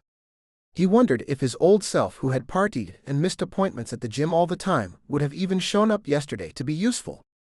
Then he remembered that she wouldn't have started going to the track if she hadn't been helping him. He'd talked her back into going. TJ shook his head, trying desperately not to connect a chain of evidence to incriminate himself. The nurses had warned him about that, the few times he said it was his fault. They were right, it wasn't. But knowing it didn't ease the guilt taking bites at his heart. Norah's father took the day off from work, then asked if he could run a few quick errands while the two of them stayed at the house. TJ agreed to stay, thinking it was funny that he'd gotten a formal invite when he had no intention of going anywhere. Not until Norah wanted him to. At least her dad had seemed okay with that. When her father left, TJ was glad he hadn't taken the drugs. The pain didn't matter so much. He and Norah had curled up on the couch, her in his arms, and fallen asleep. He kept nodding off, then coming around. His ribs would protest when she moved, his leg tensed behind her. But he didn't wake her. She had slept soundly after he'd curled up beside her last night, and he'd slept better too. He'd only pried himself away when his phone rang, and was now glad that he'd answered. Norah started tossing, there in the corner of the couch where he'd set her at great pains to himself. Her voice came out in small mews, and TJ rushed to gather her in his arms and shush her. He took no small satisfaction in the fact that she had calmed almost immediately when he touched her. As he worked himself around to a more comfortable position, his hand stroked her hair. Wanting to squeeze her tighter but knowing it would hurt her, he decided right then to take her father's advice. When she was healed, he would tell her what he felt. It was probably about a month away, but he wanted to wait. Knowing that it would be difficult to keep his hands off her, if she wanted anything at all to do with him, resolved him to the time. He didn't want to hurt her, and he didn't want her thinking about the man who had hurt her when it was his own hands on her. A month. He could survive a month. In that month, he could do everything in his power to make sure she said yes when he asked. A car pulled into the driveway, and TJ cranked his sore neck around to see Mr. Davidson pull up. With a sigh, he resigned himself that it was time. He buried his face in her hair and inhaled. "Norah, baby, wake up." "Come." Her voice rolled, sweet and stronger than yesterday, through his senses. "Wake up, baby, I have to go." "What?" "No." She bolted upright and grabbed at the cotton t-shirt he was still wearing. "Please stay." He grabbed at her wrists, simply holding her there, where her hands had fisted into the shirt. "I'm just going for a few hours. Your dad is here." He leaned closer. "I promise I'll be back." She nodded, her breathing relaxing a bit, her hands uncurling from his shirt as her dad came through the front door. He was burdened with bags, but didn't miss the scene in front of him. "Everything okay?" "Yes, Daddy."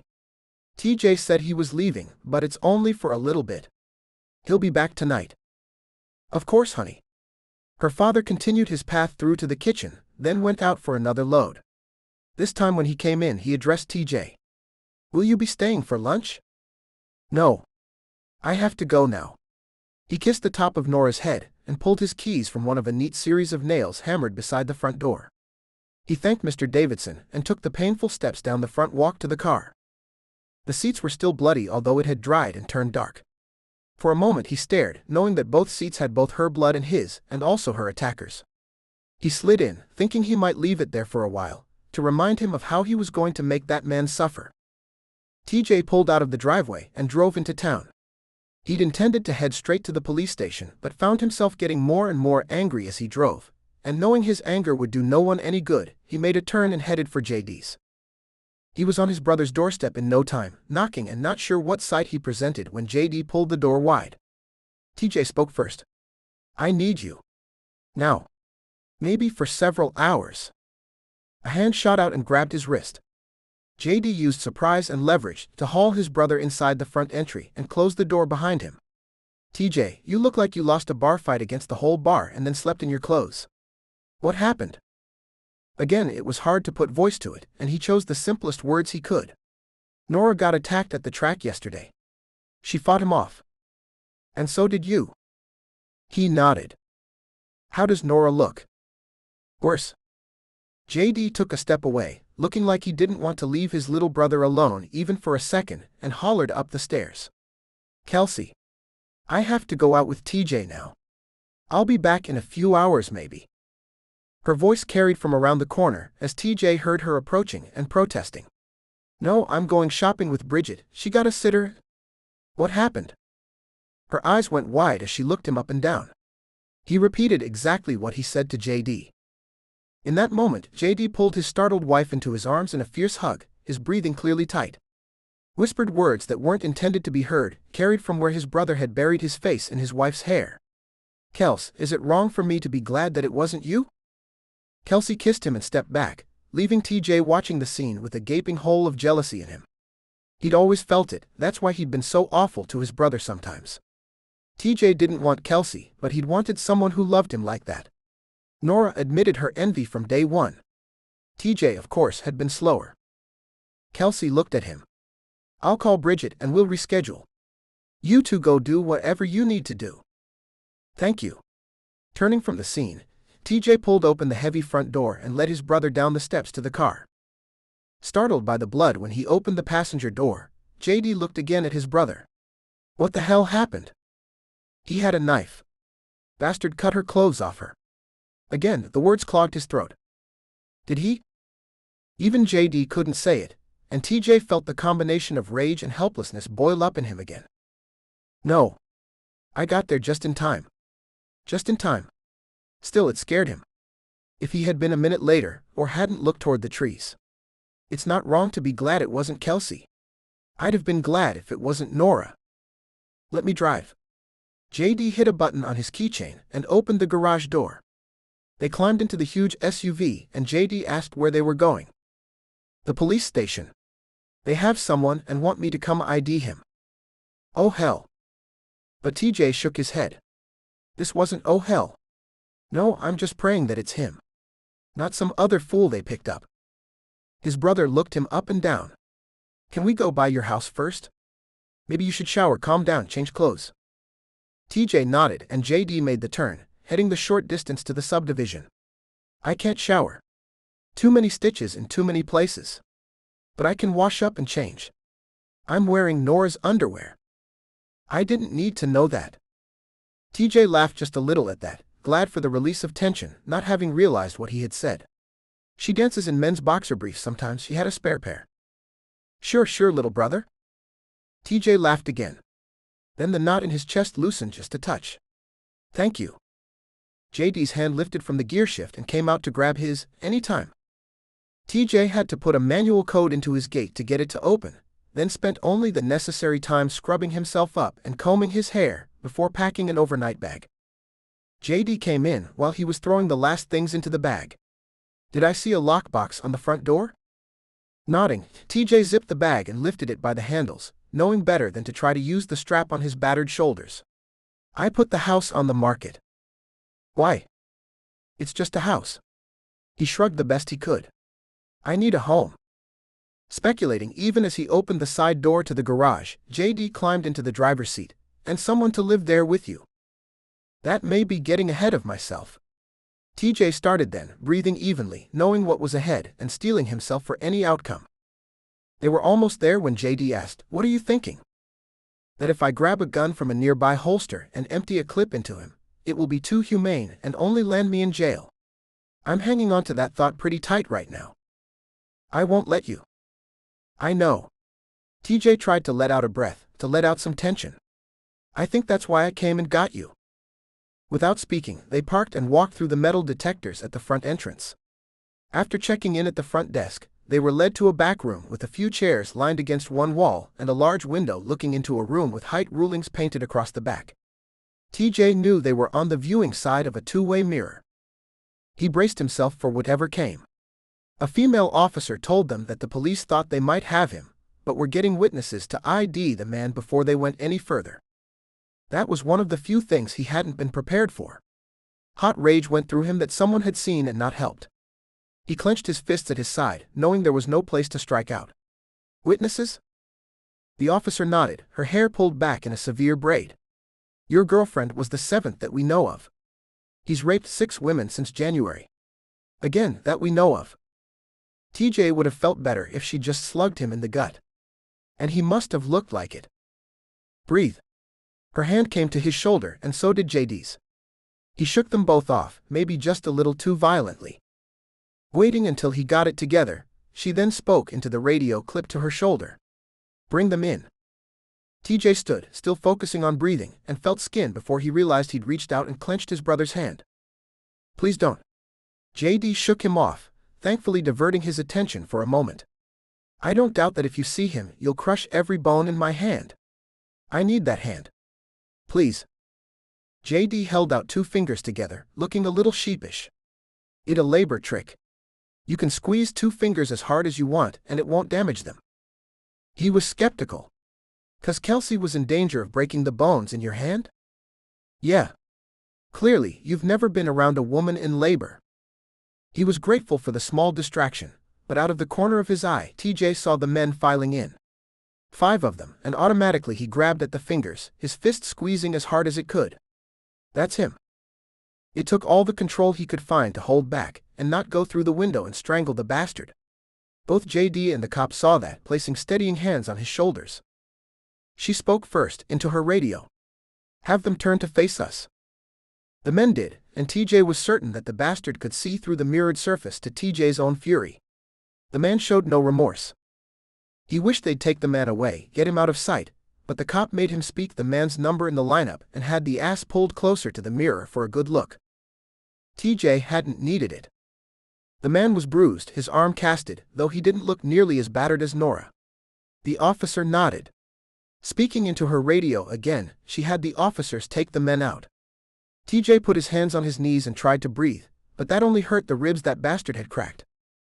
The voice was soft and feminine and soothing. Everyone pulled him out of that lineup. All the same guy. You make 4. He's going away for a long time. We have enough evidence that he'll likely confess. Much of that due to you bringing in the knife.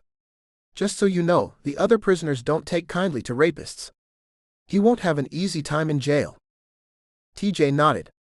It was his only consolation for not getting to torment the man himself.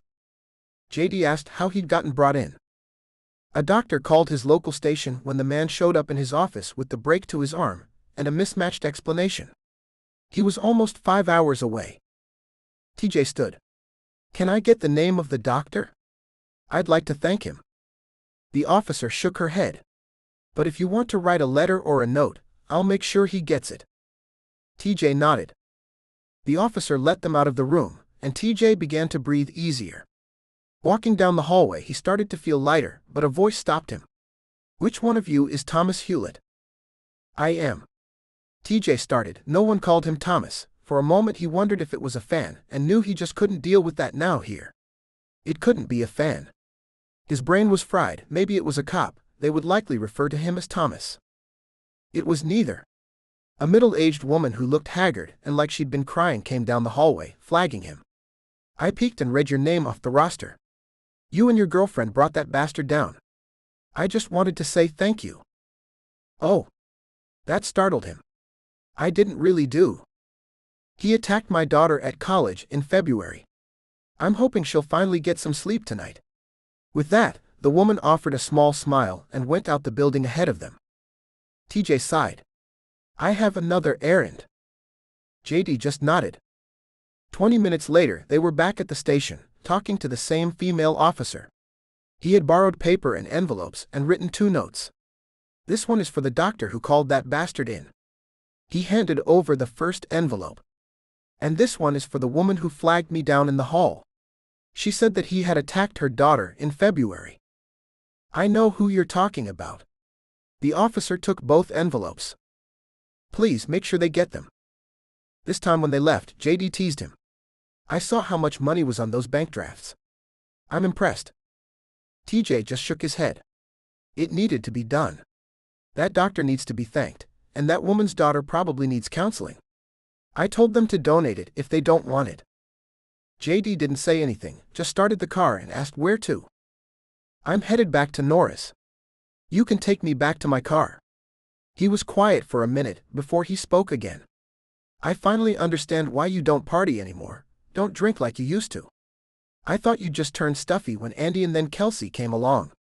But I realize now that you just need to be ready if they need you. He sighed. I didn't even take my pain medication this morning, just in case something irrational happened. Yeah, that's what happens. Are you turning stuffy now too? He couldn't help but smile. Looks that way. It's good to see. He hugged his brother and thanked him again before getting into his own bloody car. The blood wasn't comforting now, and he figured he'd get it washed out professionally or get a new car. He couldn't put Norah back in here. He also counted himself damned lucky that the police had found the bastard so fast. He drove back to the farmhouse feeling lighter. Glad they'd found the man, and glad he could tell Norah the good news, and glad he'd been able to maybe help one of the other victims and thank the doctor. His mouth quirked, the side that didn't hurt. He was becoming a better man. Who'd have thought?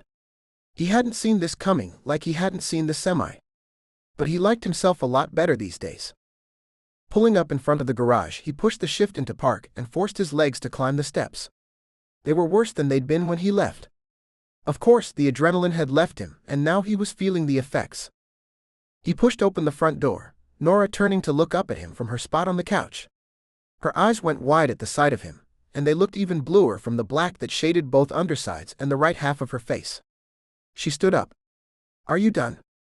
Shedding his jacket and carefully hanging it on the stand behind the door, he came up to Norah and folded her into his arms. It hurt his arms and his ribs to do it, but it was worth it. I went to the police station to ID someone they brought in. It was him. They got him. What? He got to smile at her. He's in custody. Why didn't you tell me? I didn't want to have to come back and tell you that it wasn't him. He rolled his face though his cheek nestled on top of her hair. He inhaled her sweet smell, wanting her to be his. If you need to see him, they'll drag him back out for you.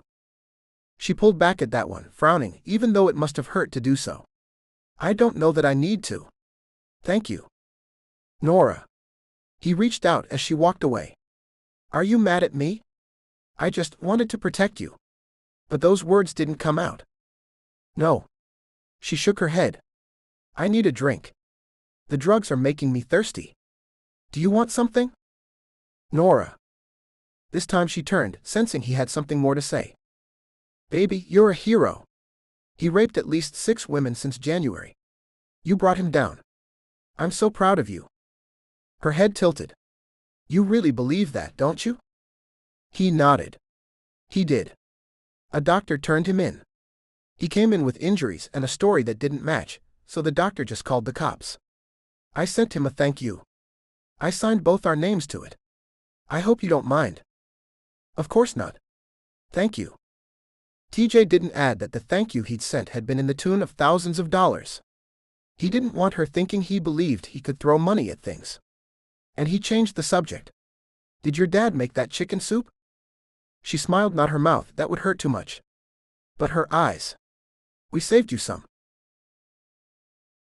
Chapter 50. Norah slept when he was here. She would feel him curl up behind her, around her. In the same position every time they went to bed, TJ was an amulet against the dreams. He'd canceled Wilder's show on Wednesday night, although Norah knew it wasn't for her, he just couldn't do it. He couldn't really sing or perform with those ribs. But he sang to her just fine. Every night. Sweet love songs. Still, he didn't touch her in any way that made her believe he wanted to be anything other than nice. He was fiercely protective, and that, of course, made her fall just a little further in love. And that made her just a little more scared. The last man she'd loved had been snatched away from her. There one moment talking on his cell phone, telling her they were on their way. Then when they should have arrived, the police had, telling her it was all over. First TJ's accident and now this. She didn't need any reminders that life changed when it felt like it. So she'd sent TJ home for a while yesterday. Her father had been at work, and she'd sat on the couch watching a movie she found. And trying to breathe normally. Norah had to keep telling herself that she was in her own home. And that man was in jail. It didn't change the panic. Or the visions that came when she closed her eyes and didn't feel TJ right next to her. So she sent him home again this evening. He'd protested, sweet thing that he was. We both sleep better this way. But Norah stood her ground. I know I do. That's why you have to go home. You're not making any sense. Her father had removed himself from the room, but Norah knew she did make sense, and she'd make it to TJ however long it took. I have to be able to sleep on my own, and the longer you're here, the harder that will be to learn. You're going to be okay tonight? No. I'm going to be awful, but I have to learn. He protested again, striking at the heart of her argument. Why do you have to learn to sleep alone? Her heart skipped a beat, thinking something more might be coming. But it wasn't. It made sense, she'd seen her reflection in the mirror. No man was going to hit on that. You aren't going to stay here every night. You're performing in New York in 2 weeks. After that you're going on tour. What are you going to do? Cancel the whole thing? He'd opened his mouth, but this time nothing came out. It was Norah who filled the silence. Go home, TJ. So he had. As she'd suspected, she was wide awake at midnight and covered in sweat. The thought of a shower was both comforting and terrifying, so she stayed in bed, figuring it was time for professional help. Again she dozed off and again she jerked awake. But the clock read 1:06. She had actually slept. Norah lay awake until 1:30 with the light on, and was just getting ready to turn it off and try again, when she heard the tapping. Startled, she lay stiff as a board, regulating her breathing, wishing she'd left the light off. Then laughing to herself as she realized what it was. Rocks. Tiny pebbles, probably from her dad's rose beds, against the window. There was only one person she could think of who would do that. Getting out of bed, Norah crossed the room and pulled back the curtain just enough to see the front yard. Sure enough, TJ was standing there with a handful of rocks just below her window. She sighed. It was so close to romantic that she had to shove the window up and look down at him as the cold night air flowed in. His voice was calm and low.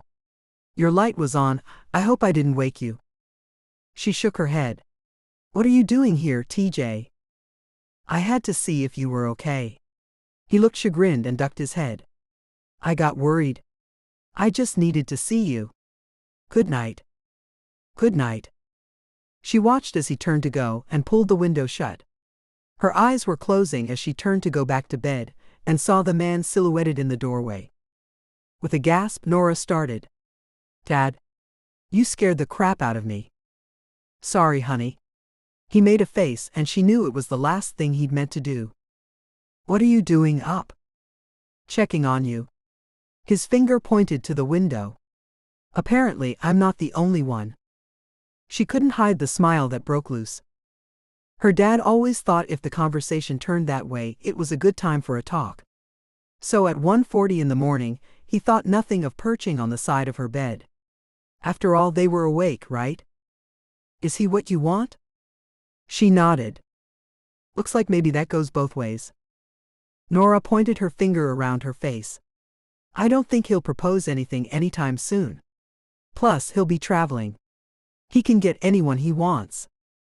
That doesn't mean he'll partake. Her father always played devil's advocate. Sometimes it was helpful. Sometimes, like now, she just wanted to curl up with her misbeliefs and go to sleep. Daddy, he has no reason not to. Why should I expect him to act according to my wishes? Good point. It's probably hard for him to when he doesn't even know what they are. Daddy, I get it. Can I go to sleep now? Good night, honey. Norah kissed him and sent him to turn off the light after she had tucked herself in. She felt very young asking him to leave the door cracked. Then she curled up with her misbeliefs and thought happy thoughts. Chapter 51. TJ yawned. He hadn't slept well since Norah had kicked him out. Luckily, she wasn't being rude or refusing to speak to him. She just decided she needed to learn to sleep on her own. Probably she hadn't realized that she was forcing him to sleep on his own too. Or that it would be just as hard for him to sleep without her. Harder, from the looks of it. She at least seemed to be getting some rest.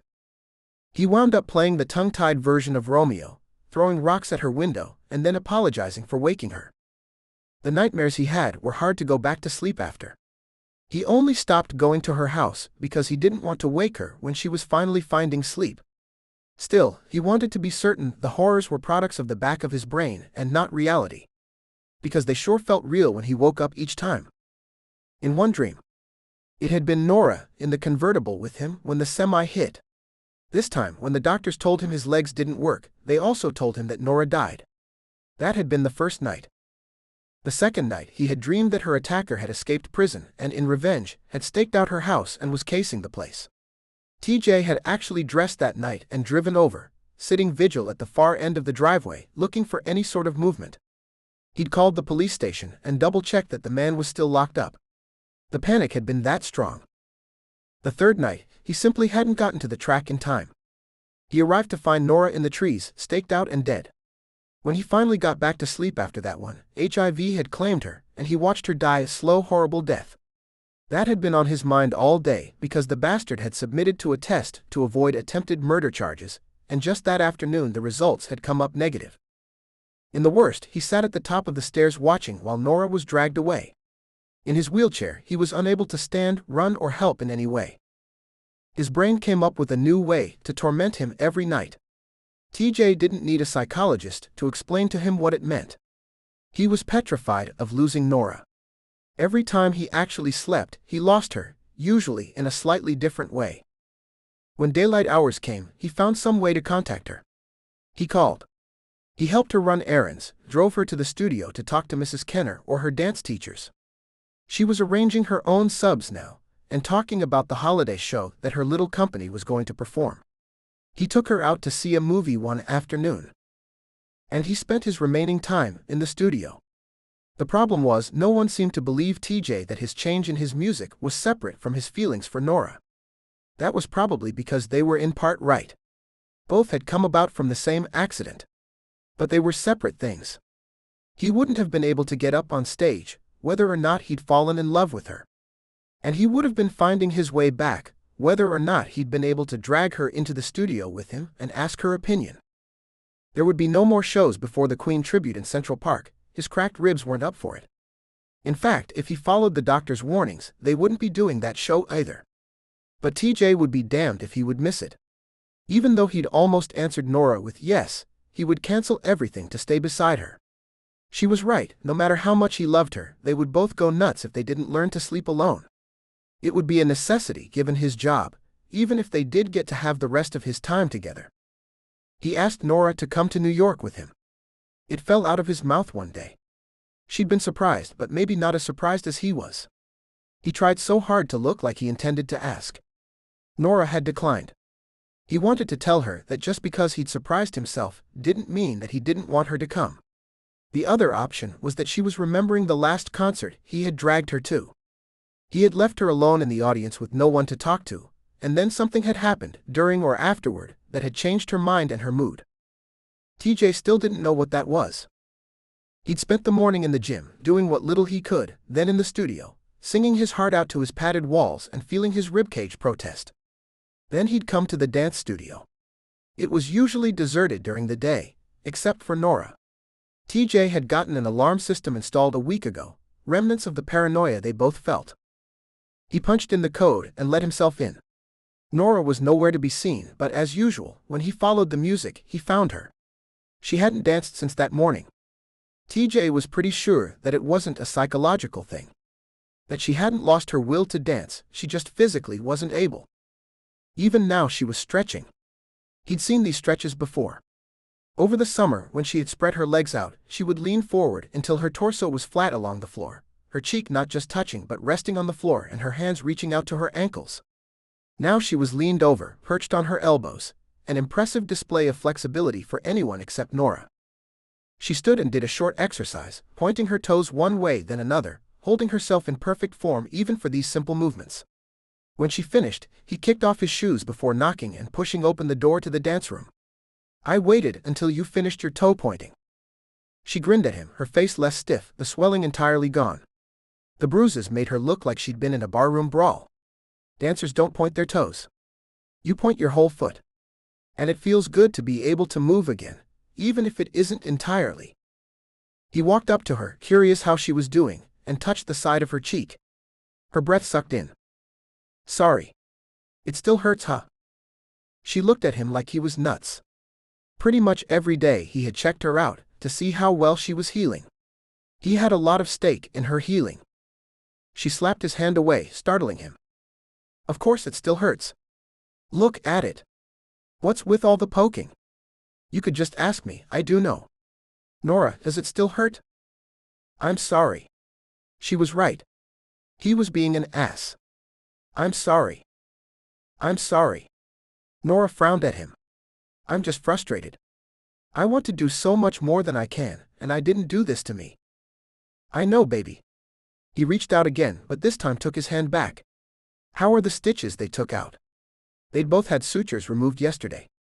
His from his legs finally, and her from both her legs and the long cut down her chest. Both of them had received suture strips, so it looked like little pieces of packing tape were holding the still pink gashes together. She held up her shirt, revealing a sport bra and a long pink line down her chest. It snaked under the bra and out again, ending just above her belly. TJ had learned not to suck in his breath every time he saw it. Again his hand reached out to trace her wound, but he pulled it back. Of course it hurt. You. Her voice cut into his thoughts.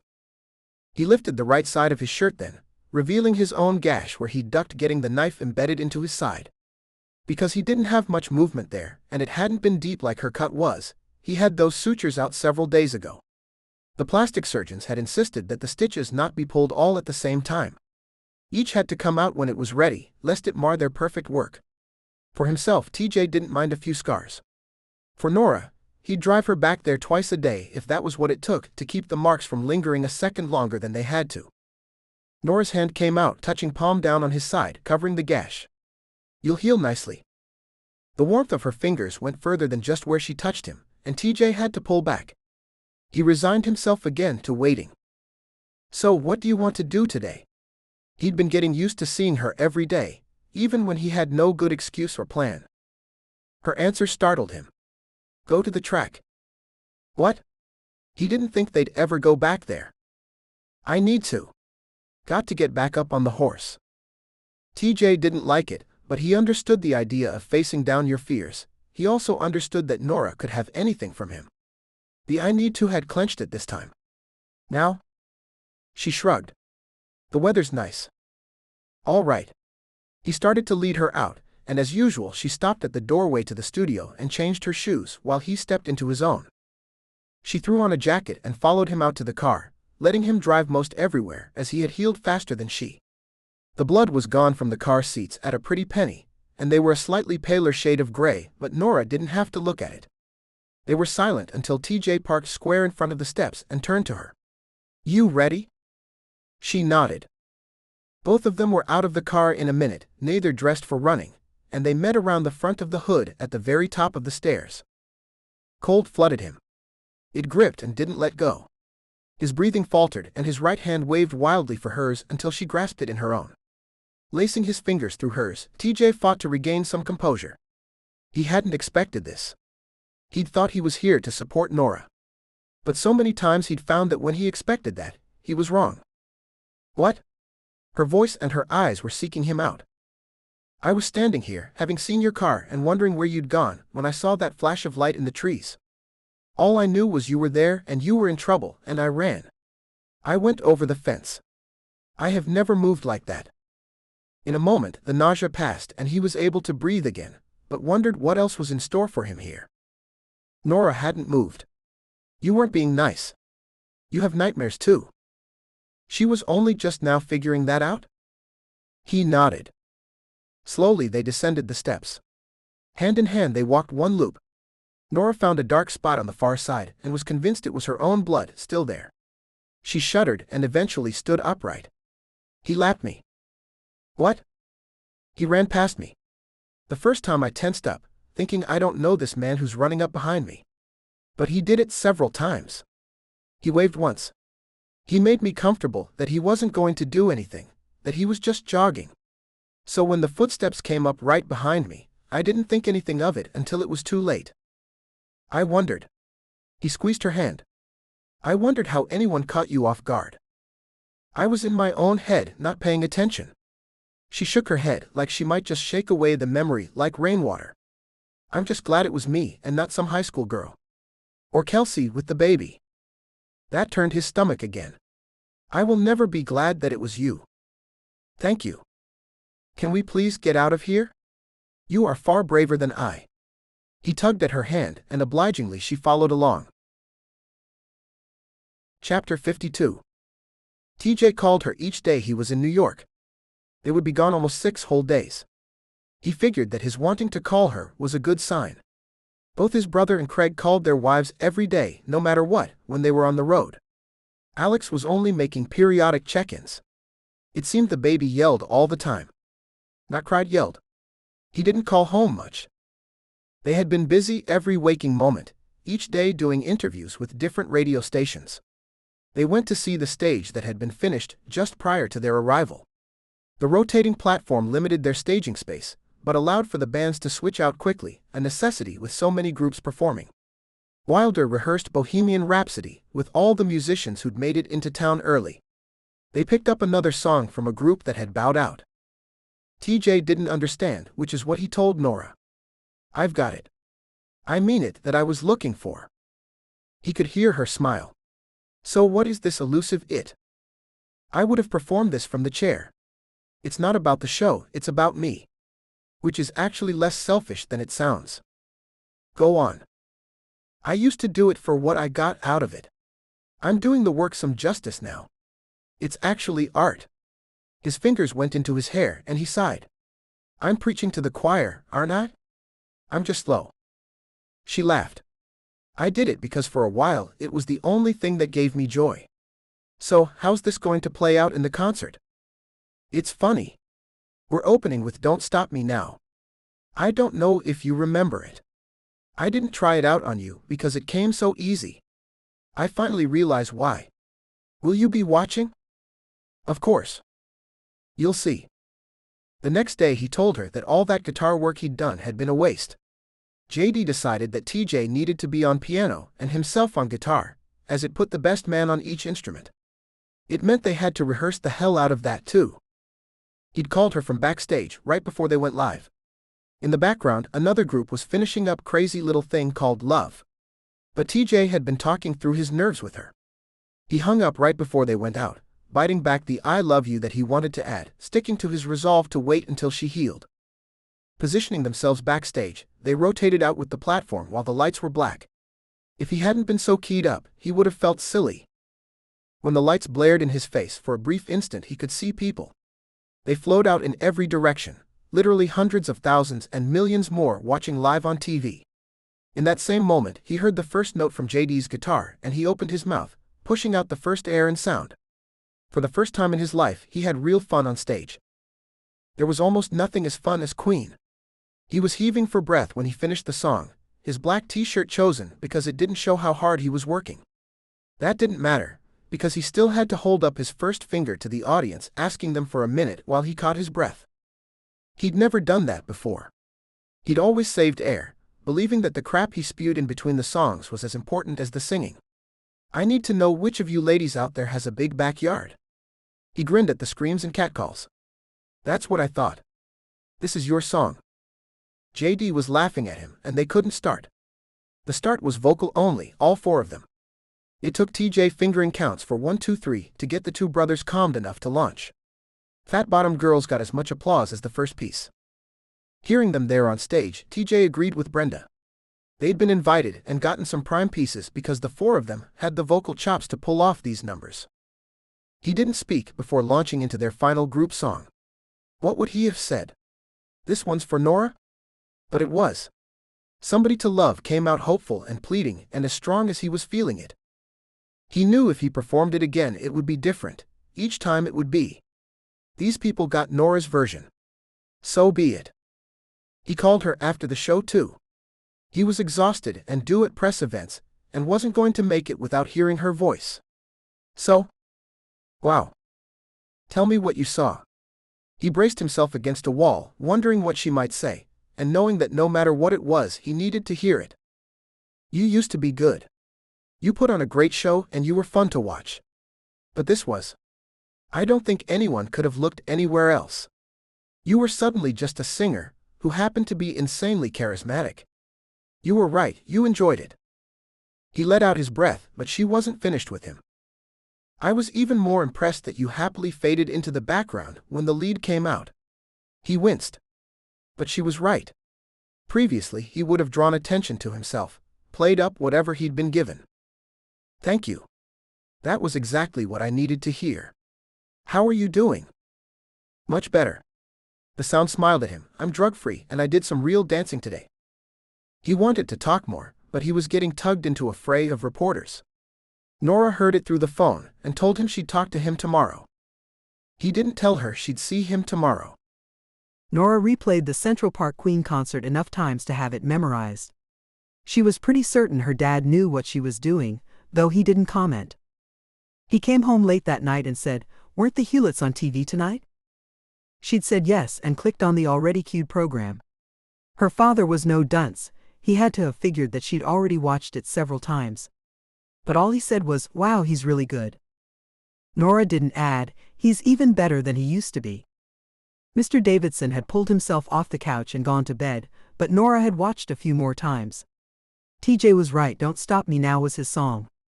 TJ was a shooting star leaping to the sky as the words went. He wasn't playing it anymore, he clearly felt it. Norah chuckled to herself as TJ sang that he was supersonic. Truly he was. Eventually she shut off the TV and pulled herself up to bed. She was sleeping better these days, but it wasn't working tonight. Tossing and turning, she was torn between wanting to throw herself at him when he returned and wondering how many groupies he'd screwed while he was out there. She was no fool. Just because he was a new man didn't mean he was a celibate one. Finally sleep found her but left her facing this day with less than a full tank. She put in some hours at the studio, saying she'd be back on Monday at full steam. She danced off some nerves and considered again throwing herself at TJ. Being Saturday, it was sad her only plans were to sit on her couch and wait for TJ to call. Which was worse than no plans at all, she told herself. Still there she was, cell phone in hand, watching the same patch of recording and trying to convince herself to go for a ride or do something useful when a knock came at the door. Startled, Norah turned off the show, removing the evidence when she realized her dad would never knock. When she pulled open the door, her heart flipped over. TJ stood on the other side of the screen, dark hair falling precariously over his eyes, his leather jacket and jeans leaving him with that same disreputable look he'd always had. Chapter 53. Norah launched herself at TJ, pulling back just in time to keep it on the friendly side, reminding herself, "Rupees. You're back." "Yup. Come in." She stepped back out of the way, feeling weird inviting him in when he so easily belonged. "Are you headed home to go to sleep?" "Nope. I slept on the plane." "Want to do something?" She couldn't hide the smile. There were a million answers to his question, but she said, "I was thinking of going riding before it gets dark." "Yeah. Can I come?" "Of course." Just like that, she was sliding into her jacket and leading TJ out to the barn. TJ saddled her tall mahogany horse himself, and they were seated side by side before he spoke again. "You look all healed up if you're riding." She nodded. "You too." Being on stage took the last of the kinks out. "You were amazing." Kicking her heels, she started thunder heading up the ridge. But TJ didn't follow. He looked like he was about to say something but stopped when Shenandoah sidestepped. He frowned and tried again to follow, but Norah's usually obedient horse didn't listen. She looked him up and down, unsure what was wrong. The horse wouldn't obey a single command that TJ gave him, and worse, Shenandoah looked nervous. TJ shook his head and pushed forward, tugging at the reins. "TJ, what did you do to my horse?" "Nothing." "What's wrong with your horse?" Just then Shenandoah lurched a little forward, just one small leap, and TJ's right hand waved at the front of the saddle, finding nothing but air until he eventually gripped the front. "Oh my God." Norah reached out, "Hand me the reins and get down." "What?" He looked puzzled, which was a pretty calm expression for a man on a big horse that had just given him a warning buck. "Get off. You can't ride." "I ride fine." He protested even as he stood in the stirrups and swung his leg over. She noted that he moved easily, without favoring his injuries. "You ride Western. These guys are trained English." "There's that much of a difference?" She shrugged. I wouldn't have thought so, but Shenandoah doesn't like it. He sighed and held his hands out for the reins. I'm getting back up, tell me what to do. She showed him the grip and how small finger movements guided the horse. Tried to push his foot into the proper position. To his credit, he tried it before he protested. How is it that you ride English, Norah? You're from Texas, that just isn't right. My grandfather was a Virginia gentleman. I ride English. Well, I'm not riding. He dismounted and began to unsaddle the horse. Norah felt her stomach clench. She wanted to do something silly and romantic with him even if he didn't know it. She wanted to watch the sunset from the ridge. Then she remembered. Oh. Don't take off his bridle. We'll both ride him. She had the perfect solution. Shenandoah, being the larger horse, would bear both their weight better than Thunder would. But she knew there was no good outcome if she just slid up in front of him. If he didn't get turned on, she'd probably burst into tears and flee, leaving the man on a horse that would likely buck him in a minute. If TJ did get turned on, she'd never know if it was from anything other than having her rub her ass against him for the ride. She pulled the tack off Thunder and set him free, before leading TJ into the storage area. There. She pointed it, then hauled out the huge antique saddle. Seeing her struggling under the weight, he lifted it easily from her hands and put her puny strength to shame by turning it one way then another to see the leather working on it. Holy crap! A double saddle. My grandfather gave me all his supplies. This one's about 80 years old, but Grandpa and I always took care of the leather really well. TJ again lifted the saddle, easily settling it on Shenandoah's back. I didn't know they made these. I don't think they do. This one's hand-tooled. I have no idea if there were any others like it, or if they survived. He cinched the saddle under the horse, who protested only a little. Norah, this has to be worth a small fortune. Nope, not selling. She smiled and fingered the scrollwork pressed into the leather, almost invisible after all this time. He grinned. I wasn't insinuating that you should. He put his hands on her waist and lifted her easily into the front, startling her. Then he put a hand against her jeans-covered leg. Stirrups are wrong. They're longer in front, the back ones are shorter. He took a minute adjusting each while Norah explained. Grandpa always rode in front. It's been years. I would have been the last one back there. What about Lila? Norah shifted forward, allowing him to slide up behind her, settling into the half-moon seat that came up right behind hers. Lila didn't love it like I did. She inherited his house and sold it promptly. I got the horses and the tack and extra money to care for them. With her heels, she gave Shenandoah the signal and he started off, albeit a little slow with the weight of two riders. Norah waited for TJ's arms to come around her waist, for him to lean forward and meet her if she leaned back. But it didn't happen. Heading straight for the ridge, she steered them over small rises that led to a ridge with a view of the sunset. It had taken them long enough to get started, that they would just barely make it. Norah covered her bouncing feelings by talking. Are you going to be back from your first round of touring by the 28th? I think we get back the morning of the 29th. Why? My friend Mark from when I was in the ballet is coming into town, and he got tickets to the David Parsons Dance Theater. I don't know if that's your thing, but I wanted to see if you'd like to go with us. She hoped she made it clear she wasn't dating Mark. I don't think I'll be back. But I'll see you the next day when I get in. She nodded, stopping at the top of the ridge, glad that he was planning on seeing her when he returned. Well, more than glad, maybe stupidly ecstatic. Shenandoah stood, his head turned slightly away from the glare of the huge sinking sun. Tall trees that had been here long before any of them stood sentry in little clusters on either side. A plop sounded, making TJ look over at the pond that was reflecting red and orange. Turtle, she said, by way of explanation. Her breath stopped as his hands finally left their perch on his thighs and slid around her waist. Just as she had wished, he gave her a small tug, bringing her back against his chest. He settled the two of them together, his head tucked just over her shoulder, his cheek against her temple. Norah leaned into him, almost closing her eyes. His breath in her ear whispered the words, "This is beautiful. Peaceful." She smiled, but he continued, his voice low and soft. I needed some peace after this last week. Yeah, it sounded like it. She was tempted to turn her head and kiss him. It would be so easy. Yet it was so hard. She just couldn't make her muscles obey. And he made no such moves. They sat like that, pressed against each other until she couldn't ignore the growing dark, and had to turn the horse back before he was likely to turn a leg stepping in a hole or ditch. Just like that, TJ slipped back away, sitting up straight for the ride home.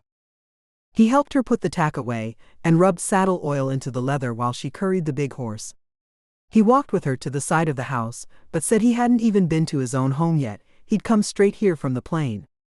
He said thank you and good night and disappeared. TJ Hewlett was an enigma, and she didn't know what to do with him. She'd given him plenty of opportunities and, she hoped, plenty of signals. She loved the romance, sitting watching the sunset on horseback, but she wanted more. Norah sighed. Her dad was out with his girlfriend and she was frustrated. She scrubbed up, washing the smell of horse away and figuring she'd shower later. She stripped and pulled on dance pants and a sport bra, then went downstairs into the family room. Her father rarely used it, but it was fully furnished and took a while to clear. Once she had a smooth expanse of hard floor in front of her, she opened the curtains, allowing the big picture window to act as a mirror by the dark night beyond it. She found an old set of songs she'd downloaded. If she was right, I Am Off of Wilder's second album was on there. She let go when the third song started into a mournful melody about bringing on the rain. She danced it modern, spinning and sinking to the floor, and ending on her back with her lungs working overtime. It was the kind of exertion she most enjoyed. When she danced like this, her feelings worked but her brain turned off. While she lay there on the floor for just a second, she wondered if TJ felt like that on stage. That was her cue, along with the rising notes of the next song, to get her ass up and turn off her brain again. This one she did in straight ballet. Then another. And another. And another. Until she was thirsty and exhausted. Chapter 54. TJ was in pain. Sweet, horrible carnal pain. He'd left Norah after the horseback ride, his mind resolved.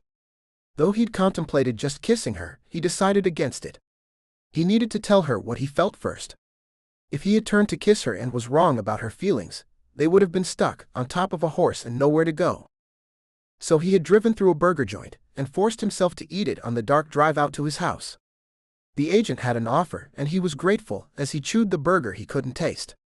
His brain was bouncing between what words he'd used to tell Norah and deciding that he'd need a house with a barn for her horses. He'd unpacked, showered, changed, then grabbed his guitar, thinking that he'd maybe sing her something he'd been working on and ask her opinion. He also figured it would be good to have something to do with his hands. Singing to a packed Central Park hadn't made him as nervous as this. At her house, only her own car sat in the driveway. He let out a breath, glad that he had her to himself, then hauled his nervous feet up the front steps to knock on the door. No answer came. Lights were on, he heard something, but no one answered the door. He had knocked again. Again, no one. Certain she was home, and even beginning to get a little worried, TJ circled the house, the guitar his only weapon. Music filtered out to him as he got around to the back and saw light streaming out the large window, casting an awkward rectangle on the ground beyond it. When he peeked in the side door, he could see that Norah had shoved everything out of the way and was dancing. Her hair was pulled up, her black pants clung to her lean form and revealed smooth olive skin from the waistband of the pants to the underside of her sports bra. A long thin pink line ran up her belly and disappeared beneath the fabric. He knocked, but she didn't hear him, she was that lost in the music. Watching through the small panes, he realized he'd seen her teach and exercise and practice. But she was right, that wasn't dancing, this was. TJ had moved around to look in the big window, but still she didn't see him there. He waved and she looked right at him, but continued dancing. When the song ended, she turned away and started into a new dance when the next song came up. He did everything except press himself to the glass, but still she didn't see. Only in the middle of the third song, when she cocked her head and repeated a move while watching out the window, did he realize that she was using it as a mirror and couldn't see him at all. He looked around behind him, wondering if anyone else was watching her. He felt like a voyeur, knowing she didn't know he was there, but he was unable to move. Norah, as always, defied gravity. TJ understood how his own gift worked. He knew how vocal cords vibrated and that his ears, too, were different from other people's. But Norah's dance was beyond him. She moved in ways humans weren't supposed to be able to. She didn't fall off her feet as he'd seen her students do. She transitioned style with each song, moving easily from ballet into several different styles that TJ could only classify as modern. He kept telling himself he would leave at the end of the next song, but she was mesmerizing. In this, she put herself out there, thoroughly living her dance. He recognized all of the songs from the radio, and all were at least several years old. He heard a Tim McGraw piece that she danced in the air and on the floor, and almost none of it on her feet. He couldn't leave for that. At the end, she reached up and collapsed backward, causing him to leap forward. When she landed on the floor in perfect form, with her knees tucked under and her head tilted back, TJ realized he'd almost gone through the window for nothing. The next piece she straightened up and did in what appeared to him to be perfect ballet form. He tried to leave but heard his own voice and turned around. She danced I Am. TJ propped himself and the guitar against the tree and stayed for that one too. She ended with lungs heaving, which surprised him. She'd made the whole thing look so effortless, it was a shock to realize she'd worked for it. The next song started and she didn't dance. Her head cocked to one side, listening to the deep bass line and a sultry voice. Tugging off her dance shoes, she pulled the tie out of her hair, shaking it down. That act alone turned him on, and he was grateful the show was over. But she didn't turn off the music. She grabbed the remote and went back to the middle of the room. Intrigued, he stared. Norah tossed the remote onto the couch as the song restarted. Now barefoot, she moved when the song began again, and her hands skimmed up the sides of her body and into her hair. Her shoulders and hips gave truth to the words about being able to sweep the devil off his red-hot feet. There was nothing stripper-ish or vulgar about it, but every move said sex. Her hands never touched part of her body without skimming it. Never mind that it was a calf or thigh or shoulder or hip, it was hot. All the blood drained from his head. TJ felt his body shift, thinking again that she didn't know he was watching. There were subtle rolls in her chest and hips. When she turned and reached out toward the window to him, her hand swirling and curling, all her fingers beckoning, he thought about going straight through the glass, but she turned away. He knew she hadn't seen him. The look on her face was one he'd seen only once before, in bed with her. TJ's mouth opened, dry and wanting, remembering what her skin tasted like. Then her hips ticked in perfect time to the music. She was off, turning and dancing for some imaginary lover, having no idea that he was just beyond the window and desperate to not be imaginary. The song was slowing, and TJ was grateful. He needed to ease the pain he felt. Norah beckoned again to the man beyond the window, her arms coming in to wrap around herself as her hips rolled to a final stop with the last note. She held until the sound faded, then stood up straight and breathed heavily and walked off into another part of the house. Breathing heavily himself, TJ sat down in the grass, even though it was damp and cold, and tried to get himself together. He'd almost forgotten what he came for. He had to go home. He couldn't tell her he was in love with her with the front of his jeans like that. If he got within 5 feet of her, he'd lose control. So he pushed himself to standing and walked off toward his car. Music was still blaring, and he doubted she'd hear the engine start. Steering down the driveway, his mouth still paper dry, he tried to concentrate on what little traffic there was. He made a mental note that the new house would need not only a music studio, but a dance studio. With real mirrors, he was not letting his neighbors get an eyeful of that. After he'd gotten back home, he puttered around, sketching ideas for the house. Maybe Norah's dad would design them a place. Maybe TJ shouldn't let her father near it, because he intended to christen every room with that girl. He slept a fitful night, waking constantly in either a cold fear that she would say she felt nothing for him, or a hot sweat imagining what might happen if she did. He got up the next morning and worked out. He took JD and Kelsey's kids to the duck pond because it was Sunday and the kids always went. He'd volunteered as a thank you for the both of them letting him steal JD that day at the police station. 6 kids at the farm store buying feed, and then at the duck pond was a handful. But the 2 oldest, Daniel and Andy, helped a lot with the little ones. This time when he turned up on Norah's doorstep, she answered, and he heard her father in the background. So he told her about his day instead of his feelings. Her father came into the room a few moments later. "I thought I heard voices." Though TJ was certain the man could read his face, he was grateful he hadn't actually said anything. "Sir." "Stop calling me sir." Mr. Davidson laughed. Norah sidetracked what little conversation there was. "You probably heard the TV, Daddy. I was watching it. TJ saw then that a program had been paused on the screen. Her father nodded. I'm headed up to bed. Good night. TJ felt himself frown, and Norah kissed her father and promised to keep the sound low. It was only 9 o'clock. As Mr. Davidson disappeared up the stairs, Norah laughed at him again. He was out of town last night and has to get up for work in the morning. You didn't run him off. Her head tilted, her feet, cute in white socks, were pointing toward him, flat on the couch. Did you come for something in particular? He shook his own head back at her, lying, and covered her white socks with his own, enjoying the heat of her feet. It was a small, intimate gesture that was all he could afford right now, when he wasn't sure how to get the words out of his mouth. Norah? Yes. Okay, maybe not ready enough. But he tried again. She waited. He blurted, I like being your friend, but... She tipped her head sideways and looked at him, clearly concerned. He shook his head, thinking he might dislodge his heart from the back of his throat where it was making everything come out wrong. Don't look so worried. He sighed. All right, maybe you should look worried. That only caused her face to reflect greater alarm. TJ. Norah, I love being your friend, but I want to be your boyfriend. It wasn't what he'd intended, but close enough. He watched her blink, wondering what was going through her mind.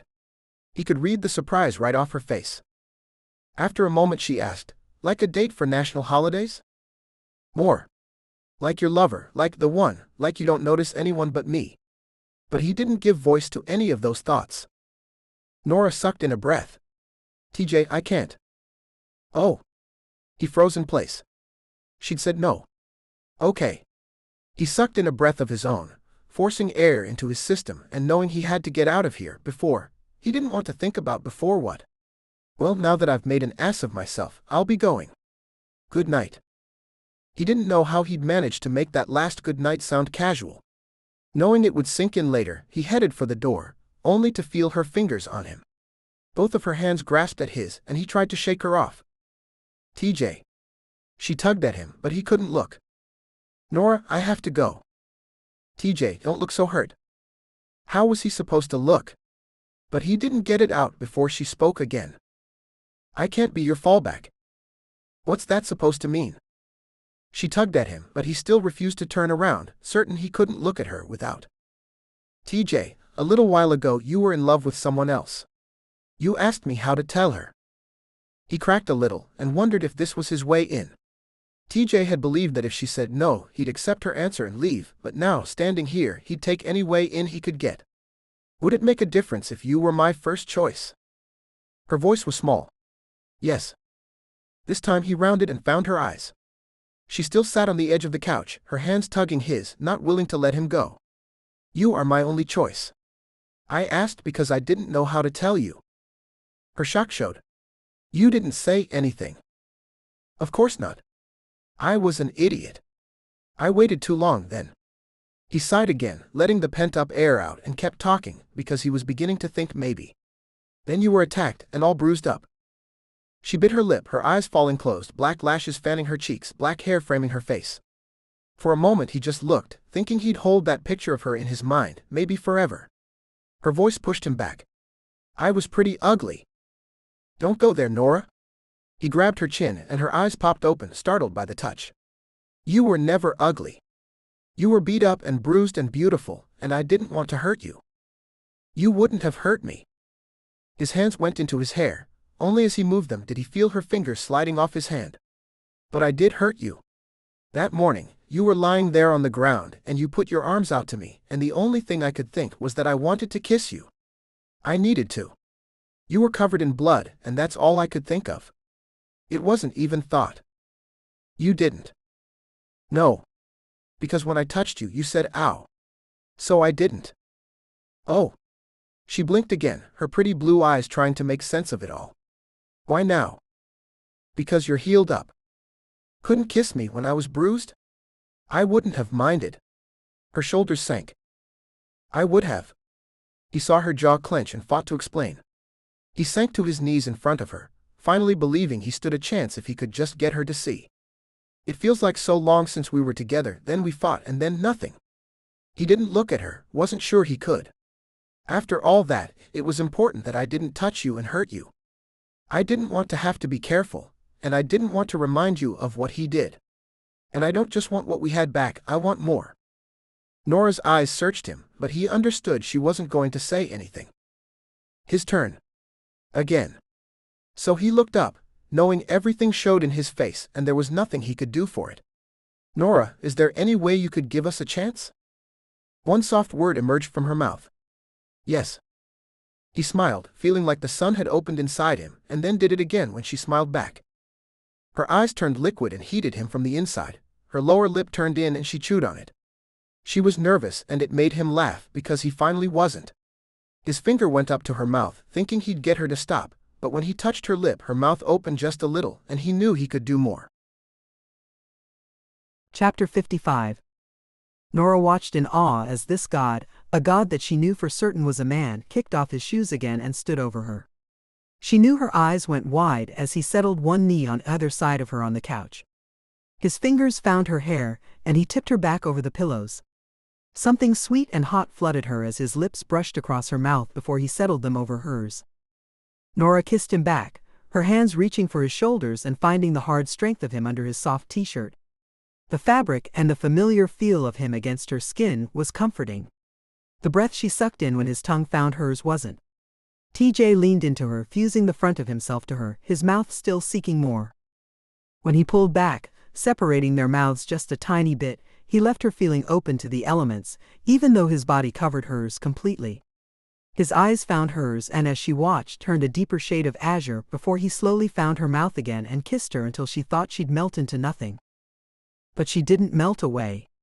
She stayed with him, breathing him in and feeling the jolt of surprise that he did the same to her. His mouth and nose paused at the side of her face, buried in her hair, and she was so close she felt his chest expand. TJ rolled to the side, fitting her in between himself and the back of the couch, pressed even more fully against him.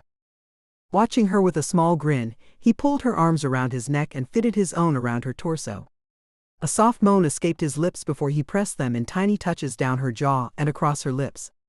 Turning her face toward him, she searched for more, but he smiled and stayed away from her mouth until she made a small, frustrated sound.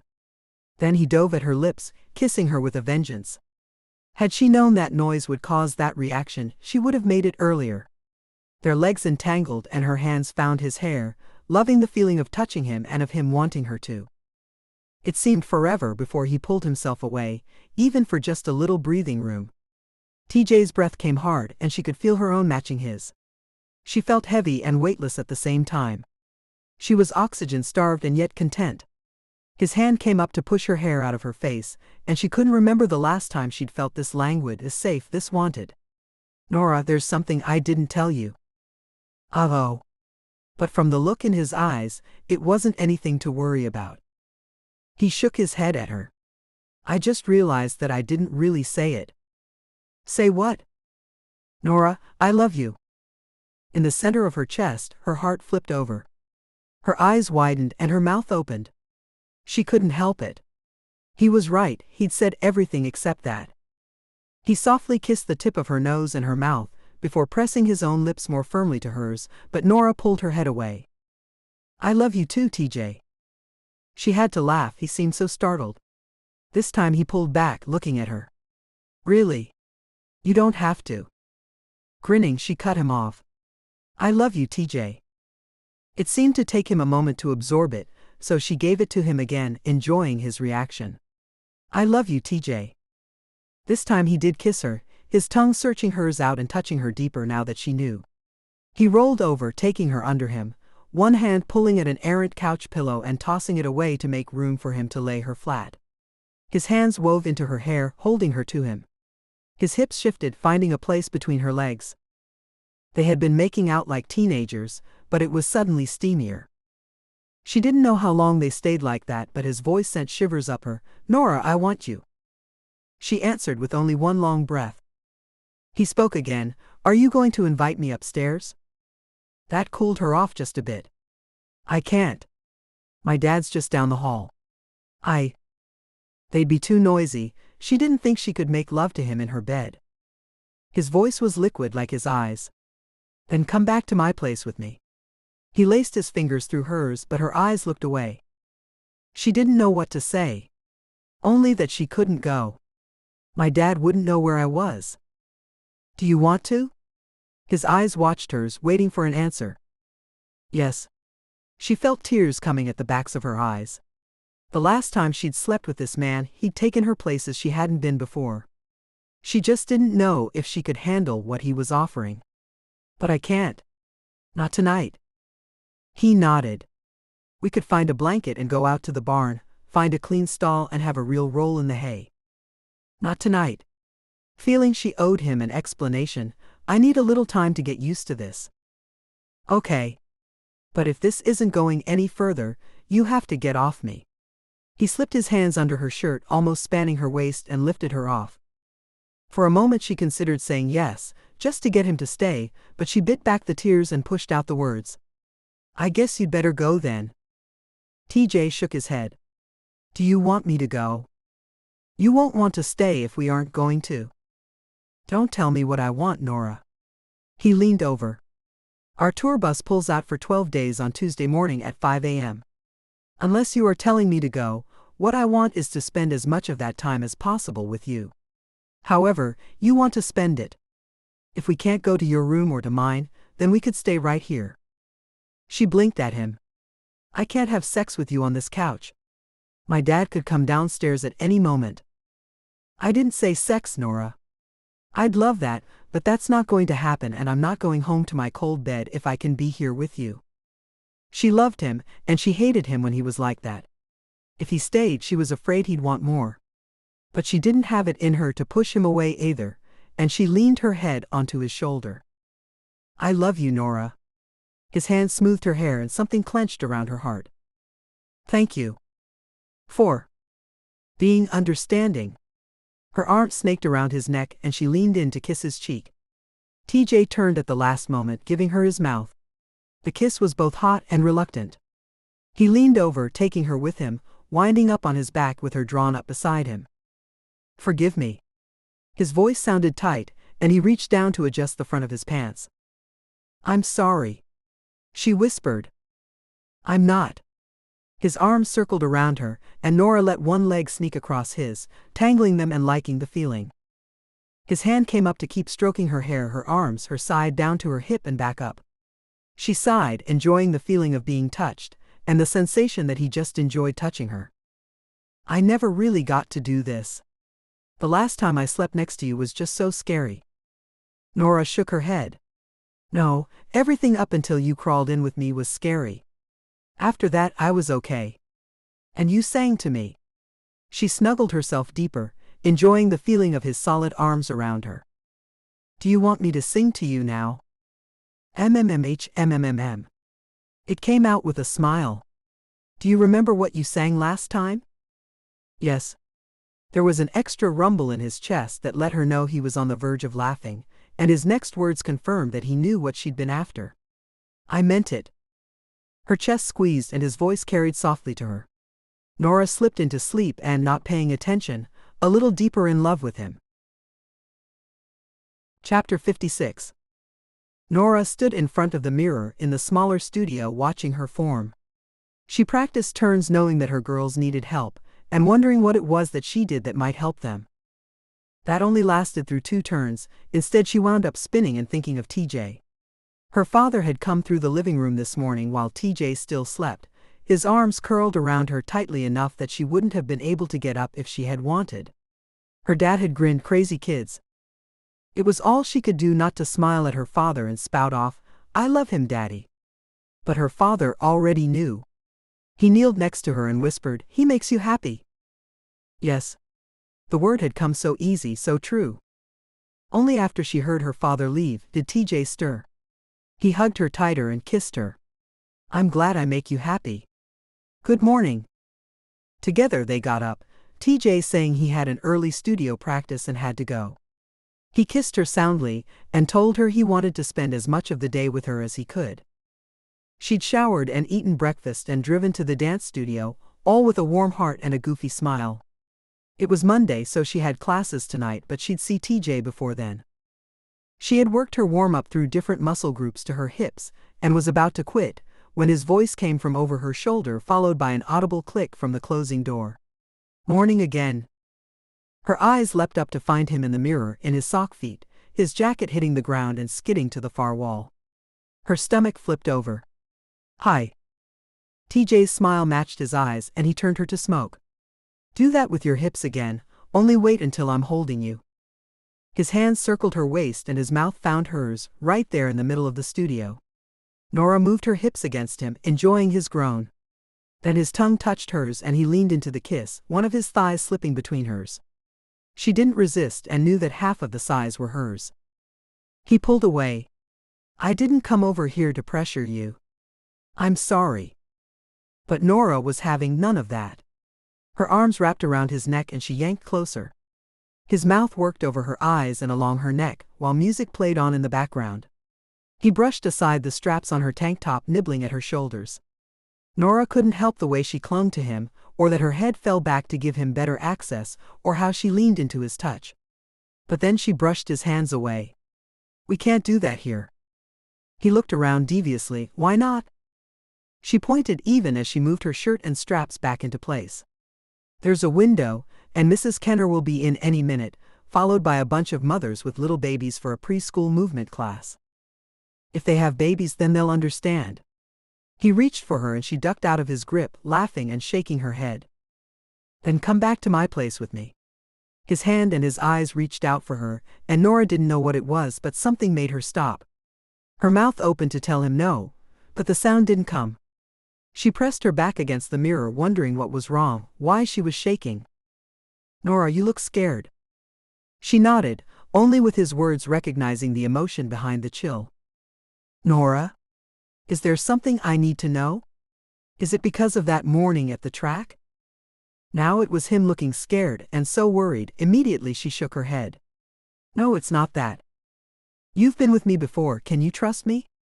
I won't hurt you. Slowly he moved toward her, a worry frown marring his perfect features, his blue eyes dark this time with concern rather than heat. I know that. Her heart raced as though it might actually get away. She wanted to hand it over to this man, but she was so scared. A whisper was all she could find. The last man I loved died on me. He smiled, compassion and relief warring in it. I'm not going anywhere. Fear, anger flooded her. You can't promise that. You don't know. You're right. He nodded. His hand found his face and scrubbed as though that might make thoughts form. The irony is, a year ago, I would have believed I could promise that, but a year ago you would never have loved me. I already love you, so it's going to hurt like hell if something happens to you. Why is it going to be worse if we make love? Because, her eyes pulled away from him, knowing what she was about to reveal. The last time I made love to you, I fell a little more in love. Last time? You were in love with me then? His voice held a note of wonder. She nodded, looking at him only when he put his hand against her face and turned it to him, bringing his own face near. Me too. His eyes searched for something over her shoulder, and she wondered what it was until he leaned his mouth closer to her ear. And I fell more in love with you at the hospital, and that night curled up with you in bed, and last night too. Making love isn't the only thing that does it. Norah knew that, her eyes squeezed closed when he looked at her. I know that. It isn't rational. But 100% of the men I have loved have died on me. Do you love me? Yes. It was so fierce, so fast and so deep, she realized she was slipping further even now. Then you're wrong. I'm still here. She felt rather than saw him plant one hand on either side of her head on the mirror. I'm not leaving this world willingly. Knowing what it's like to be in love with you, I'll bet Jeff didn't either. What I do know is that if I have to die, or God forbid you do, I want to know that I spent every moment I could with you, making you happy, making us happy. Her lips turned in and she chewed on them in an attempt to distract her eyes from making tears. It didn't work. 2 fat drops slipped out and down her cheeks. Norah, he sighed and kissed them away. I've had a rough time since June. I've learned how much abuse my body can take, and how much abuse my heart can take, and all I want to learn now is how much you can love me. So much? Her arms wound around his neck and she pressed herself to him. Too much. He grinned, not possible. Then turned serious. You need to take time to think about it and get used to it, and I understand that. But I also understand you could spend forever thinking about it and not deciding. There's always the possibility we'll both live to be 100. Her heart turned over in her chest, and she wondered if he meant to imply that he'd still be with her then. That he might want that. But TJ kept talking. He pushed away from her and held his right hand out to her, palm up. My offer's here. Whenever you're ready to just take that chance with me, you let me. She slapped her hand into his before she could change her mind, and even as she did it, she felt the bands around her chest tightening, squeezing. Let's go. He tugged at her hand, picking up his jacket and settling it around her shoulders and kissing her soundly. Norah snapped twice at the CD player, shutting it off. He laughed. That's cool. They ran into Mrs. Kenner as they passed through the lobby holding hands. Norah said a brief hello, and Mrs. Kenner pointed out that she might want to change out of her ballet shoes before she went out. Norah felt the heat creep up her cheeks, but broke contact with TJ to rush into the office and grab her purse and street shoes. She reappeared into a chilly wind that did nothing to cool the heat between them. When he had her enclosed in the passenger side and he'd slid into the driver's seat, he turned to her. I want you so much. She felt the smile and another blush creeping across her cheeks as he threw the car in reverse and made his way out of the parking lot. Norah shifted in her seat and felt a bag against her feet. Looking down, she realized TJ waving at her for it. What is it? Condoms. Condoms. The bag was full. What? Did you buy out the store? He looked a little red at that one. Just about. I didn't want another accident, so I checked all the expiration dates. She laughed at him. That's romantic. You not fleeing afterward and holding back important information is romantic. She still felt bad about that. That's not going to happen again. I promise. Thank you.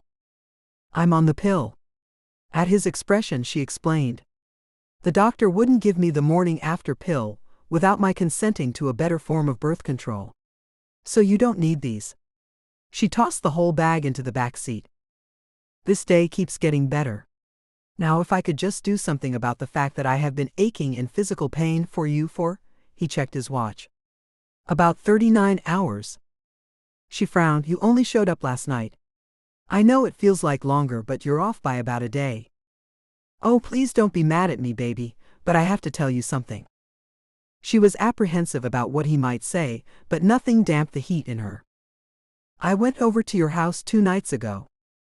No, you didn't. Yeah, that's just it, I did. He took a turn, and she could almost physically feel them getting closer to his house, his bed. I wanted to tell you, but you didn't answer the door. Oh. She said she'd been dancing and probably hadn't heard. He looked chagrined. I know. I went around back, but you didn't see me. Then I thought you saw me through the window, and that you'd come get the door for me when you finished the song. It took a couple of songs to realize that you couldn't see me at all. I kept thinking I'd go around front and pound on the door after just one more dance. Her heart picked up time if that was possible. Oh God. What did you see? He sighed. I came in at a Tim McGraw song and saw I Am, and I couldn't leave because it was a Wilder song and I'd never seen you really dance before. And you left? He nodded. Later, after that song about falling for the devil. This time she said it. Oh God. His chest started moving faster, even though they hadn't touched or anything. He almost missed a turn. Oh God is right. Norah, it was so hot, I get turned on just thinking about it. I want you to move like that for me. She laughed. Don't laugh, baby. I've been in pain. I'm sorry. You poor thing. You've had a bad time these last months, and now this. His hand reached across the gear shift as soon as he waved to the guard at the gate. That's not what I said. I said I've had a rough time. I also fell in love with you, and got to make love to you, and intend to do it many times again. I got to perform Queen in Central Park, and I grew up. It's been hard, but not all bad. He parked the car at a sloppy angle in the garage, and came around quickly to pull her out of the passenger seat. Closing the door, TJ backed her up against it, his mouth finding hers and fusing. He pressed himself to her, and when he finally came up for air, she laughed. I can feel your pain. He growled at her, pulling her along, tugging his jacket off her at the same time. He ditched it just inside the entry, and somehow kissed her senseless while he led her up the stairs. When the door to his bedroom opened, she was shocked to find her shirt was already half off, straps dangling low across her arms. As TJ pushed the door shut behind them and locked it, her eyebrows raised. JD has a key, and so does the maid, and there's a realtor. You're selling? She was shocked, but not for long. Yes. Shish. His mouth worked magic on hers. She started to laugh, but then tried to even the score a little and tugged at his t-shirt. Her hands were ineffectual from the onslaught of sensations he sent through her. She only managed to get the hem untucked before he took pity on her and grinned. Reaching over his shoulders to his back, he grabbed at the shirt, tugging it up and over his head. Norah figured two could play at that game. His eyes went dark as the t-shirt hit the ground. God, Norah, you are so beautiful. Her whole body melted against the wall at his words. This from the man with those muscles, those blue eyes, and that sinful mouth. I could say the same thing about you. He shook his head. No. She grinned, her fingers coming up his arms and loving the feeling of strength there. Yes. Shish.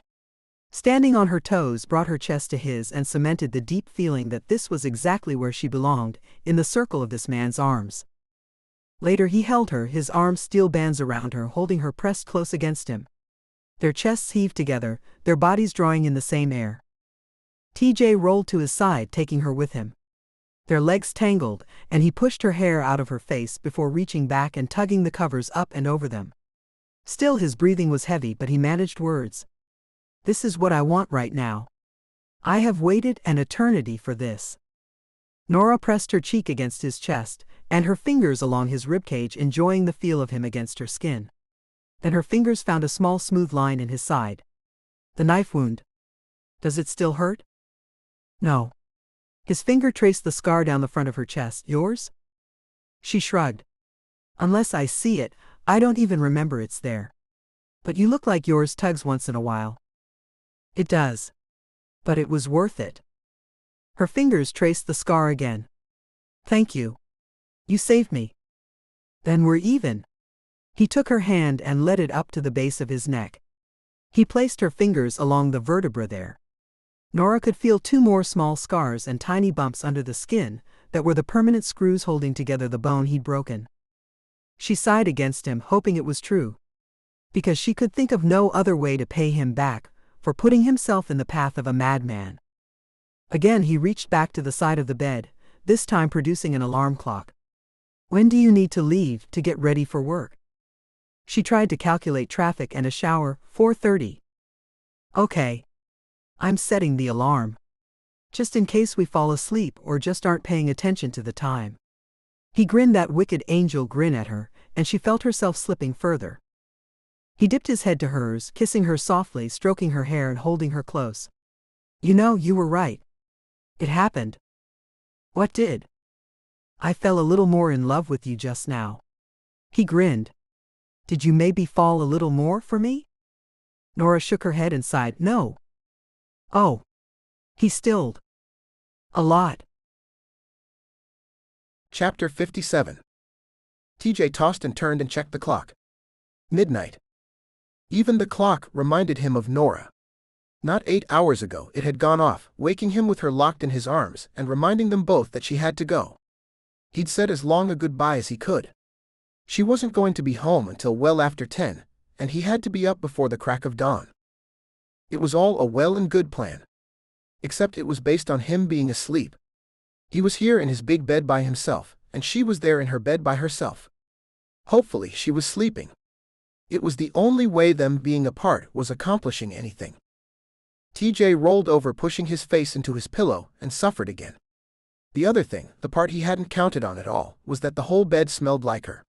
How was he supposed to sleep with the scent of Norah clinging to everything? Oh, and the bed smelled like sex too. And his sheets now triggered sense memories of Norah's skin against his. Of the first time he'd carried her over and she'd melted against them. And the second time when he'd thrown back the covers because she'd rolled away from him, then rubbed that hot little ass against him. Yup. No sleep at all. He packed everything after she'd left to teach class. Again, operating under the false impression that sleep would find him tonight. He thought about getting up and fixing himself a whiskey sour, thinking the alcohol might knock him out. But lying there with his hands behind his head and his memories all around him, he realized that he hadn't touched the stuff since before his accident. He'd had 2 beers at different times in New York and a few out with Norah, and that was it. For a moment he simply took stock of the changes. The first was that he wasn't drinking. Not that he'd been bad before. Immediately, he amended that. Anyone who didn't react fast enough to get out of the way of a semi when he should have been able to, had been bad. Second was the learning to walk again. That had required a level of determination even he hadn't realized he had. And that from a man who had ditched everything and lived fairly hand-to-mouth for a long time just to get started in the music business. Although that had been 4 of them. He'd been the last piece of the band to fall into place. So of the 4 he'd had the least struggles. Also, when things had been tough, they had been 4 together, and they decided together. Relearning to walk had just been him. The third thing was falling in love with Norah. He didn't think he'd been man enough to do it before the accident. He was pretty certain she would have laughed at that TJ, and walked away without a care if that man had hit on her. That was a sobering thought. If not for that semi, he'd have seen Norah sooner or later, and she would have never known she was the love of his life. Fourth, he'd saved her from a horrible fate at the hands of her attacker. It had taken a while to believe that, and he still only believed it in part. If he'd been there, or even just been earlier, maybe that bastard never would have come after her. But Norah had a comeback for everything he said. If she hadn't been attacked, the man wouldn't be behind bars. When she told it, TJ saved far more than her. Fifth, he'd started writing and found a whole new path to his music. He was a performer, and he was a better one now. He had a big job on this tour to keep improving. It was like being in the chair and knowing he could get up and walk, but not that far. He still had a way to go. He had scars commemorating the first and fourth things. A great review from the Central Park show, and an invite to perform with the remaining members of Queen that he'd turned down. No matter what the offer, and even though JD had encouraged him to do it, he was loyal to Wilder. Besides, it was obvious from contemplations that he already had too much on his plate. Norah had changed all of him. He wasn't grumpy or bitter or jealous of his brother anymore. Even before they'd fessed up their feelings to each other, he was laughing more and just being better to the people around him. He didn't want the whiskey sour, and he could really only think of one thing that he was certain would make him fall asleep. With a deep sigh, he decided to go get it. He had 4 hours. 20 minutes later, he was in his sneakers, flannel pajama pants, and his leather jacket standing just below her window, bouncing tiny pebbles off the glass. Norah, come on. Wake up. Finally the curtains moved. Her hand splayed against the window in what he recognized was a gesture to get him to stop throwing the rocks. He obliged, dumping the rest of the handful back into the rose bed and grinning up at her sleepy face as she poked it out the window. TJ. I missed you, baby. She grinned, slow and easy, and yawned. I missed you too. I have 4 hours and 2 options. You come out with me or I come up there. She blinked and he waited, wishing he hadn't dumped all the little rocks so he'd have something to fidget with. Her voice carried softly down to him. How are you going to get up here? Laughing, TJ told her he'd already figured that out. Up the front porch post, across the roof and in your window. The arch of her eyebrows revealed she was both awake and disbelieving. He thought she might make him do it, just to see if he could. He saw her sigh, then she pulled back and closed the window. When the curtains closed, he got really concerned. Had he offended her? TJ went to the rosebed to grab a handful of pebbles to start another assault when the front door opened. Norah stood there in her men's underwear and mussed hair and wide eyes. He couldn't help the smile that spread across his face. Nor could he help that it got wider when she impatiently motioned him inside.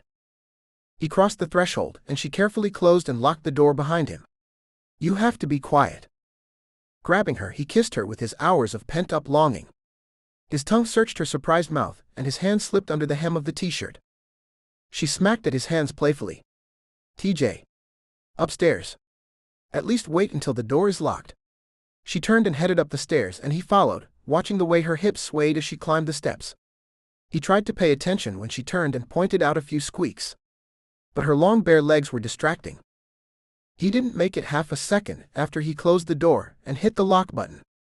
He shrugged out of his jacket, revealing his bare chest, and making Norah laugh that she had her very own stripper. He asked if he could have his very own stripper too, so Norah grinned and peeled her shirt. TJ wanted to touch her but instead sent her to set the alarm for 4:30 a.m. Less than 4 hours. He enjoyed watching her walk around in nothing but the clingy shorts. He begged her to dance for him, and she did, just a little. Afterward they clung together, knowing he'd leave shortly, and she fell asleep there in his arms. He reset the alarm for 3:30 then, wanting to make love to her again before he left. The alarm buzzed at him almost instantly, waking him as the sound switched to radio. It just had to be his voice coming out at him. TJ whacked at the clock, making himself stop crooning to them. Then he grabbed it with 2 hands and reset it for 4:30 before rolling over and kissing the back of her neck. Her head rested on his curled arm and she'd spooned in tight against him, and he intended to take every advantage of that. She was blinking from being rudely awakened by the buzzing. "Do you have to go?" He kissed her jaw and her shoulder. "In an hour." He kissed down her spine and moved his hands up her sides, charging his lust from he wanted her to he had to have her. Later, she kissed him at the front door in the glow of the yellow porch light. Everything beyond was dark, and it felt wrong to be leaving her like this. "You just clear your calendar when I get back, okay?" "Oh, all right." She laughed. "Listen, this is what happened when I missed you for 8 hours. I'm going to be gone for 12 days. She nodded at him. "The planet may crack in half." "It just might." He grabbed the back of her neck and kissed her soundly again, before forcing himself to get in his car and drive away.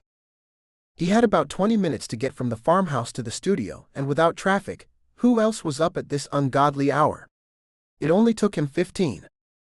Craig was already there, his luggage probably already on the bus. TJ squinted at his friend, the easy comfort on Craig's face, something he was only just now understanding. Craig and Shay had been up and down for a long time before they figured things out. TJ hadn't understood until now. JD was the one who was late. He appeared, looking sheepish and freshly showered, and offered a half-assed apology. TJ made a point to keep his mouth shut. His brother had been up to the same business he had. Only this time, it made him happy. Happy for his brother, and happy to see that in 7 years he and Norah might still be after each other. They were all ushered onto the new bus.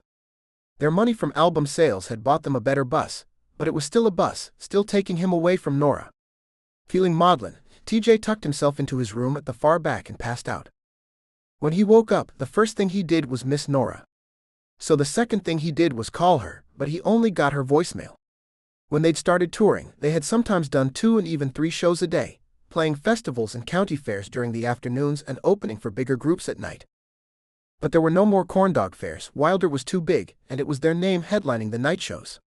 So they were often still on stage at midnight. Unless he called late, he was going to miss Norah today. He scraped himself together and went out and put on a good show. It wasn't great though, he could do better. His cell phone contained a message from her when he got back into his room, but it didn't say he could call late, so he didn't. Eventually, he slept. The next morning, he tried several times to make sure he got a hold of her, and then went around with a goofy grin on his face for the remainder of the day. He didn't care until just prior to that evening's show, when he still wasn't paying much attention, and Craig came up to him, bass guitar slung over his shoulder. "You ready?" Oh hell. It hadn't been about Norah before. Not when things weren't going according to plan, but now, when she loved him, he'd almost stopped caring about his performance. He was the front man. He had to talk and connect with the audience. The others were hidden behind instruments. Rubbing the heels of his hands to his eyes, TJ tipped his head back and tried to let his brain settle into his current reality. Norah was waiting for him when he got home. Here he was obligated to perform. If he didn't, Wilder's touring days were going to go downhill real fast. It was already his fault that half the year was lost. He had to get his head in gear. He had to set Norah aside and focus. He also latched onto his previous thoughts about connecting with the audience. He'd managed to connect with sections of it really well.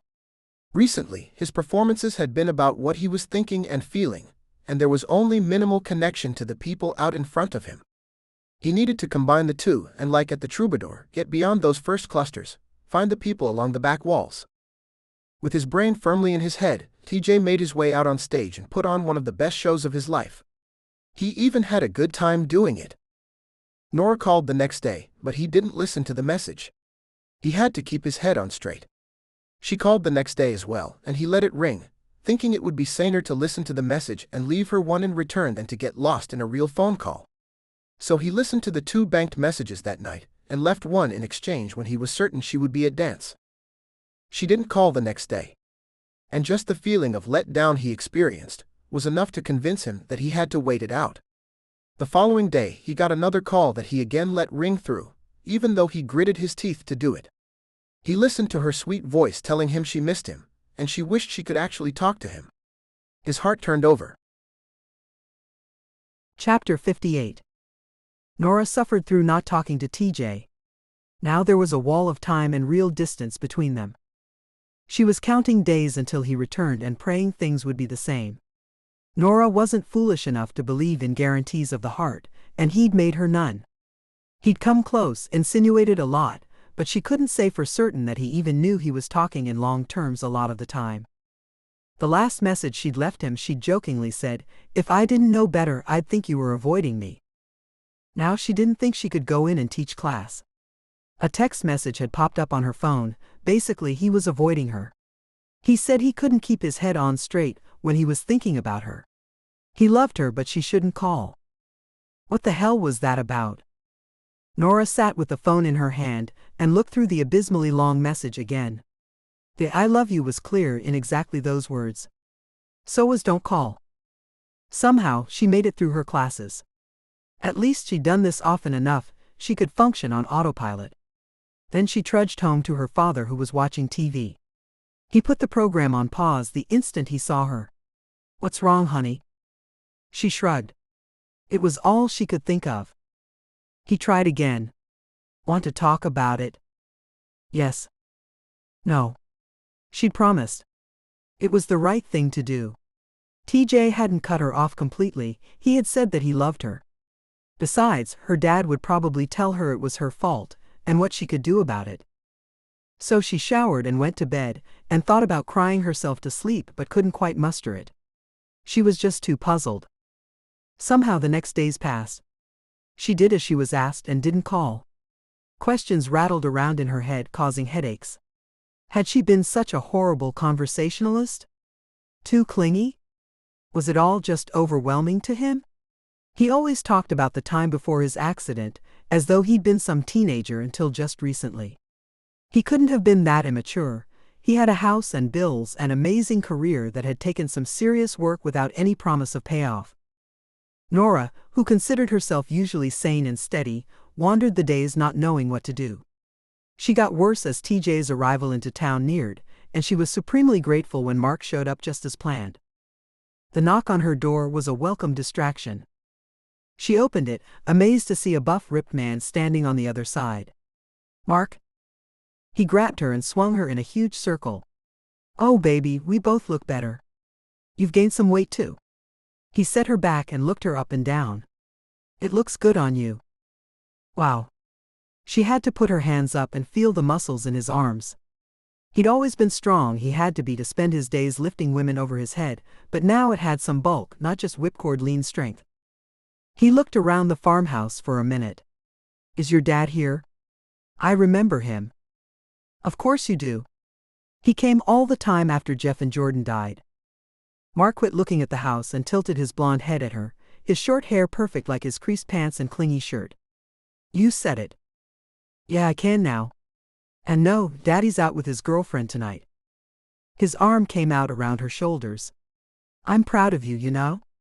He led her back out to his gold Lexus, graciously handing her into the passenger seat, in a move that harkened back to the days when they danced together. "So tell me about your dance studio." She laughed. "It's kids. The youngest are in preschool and the oldest in high school. It's a double pirouette crowd. But I like it. I have a small company that performs locally." Over lobster, he told her about his school in LA. No performances, but he'd sent a handful of dancers back to audition for the Houston Ballet, and 2 had made it. A few more had gone on to other companies. It was clear that he was moving in higher circles than she. Norah braced for the envy or acid that she expected to taste in the back of her mouth. But none came. At some point it had become okay to not be competitive. She finally realized that she liked her school. She liked helping the high school girls learn to stick their turns, even if none of them would continue with it after they left her school. Mark told her about his love life and asked after hers. Norah put the napkin down and started at the beginning of the summer. She didn't finish the story until they were seated in the front of the theater with champagne glasses in hand. Really? Mark was fascinated. Wilder's lead singer? Norah had to laugh, and she sipped the champagne, attempting to stay clear of the bubbles. It's not like that. I've known him since we were kids. We had Sunday dinner at each other's houses. Yeah, but it doesn't change the fact that teenage girls have posters of him on their wall. Norah almost spit the champagne. She didn't know whether to laugh or just be stunned. That thought had never occurred to her. And Mark saw it. What? He's just good old TJ to you? No, he's just TJ with women throwing themselves at him while he's on tour. That brought raised eyebrows. And you trust him? Yeah. She didn't mention the phone messages, or that she hadn't spoken to him in days. He was due back tomorrow morning. Norah was grateful when the lights went down. As she suspected, the performance was more than riveting enough to keep her brain out of TJ mode while she watched. After the show, she had to deal with the fact that while she'd been sipping, Mark had been throwing back drink after drink and asking questions about dating a rock star. Norah had laughed and said he was a country star, while she slipped the valet ticket away from him. She paid for the car and tipped and slid into the driver's seat, listening to Mark while he tuned up a local pop station and yelled "Ha!" when Wilder was the third song they heard. Chapter 59. TJ sat in the car with the window cracked. He wanted to hear when she pulled up. He was sitting, waiting, just beyond the glow of the porch light. Initially, he'd parked back here because he wanted to surprise her. He'd seen her car in the driveway and raced up the front steps to knock excitedly, only to get no answer. He persisted, knowing he was early. Norah wasn't expecting him until tomorrow morning. The theater where Wilder had been scheduled to play tonight had suffered an electrical fire, and the show was postponed. It was yet another tour date to tack onto spring, but right now he was glad to be home early. He had to explain about the phone calls, about how his head wasn't clear when he was thinking about her. He'd knocked on every door, looking for his chance to talk to her, and been disappointed by every silent answer. TJ had the key in the engine and was cranking it, ready to give up and leave, when he remembered that she'd invited him out to see some dance company with her friend. The name of the dance company hadn't stuck, but Mark sure had. Why couldn't this friend have been Melissa? He realized Mark must have driven and they'd left Norah's car here, so TJ decided to wait her out. Out of the light he dozed a little off and on, waking when cars went by down on the road, but none of them turned into her driveway. He considered the possibility that her father would be the first one home, and figured there was no explanation like the truth.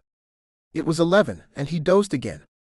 This time the headlights did swing into the driveway, and TJ sat up with anticipation, trying not to think how disappointed he'd be if it were her dad. Stopping right at the front porch, the sedan swung in a perfect arc to back up against the house. It stood aimed and ready to go. He was surprised to see Norah pop out of the driver's seat, laughing. Her head went back and her throat was exposed to the moonlight, her hair falling in sweet waves over her shoulders. Her blue dress clung to every curve and wrapped across the front, revealing what he knew to be perfect cleavage. The fabric swirled around her legs in a slight wind he hadn't noticed before. She so distracted him that he was surprised by the blond man, handsome and sharply dressed, coming around the front of the hood. The voice was like honey, and he approached very close to her. TJ heard every word through the space he'd left at the top of his window. "Norah, baby, do you have any wine? And will you drink it with me?" Her smile was wide and genuine. "I believe I do." The end of her sentence was lost as the man scooped her up in a dance move that only a professional could accomplish, lifting her high overhead. Norah hit form, moving with him and laughing as she clung to him. A shot of jealousy pierced him straight through, and his hand flew to the door handle, ready to leap out and protest. He looked at himself for just a moment, dark where this man was blonde. He was rumpled and sloppy where this man was sharp and creased. And there was no denying that this man was very good-looking. Norah seemed to have eyes only for him. She was on her feet again, but they had their arms around each other in a way that spelled familiarity. TJ froze. He didn't get the door open. Her words from so long ago came back to haunt him. I'm a slut. He hadn't believed it, thinking that she had slept around, but not that she'd cheat on him. His brain worked far too fast for his own good. Jeff and Jordan had died right after she joined the Houston Ballet. She had said a year later she found sex to console herself. Wouldn't that mean with some of her fellow dancers? As TJ watched, the man's hand slipped down to her hip, in a gesture that he himself had never done on a woman he wasn't already sleeping with or very close to it. Norah did nothing to discourage him as they headed up the steps. Norah's voice carried back to him soft and sweet. You should stay tonight.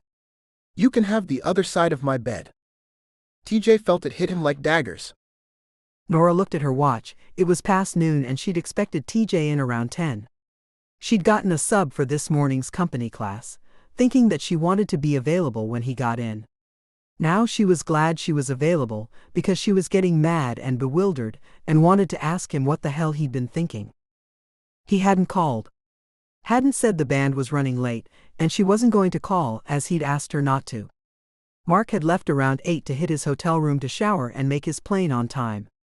He'd stood on the front porch in rumpled clothes, finally sober, and told her how wonderful it was to see her again. So she was sitting on the couch in her jeans and flats and a long-sleeved tee, with her keys in her hand trying to decide what to do. Norah eyed the keys, realizing she'd already made the decision. She went out the front door, seeing her dad turn in at the bottom of the drive. She waved to him as she pulled out, putting her window down. He climbed out of his car, going over to TJ's. She nodded. Her dad smiled at her. Just call if you aren't coming home tonight, okay? I'll see you when I see you. Norah nodded again, not sure what words she could say.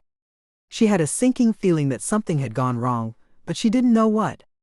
She'd suffered through the I love you but don't call message and all the waiting. Her chest felt like her eyes did right before she cried. She managed to stay calm enough to get to his place. She waved at the guard, and he immediately opened the gates for her. Well, at least TJ hadn't locked her out yet. Then again, it had taken a good several months for him to take Anna Lee's name off the list. Norah was downright nervous when she pulled up. His gate stood open, and she had to wonder if he was expecting her. Her brain clicked. If the gate was open, he was home. Or maybe the maid had come. She put the car in park, her heart lost in the cavity of her chest as she climbed the 3 steps up to the double front doors. With her bottom lip between her teeth, she rang the bell and waited. She heard footsteps and braced herself, hoping it was him and he'd be happy to see her. The door opened, and TJ stood there with a jar of peanut butter in one hand. He just looked at her. Norah. No happy hugs, and she had no idea what was wrong. You're home. It would appear that way. He didn't step back or invite her in. Norah took a step toward him, forcing the issue. It would have been far too rude to not allow her in, and yet he seemed so indifferent. I thought you would call when you got in. TJ stayed in the front entrance. So did I. She was just so puzzled, and it didn't help that his eyes glanced away and back, and when they found hers, he had lost the facade of non-concern. He looked wounded. TJ. Norah, there's something you have to tell me.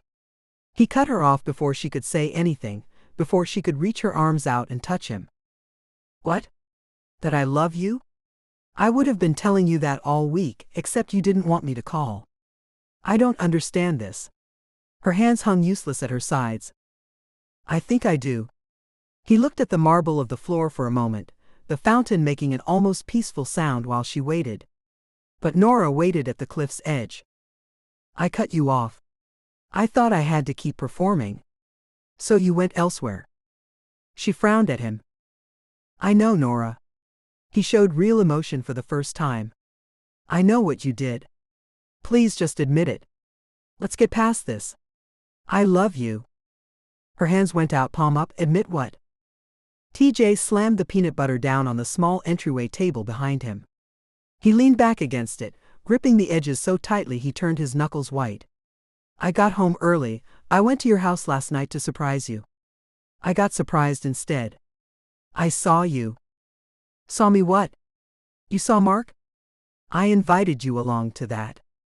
His face turned red and angry. You slept with him. I saw you. But I didn't. She was still bewildered. Even if he'd seen her, all he could have seen was them getting out of the car, and there'd been no sex there. Norah, I saw you two together. His voice was calmer now but pleading. We never said we were exclusive, so that's my fault. I love you, I want us to get past this. I do too, but I don't know what you're talking about. Just admit that you slept with him. But I didn't. She'd said the same line before, and he hadn't believed her. Why do you think I did? I saw you. I saw the way he touched you, and you invited him into bed with you. The last words were hard for him to get out, but he got angry again. I want you back. You've got me. Not while you're lying to me. He turned and stalked off into the kitchen. Almost against her better judgment, Norah followed. I'm not lying. He stood facing the counter, his hands braced, his back straighter than she'd ever seen it, and a horrible thought occurred to her. An old saying her father liked, we can only see in others what we have in ourselves. She only ever thought of it in terms of herself, but now she was afraid. He'd even pointed it out, we never said we were exclusive. Is this about you, TJ? Is this because you cheated on me and so that's what you saw? He whipped around so fast he probably hurt himself. I didn't cheat on you. I was faithful. His eyes bored into hers and there was a world of pain in there. She could save him all that pain if he'd just listen. She tried saying the words she wanted to hear. They were true, her heart flooded with relief. I believe you. His voice was low and ironic. Of course you do. I'm telling the truth. He might as well have slapped her. If that was the criteria, then you'd believe me too. I believe you because I trust you. You can call any one of them. J.D. Alex Craig Ben, who drives the bus. Every single one of them will tell you, I was faithful to you. His eyes blinked too much and the color in his cheeks told her how upset he was, but she was working up a righteous mad herself. But she had to laugh at that one. Please, TJ. My sister would call me 6 shades of stupid if I said he was faithful, his bandmates swear he was. I think junior high is the last time us girls stopped believing when guys had their friends vouch for them. He looked affronted, but Norah continued. I believe you because I trust you. You could try trusting me too. How can I trust you when I saw you? When I saw the way he touched you and you let him. When you told him to sleep in your bed with you. You slept with him. Okay, I did. She blurted, I actually slept as in sleep in the same bed as him. There was no sex, in fact no touching, he was on the other side. It was like having my sister in bed with me. Would you object if I let Lila in my bed when she needed one? No, of course not, but that wasn't Lila. Norah shook her head. There is nothing between us, TJ. I would never lead a man on by having him in my bed. I offered to Mark out of sheer thought of comfort, and because there never was and never will be anything between us. TJ didn't look up at her. He just studied the floor for a moment, and Norah noticed the half-made peanut butter and jelly sandwich out on the counter. Finally, he spoke again. I want to trust you, but I don't know how I can. That stabbed at her. Her lips pressed together and her eyes threatened tears. That's what trust is. It's what and who you believe when there's no evidence. Or in the face of overwhelming evidence to the contrary. I'm looking you in the eyes and telling you, I did not have sex with him. He looked at her but didn't otherwise respond. Norah almost gasped as it became clear that he still didn't believe her. Desperation made her mouth active if not her brain. Words tumbled out in a plea to make him understand. You know, Mark and I used to dance together. He touches me like that because dancers touch each other. Because there was never any possibility of anything between us. I have never slept with him. And I shouldn't have given him the other side of the bed. Tears were rolling down her cheeks now, one by one.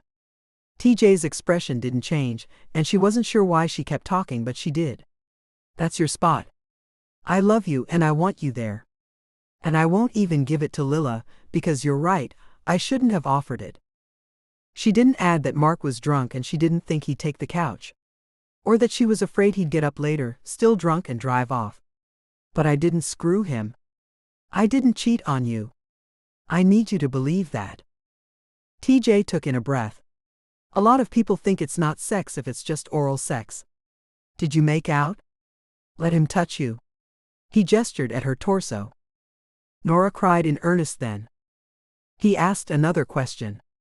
Did you do it to get back at me? I'd understand that. What I did wasn't right. Her voice shook. What is this? The damn Spanish Inquisition? No. Sure it is. You've already decided what the right answer is, and if I just confess, you'll make everything okay. But I'm not confessing to something I didn't do. The outburst stopped her for a moment, then she managed to get it together long enough to speak again. You say that you love me, TJ, but part of that is trust. And you don't trust me, do you? I don't see how I can.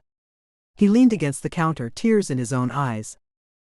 In that moment, she hated him. Hated him enough to shove it in his face just how wrong he was. So she walked away, to the front doorway where she still had a clear shot of him standing at the counter, his head down. 2 words, TJ. TJ looked up at her. He's gay. She slammed the door behind her, hoping the glass would shatter like her heart, but it didn't offer the satisfaction. She shoved the car into gear, making a noise with her tires that would disturb all his snotty neighbors and leave rubber marks on his pristine driveway. She drove straight home, trying desperately to turn off somewhere, but any place she could think of that offered solace was busy. As she pulled into the driveway, she realized that even her own home was now occupied by her father. There was nowhere to go to get away. She threw the car in park and pocketed her keys, leaving her purse on the floorboards. Norah saw her one escape in the corral, and she grabbed Shenandoah's bridle. As she did the last buckle on the cinch, blinking back tears, TJ's car turned in at the bottom of the drive. He'd probably come to say he was sorry. But sorry didn't change the fact that he didn't trust her. Shenandoah finally breathed out, and she yanked the cinch 1 notch tighter, thinking that now was not the time to ride with a loose saddle, no matter how tempting it was to just flee. She heard the engine stop on TJ's car, and the door slam as she slung her leg over the back of her biggest horse. She gained the saddle just as TJ came running over to the corral. All he got out was her name before she was off like a shot. Shenandoah cleared the fence at the far end and ran hell for leather across the open land. She heard it one last time in the distance, Norah? But she ignored it. Chapter 60. Norah ignored his attempts to contact her. He called. She didn't answer. He sat on her doorstep. Her father even told her to give the boy a chance. But Daddy hadn't been there, and she wasn't airing their dirty laundry to him, even though it was likely all over. So Daddy didn't know what was going on. Of course, TJ said he trusted her now. He'd left that much on her answering machine. But that wasn't trust. It was evidence science. Mark is gay, end of story. In spite of all the pain, down deep somewhere was a satisfaction that it had happened now. Not later when it would hurt more. Norah wasn't sure how it would hurt more than this, but she was certain that it could. TJ showed up at the studio before class and pissed her off. Now is not the time. He pushed just like TJ. Then when is? She wanted to hiss out never, but she just bit her tongue and tried to be polite in front of their audience. I'm at work. Don't do this to me here. He turned and walked off. The third day, the flowers arrived. A huge bouquet of purple tulips. Norah had to go around them on the front porch to get inside and set her things down. It would require 2 hands and some strength to lift the heavy vase. She sighed there on her hands and knees on the front porch. Flowers were bad. Flowers were for men who didn't know what to say, to women they didn't really know. But her father's voice echoed in her head to give the boy a chance. So she plucked the small square card off its stick and sat back on her heels. Pulling it out of the envelope, she turned the card over and read the words. Norah, I love you. Please give me another chance. Love, TJ. Her shoulders slumped. Not only was the wording something they probably had on file, it was typed. That made her the maddest. How heartbroken were you if you dictated to the person on the other end of the line? Fat tears formed in her eyes again. Everything had gone wrong. With a deep sigh that let loose another fresh surge of pain inside her, she picked up the vase and carried the whole thing across the driveway to the trash can. Norah let it fall, too hurt to find comfort in the sound of the breaking crystal. TJ called to check if the flowers had been sent. The shop said they'd been delivered an hour ago. The driver had to leave them as no one was home. So now all he could do was wait. He was miserable. He tried playing video games, working out, none of it relieved his stress. Then he needed a shower, but wasn't willing to climb in for fear that he'd miss her call. TJ puttered around the kitchen, making himself another peanut butter and jelly sandwich. He'd lived on this crap pretty much since he'd walked in the door, after seeing Norah with Mark that night. He still wondered why he hadn't flown out of the car and stopped them. How he had let some man that he thought was going to have sex with his girlfriend go into the house. All he could think was that he'd frozen. He'd also believed he wasn't seeing the first time, so what was the point? He wallowed in his string of bad decisions while he ate the sandwich. 10 minutes later, he was rewarded for deciding not to climb in the shower. His phone rang and the name said Norah. His chest heaved a sigh of relief. He couldn't answer fast enough, and his voice came out riding the wave of his lifted burden. "Baby. I got your flowers." Her voice was neither warm nor cold, just matter of fact. "I miss you." He tried again. "Flowers don't change facts. Goodbye." He felt like someone had plunged him into the next ice age. The phone disconnected. He wasn't trying to change facts. She needed to talk to him, and he had to find some way to make that happen. He had a list. If all else failed, maybe he could kidnap her and make her listen.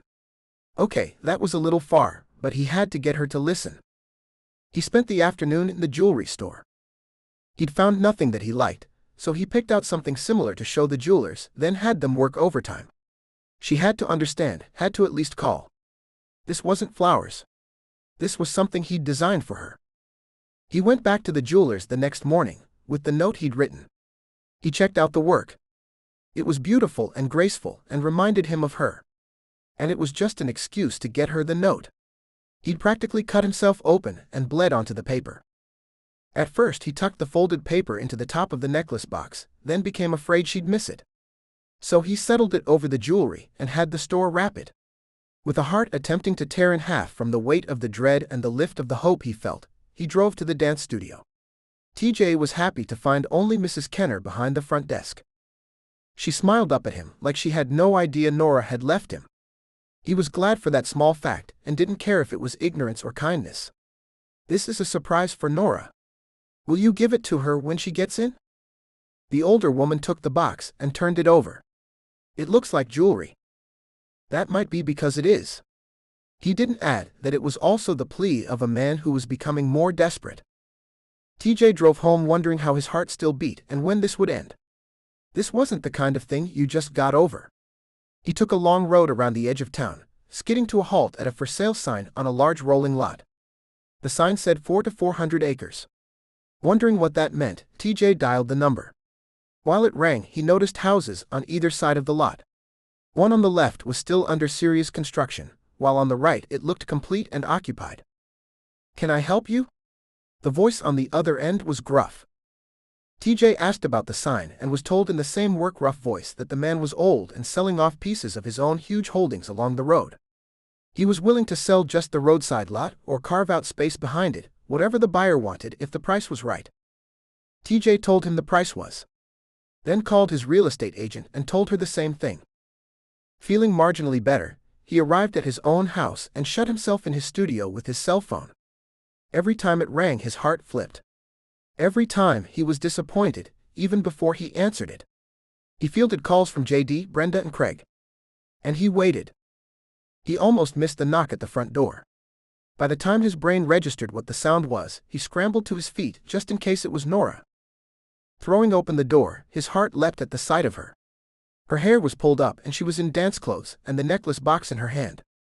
She must have come directly here. The gate was open. Her voice was soft. "Norah." He wanted to reach out and take her hands and pull her in, but he didn't know if he had the right to yet. "Come in." She shook her head. "No. God, no. Norah. Jewelry doesn't cut it. It isn't what I want." That shocked him. From her. "Did you read the note?" "Yes. But it's cheap, coming with the necklace." She handed the box over to him and turned away. He was too stunned to speak, and too stupid to stop her apparently. It was too cheap? The necklace hadn't been cheap. It had been anything but. She'd found his poured-out heart cheap? Jewelry wasn't enough? He shook his head. If she wanted something more expensive, he'd get it. What was the use of his money if not for her? Norah was the last person he'd thought would put a price tag on any of this, but they could talk about that later. He just had to get her back to talking to him. He made a few phone calls and prayed. Then hit the studio and sang until he collapsed against the wall. Everything sounded heartbroken or hopeful. And he only had a week until they hit the road again. This time for 10 days. As he sat there against the padded wall, he began to think in long terms. How would he keep up his assault on her while he was on the road? Because he had to. TJ was sitting in the same place, almost as exhausted, the next day when the call came through. Hello. He wasn't all that hopeful this time. His heart had been pummeled a few too many times to just hand it over again. And he sure as hell wasn't sure this time was going to work. But he'd tried anyway. He ought to get points for effort. Her voice bordered on shrill in his ear, and he had to hold the phone away. You have to stop sending me gifts. TJ sighed. He could feel yet another attempt biting the dust. All I really want is for us to talk. We did talk. You don't trust me. I didn't trust you. It was stupid of me. I do trust you now. He was grateful to even get that much out. It was more than they'd said in the times she'd called to tell him various incarnations of no. TJ, I can't do this. Good, then stop turning me away. He was practically yelling. His insides were boiling. She got him churned up faster than any other person he'd ever met. So why was her voice so calm? Did she feel nothing for him? Norah was almost monotonous. I can't hand you my heart so you can break it again. Norah. He'd screwed up. Big time. He knew that. But he was getting ready to say so when she sighed and spoke again. TJ, you have to stop trying to bribe me. Bribe you? God, that was the last thing he'd been trying to do. All these gifts won't buy me. At least there was a little emotion in her voice there. Even if it was anger. He'd take what he could get. This was better than the flat voice. I wasn't trying to buy you. I just wanted. He stopped. He didn't just want anything. He wanted everything. He wanted them to talk, he wanted to hold her. He wanted her to press herself to him, like he was the only one she wanted to be with. He wanted to go back in time and say, Norah, I believe you. Her voice cut through his wishes when she realized he wasn't going to say more. I'll return everything you give me. And she hung up. Chapter 61. TJ sat on the floor at the edge of the room, his back against the wall while he looked at the small screen on the phone. It told him that the whole conversation, from his opening hello to her final hang-up, had lasted only a minute and 22 seconds. He sat there for a while, he wasn't sure how long, trying to equalize his breath, trying to vent some of the extra burn inside him. Eventually, he stood and made his way to the shower, but he wasn't able to scrub away his thoughts. There had to be another way to her. There had to be. Part of the problem was Norah. She had been in love before and she'd lost. TJ would bet good money that she was scared. Just like she'd said at the studio that day. So he had to work around her fear, as irrational as it might be. The thing was, she'd been right back at the beginning. Norah had yelled at him that she'd give up her arms and legs to have Jeff and Jordan back. She was right, he'd go back in that chair in a heartbeat if Norah would crawl into his lap like she had. Just the thought of her curling into him, trusting him and wanting him, settled a sense of calm into his core. The outside of him burned for her. He'd rather watch the sun explode than have her leave him like this. Something about their conversation nibbled at the back of his brain, but he couldn't catch it. In the meantime, he decided to start his assault. Cold determination had served him well in the past, and he could only pray that it worked on Norah too. He knew if it didn't, he'd curl up into a ball and stay there for who knew how long. He cranked off the shower knobs with a purpose and dried himself fast enough to turn parts of his skin pink. He didn't care. He slid into jeans and a t-shirt and padded barefoot and wet headed downstairs. Langdon Davidson was easy enough to find in the yellow pages, and TJ called the office hoping he hadn't gone home early. TJ knew their home number by heart, of course, but he didn't want to risk getting Norah. Davidson. The voice answered. TJ Hewlett, sir. There was a pause, and TJ wondered what the man was thinking. It became clear in just a second. Is this about Norah? I don't know what to tell you. I can see she's upset, but she hasn't really told me anything. Heat flooded him, and he found a smile. Of course she hadn't. There was hope. She'd promised not to tell their issues to her father, and she still wasn't, even though she sounded like she was washing her hands of him. With a deep breath, TJ forced his thoughts back to the task at hand. Actually, I'm looking to hire an architect. Really? Surprise wound through the line. To be honest, you're the only architect I know, sir. But I like your house, and I figure if you chose it, then you might be the best man for the job. All right. You want a house? TJ nodded as he spoke, smiling, and liking that the cold was at bay for a little while.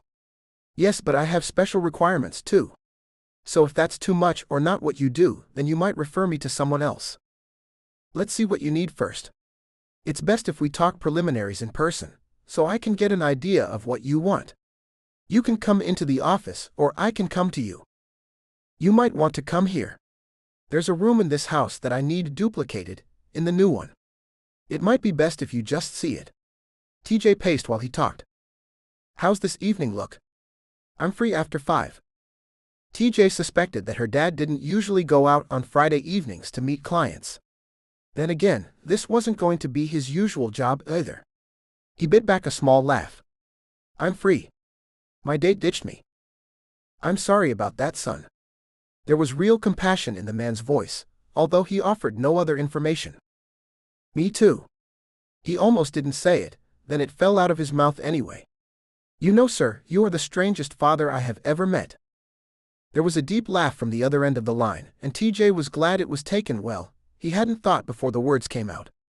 Then he added, but probably the best. Thank you. I'll see you at 5:30 then? Sure. Where am I going? TJ gave him directions and instructions how to get through the gate. 5:30 was the only thing on his agenda, but it meant he had to turn Kelsey down when she called and invited him over. He got the feeling that she and JD thought he didn't eat well enough by himself. Then he remembered the peanut butter and jelly he'd been consuming with regularity the past week, and thought maybe they were right. He went upstairs and banged on the piano for a while, writing something really melancholy to suit his mood. He kept at it, even though it sounded mad to his ears rather than sweetly sad, which was what he was going for. Maybe he wasn't capable of sweetly sad right now. But his fingers kept pushing at the keys, pushing the time away, until he realized it was 5:20 and he needed to get off the piano and wait for Mr. Davidson. As he hit the last notes, TJ heard the lingering chords in the air and his eyes widened. Tomorrow morning he'd hit the studio early before rehearsal and play it on the harpsichord Brenda had found them. A cheap ukulele had turned up as well, and JD was threatening to compose Brenda a song on that. Quickly TJ played the piece through one more time, using the piano sounds only as a cue for what his brain converted to harpsichord. He'd have to hear it on the real thing to be sure, but he thought he finally had both this piece solved and the answer to what to do with the harpsichord. He pounded down the steps, not wanting to be late, and wound up puttering around waiting for Norah's father. TJ managed to get in the first of what he suspected would be a series of calls. Norah didn't answer, nor had he expected her to. So he waited for the beep and said, "Norah, I love you," then hung up. Mr. Davidson arrived 5 minutes late with a briefcase and an apology in hand. No worries. TJ let him in and led him into the dining room, to the overgrand table and chairs for 10 that he never used. Mr. Davidson hardly saw where he was going. He was too busy looking around. He didn't sit, and his expression was a little odd. Nice McMansion you have here. Yes. TJ answered. It's the finest cheap construction and unimaginative architecture money can buy.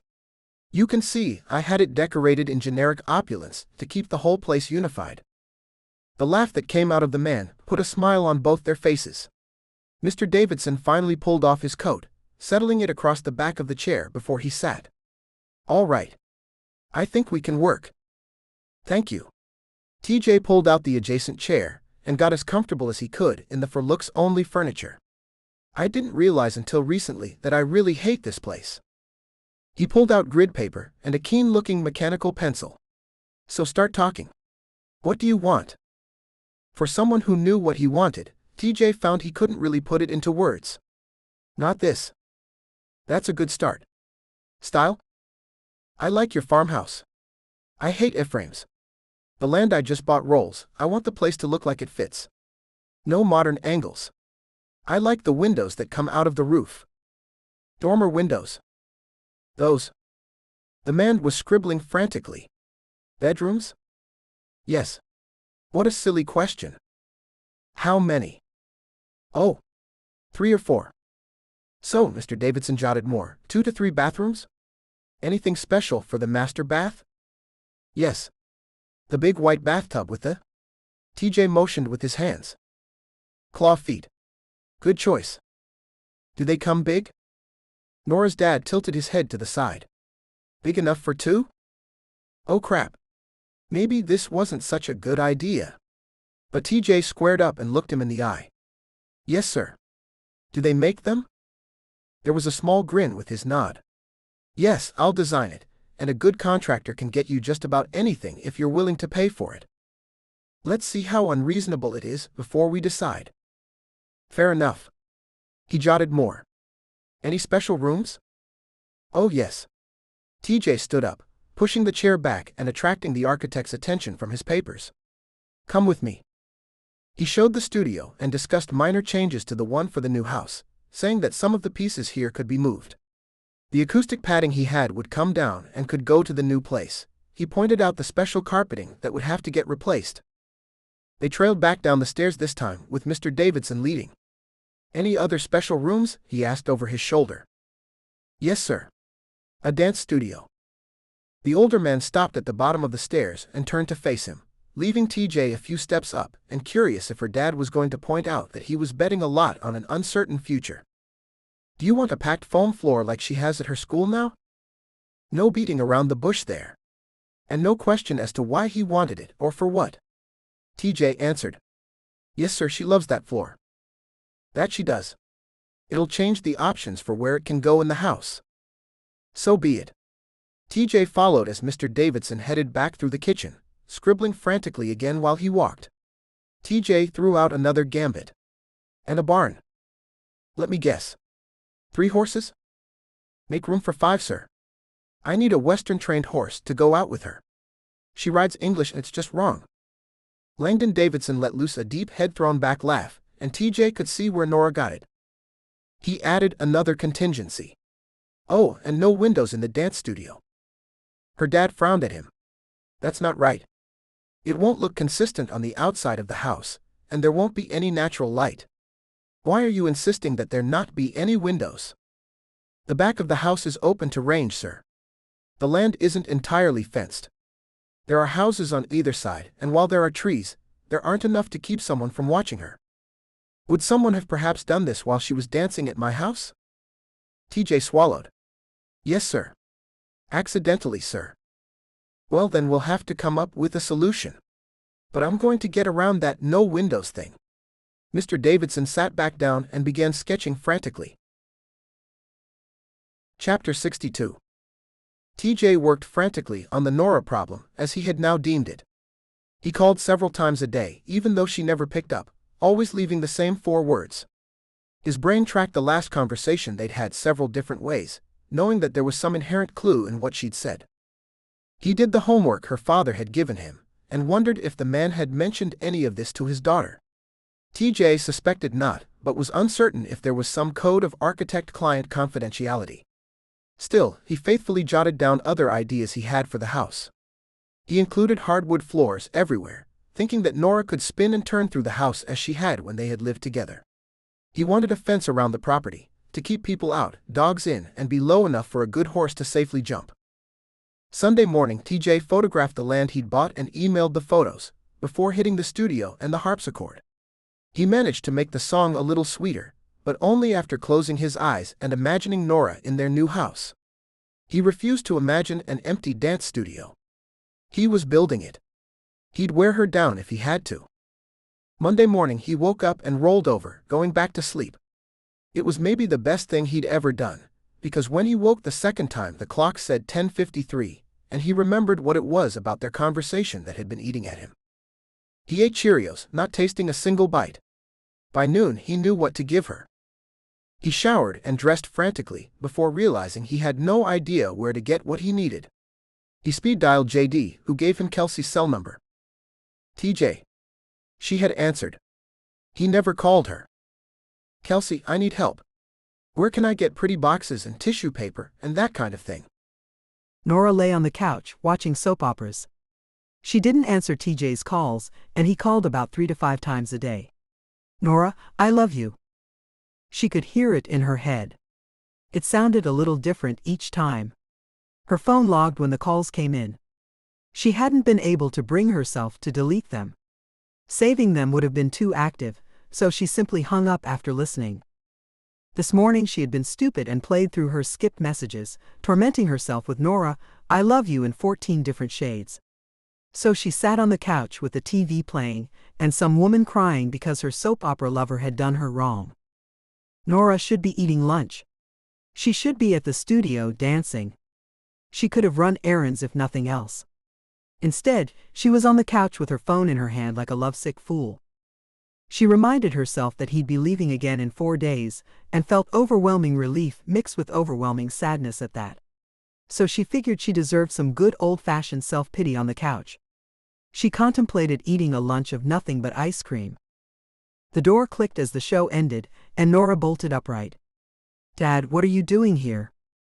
Apparently, I'm catching you guilty of something. Want to tell me what? Not particularly. She lay back down, sinking into the pillow and down comforter she'd hauled out. Are you sick? He shrugged out of his long coat, hanging it on the stand behind the door. No. Yes. She was heartsick. Her dad came over to the couch and shoved back part of the bedding, finding a seat for himself. Norah made room, knowing he was going to talk to her because they were both here and awake, right? Actually, this is why I came home. I thought I might find you here. Daddy, I'm often here during the day. His eyebrows lifted. On the couch in your jammies? She didn't say anything, but mentally she conceded. He pushed. So you and TJ had a fight? He screwed up, Daddy. She did not want to be having this conversation. Norah, we all screw up. Big time. We all screw up big time. Damn the man. Too big. Norah, he's determined. And he loves you. That made her sit up. How do you know that? Well, for starters, I found this stuck in the screen just now. He held out a 3x5 index card with 4 words, Norah, I love you. She almost laughed except for the part where she wanted to cry. Her father shrugged.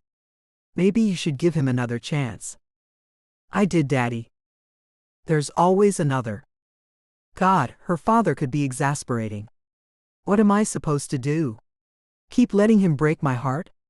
Just keep handing him chances? I don't see you handing Mom any more chances. He tipped his head like he was conceding. His words did anything but. The difference is, I don't want to be with your mother. And I don't think your mother ever really tried to save us. Daddy, she sighed the word. He sent me flowers and then jewelry. He tried to buy me. You know, baby, he may have been trained by past women that that's an appropriate apology. I know your mother thought the more I'd screwed up, the bigger the diamond she deserved. You have to tell him that's not what you want. I'll bet if you told him what you do want, he might very well come around. Norah sat up again. He always judged her, always told her how she could fix the situation. But she didn't want to hear it. Why are you on his side? His face hardened up really fast, and Norah knew she'd struck a nerve.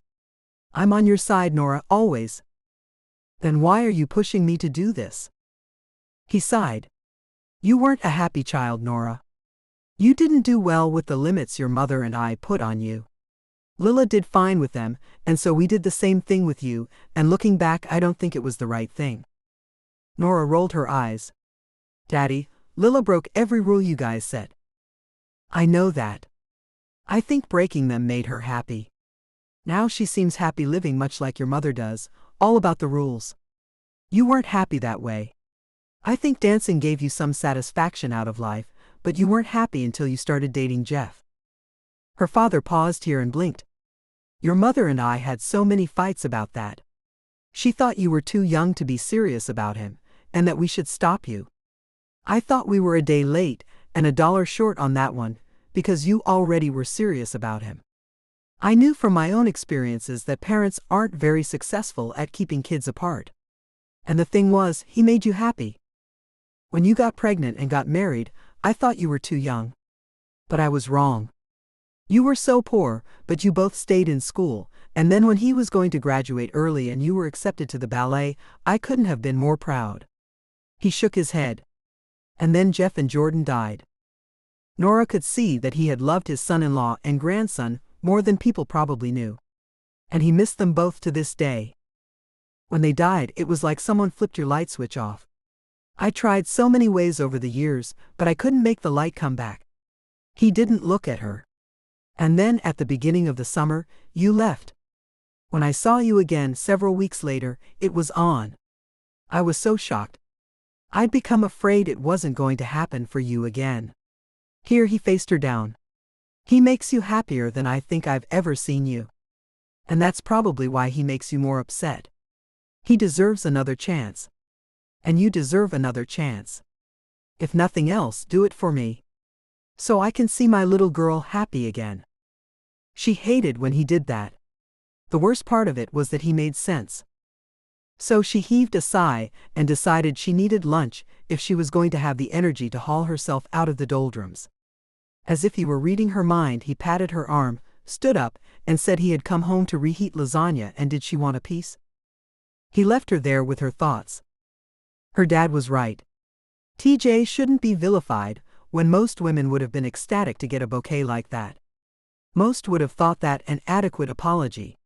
She groaned and covered her face, realizing for the first time that she was partly to blame. Hadn't she suggested he woo some girl with flowers when she had been angry and thinking that he was in love with someone else? He was persistent too. TJ hadn't gone off to console himself with someone else when she turned him out. When things were good, he did make her happier than she'd been. She heard the microwave ding, and she pushed the comforter off, revealing that her father was right about the jammies. He set 2 plates on the table, and she ate every bite of hers, knowing that she might be on TJ's doorstep for a while. If she couldn't get him today, she'd go back tomorrow. She could be persistent too. There were definitely things to straighten out.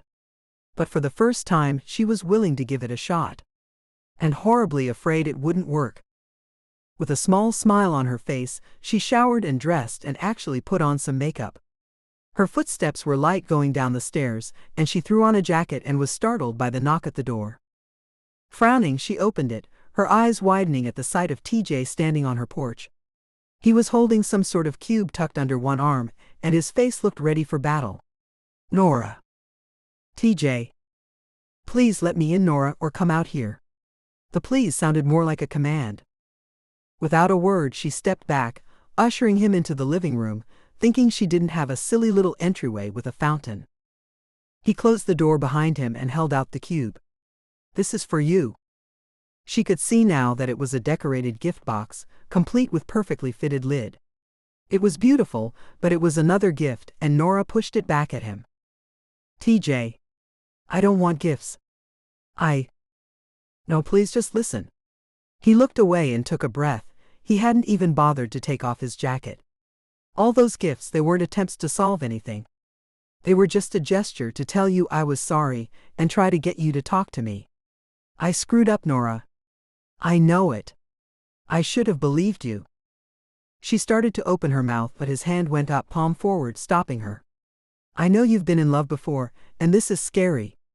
But this, he gestured between the two of them, doesn't grow on trees. If you feel half of what I feel for you, and you had that before, then you're the luckiest person on this earth. I don't ever expect to find this with anyone else.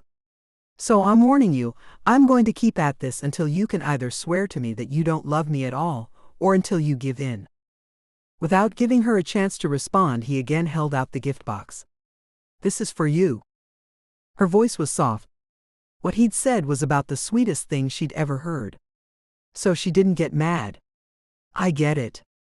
I'm dating a very wealthy man, but I don't want your money. He nodded. I know. You said you'd return everything I gave you. She meant it. The gifts were tainted by the fact that he had given them out of desperation, not joy. He put the box into her hands. If you want to return it, you can. But you should see it, so you know what you're giving up. Norah sighed, resigned to opening the damn thing. It felt so light she shook it. It feels empty. He almost snorted. It's not empty. She turned a little. There was nowhere to set the box, so she went into the living room with her jacket still on, unsure what the outcome would be, and knelt in front of the coffee table. TJ followed her, setting himself carefully on the edge of the couch. She looked at him, noting he looked stoic, almost expressionless. Inside the box was another box, identical, only slightly smaller. Norah frowned and set aside the first lid, reaching for the other box. TJ stopped her hands, directing her back to the lid. Wondering what he wanted, she picked it up and held it while he turned it over. She blinked. Set into the lid was a beautiful piece of paper with writing on it. Quickly, she rotated the lid to get the words upright. Love in big handwritten letters went across the top. His scrawl filled the rest of the page. I love you, I love you, I love you, I love you, I love you, I love you, I love you, I love you, I love you, I love you, I love you, I love you, I love you, I love you. Norah looked up at him, surprised. He just nodded at the next box for her to continue. She pulled the second box out and opened it, only to find another box. But this time she flipped the lid and looked inside. Sure enough, there was writing here too. This time faith, and under it, I have faith in you. I have faith in us. We've been through so much. We can get through this and anything else that comes our way. As long as we're together. Her heart lurched into her throat and she dove for the third box. She saw the fourth box inside, but was already checking under the lid. Hope. I have hope that we will have years and years together. That we will grow old together. Live to be 100 and die in each other's arms. She fought back tears and tore into the fourth box. Under the top was the word fidelity, followed by you are the one I bring my problems and my solutions to. You are the only one I'll make love to and with. What is ours alone. The fifth lid said desire. I want you. You are the only one I want. You turn me on. You are the one. She was swimming in boxes and lids. And fighting back the urge to just throw herself at him. But he looked so walled off. As she lifted the lid of the sixth box, she saw that it was the last. This lid she could span with her fingers, and she turned her hand and read. Trust. I trust you above all others. Beyond all evidence. You are my truth. Her eyes were full, glazed with tears. As she looked at him, TJ grew blurry, but still he didn't move toward her. At a complete loss and flailing as she slid down a sharp slope, falling head over heels further in love with him even though he showed no expression, Norah held up her hands asking him what she should do. His voice was gravelly. TJ's voice was never gravelly. You know what you said you'd do with any gift I gave you. I said I'd return it, but I don't want to return this. She'd been the world's biggest fool to think she could or should walk away from this man. Still he showed no expression. Chapter 63. Her heart stopped. She'd thought he would be happy that she wanted to keep it. Suddenly she understood. He'd given her love, faith, hope, fidelity, desire, and trust. She was supposed to return them. Wait. Frantically she settled lids on the right boxes, stacking them inside each other, screwing it up and having to unpack two of the boxes to get the missing one inside. She didn't look up until it was repaired, and she handed it to him, startled to see the smile on his face. Laughter even. I'm returning it. His eyes caught hers. Only if you really want to. I do. This time she did launch herself into his arms, and he set aside the box just in time to catch her, but he held her back. Norah, sometimes I'm an idiot. And I'm sure I will be again in the future. You'll have to tell me. I'll listen. She nodded yes and leaned in to kiss him, kneading his mouth on hers and so much more. But still he held her away. I need your word, Norah. She was ready to give it, whatever he wanted.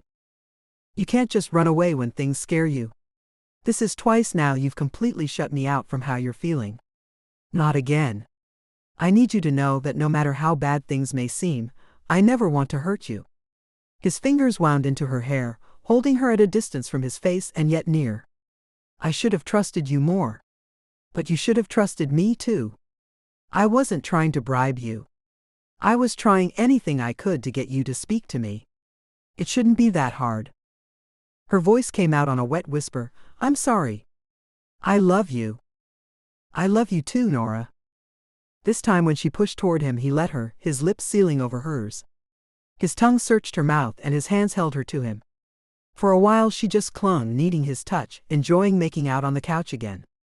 Eventually she pulled back. There's something you should know. Oh. No, she grinned, not oh. I was on my way out the door when you came in. He looked worried. Is there somewhere you need to be? Yes. I was on my way to camp out on your doorstep so we could talk. She offered a smile. I guess I thought life would be better if you couldn't hurt me. But then I realized that I was already hurt, and maybe I had the power to end it. That we couldn't possibly make things okay if I didn't at least talk to you. Leaning his forehead in toward hers, he touched her hair, her face, her arms. Don't leave me again, Norah. You were right. I'd give up my arms and legs in a heartbeat to have you back. She shook her head as she spoke. You don't have to. But I do have a dance school to run, and classes to teach tonight. You have a tour to go on in a few days, and I want you so enslaved to me that none of those groupies are even half tempting. He laughed at that, and Norah thought it might be the best sound in the world. Baby, I already am, but if you want to try a little more just to be certain, I'm not against that. She left her jacket on the couch, and slipped him out of his before tugging on his hand and leading him upstairs. He tugged off the clothes she had just put on, and she left his in a pile on the floor. Then she found him again. How could she have forgotten this? Afterward she set the alarm to get her up in time to teach class, and curled up in his arms. When their breathing steadied, she figured she'd go to sleep, but TJ sat up a little straighter. Listen, there's something you need to know. Oh, that doesn't sound good. She smiled, thinking there wasn't much of anything that could destroy this day. It's not. But you should know it, and it would be bad if you found out later. This time she sat up a little too. Norah, he sighed. You remember at my house that morning you walked out, you asked if I was accusing you of cheating because I had. She nodded, not liking where this was going. Her hand, which had been making lazy circles on his chest, stilled. You said you hadn't. He covered her hand with his. I didn't. I didn't lie to you, and I didn't cheat on you. But you struck a nerve. Maybe I thought you were sleeping around on me, because I figured I deserved it. He tucked a finger under her chin and met her eyes.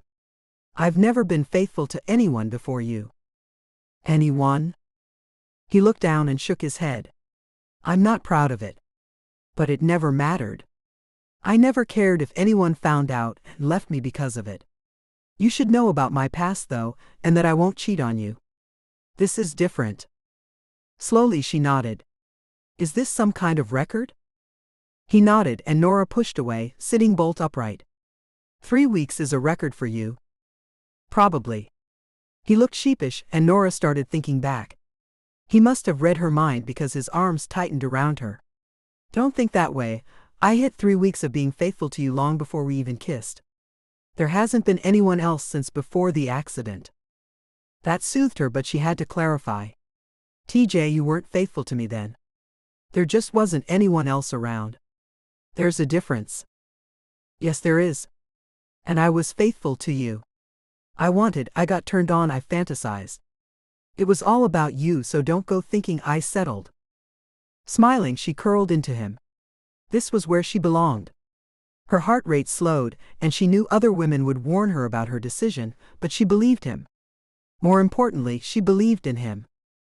TJ sat on the tour bus almost 2 weeks later. He called Norah every day this time. His head was still in the clouds a lot of the time, but he managed to pull it out for the shows. He was getting better at it, too. It was turning back into fun. He was meeting all sorts of people, fans he'd never considered before. He and Craig were working up the song with the harpsichord. They meshed sounds better than he'd even expected. Though his best friend was intensely private, TJ finally understood the emotion behind the words. He understood what Craig had meant in Sand, his hit from a few years ago. He told Norah all of this. Even about the women in the bars that he pushed away, suddenly finding them garish. He told her about him and Craig finally being on the same page. So he wasn't surprised to see her name across the front of the phone. "Hi, baby." "TJ. What's wrong?" He worried, simply because she was upset. She started rambling, and he'd learned that was a sign that she was nervous. "So I was here, at your house. I got the mail and there was a sigh from her. There's this woman who keeps calling the house. If I answer, she says she lost your cell phone number, and will I give it to her? Then sometimes she leaves messages saying she's thinking what she wants to do in the bedroom, and she talks about the marble-enclosed bathtub. So she's obviously been in there." Norah quit with the rambling, and TJ smiled. "Norah, that's Lisa, and you can give her my cell number. She's buying the house." "Oh." Then she laughed again. "Please don't hate me for being worried. But I called you. I asked." "You did, baby. Just so you know, I'd be asking too if I ever heard anything like that on your machine." He fingered the velvet box again. "When do you have to move out?" "End of the month." She sounded surprised. "That soon? Where are you going to go?" He shook his head, even knowing that she couldn't see him. "Right now, I don't know, but eventually the new house will be built." "You're building?" "Yeah, you should see the plans, baby." Norah sounded far more content than she had when she started the call. "You'll show them to me when you get in?" "Why don't you go ask your dad? He's designing it." He didn't say much more than that, just listened to her surprise and told her, "I miss you. I'll be home in 2 days." Chapter 64. TJ hit his speed dial for Norah's number. "Hey, I'm home." Her indrawn breath was music to his ears. "You're 2 hours early. Do you want me to come over?" He turned up the driveway. "Come over where?" "I said I'm home. That means I'm less than 50 feet from you. I'm looking at your front porch." "Just a minute." She hung up on him. TJ turned off the car and climbed out, opening the velvet box, wanting to see her eyes when she realized what he was holding. Instead, he saw Norah in the doorway, underdressed for the chill in the air, decked out in a series of knits that were mismatched and clingy enough that they could only be dance clothes. Ballet shoes raced across the front porch and over the driveway, and she almost threw him off balance when she wrapped her arms around his neck and her legs around his waist. She sighed out the words, "I missed you." But she didn't climb down him. He hugged her to him one-armed. "Norah, I have a present for you." "Don't care." She kissed his neck. "I'll bet you do." He smiled. "Nope." Her kiss landed on his mouth and she hit him like wine. She seeped in through his tongue and everywhere she touched him. Spreading like wildfire throughout his system, she warmed his core and invaded his extremities, left him feeling just a little drugged. He pocketed the ring and kissed her back. Chapter 65. 5 months later. TJ stood at the side of the church. Everyone was inside. Everyone except Norah. JD found him standing there playing with his cufflinks just for something to do with his hands. "Cold feet? Try cold fear. Norah's not here." His brother nodded. The ceremony was due to start in 5 minutes and the bride was missing. "She'll come. She loves you. That much is obvious." He sat on the bench and watched while TJ paced. TJ nodded. "This scares the crap out of her." "Well, there's some sense in that. The more you commit yourself, the more you have to lose. I know that firsthand. So do you." He knew that part made sense, but she says it's like by marrying me, she's making me more likely to die. It's irrational. Of course it is. But it's all she knows. Marry a man and he dies. He conceded. "I know this is taking a supreme act of bravery and sheer faith on her part." JD put a hand on his shoulder, and it calmed him a little. "You know, JD, this is a big day for me, so it's a good time to say big things that might not otherwise get said. Thank you. Before Norah, you were the only one who always believed in me and accepted me for who I was. And I didn't always treat you well enough." JD shrugged. "I didn't always treat you well enough either. We're brothers, not angels." He laughed and embraced TJ in a hug that meant the world. "Speaking of angels, little brother, look." TJ felt his shoulders get turned. Norah was walking toward him, dressed all in white, her dark hair partly up, partly cascading down her back and over one shoulder. She held a bouquet of purple tulips down at her side, and wore the necklace he had designed for her. Her beautiful face held wide eyes that seemed to see only him. TJ looked to thank JD, but his brother had disappeared. He couldn't tell from Nora's face whether she had come to tell him she was ready, or that she couldn't do it. When she was close, she stopped but didn't touch him. Her voice was low enough that he had to strain to hear what she was saying. "I had to tell you something first." He nodded, waiting. "I am so scared. I lost so much when I lost Jeff." He knew. The sun had risen and set on Jeff, and he only hoped one day she'd look back on her years with him with the same fondness. She continued. "But my dad reminded me of something a while ago. When I was with Jeff, I was a kid. I loved him like a kid. I hadn't ever lost anybody, and I took a lot of it for granted. You told me that I'm strong. And I survived it before, so the worst-case scenario is that I survive it again. But you're wrong. This," she gestured between them, "is already so much more than what I was even capable of then. I have never loved anyone like I love you, and I don't think I could survive losing you. So I figured I'd come here and tell you I couldn't do it." TJ held his breath. "But on the drive over, I realized I was already too late. I already love you too much, and I can't back out now. I'm sorry I'm late. But I wanted to come and tell you, you have your bride. One very scared bride if you'll still have me." "Of course." It came out as a whisper. TJ Hewlett, who belted songs before a packed Central Park and always had something to say, could only whisper. He wondered how he'd ever get his vows out. "I'm scared too. Norah, you're my world." Searching for words, he shook his head. "It's this big cliff, and we just have to hold on and jump and hope it's tall enough that we don't ever hit bottom." He held his hand out to her. Slowly, Norah put her hand in his. Chapter 66. Alex was sitting on his couch with a beer when the woman went stomping past him.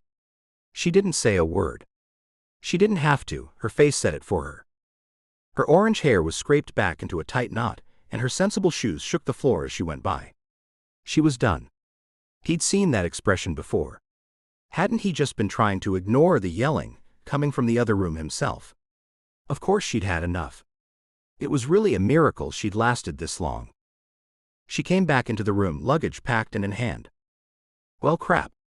She'd been ready, he realized. Still, he listened to her words. "Mr. Beaumont, I'm resigning my position here." She handed over a typed and signed paper. It wasn't dated, so she hadn't known she was leaving today. As he scanned it, he saw the words even as she spoke them. Effective immediately. By the time he looked up, she was already gone from the room. Then he heard the back door slapping shut behind her. Not that it was a good sound, but it was far better than the discordant yells coming from Sophie's room. That awful sound was probably the worst thing a musician could hear. He tipped his head back and poured in the beer as though it would seep in and fill all the cracks in his life. It didn't, but the slight buzz of the expensive local beer made him feel just a little like it did. It worked too, until the yelling went quiet, and he sat sharply upright at the sign of impending doom. There was no telling what Sophie was up to when she was quiet. But he sat still as though he would hear something, or a crash would come, or maybe she would say something. The last one was never going to happen. Well, not in the lifetime that he could foresee. Probably the reason for the beer. Nothing filled the cracks of failure like a good cold one. For so long, things had been fine. Golden even. He toured, his wife ran the show here, his daughter was perfect, and things were great. It had all gone to hell, one unknowing step at a time. Just one day he woke up and everything was wrong. He could see the path he'd taken to get here, but he hadn't seen it when he'd been walking it. Now he was stuck between the worst options a father could have. Then Olivia stuck her head into the living room. "Daddy." Her voice was sweet, the tones dulcet, her smile soft. She was his perfect girl. "What baby?" "You need to get Sophie." She began to frown, her lips pressing together. He nodded and stood up, only then realizing the beer had been a little more potent than he'd figured. He shouldn't have drunk it all. Then again, he couldn't have predicted that Mrs. Damn. Her name wouldn't come to him. Then again, did it matter? The woman had quit. That's what he couldn't have predicted. But if he'd been a little more sober, a little more on the ball, a little better of a parent, he would have seen it coming. She wasn't the first one to leave. She wasn't even the first one to stomp out with no notice. Then again, if he'd been a better parent, they probably wouldn't be in this predicament in the first place. Maybe it was Bridget's fault. He liked to believe that was possible. Perfect Alex and perfect Bridget had made perfect Olivia. Then they'd had Sophie, and everything had gone wrong. Catching his balance, Alex followed his older daughter into the back room just as the discordant yelling started up again. He didn't know if that was a good sign or a bad one. Looking down at Olivia and thinking he shouldn't leave her in charge of her sister as much as he did, he said, "We'll have to get another one." She seemed to understand that he meant another nanny and nodded up at him. But in the meantime, it was all up to him. He had to go face his 2-year-old daughter. Maryliz Jennings sat across the desk from her last hope. The stern older woman frowned down at Maryliz's resume and then frowned harder. It was understandable. Marliz had a degree in psychology with a focus on childhood development, with minors in French and creative writing. It was as though she wanted to be sure she had a career that required she ask people if they wanted fries with that. Oh, and loads of student debt too. To say she was having a bad month was an understatement. She was about 3 weeks away from running out of rent money, and that wasn't an exaggeration. She had the notice, 2 weeks and 5 days to be exact. Then she had to either break into the savings she swore she wouldn't touch, or find a new crap hole to live in. On the upside, she'd once been a teacher. Not qualified to teach in a real school, because she'd quit before getting the state certificate. She'd worked in a retail shop once, luckily not serving fries, before she completed her degree. Then, after that 1 year of teaching, she'd been a wife. Which didn't look all that impressive on a resume. To be fair, her work hadn't been all that impressive as a wife, if her recent divorce was anything to measure by. She'd been told to be pretty, plan parties, play house. She'd done all of that exceptionally well, if her friends were to be believed. She'd also gotten her nails done, spent an exorbitant amount of time prepping home-cooked organic meals, and filled her boring downtime with lunches and more romance novels than a person could shake a stick at. Well, there were no more sticks left. She'd read so many books that all the trees had likely been killed. She was grateful when she got an e-reader and could better hide her habit from Reynolds, who thought she should be reading loftier things. Looking back, maybe he was right. Had she been reading something educational, she might have been able to put it on her damn resume. Or she might not have needed the resume in the first place, because she never would have realized her marriage was so lacking. She might never have found strength from the women behind the pretty or racy covers who stood up for themselves. And Reynolds might never have told her she was crazy and should be happy with the good life she had. She might never have looked further. She might never have decided to take charge and plan a special trip. That was when she found out her husband had been taking special trips all along, just not with her. Still, he told her she should appreciate the nice life he gave her. Maryliz didn't. Well, until now, when she was her own woman, on the verge of getting evicted from her crap apartment. A woman who had gotten a very nice car in the divorce, and not enough alimony to cover everything. Her lawyer hadn't argued well enough that she'd put as much into the marriage as he had. Maybe she hadn't. At least she learned along the way to sit still and smile when the pressure was on. She used that now. And her nails looked fantastic. She had a lot of free time being unemployed and nail polish was cheap. So she faked calmly lacing her fingers and crossed her legs under the skirt that was only vaguely professional but definitely not cheap. She was the best-dressed woman at her apartment complex, that was for sure. So she smiled wide under the last smidge of her expensive lipstick. She needed another tube of it. She needed rent. She needed a paycheck about 2 weeks ago. Mrs. Purvey, of the Purvey Child Care Agency, which Mari thought was a terrible name for anything with children, pointed down at the bottom of the print copy she'd been asked to bring. Apparently, childcare was not part of the electronic age. It says here you speak sign language? It was a question despite the fact that she said it all wrong. I was a certified interpreter in American Sign Language. But I'm not at the medico-legal level anymore. She offered a sad smile. It had been years. Another cool skill that Reynolds thought was another way his wife could be crass. You know, working. Had she tried to get reinstated, she would have surely failed the test now. But as with many things, at one time she'd showed promise. You do or don't speak the language? The woman stared at her harshly. As a nanny? Perfectly fine. A deaf kid? The thought had no sooner occurred to her than Mrs. Gray was voicing it. We have a family in need of a live-in starting tomorrow. The younger daughter is deaf. Another harsh stare, as though she was daring Mariliz to take the job. That sounds fantastic. Tomorrow? She hardly paid attention as Mrs. Gray listed the stats. Number of kids, ages, genders, etc. Mari blinked. She could live in. No more worries about rent or money. Not if she had a place to stay. Then she blinked again. She had to pay better attention, or she was going to lose the job before she even got it. In her hand was an info sheet still warm from Mrs. Gray printing it out for her. Do you have any questions? The older woman asked in a tone that brooked no uncertainty that no, Mariliz Jennings did not have any questions. I can't think of any. She said, then realized that made it sound like her brain didn't work. She motioned with the fact sheet. This looks very thorough. At last the older woman looked pleased. Mari filed that away. She'd gotten very good over the past years at learning and cataloging who liked what, who'd vacationed where, and how to remember factoids as though she actually cared. 3 minutes later, it was over. She was dismissed from the office and found herself on the front steps. She was expected at the address at 8 p.m. tonight to introduce herself before the children went to bed. Then she would start tomorrow at 8 a.m., suitcase in hand. Holy crap. She had a job.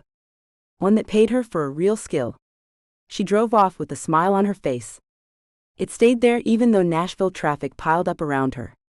It stayed all the way to the crappy apartment on the other side of town. Never mind that East Nashville was up and coming. She was too far east, and her place was definitely down and going. Once she made it home, she took one look at the brown metal front door to her apartment and put the car back in gear. She was a good cook, but the thought of cooking in that awful little kitchen with the glitchy electric burners that she hated was more than she could handle. It was a good news day, and there was a meet and 3 down the street. She and her Lexus would stick out like a sore thumb just like they always did. But they knew her there.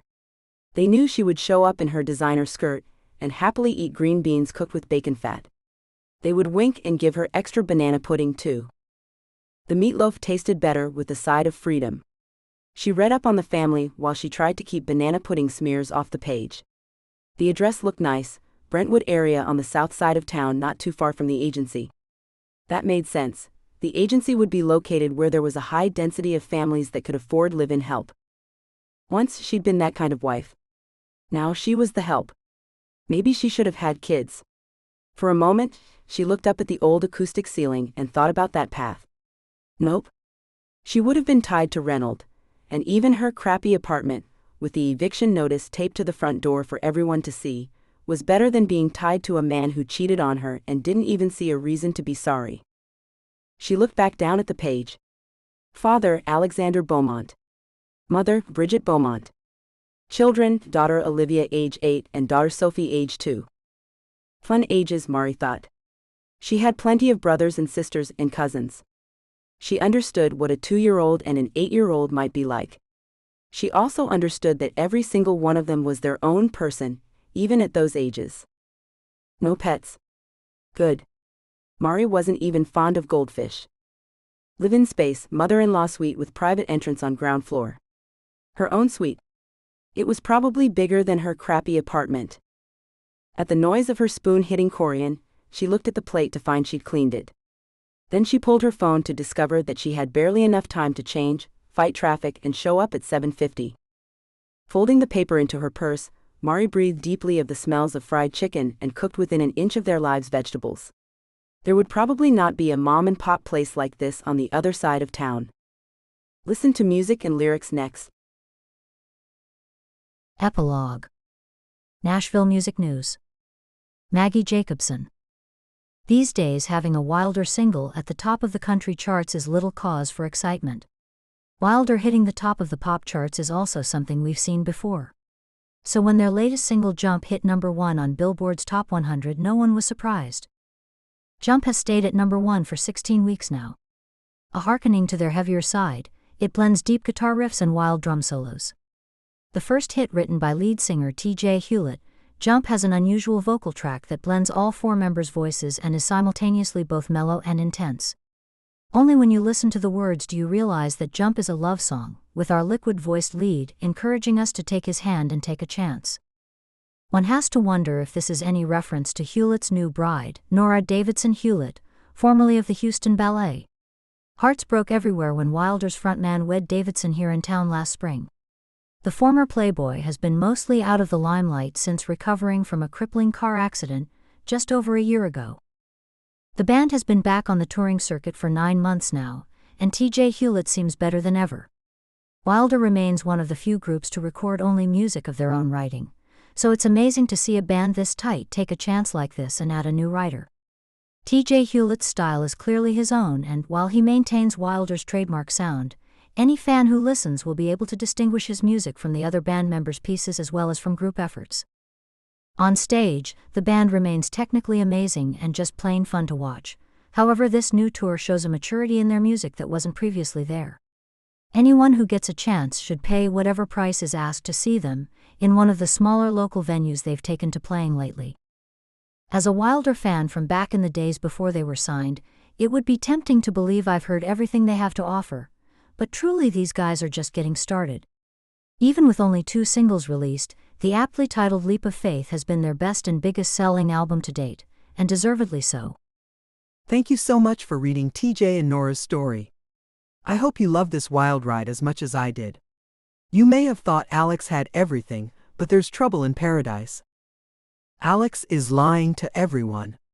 His wife has left him, his 2-year-old daughter is a terror, and his band has no idea. He shouldn't want the nanny, but he can't keep her out of his dreams or his songs. Maryliz Jennings is the only one who knows the reality of his home.